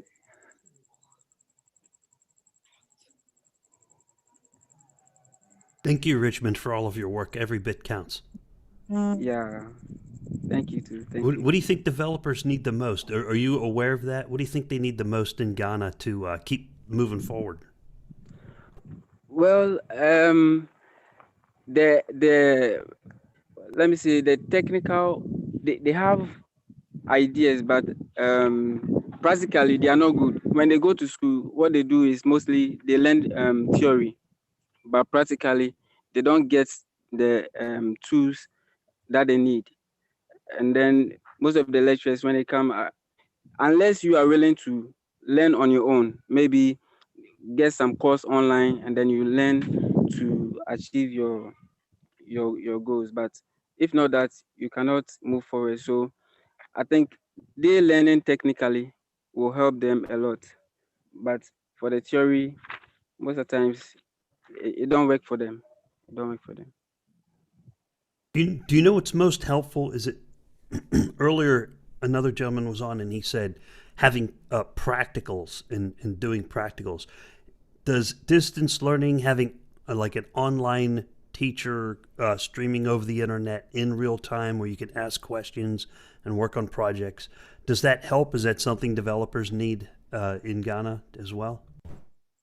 Yes, please. They do. They do need that too.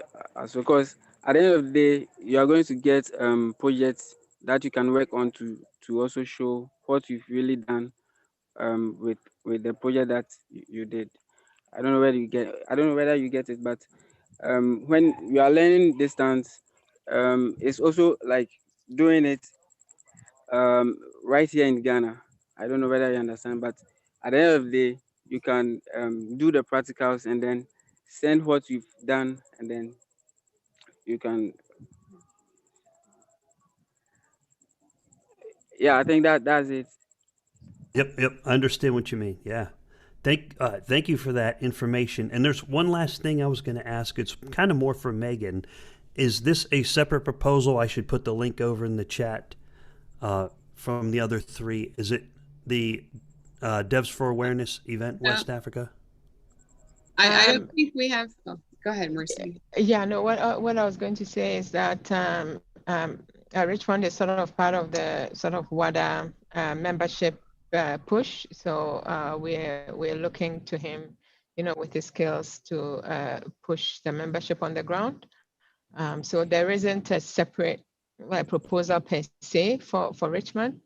But we do have. He's part of the Wada team, right? Yeah, he's part of the Wada team, and maybe if you want to drop a proposal, well, yeah, it's a Wada proposal, so we've seen all of that. So That's I think what I we're was good. thinking. Is it the outreach proposal? It's the catalyst onboarding. Onboarding. Okay, gotcha. I'm Yeah. going to update the links. I did put that one in the chat several hours ago, but I'm going to make sure I put that in there as well. Thank you, Richmond. And Thank you too. Thank you. I've got a quick question for you, Richmond. Okay. So I'm a little bit curious, right? Because knowing how important it is to give like people opportunities, Yeah. and knowing how what that brought to myself, having had the opportunity, and also knowing like all the great friends that I had around me growing up and what they are capable of. I really think it's important that we take a minute here to say that very often all those kids that are down there in Africa, they are passionate, like they're just they are looking for like the smallest opportunity that you can't even think about it, and what they can make out of it is just like incredible. So I think what needs to be done, just like Richmond said very well, is like kind of like to give them a space to really give them that opportunity, that chance, right? Like, and that's all we need. Really, Okay. that's all it is about. And once they have that, those tools, those like resources, I'm sure they will figure it out by themselves. And if I may add to that, may I add to that? Sure. And Mindflow, you are so right with what you said. It is just giving kids in Africa that opportunity, because when you look at our best soccer players, how did they become top tier soccer players? They were able to be given a ball, and in the neighborhood they play with their friends, and that became something even bigger in their lives, and also in the life of the countries, Africa, right? They are pride and to us and celebrated, but it started with that little ball that somebody dropped in that neighborhood, and then the kids just take it to another level. And I think with what Richmond was saying, to have a space, a physical space where people are able to have to put hands on to these programming languages, to be able to work on projects together, that can be a game changer. And I think it's also important to have the online platform, which they can always go back and refer to, or if that, combine those two. But to have a physical space will be a game changer, I think. Yeah, I think it's true. Young guys in Ghana here are very brilliant, but what they lack is the tools and equipment that you said. Like, let's say for instance, there was one guy in Ghana who produced a car, but with no resources. He gathered just waste materials, and then he just did a car. He was brilliant. So these things like this, we can help those kids who don't have, let's say, laptops, things that they will need to maybe do their technical things. We can help all those kids up, and then they can also move forward in life. So that's what I can say. thank you, Richmond. Richmond, what do you think? What do you find the most effective communication or collaboration tool that you have at your disposal right now? Earlier, there's some young folks who told us WhatsApp is pretty effective. Do you find that to be the case as well? Yes, I think WhatsApp is the most effective app that we are using here. Apart from that, Telegram and Twitter, but WhatsApp is the most effective one. All right. Thank you. we might want to start thinking about a decentralized version of WhatsApp. Yes, I think that would be great. That would be great. Yeah. Yep. You don't have control over your data until you realize it when you need it. So yeah, just wanted to add that. Okay. Yeah, I'm trying to think of what is the best decentralized version of stuff like that. I'm starting to lean on Signal, but a Signal is really just end-to-end encryption. And it's not so much social media, but more of like encrypted chat. Yep. Is there any suggestions? What's the Back best to what form? you were talking about, just like using Keybase? proximity. Yeah, Proximity? You know. Yeah, You should explain that. I haven't seen like any tools out there that would fix it, but I think it goes back to, you know, asking ourselves like really deep questions, like, is this how we want our social medias to be organized? I mean, you have like a few platforms like Facebook with how 1 billion users and more, and then you have like Twitter, and now you're seeing like this new concept with Clubhouse popping up and answering like some critical questions, which are all that community that we often have on Facebook. We don't even interact with them very often, right? Like I think, what are you gonna do with 1,000 people friends or 2,000? I myself, I don't know what I would do with them. So I think, again, it goes back to how this whole decentralization is like shaking up like the old structures that we have in society on how we organize, how we do work.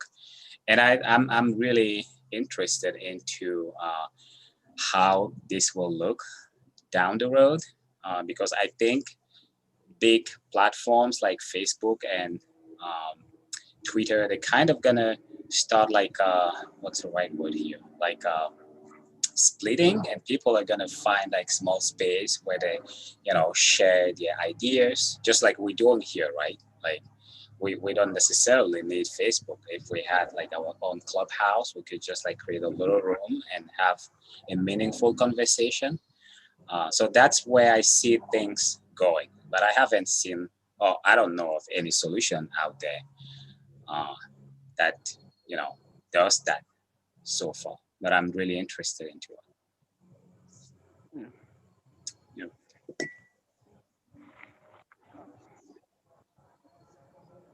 Okay, I want to pull Virginia back in and give her a chance to introduce yourself.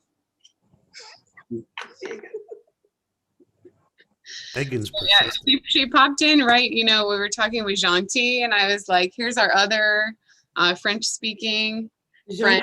Gentil, tu veux parler français? Let's speak French and not talk to them. No, I'm just kidding. Oui. You know, Gentil and us, we do have French calls sometimes. Oh, nice. Oui, Megan aussi parle français assez bien. Là, elle est très bien pour le côté des États-Unis. Et Mercy aussi, hein, il ne faut pas oublier Mercy. I only understood about 4 words out of that. Something about very good. I heard the United States thrown in there. Other than that, you lost me. Virginia, go ahead.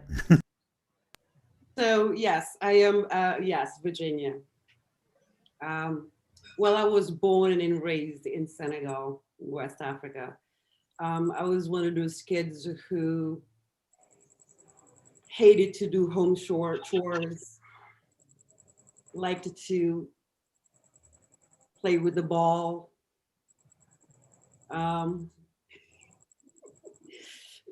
Got into trouble a lot for not being home at a certain time. What else? Let's see. You know, I just had an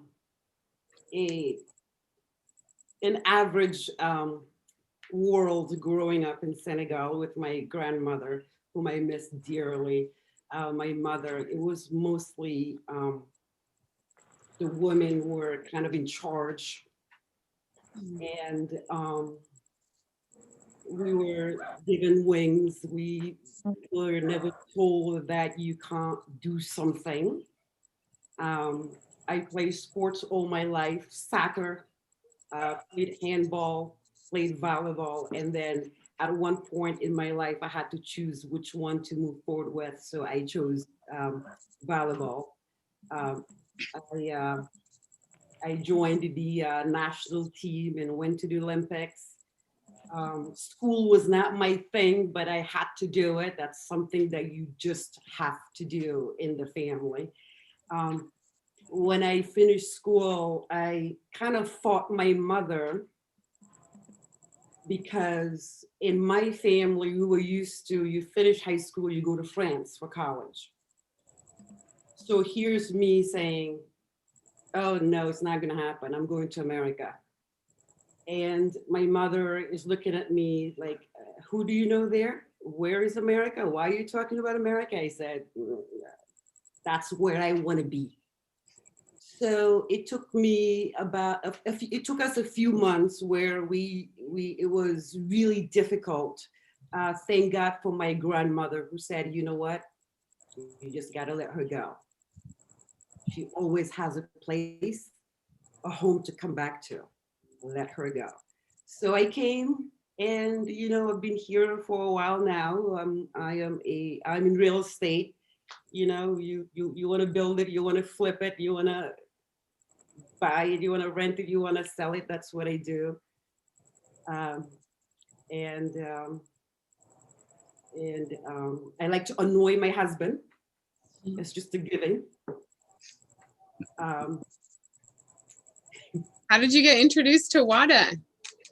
Oh, so yes, so Wada, so we have Pool XYZ, which is, you know, our partner Chris that you spoke with the other day, and my husband, and it was really tough to be, to show myself out there, to be vulnerable in front of with people that I've never met, because I know how social media can be brutal. Not that I wasn't ready for, it wasn't something I wanted to be part of my life. So I started with my husband and my partner, and then we'll do the videos. They will, you know, break it down for me so I can truly understand the concept and be able to convey it how I thought people would understand it. And then one day I received a message from somebody called Mercy. And she's like, Virginia, my sister, we need to talk. And I'm like, no. She's like, yeah, we need to talk. So she invited me to Afrofin Lab. Remember Mercy? I went to Afrofin Lab, had a great time. It was when I went to Afrofin Lab, it reminded me of my first date. And I was like, I wanted that first date that went so well. And that you like, oh, I want a second date. Oh, I want a third date. It was like that. And then the more we spoke about, you know, the Wada project and what it can do and what it is aiming to do, I said, oh my God, if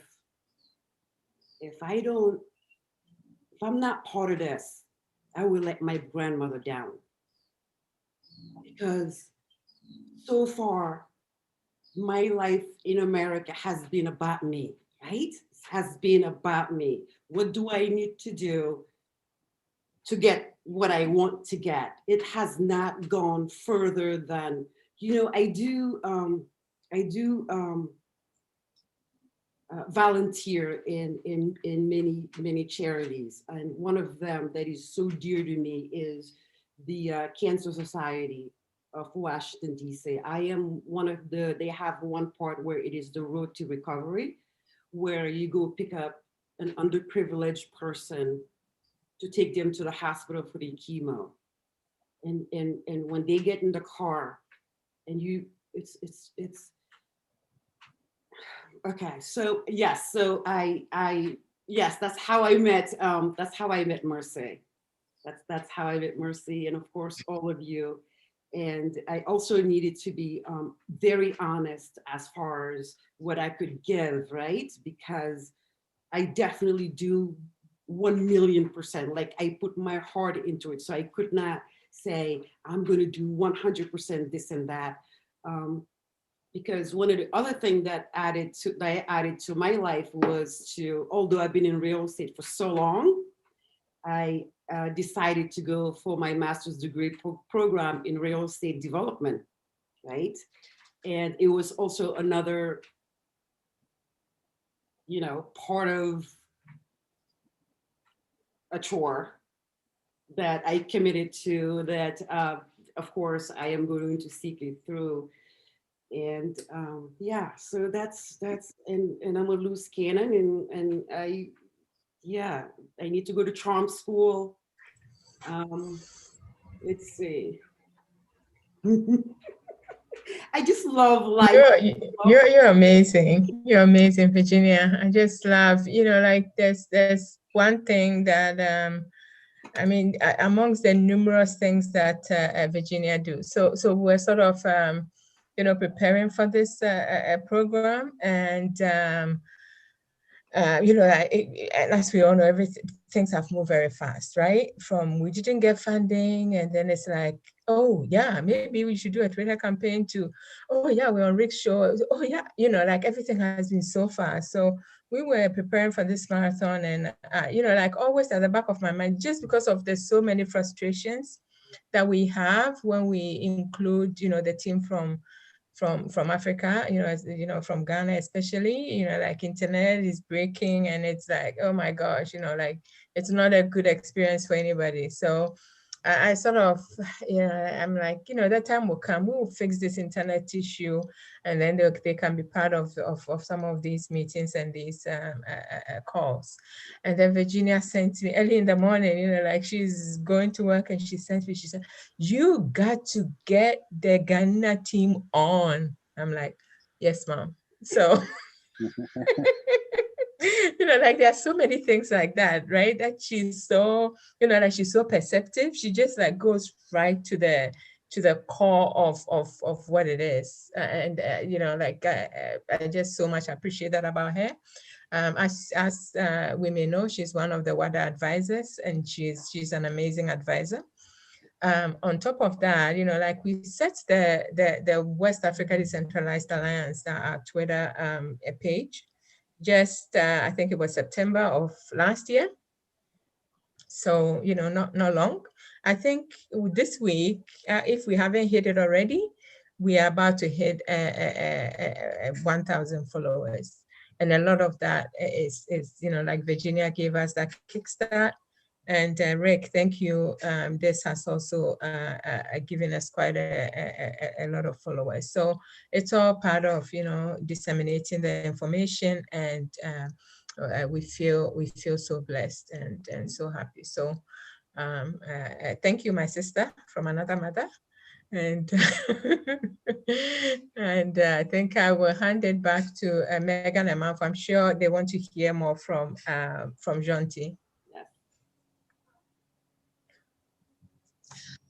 Yeah. Okay, Jonty, are you? Is there anything you wanted to talk about? No, I think everything was covered. The only aspect of it which we missed is the whole currency devaluations that many countries in Africa are facing. Maybe you covered the subject before, but once you have cryptocurrencies, some governments themselves will have to really work hard to provide stability, if not appreciation. Because at least for cryptocurrencies, yes, the fundamentals are quite free, but for some African countries, the government basically doesn't support the money as it should be for life savers. Some people can save their money in bank accounts, and those funds lose value overnight.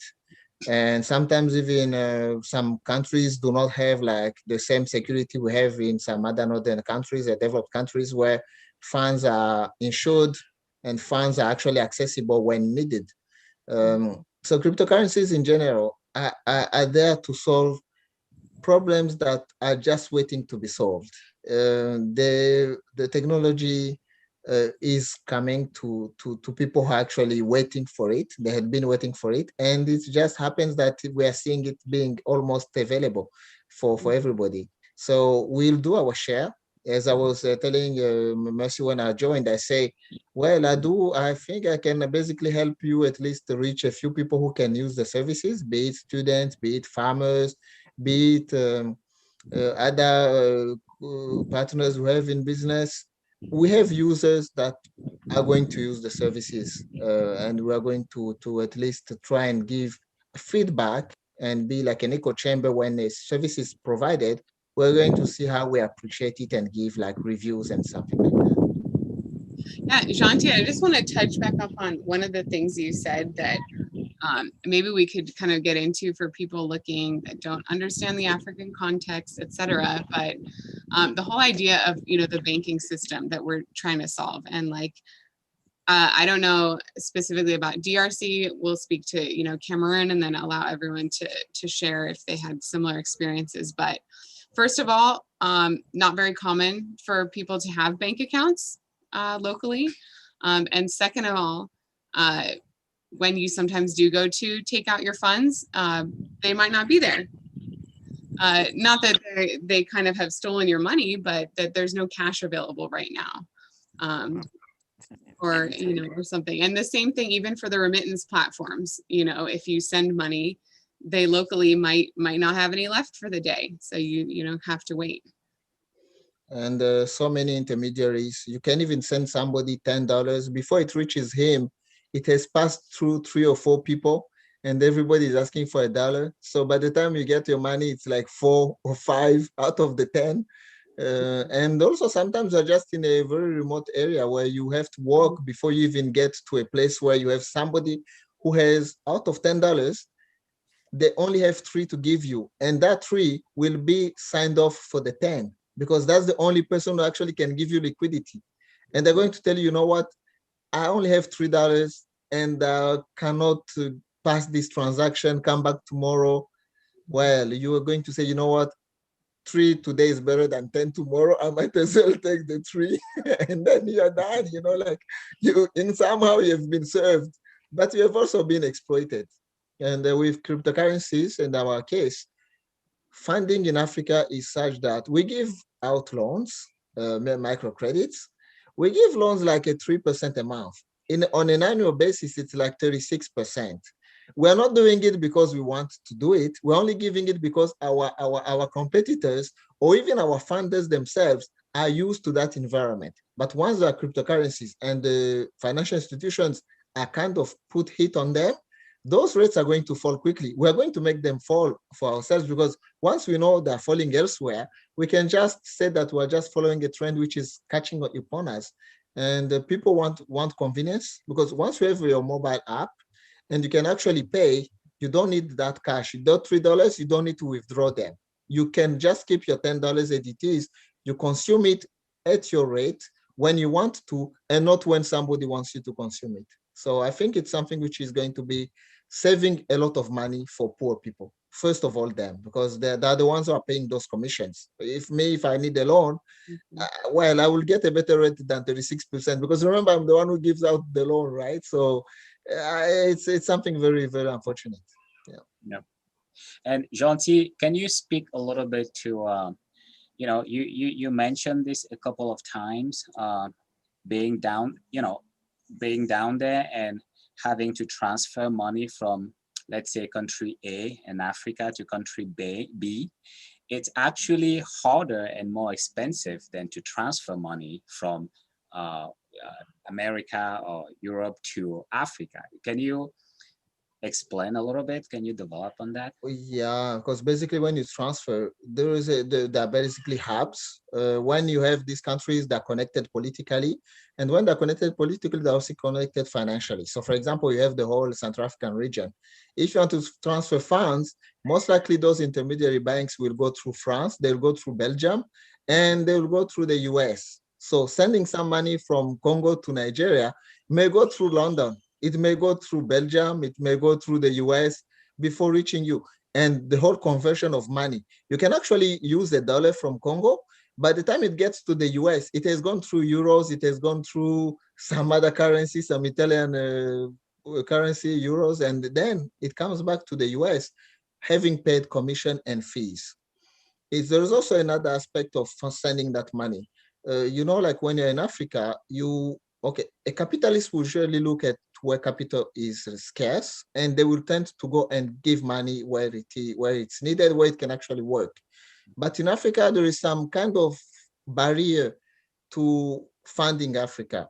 When I want to send money from Congo to Canada or to the US, it goes within 4 days, I have the money.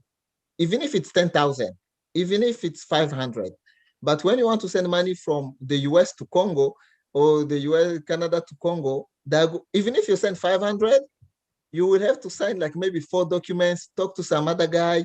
There is only one way of getting money in Africa. It's only from Africa to some other place.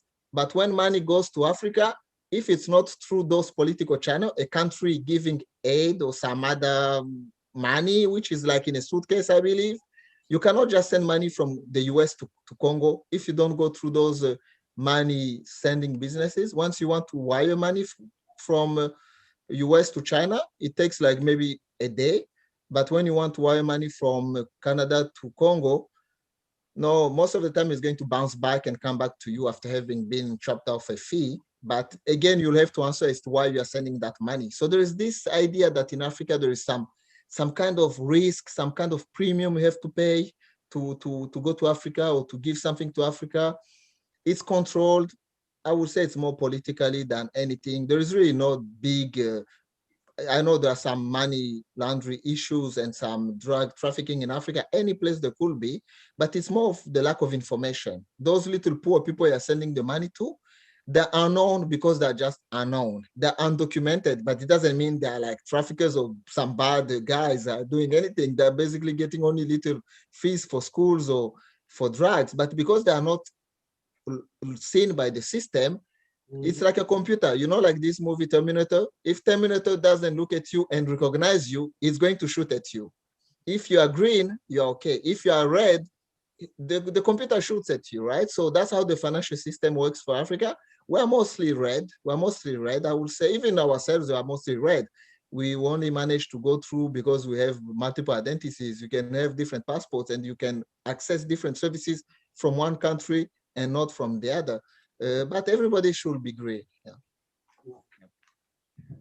I mean, just imagining how hard it is for you, being like an entrepreneur and having this ability to move around with, different like maybe passports. And now you start thinking on how hard it would be for someone on the ground, right? It's, interesting. Very hard for somebody on the ground. As I was telling you recently, not only for us, but even us, we have issues. Sometimes you go through one bank for one service, and for another service, you have to go through another bank. But on cryptocurrency or on exchange, you go from one project to another one, you found one project for another one. You don't go through many intermediaries to do that. So I think it's going to be helpful. John T., I was wondering if I was not aware that if someone tried to send from outside into Africa, it is much more difficult than inside going out. I would hope it would be the opposite. I would hope it's the opposite. Is it more effective? Have you ever heard of anyone have the ability to, say, send ADA or Bitcoin or Ethereum from outside Africa into Africa? Okay, let's say they sent it to DRC. Then once the person receives it, is it easier for them to convert it? So I guess in the big scheme of things, what I'm asking is it easier to send ADA, Bitcoin, Ethereum in, and then that person locally converts it and it's faster? And it is actually faster. The test we did is myself, actually, I did it. I transferred money to Uganda and Congo together to see who is going to get it first. The idea is liquidity is on the ground in Africa. For example, if you want to send money to somebody, it's more like usually banks do this. It's like settling your funds. Usually, like all those money transfer businesses don't transfer all the funds one way and all the funds the other way. No, they only transfer the net balance, which is remaining on the document for the day or for the week, depending on how they deal with it. So peer-to-peer transfers happen only because we are not looking at what those money transfer businesses are doing. But when you send cryptocurrencies, the only need you have to is a financial institution which is ready to give the liquidity on the ground. So in my case, I had some funds on the ground. So the point was for me to ask somebody, how much money do you want to get in a city like Goma? For example, you tell me like you need 300. I will let you know, okay, 300 is like 200 ADA. You give me 250 ADA, I will give the the $300 in Goma. It's quick because we used the Ethereum back then. The fees were quite high, but the proof of concept was already done. And I think it has already been done. I think somebody in India was saying that it was done. Somebody who is funding this Kasha business, he did the same thing. And when you send ADA to Africa, it's much easier than sending other currencies in Africa. Why? Because first of all, there's only one exchange. The exchange is going to only happen at the point of transfer. You will only get the local currency. The user will basically get the local currency. And also there are some other applications that actually giving mobile money bridges to cryptocurrencies. I think Pesa in Kenya and East Africa, you can send cryptocurrencies, and people in East Africa were already, those freelancers, they were preferring to be paid in cryptocurrencies than in the other currencies, because then once they have cryptocurrency, they can actually choose which currency to be paid into. So it's much, much easier. And not only is it easier, but it goes directly to the user. At one point, people will want to withdraw funds. But if they didn't need to withdraw the funds to pay for services, then it's going to be a game changer, because once I send you cryptocurrencies and you're able to pay with cryptocurrencies locally, you only want to withdraw the cash. For somebody who doesn't get digital payments, then from me to you, there won't be any barrier, because whatever currency I'm paying you into, USDT, for example, if it's a stable coin, and the local service, because we are trying to test it again. There is in Goma, there is a supermarket. It's like people who have little funds usually go to that supermarket. So the idea we have with our friends Dan and the other ones, we're trying to make them receive digital payment in US dollars, but in their eyes, they won't even notice that it's actually cryptocurrencies. Using USDT, we're going to see if somebody can actually pay in US, and we're going to tell him where he can get the cash if he wants the cash. So there is a financial institution which will be giving out the cash if the client needs cash. So if they open an account to that financial institution, they will be seeing US dollars coming in, coming out, but actually those US dollars will be USDTs. And the financial institution will only provide the USD whenever the client comes and withdraws. So if someone were to receive ADA in Congo or Ghana, you could probably speak for Congo more so than Ghana. Yeah. If they receive it there and they want to convert it to the local currency, how many hops does it take? Do they have to go from ADA to USDT to local currency, or can they go straight from ADA, Bitcoin, Ethereum, straight to the local currency? Bitcoin will be faster because they may have more people who want to buy it or sell it. But for example, if they were to receive ADA, they will need a person who has access to an exchange, because even the person who is going to give the liquidity will need again to exchange that ADA back into whatever currency they need. So I believe the way it's going to be easier is if we have more exchanges in Africa. And those exchanges are not going to look like something very sophisticated. No, those exchanges are going to look like those financial institutions that are providing microfinance. And the thing they're going to provide is only the liquidity.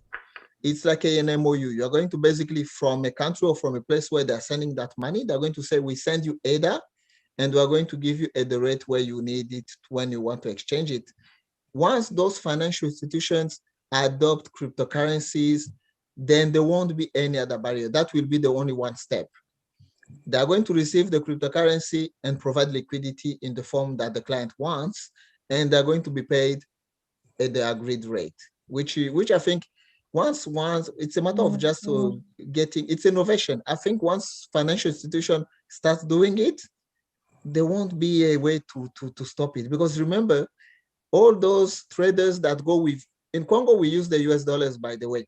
But besides the US dollars, we also use the franc, which is when you want to move franc in Congo, you have like a pile which is like this big for, you know, like for little, maybe not the little things, but for example, 10,000 US dollars will give you a big pile of money. So you don't want to move that money in your pocket or on a motorcycle. So once we have like those cryptocurrencies, then people who are selling, even those traders themselves, if you tell him that you can get a payment on an app, he's not going to even hesitate twice, because having money in his pocket is the risk for him, right? So once a financial institution has told him that we guarantee to pay you at the equivalency, you know, remember those USDT, all the traders in the market who have a little bank account, they will basically go straight forward to that form. Remember, there was already the mobile money, which was adopted quickly in Africa. Mobile money exploded because everybody could have a mobile. So once you have cryptocurrencies, it's a no-brainer. Everybody is going to use it because it's advanced compared to the mobile money. The mobile money, the network, you rely on which network you're sending money to, and the rates change. But when you have an application where a financial institution is giving back the money, most of the people won't even need liquidity anymore. They won't need it because they will see, I have this amount in my account, I pay you, you have it in your account. So why do we need cash? We don't need cash between us. Yeah. So it sounds like there's already an advantage to using crypto in African countries and West African countries. Like there's already an advantage to using it, especially for cross-border payments. I think I was reading an article that Nigeria was one of the most place where they use the Bitcoin the most, if not buying, selling, or trading it. So Nigeria is using Bitcoin because Bitcoin, again, is like the star of the show. But once people learn more about it, more other cryptocurrencies, yes, Africa, people are using cryptocurrencies, even when they are not actually able to exchange it quickly into other form of liquidity. So imagine once they have other ways of transferring it back into those local currencies, then everybody, not only those smart people who have access to computer, who have access to information, even little traders, little children, little school kids who are going to buy a little candy can just pay into some cryptocurrency if the app, because they have smartphones, if the app is allowing it to happen, they are going to use it. Thanks. And Steve Lockhart is in chat on YouTube, and he mentions that stablecoins tied to local coins. As the inflation eats the value away from the local coin, assuming it's inflationary, the move to cryptos themselves will begin to be what is moved because of the inflationary coins will be what works best. So basically, do you see any future where a stable coin, let's say Congo's currency is a franc? It is franc, but we use US dollars because of the inflation, right? So the government will want you to use francs in everything, but in our schools we pay in US dollars. We pay our employees in US dollars. Okay, but if there was a local stable coin, do you think that would be preferred, or is that all speculation?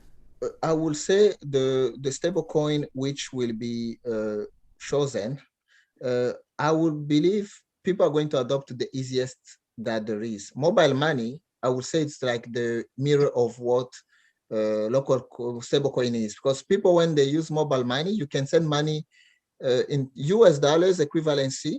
The US is still the equivalency in terms of, it's like the denominator of comparison. But people, you can send from Congo, from francs, my francs, I can send to Kenyan shillings from the mobile app. But the mobile app will do the transfer, the currency conversion seamlessly. There is some commission that is going to be cut, both for sending and for transferring the funds. But if Africa were to adopt a digital currency, for example, we adopt ADA, for example, we use ADA, and that ADA is received as a method of payment. Yes, people are going to basically adopt the cryptocurrency, which is allowing them to buy more services. And the cryptocurrencies that is going to allow them to buy more services is the cryptocurrency which is going to be almost equivalent to whatever little purse they have. So I will say Bitcoin is going to be hard for people to calculate those decimals, for example. If they can count to 10 in a currency, for example, like ADA now I can say it's a bit also higher. Maybe we need something a bit less than the value of ADA today to use as a means of payment for people who can actually add, count and multiply. It's going to be convenient. So there is a lot of opportunity for African, and Wada can play a role in this. I was always pushing the concept that we need to standardize things. We need to kind of encourage people to use one currency and one way of adopting it, because once it's adopted, more people will also adopt it. Because currently in Africa, we have like a plethora of currencies. We are using, I think in Central Africa, we have some CFA, le franc CFA, two of them, I will say. In Congo, we have the US dollars and Congo franc. We have some other currencies locally, but for crypto, I'm quite confident one is going to take a big part once it's adopted. And adopting it doesn't need to be, it's just a matter of application. Once it's being applied, I see Cardano and ADA being able to get ADA adopted, and it can be quick. Absolutely. Yeah, and I just want to add here that something that really always strikes me is how when you get to Africa, as strange and complex as it is, it's actually really interesting because you know, people have smartphones there. You won't believe it, but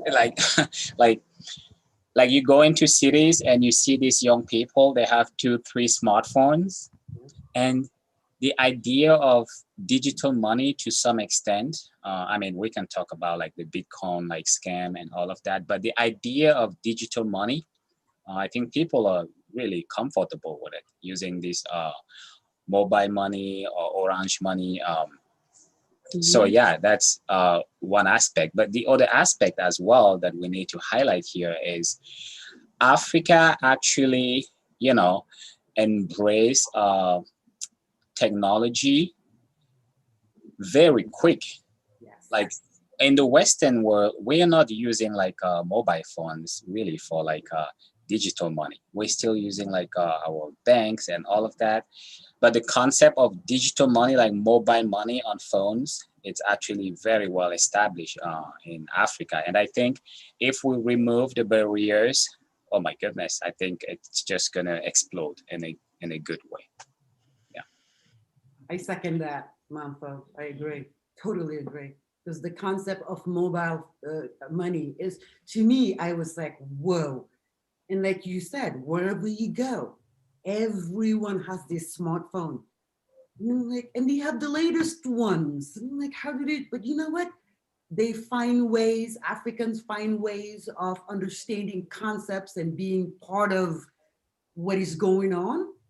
So what you said is right. I mean, they are ready for Cardano.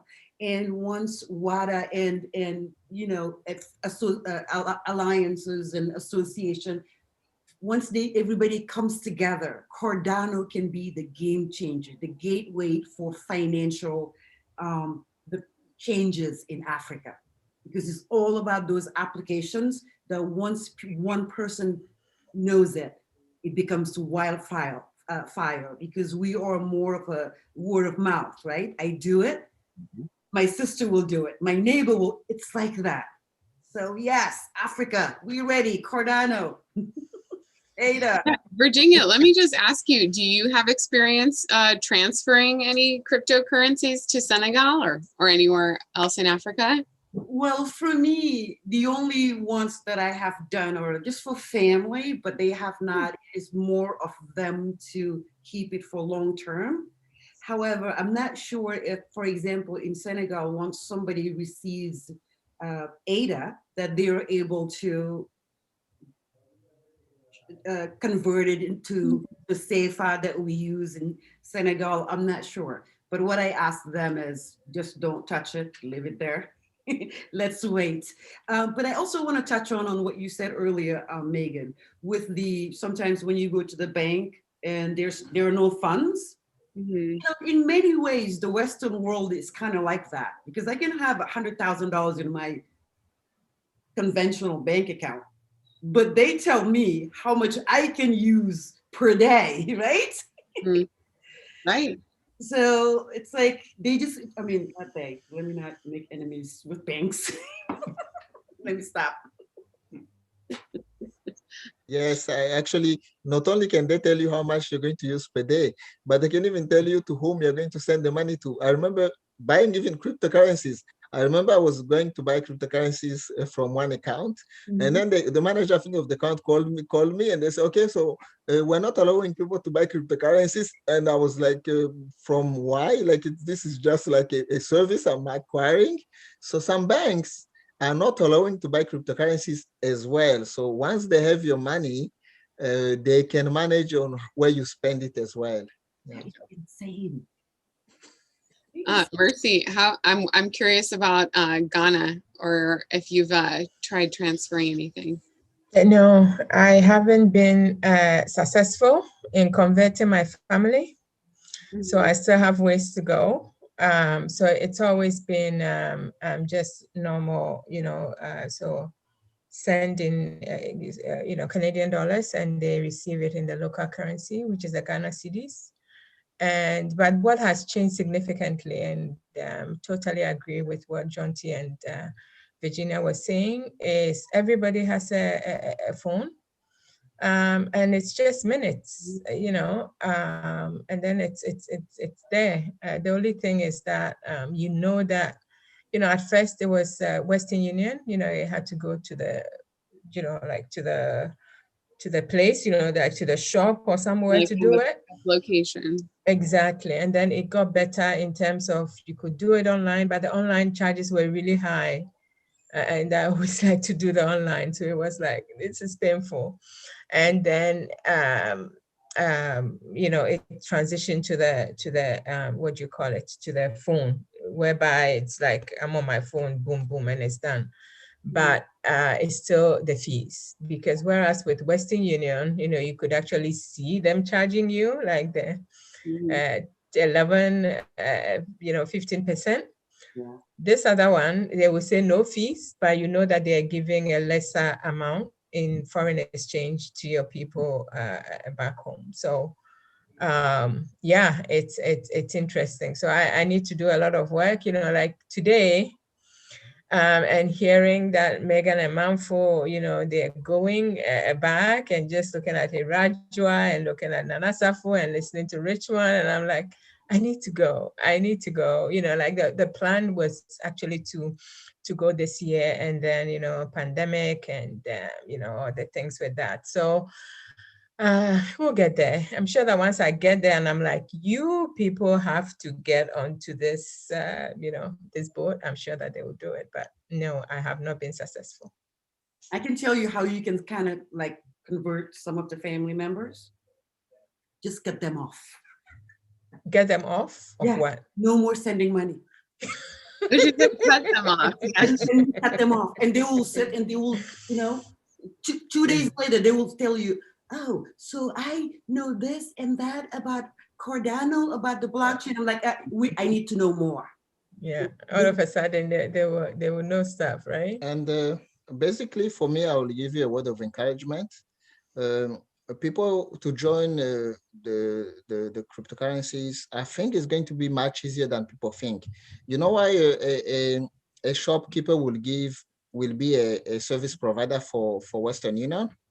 It's for the same purpose. They don't want to keep liquidity in their shops. Yes, so Western Union was telling them, like, you come, we're going to allow you to receive and send. Most of the time they receive. Yes. And they receive by geographic area. Some regions receive more than others. So in Africa, somebody who has a shop joined the Western Union network is to give out money most of the time. You give them, you tell them how much you make a day, and they're going to tell you that you can disburse a day. And the network will balance the load. Given that they know you have liquidity, then they send you a customer to to hand out the money. So for cryptocurrencies, it's even easier, because for cryptocurrencies, the people are going to be buying services from them. In Western Union, it's the traffic they give you. With cryptocurrency, they're going to give you customers who are actually coming to buy. So it's going to be so easier because getting cryptocurrency funds, it's so easier, and you don't need another days of Western Union to balance out like within 2 weeks. You'll be balanced within a couple of minutes. And I think that the reason that, I haven't been as successful, it's just that I have, this whole idea of, Bitcoin, being a scam. And then sometimes, I've been very sort of a bit reserved in terms of introducing people to the cryptocurrency aspect of stuff, right? I'm more into the, the use cases, the education, like sort of the network and the potential. So actually that's also another part of it. But we'll get there. I think for me, it's mostly the solutions that a blockchain brings, and everything else is sort of a byproduct. Yes. Yeah, and Shanti, I wanted to give you a chance to, say any last words. I know you wanted to hop off. Thanks so much for being here. Yeah. Thank you very much. I look forward to smart contracts within the Cardano network. Is going to be a game changer, because then we are going to have many services to provide. Yep. Yeah. Absolutely. Thank Jean-T, thank you for the insight, and thank you for the energy. Yeah. And incoming here, we have Patrice. He'll be joining shortly. Let's see. I think we have Josh. Oh, even Josh. Hey. For the end. Actually, Josh, you should be asleep. Oh yeah, that's what you think. Oh my This is gosh. Wada, and we work on a 24-hour schedule with 5-minute breaks in between. So you know how it is. I've had a nice rest, and now I'm ready to power through the last hour. So let's do this. Good job. I have some good news. Due to Rick's sort of request from the community, we've reached 1,000 followers now. So he put out a tweet that we should reach 1,000 just before, Monday morning. And you know how the Cardano community is with us. They like to sort of accelerate any requests into sort of minutes rather than hours and days. So they pulled together and they did that. So yeah, now we're over 1,000 and we can sort of go from there. So well done, everyone. It's been a great sort of 3-day process. As we said, we had the campaign, which was supposed to last about 2 weeks. This was supposed to be the kickoff for our campaign. We got it finished in about 32 hours. So yeah, well done, everyone. And we'll sort of have the last hour of just sort of sharing some more stories. And we have Patrice joining us, and saw Jason pop his face in there. So he's in the archives in terms of the marathon today. So that's wonderful. So yeah, I'll hand it back to you guys. Please continue. Yeah, welcome, Patrice. Yeah, thank you. Nice to see you guys, the Wada team, and thanks, Rick, to having me on the show. It's really great to have like a visibility for all the Wada audience. And so today I would like to speak about like what I'm doing in life and my experience with the DApp running in Canada to make digital identity. Maybe, I don't know. So Adam, why don't you start just kind of, let me do a quick reset, right? Because we're on the hour, it's been a long day. So like, why are we even here? All of that kind of stuff. So, back to kind of the Wada side of things, we had this proposal in Fund 3. It didn't quite make it, maybe I'll gloss over that a bit, to then uplifting voices from the Cardano community kind of pushed us to this fundraiser to find the 50 founders of Wada.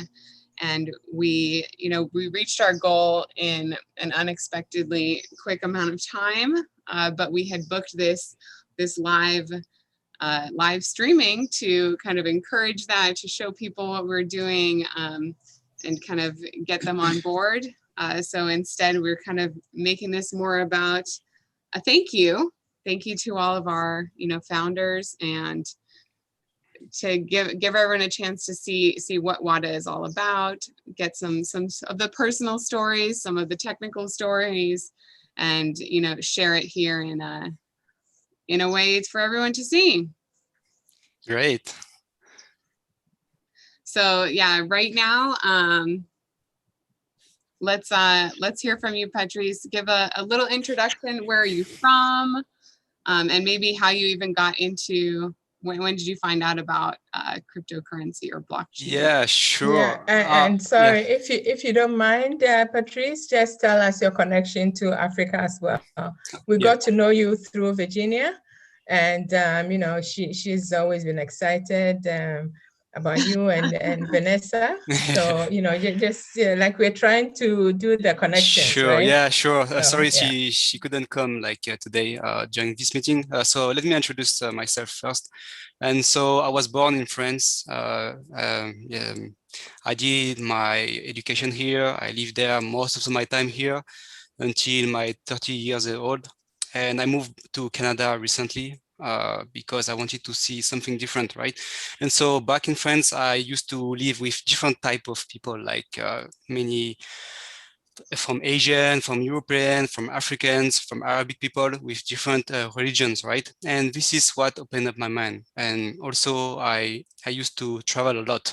And so during my travel, I've seen many bad things, like in Brazil, for instance, I've seen many children like just around the corner, just getting drugs, right? And everybody was getting to the World Cup at this time, and nobody noticed these children, right? And also I have one, I remember one day when I was in Ivory Coast with Vanessa.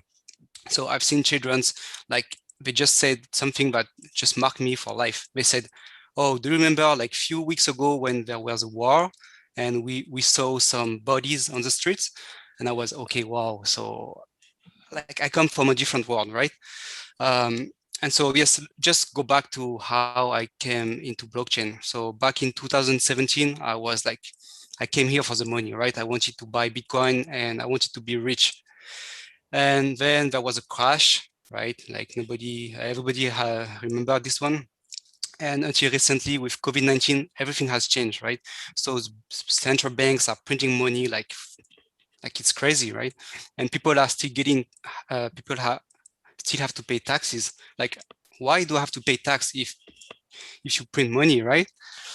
And so I came back to, I was looking for something which is scalable, because it was a huge issue in cryptocurrencies, right? With Ethereum, for instance. So I started to look into Polkadot, right? Which is one of the co-founder of Ethereum as well. But I saw some, like they were missing some stuff, like some scientific behind this, right? So I decided to check into Cardano, and I was like amazed, right? Even if I hold Cardano like back in 2017, I didn't really understood the power that Cardano could bring to the world, right? And especially in Africa, in the east of Europe, and in Central America, right? Because people need this technology. And I started to run a stake pool, right? And I get contacted by Wada a few weeks ago. And right now, what I'm trying to do is to contribute to Wada and other organizations that I and Vanessa really like to contribute to. Wow. Merci, Patrice. You're welcome. Only English, please. So Patrice, I believe, is one of the first 50. Is that right, Patrice? I think so. I sent the money, but I don't know if I'm in the first 50. No. Yeah. So you're our caller today. As you know, one of the first foundation members. So we'll be very pleased to be speaking with you in the future about our plans for the foundation and getting your ideas about Africa and state pools as well. So joining forces, as it were. Yes, I have some ideas on my side as well, but we're going to talk about that later. And so, yes, today, like I said, I work in a company who's using a DApp in Canada, and they provide a solution for the whole country to make seamless the connection between the bank and the different services, right? And so I would like to share my my experience with that, because I think we can link it to Cardano as well. with Atala Prism. Atala Prism is the identity solution that they're going to bring to Africa and other countries. Okay, wonderful. All right, Yeah. well, let's get that done in the next 2 weeks then. So let's say for any first 50 members out there, 2 weeks, around 2 weeks, let's get on a call all together, little huddle, and yeah, just say hello, introduce ourselves, and yeah, figure out what we're going to do moving forward. Mercy likes that. Everyone's excited now. Hey, Patrice, I know we touched on this a little bit. I'm really interested into, you know, I don't know what you called it. Did you say digital identity? Yes. Like, I know Cardano is like working on Atala Prism, which I'm really, really interested into. But I'm also curious about, like, you know, other options out there just to actually, there's not that many options if you want something secure, right? The only option is blockchain. And this is everybody. So everybody is moving towards the blockchain, like even the banks, right? Nobody has thought like few years ago that banks are going to bring up a whole service to create a new application on blockchain, right? And so like we have to define first what is identity, right? So you have the first, like the most common thing is your first name, last name, birth date, and your country of residency, and your sex as well, right? And then you have the second part, which is your online identity. So your username and password.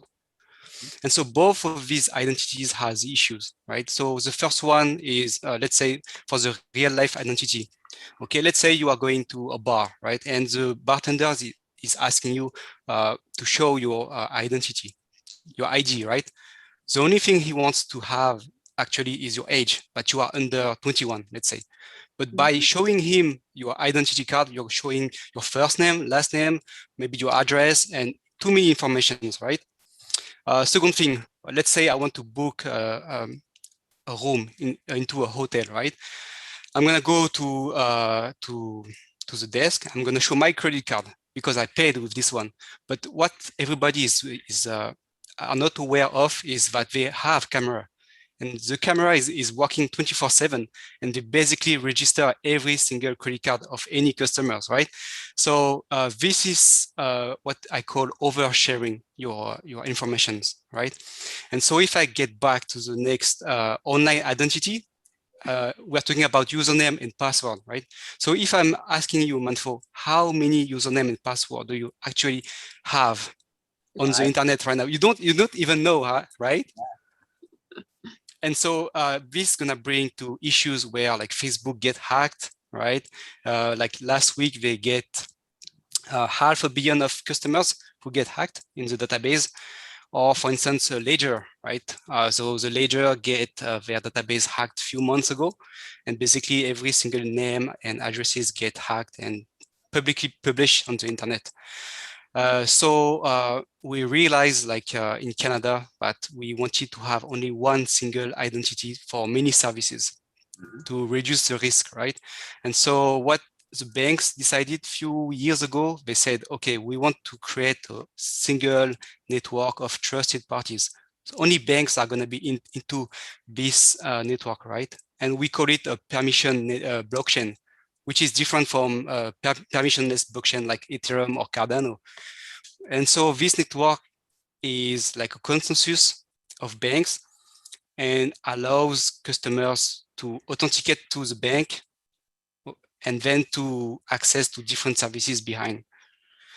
And what's it's gonna bring to people? Well, what's the benefits of that? Let me give you one example. So for instance, during COVID-19, thousands of people went to the government office to get their COVID-19 help, right? And so for that, they had to bring their identity, fill a form, and it took like hours for do that, right? And so what we did is we created a service for them to authenticate to their bank, because if the bank trusts you, everybody can trust you, right? So in 1 second, they could ask and claim their help from the government. And so we offload this load from them, right? And so yes, if I yeah, if I can go back, like right now in Africa, so I think we like identity is something which can be huge, right? Because when we talk about Cardano, most of the time we talk about DeFi, we talk about NFTs, right? These things are great, but the current status of DeFi is not what I expect from Cardano. What I expect from Cardano is lend-to-lend, peer-to-peer lending, right? And identity. So, for instance, newborn in many countries in Africa, they cannot even register themselves, right? So I think I've got a number somewhere. I think the birth registration in Africa for the people under 5 years old is around 51%. And basically, like if you don't have identity, you have nothing, because with identity, you can travel, you can get a loan, you can create a bank account, you can get health insurance, right? You can vote as well. So from the day one, these people doesn't have the same and equal chances that we have in the developed world, right? So yes, I'm really excited about Cardano, and this is why I and Vanessa invest a lot of our time in it. Wow. Yeah, I think you said something really pertinent there. You know, I think when it comes down to identity, personally, I'm not seeing like any, you know, done like full solution out there yet, and I'm really looking for it, because just like you said, we think about DeFi, that's one thing, that's the service, and now we think about like other pieces that we're going to be building. But at the end of the day, if you look at how our identity is spread out throughout internet, it's really alarming. And I think this is where the real change is going to come. Like, this is the real paradigm shift, where people, instead of thinking in terms of, you know, spreading my identity, the identities to those federated identity providers like Facebook, right?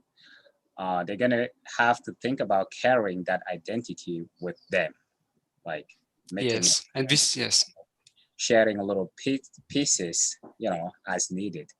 And you mentioned the example of someone going to a shop and wanting to do something, and you know, having to show his full credit card. That's not how it should be. I mean, when you're driving, for example, right? Let's say you're driving and you get stopped by a police officer or whatever, and he wants to make sure that you have I don't know, let's say what can I say, like your registration, like he want to make sure that your registration is still valid. I'm taking just one random example. All he really needs to know is something to tell him that expiration date is still like within the current date, right? And we have systems to do that. He doesn't even need to look at your license plate, if I can, or your whatever it is that he's controlling. So I think that's something that Cardano is gonna. I'm looking forward to see the products here. Yes, and you have another issue that I didn't talk about. It's about reliability of the informations, right? So you were talking about driver license. I would like to talk more about land registration, right? So what happened in Haiti in 2010, I believe, there was a earthquake, right? And basically, it destroyed many, many buildings where the government hosted the proof of the farmers that they own lands, right? And still nowadays, they are still fighting to prove that they own the land, right? And so with blockchain, like it's tamper-proof and it's gonna stay for life. And this is one of the biggest advantage to having blockchain hosting this type of documents, right? And yeah, so even like in the case of a war, right? There's a new administration. They are totally corrupted. Like like literally we can change the database, right? We can change the owner, and it happened many times, right? And so if I go like outside of Africa, I do know that Brazil, for instance, doesn't even have a legal registration for the lands, right? So those people also need the blockchain. They need Cardano. So in the future, I'm really sure that Cardano is gonna change a lot of life. So Yeah, I'm more excited about that compared to NFTs and stuff like that, right? Yeah, that's my point of view. I'm going to jump in with a quick question here because I'm quite excited. So like in Canada here, I bank with RBC, and you know, when you mentioned TAC, and you know, like I can switch. So now, you know, at first it used to be very complicated logging into my Service Canada, like my tax system, right? But now all that I have to do is to use my bank. Is that the same thing you're talking about? Yes, that's so the it's thing. that's Okay. the thing. So the thing, I cannot say the name because like I cannot speak about that in the name of my company, right? But basically you're going online, you'll connect to your bank account, and with that you're gonna be able to access to your informations Taxes behind and everything. Yeah. So the question I want to ask, Patrice, is how easy will it be? So you said there's a consortium of banks doing this. It's a permissioned blockchain. Would you think it would be easy to transition it to a sort of a permissionless? Because then it's this identity solution, right? It's not about easiness. It's about legals that banks have. Like all the informations cannot be shared publicly, right? This is why they decided to move to this solution. Right. Yes, it's not about easiness, like I said, but yes, blockchain is really, really complicated. Like I work there and it's really complicated, and you need like scientific, you need like engineering behind that. Cardano is in the best position to make it happen. Yeah. Maybe the only one to me, really. Thanks, yeah. Absolutely. Well, Mercy, I just want to add a little bit more to your question. So the fact that you are able to use your credentials from your bank right now to log in, I think that's what is coming down the road. Like we're going to be able to use our phones just like to, you know, to carry our identity within our phone, right? Like think about how you're using your wallet right now, right? That's just like a cryptocurrency wallet. But when you think about like a physical wallet, the way we know it in the world, you have like your credit card, you have your license, driver license, you have your receipts, you know, from your last purchases, you're still keeping them in there.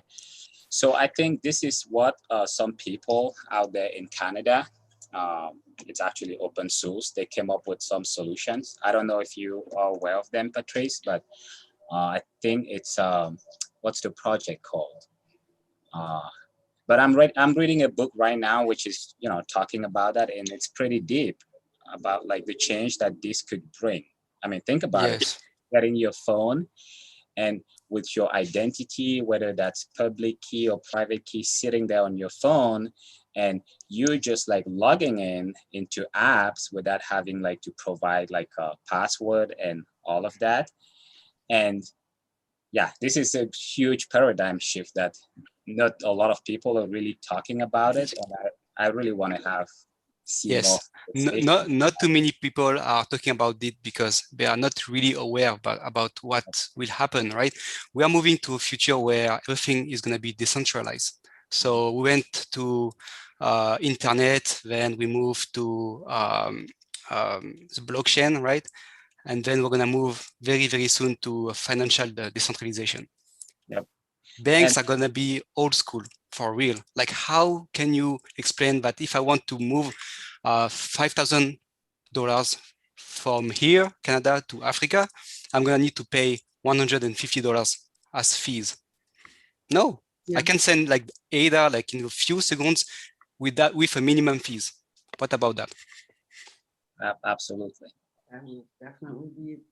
Patrice says no to the central banks. I say no to centralization. Absolutely no. Patrice, you seem to you have a better grasp of this digital identity more so than anyone I've met so far. Really? Yes, and so I'm wondering, maybe you can help me. The one thing I have trouble trying to figure out myself is if someone lacks identity information, how do you bootstrap it? How do you start it? Let's say somebody comes from, they either lack a birth certificate or they lack some sort of government document. Is there a good way to begin the process of constructing an identity? Is having value in a bank account or ties to someone who knows you, someone who can vouch for you. How do you know how that works? What's your take on that? Yeah, so I think it's a really, really hard problem to think about that, right? So my point of view on that is I think the governments and countries, if they want to create identities for the people who lack of it, they're gonna need to create some sort of big campaigns, right? To bring everything on board with a new digital identity.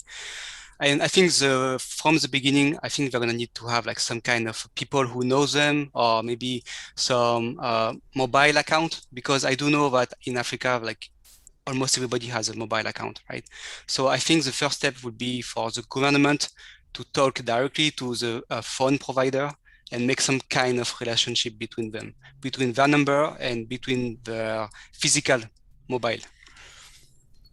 And then over time, as they establish more and more credibility as to who they are, their identity becomes more solidified. This is who you are based off of Yes, and they at the very end they're gonna issue only one digital identity that they're gonna use with many services, right? So you can say goodbye to your driver license, your credit card, and blah blah blah. Only one ID for many services. And never have the issue of forgetting your password. Yes, this is a big issue. Well, except for the one big password combination, right? I think the biggest issue is a password that you are not aware of, right? Well, yeah, all these like little systems, like you said, how many different logins do each of us have? And, you know, you give a little bit of your information here, you create a new password here, you make it a little different. Yes. Yes. Yeah, it's gonna take time. Like to me, Cardano is not something that's gonna be built like tomorrow or in few months or even next year, because these things like you need like to bring on board like governments, you need to bring peoples. There's too much bureaucracy behind that, right? And so even if it takes time, it's definitely worth it. Definitely. Yeah, and I think we WADA alliances and everybody else will be raising the next generation of politicians who would be or who will already know the benefits of Cardano, the blockchain. Yes. Those politicians, those little girls and little boys around the corner in Africa, they would know with the education that WADA will put in front of them, know the benefits and be part of the change that would just take the world to another. Can it be another? Is it another space? We're going to outer space, you know. So we say we have WADA, and we soon have ADA, and then we'll take it intergalactic after Elon comes on board. I have a question for you, Patrice. You know, I like the idea when you said, for example, there will be a time where if somebody goes to a bar, you're right? All they need to know is, am I 21 years old or older? They don't need my first name, my last name, and my address. So that concept can also be very good for the college kids that are walking into bars, handing their information to strangers who may have all that information. Yes. Now it's like, well, you want to be safe, but are we safe, right? Because the government is telling you that you should only serve 21 and older, but are those 21 and older being also safe by handing you that information? And I know that it has been, for me personally, a point of contention with my significant other. You know, I remember there was one time we were in New York and at the door we were asked, you know, our ID. So of course I just handed in, and for him, it was like, you can look at my birthday, but you cannot touch my driver's license. So we were kicked out. And we were like, okay. But I think that is a very important concept to have. Yes, and identity is going to be the very first step in Africa. Like, I think IOHK is working very hard to bring identity first, and then they're gonna, like, if one country accepts that, why is the country just nearby is not gonna say, yes, I want this solution as well, right? Because it's gonna be really beneficial. And so to me, the identity is gonna be the very first step, and then they're gonna bring some sort of peer-to-peer lending or some decentralized banks, stuff like that, right? Yeah, and I think there are two aspects here, right? Like I think the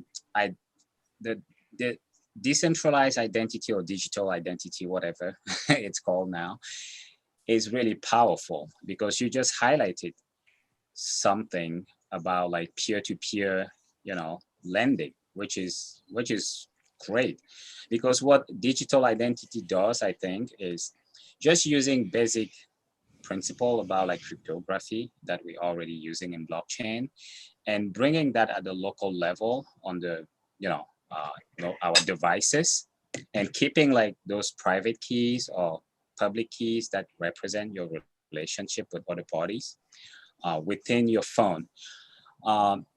Knowing that, you have, it's easy to share a little bit of your persona with Facebook and Google and many other sites, you're kind of offloading the responsibility. But when you bring back all that you into your phone, your identity, it becomes tough because you need to keep, those keys safe, just like your wallet, right? Your cryptocurrency wallet.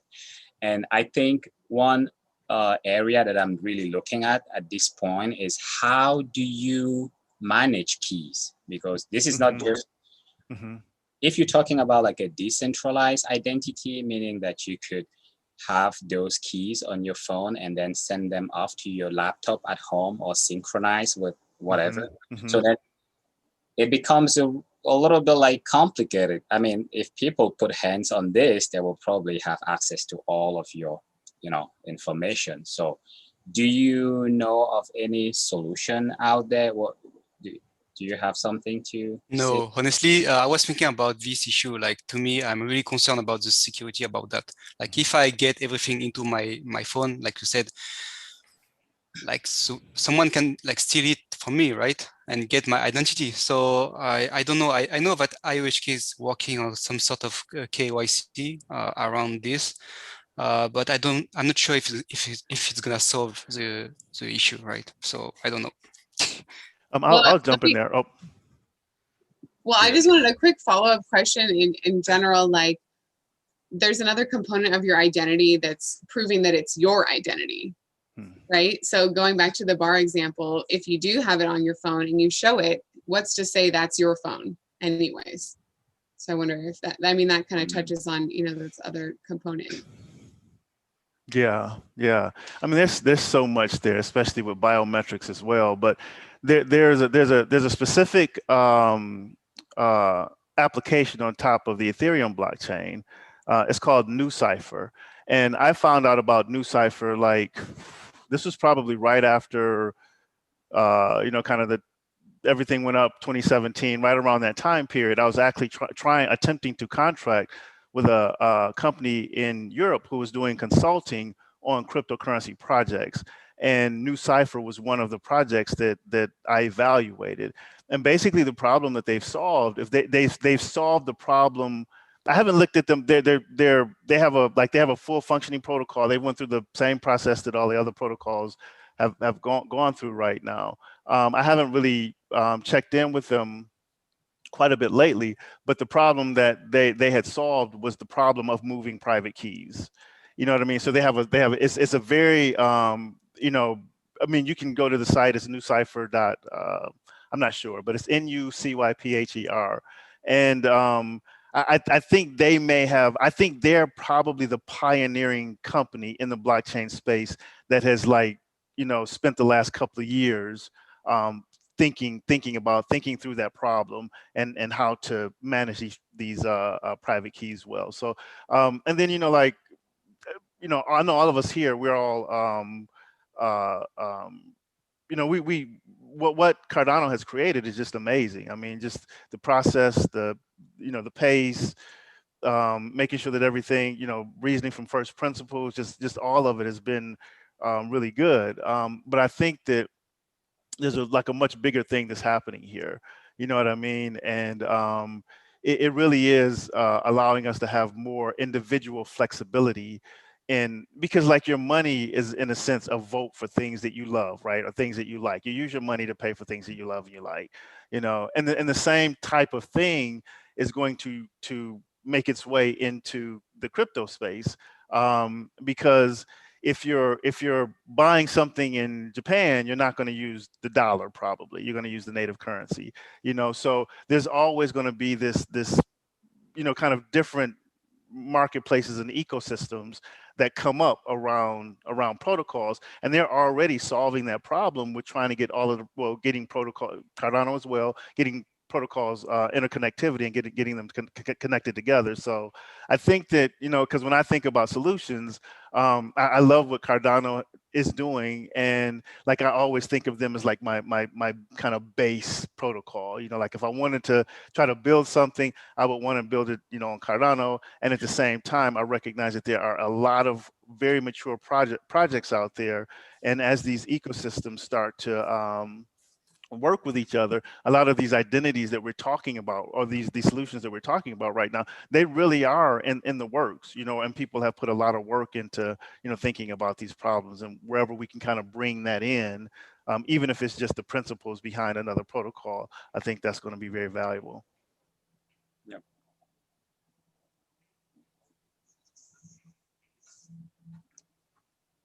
So true. And if I may add with what Sydney just said, you just look at, for example, Africa, right? It's multiple countries that are utilizing various currencies.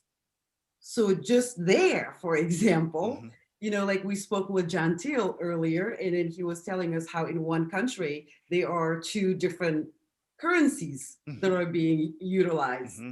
So, you know, Cardano is definitely bringing in solutions that are connecting, not just a solution that will be just for one place, but solutions that are connecting different aspects of what needs to be done. So, and I know in the early on, that's what Charles said the initial project was supposed to be about. You know, that's what Cardano kind of started from, was this idea of kind of these interconnected blockchains, you know, so I know I know they're going to be releasing some stuff because they've been thinking about that problem for a very long time as well. And then they already have the Ethereum connector, and yeah, they're doing some really amazing things. Yeah, I think the difference with the other blockchain projects is that they think forward, like for the next 10 to 15 years, right? And so they think about interoperability, the possibility to talk to another blockchain, right? And yeah, they also think about identity, like, because right now nobody is going directly to Africa to solve these problems. Nobody, right? Like I think Charles said something like, DeFi is not going to be used by the guy in New York in his basement, right? Of course, he's going to use it. He's going to win some gains, some dollars. Okay, that's funny, right? But the real use case is where a whole country and the whole people behind this are going to use peer-to-peer lending and exchanges money from their wallet to another wallet without any central banks, right? Yeah. Yeah, sky's the limit. We can take this anywhere we want to go. And then I hear like some of the solutions that we talk about here, and I just, you know, want to keep reiterating this. They do exist to a point, but we get to design it. That's the fun thing about it. Like, it's going to happen. Whatever ideas that anybody here has, it's going to happen unless you stop doing it. You know, if you stop doing it, it's probably not going to happen. But you know, if it's something that you're trying to accomplish or create, there's nothing that can stop that from happening. Nothing at all. You know, and now with Cardano and this whole blockchain space, there's a new infrastructure in place, really, that will solve, you know, pretty much all of the problems that we've been, you know, like tussling with or thinking about for a long period of time, you know, from you know, poverty to homelessness to, you know, issues with not having enough food or having, you know, the right food, or, you know, problems with moving capital from, you know, maybe a jurisdiction that's, you know, capital intense to one that doesn't have as much capital. Like, these are real problems, you know, and me kind of being where I am and the age that I am, I've seen the changes. You know, I've seen what's brought us to this point right now. I was talking to a friend the other day, and the first computer that I sat down to was a computer called a Timex Sinclair 1000. And it was a long time ago, and I think it might even be the computer that Bill Gates and Elon kind of started playing around with. And prior to that, in our home we had a rotary dial phone. There was no touch tone phone. So I witnessed the touch tone phone and a whole bunch of other things, and then the internet. Really, before the internet, you didn't get information. You could go to the library if you knew how to use microfiche, and there were magazines and newspapers. And if you didn't have those resources, you couldn't get to pretty much any of that.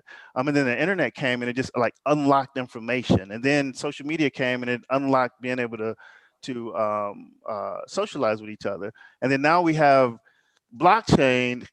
And a lot of people, I get it. And then I think that's necessary for the space to go, because money is an incentive, and money is good. You know what I mean? Money is good. I'll take it. Just the idea that we're kind of changing that and democratizing that kind of in a sense as well, and making it available to other people. And in doing that, we're creating new like social structures and financial structures. I think we can go anywhere we want to go.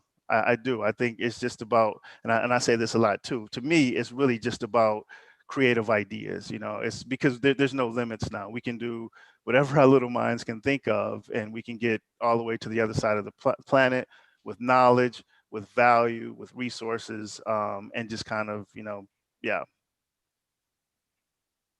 Well said, Sydney.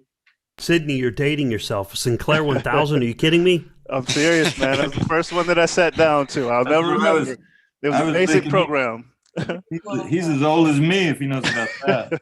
I do. Yeah, man, I saw one of those in a museum. Right? Yeah, it had a little robot arm attached to it. It did. It had like what was it? It had that interface card. You remember how the circuit card would be that big and you plug it in to a big giant slot? So I don't remember all of that. I just remember it was somebody else's, and I sat down to it. It was the first program I wrote, but yeah. It had a serial port on the back that you got to screw in the screws on each side. That makes sense. Totally makes sense. Yeah. Oh my gosh. Yeah. My first. I was just going to say, my first job out of high school, I went to work for a guy who bought a computer from IBM from like 1962 or 1964. Had 64K in memory, right? Right. We had the program that we ran. It was just a printing program, but it took 1,500 of those 80 character cards that they key punch operators, right? There was a whole career field back then, to be a key punch operator, just punch holes in cards.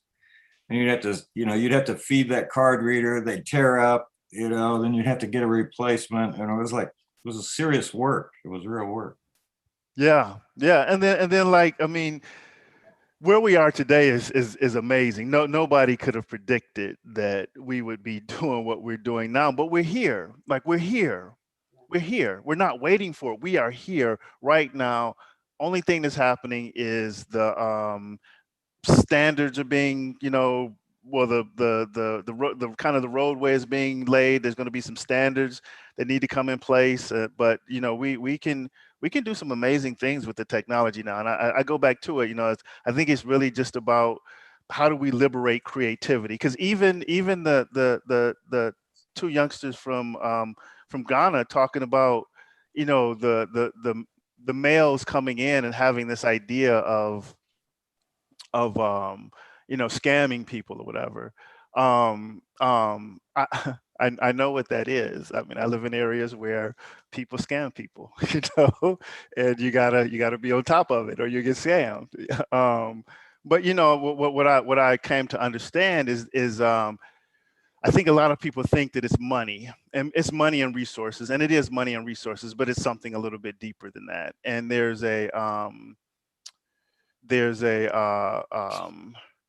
understanding that has been stifled in communities of color that needs to be liberated. And I think once that happens, you won't have people you know, running scams. But, you know, right now scams is a good way, you know, to, you know, maybe, you know, be able to think that you're purchasing something, feel halfway good about yourself, because in a lot of those communities, it's kind of a tough thing to do sometimes. You know, I hear you. I really hear you about that. But I'm telling you, in America, it's not any different. You know, our government is run by mafia. You know, I mean, they operate exactly the same way as the mafia. You know, they tax you. You know, they give you a haircut when they want to, and they restrict access. They restrict access to real information, and they tell you this is the best system in the world, and it's literally a system built to steal the resources, not just of the third world countries, but our resources. You know, our lives, you know, are just taken because, you know, like I've got a friend she's in her 40s, right? Her son is finally a grown man.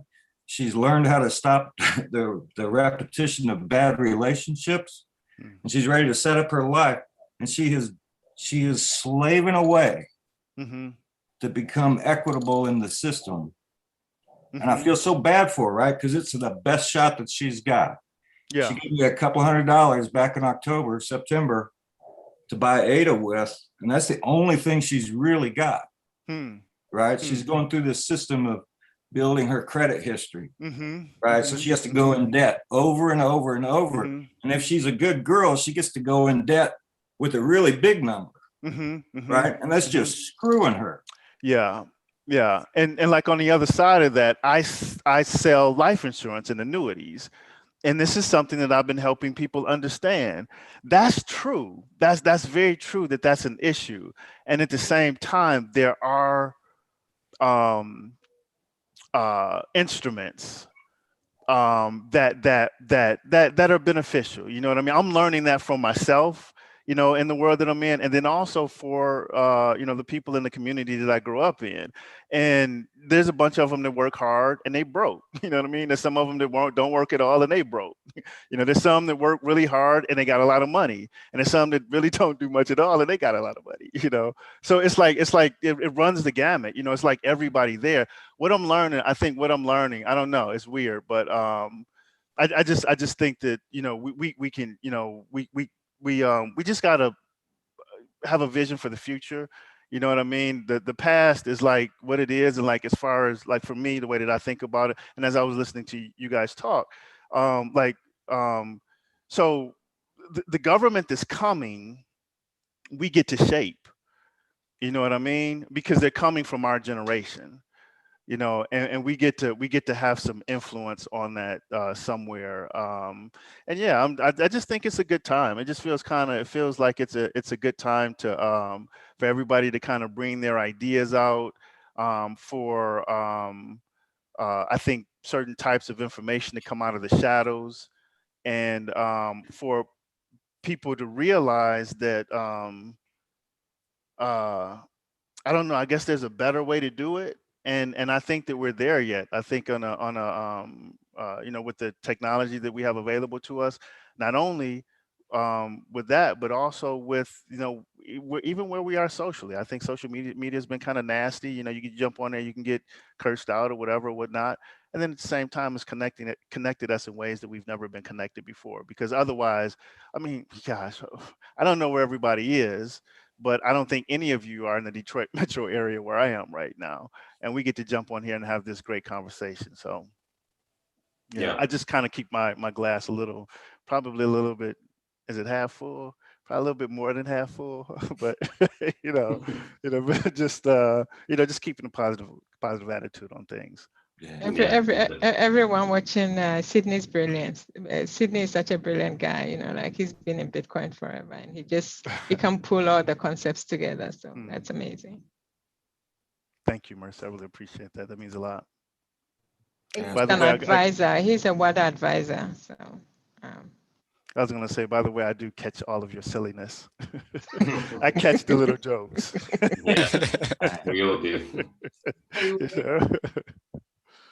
And you know, with what Sydney says, I see how and would also hope that for the Cardano community, what we are going to do is come together like we are doing right now and focus on all these solutions that we know that we are here right now that we can work on. Because at the end of the day, there are those forces out there, right? Those that are against us. The vultures, if I may say, the bankers, they haven't, you know, to me, those are the biggest scammers on earth. Every 30 days, for example, I would get a letter saying, oh, there are some changes. Oh, here's the change. Why would you change something where it's about my money, right? And the other thing is, you touched on it earlier, Sydney, technology has progressed so fast that I don't remember the last time I was inside a bank. I don't remember the last time that I that I had cash in my wallet, because the system has found a way. If you use this card, you'll get this, right? So we are getting deeper and deeper, because at the end of the day, when we get that yearly, whatever it is, first of all, our money has not grown a bit, like my head, my bald head. That's the first thing. And the second thing is, it's like there are fees involved in anything and everything you want to do. I mean, sometimes the fees exceeds what you're gonna put in your pocket at the end of the day. And you know, people look left and right, and they work so hard, and they look, and there is nothing in front of them. And I think that is one of the reasons why we people have been kind of that resentment has come out in anger, where people are looking at each other. You have this, how come I don't? But it's just how we have been stripped financially. Yeah, absolutely. Anything and everything. And so I'll stop. Yes, you know what, Virginia, I would love to have this, I would love to have Cardano in my country for the next year, right? But I think it's going to be a long-term game, because I think IOHK is not fighting against the developed world, right? The developed countries. We are focusing on developing world, right? Because this is where people are going to be, they're going to embrace the technology, right? They're going to see all the benefits, all the utilities.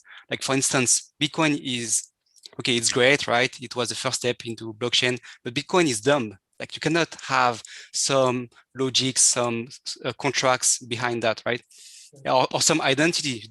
It's really hard to do it on Bitcoin, right? And so I would love to see it in Canada or in France. But I think first it's going to come in the emerging countries like Southeast Asia, Central America, and Africa. And then I think where we live, the government will say, oh, these guys, they are so developed right now. I think we need this technology. I think it's going to happen like this, because see Facebook with Libra, they wanted to do something, but they get rejected because of the corrupted government, right? Yeah. You know, one way to look at it is, you know, this technology has allowed what has been a disadvantage is actually the advantage right now, right? Because there's nothing to deconstruct in these developing world countries. You can just go in and say, come here, you know, this is what you can do. This is what you can play with, you know, and what that does in a small community. I mean, I hope I live long enough to see the stuff that I imagine what can happen in a small community, because, I mean, you know, like you can just point to a guy and say, hey, that's the liquidity dude, right? You go talk to that dude, he's got a smart contract on his phone. He can do a peer-to-peer lending thing for you right there. And, you know, off you go to do your thing. And I mean, that's a beautiful, beautiful thing, right? There's no middlemen to that. There's nobody taking their cut. Amen to that. Yes. It's evolution, right? I mean, it's here. The evolution is happening. It's evolving. The system that we have today cannot support the world of tomorrow. We're evolving this. All of this stuff is evolving to be able to support that system. And again, I just say we get to decide what that what that looks like. I think that's, to me, that's one of the biggest things that I think about, because people gonna make money. They're gonna make money. And we have an opportunity to redefine, like socially, how we are with each other, because money is a social thing, right? Anyway, and I have kids, and I'm not going to be here forever, but they're going to be here longer than I'm. They're going to be here when I'm gone, and hopefully there's more grandkids or whatever, and I think that's another one of those principles, because I think that's what our parents did for us, is they worked hard to put themselves in a position to be able to give us more opportunity. And at the end of the day, I mean, because I listen to a lot of folks on the continent that I love. I mean, God, there's such great folks on the brilliant, wise folks on the continent. And they oftentimes they'll say, that the changes that you're making today, you may not be around to live to see, but there's like a kind of a responsibility that we have to the generations that come after us. And I think that if we think through it, because they're problems, and like, I don't know, like nowadays when we have problems, it's like, I don't know, it's like, the problem, we'll solve it, maybe not, we'll just see what happens, but we're not serious about, like solving the problem. So I hope that we get there. I really do. I just think it's a great opportunity, and, just creative thought, just come in, just think about the solution, and somebody help you put it on the app or something, but just figure it out, So I just want to jump in and add a little bit more, Sydney. I think it's actually, the change is here, and it happened in the past.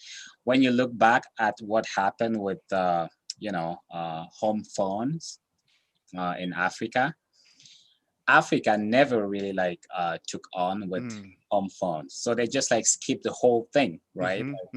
As they were still thinking, going through the change, like smartphone, just like, well, not smartphone necessarily, but mobile phones came in and they just jump on it.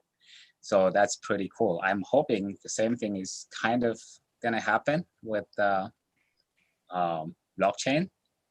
I think it absolutely will. And like, we can't move. We can't move. I mean, we because this infrastructure here in this country has taken a long time to build, a lot of blood, sweat, and tears and stuff. You know what I mean? To build, the twisted pair lines that lay under the ground to be able to support home phones and all of the stuff that we got going on here. We can't move that fast.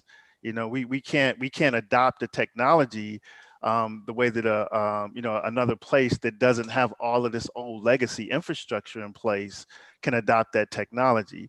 And again, I'll keep going back to it. That's the exciting thing about it, because, like I say, what I would like to personally, for me, I don't want to see people replicate this just in a digital world.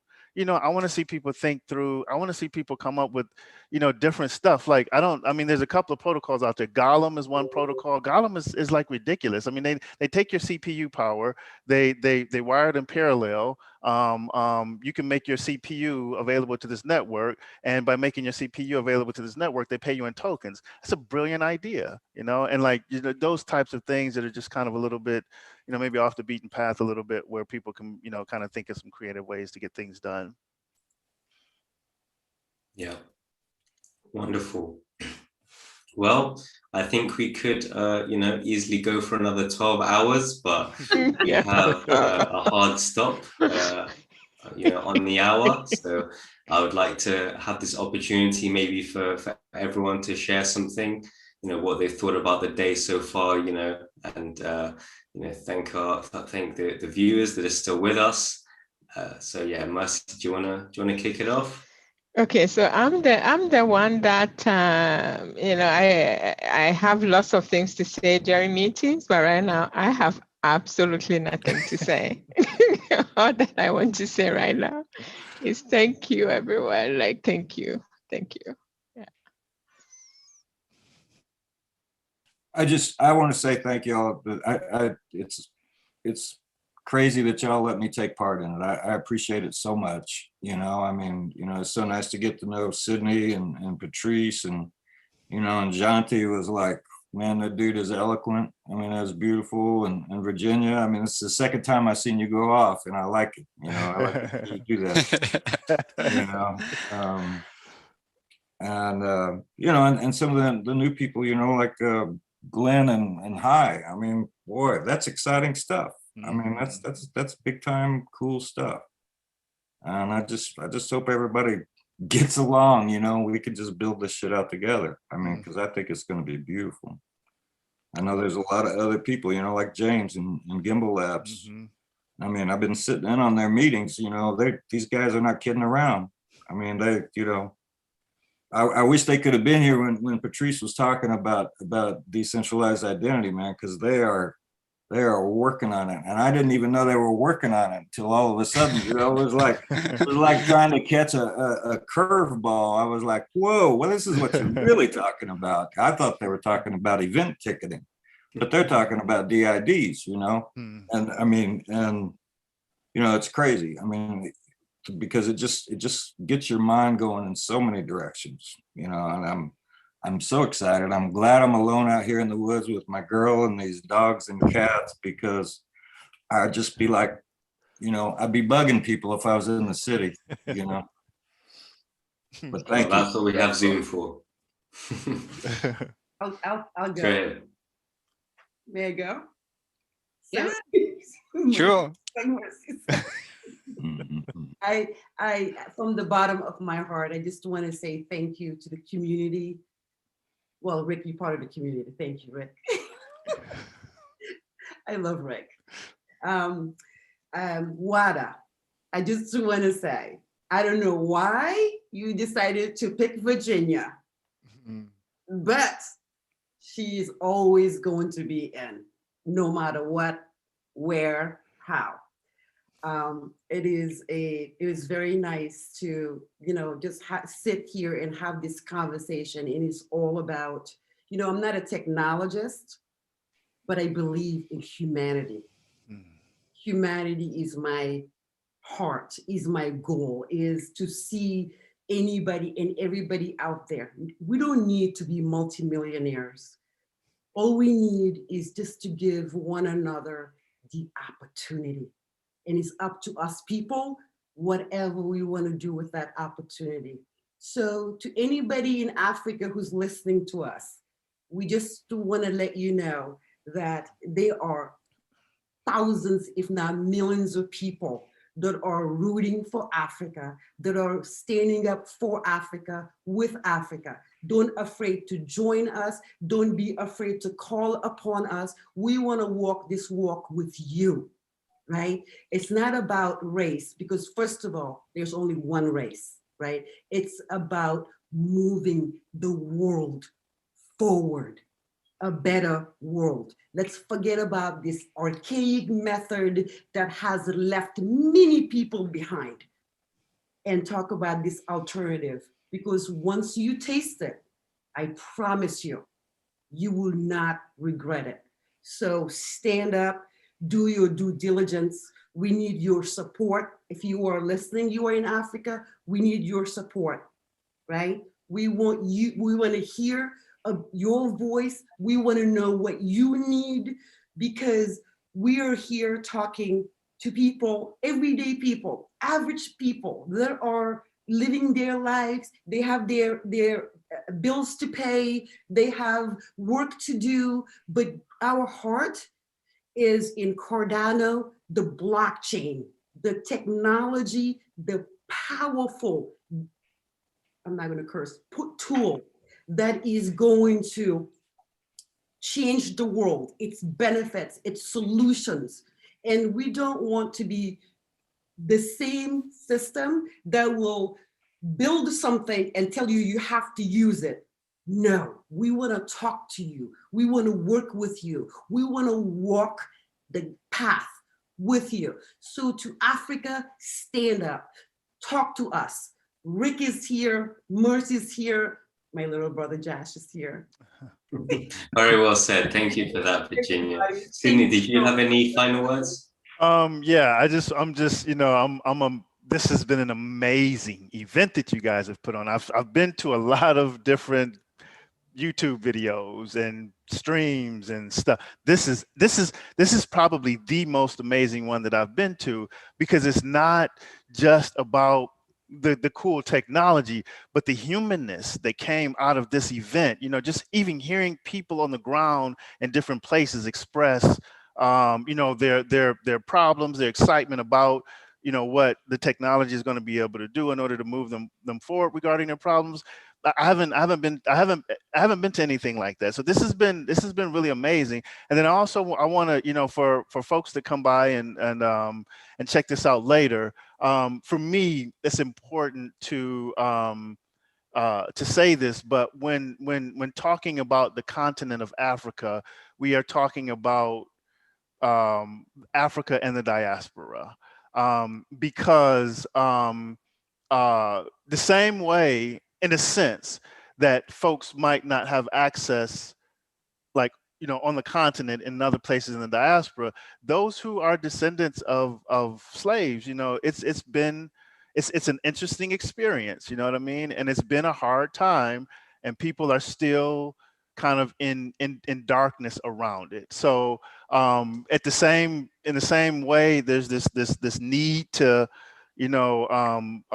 lift up the continent. There's also this need to help bring people out of their sleep, that have been in this country for a while, because they need to feel that sense of pride that they can also contribute to society in a meaningful way as well. So I just want to throw that out there. This is for all of us, and that's not exclusionary. This is for the world. It's just we have to do our part as Africans in the diaspora, because we need to be necessary for the world, because we believe what we have to offer actually benefits everybody in the world and doesn't take anything from anybody in the world. Yeah, wonderful. We want to thank all of our guests today. Patrice, did you have anything brief you wanted to add? Yes, I would like to thank everyone and say thank you to Rick to hosting us. Like it's bringing us like visibility for Wada, and thank you for your time. And I'm just waiting for the day where Cardano is gonna succeed. And I remember Charles said something one day. He said that Cardano is gonna succeed the day that he's gonna be able to do a loan to someone and get money, right? Not by charity, but because the protocol works, because Cardano is working, right? And so I'm working for this day. So I'm really excited in the future. Wonderful. Well, thank you from everyone at Wada and the team here, and especially to the guest and host of honor, Rick, who's made this all happen, who's been working tirelessly, non-stop, the gold medalist of the marathon, if you will, and just for all the support going forward as well, Rick. We really can't thank you enough. And to Gary Golden and everyone on Twitter that's been supporting us through the Foundation First 50 program, we'll be in touch. So thank you, and signing off for now. Thank you. Thank you, guys. Take care. Bye-bye. Bye, everyone. Bye-bye. Thanks. Did it, Josh. We hit 12 hours. Well done, sir. Yeah, you did it's it. A marathon. It's a marathon and a miracle. It was. Amazing. Okay, I'm bringing down the stream. I'm watching people.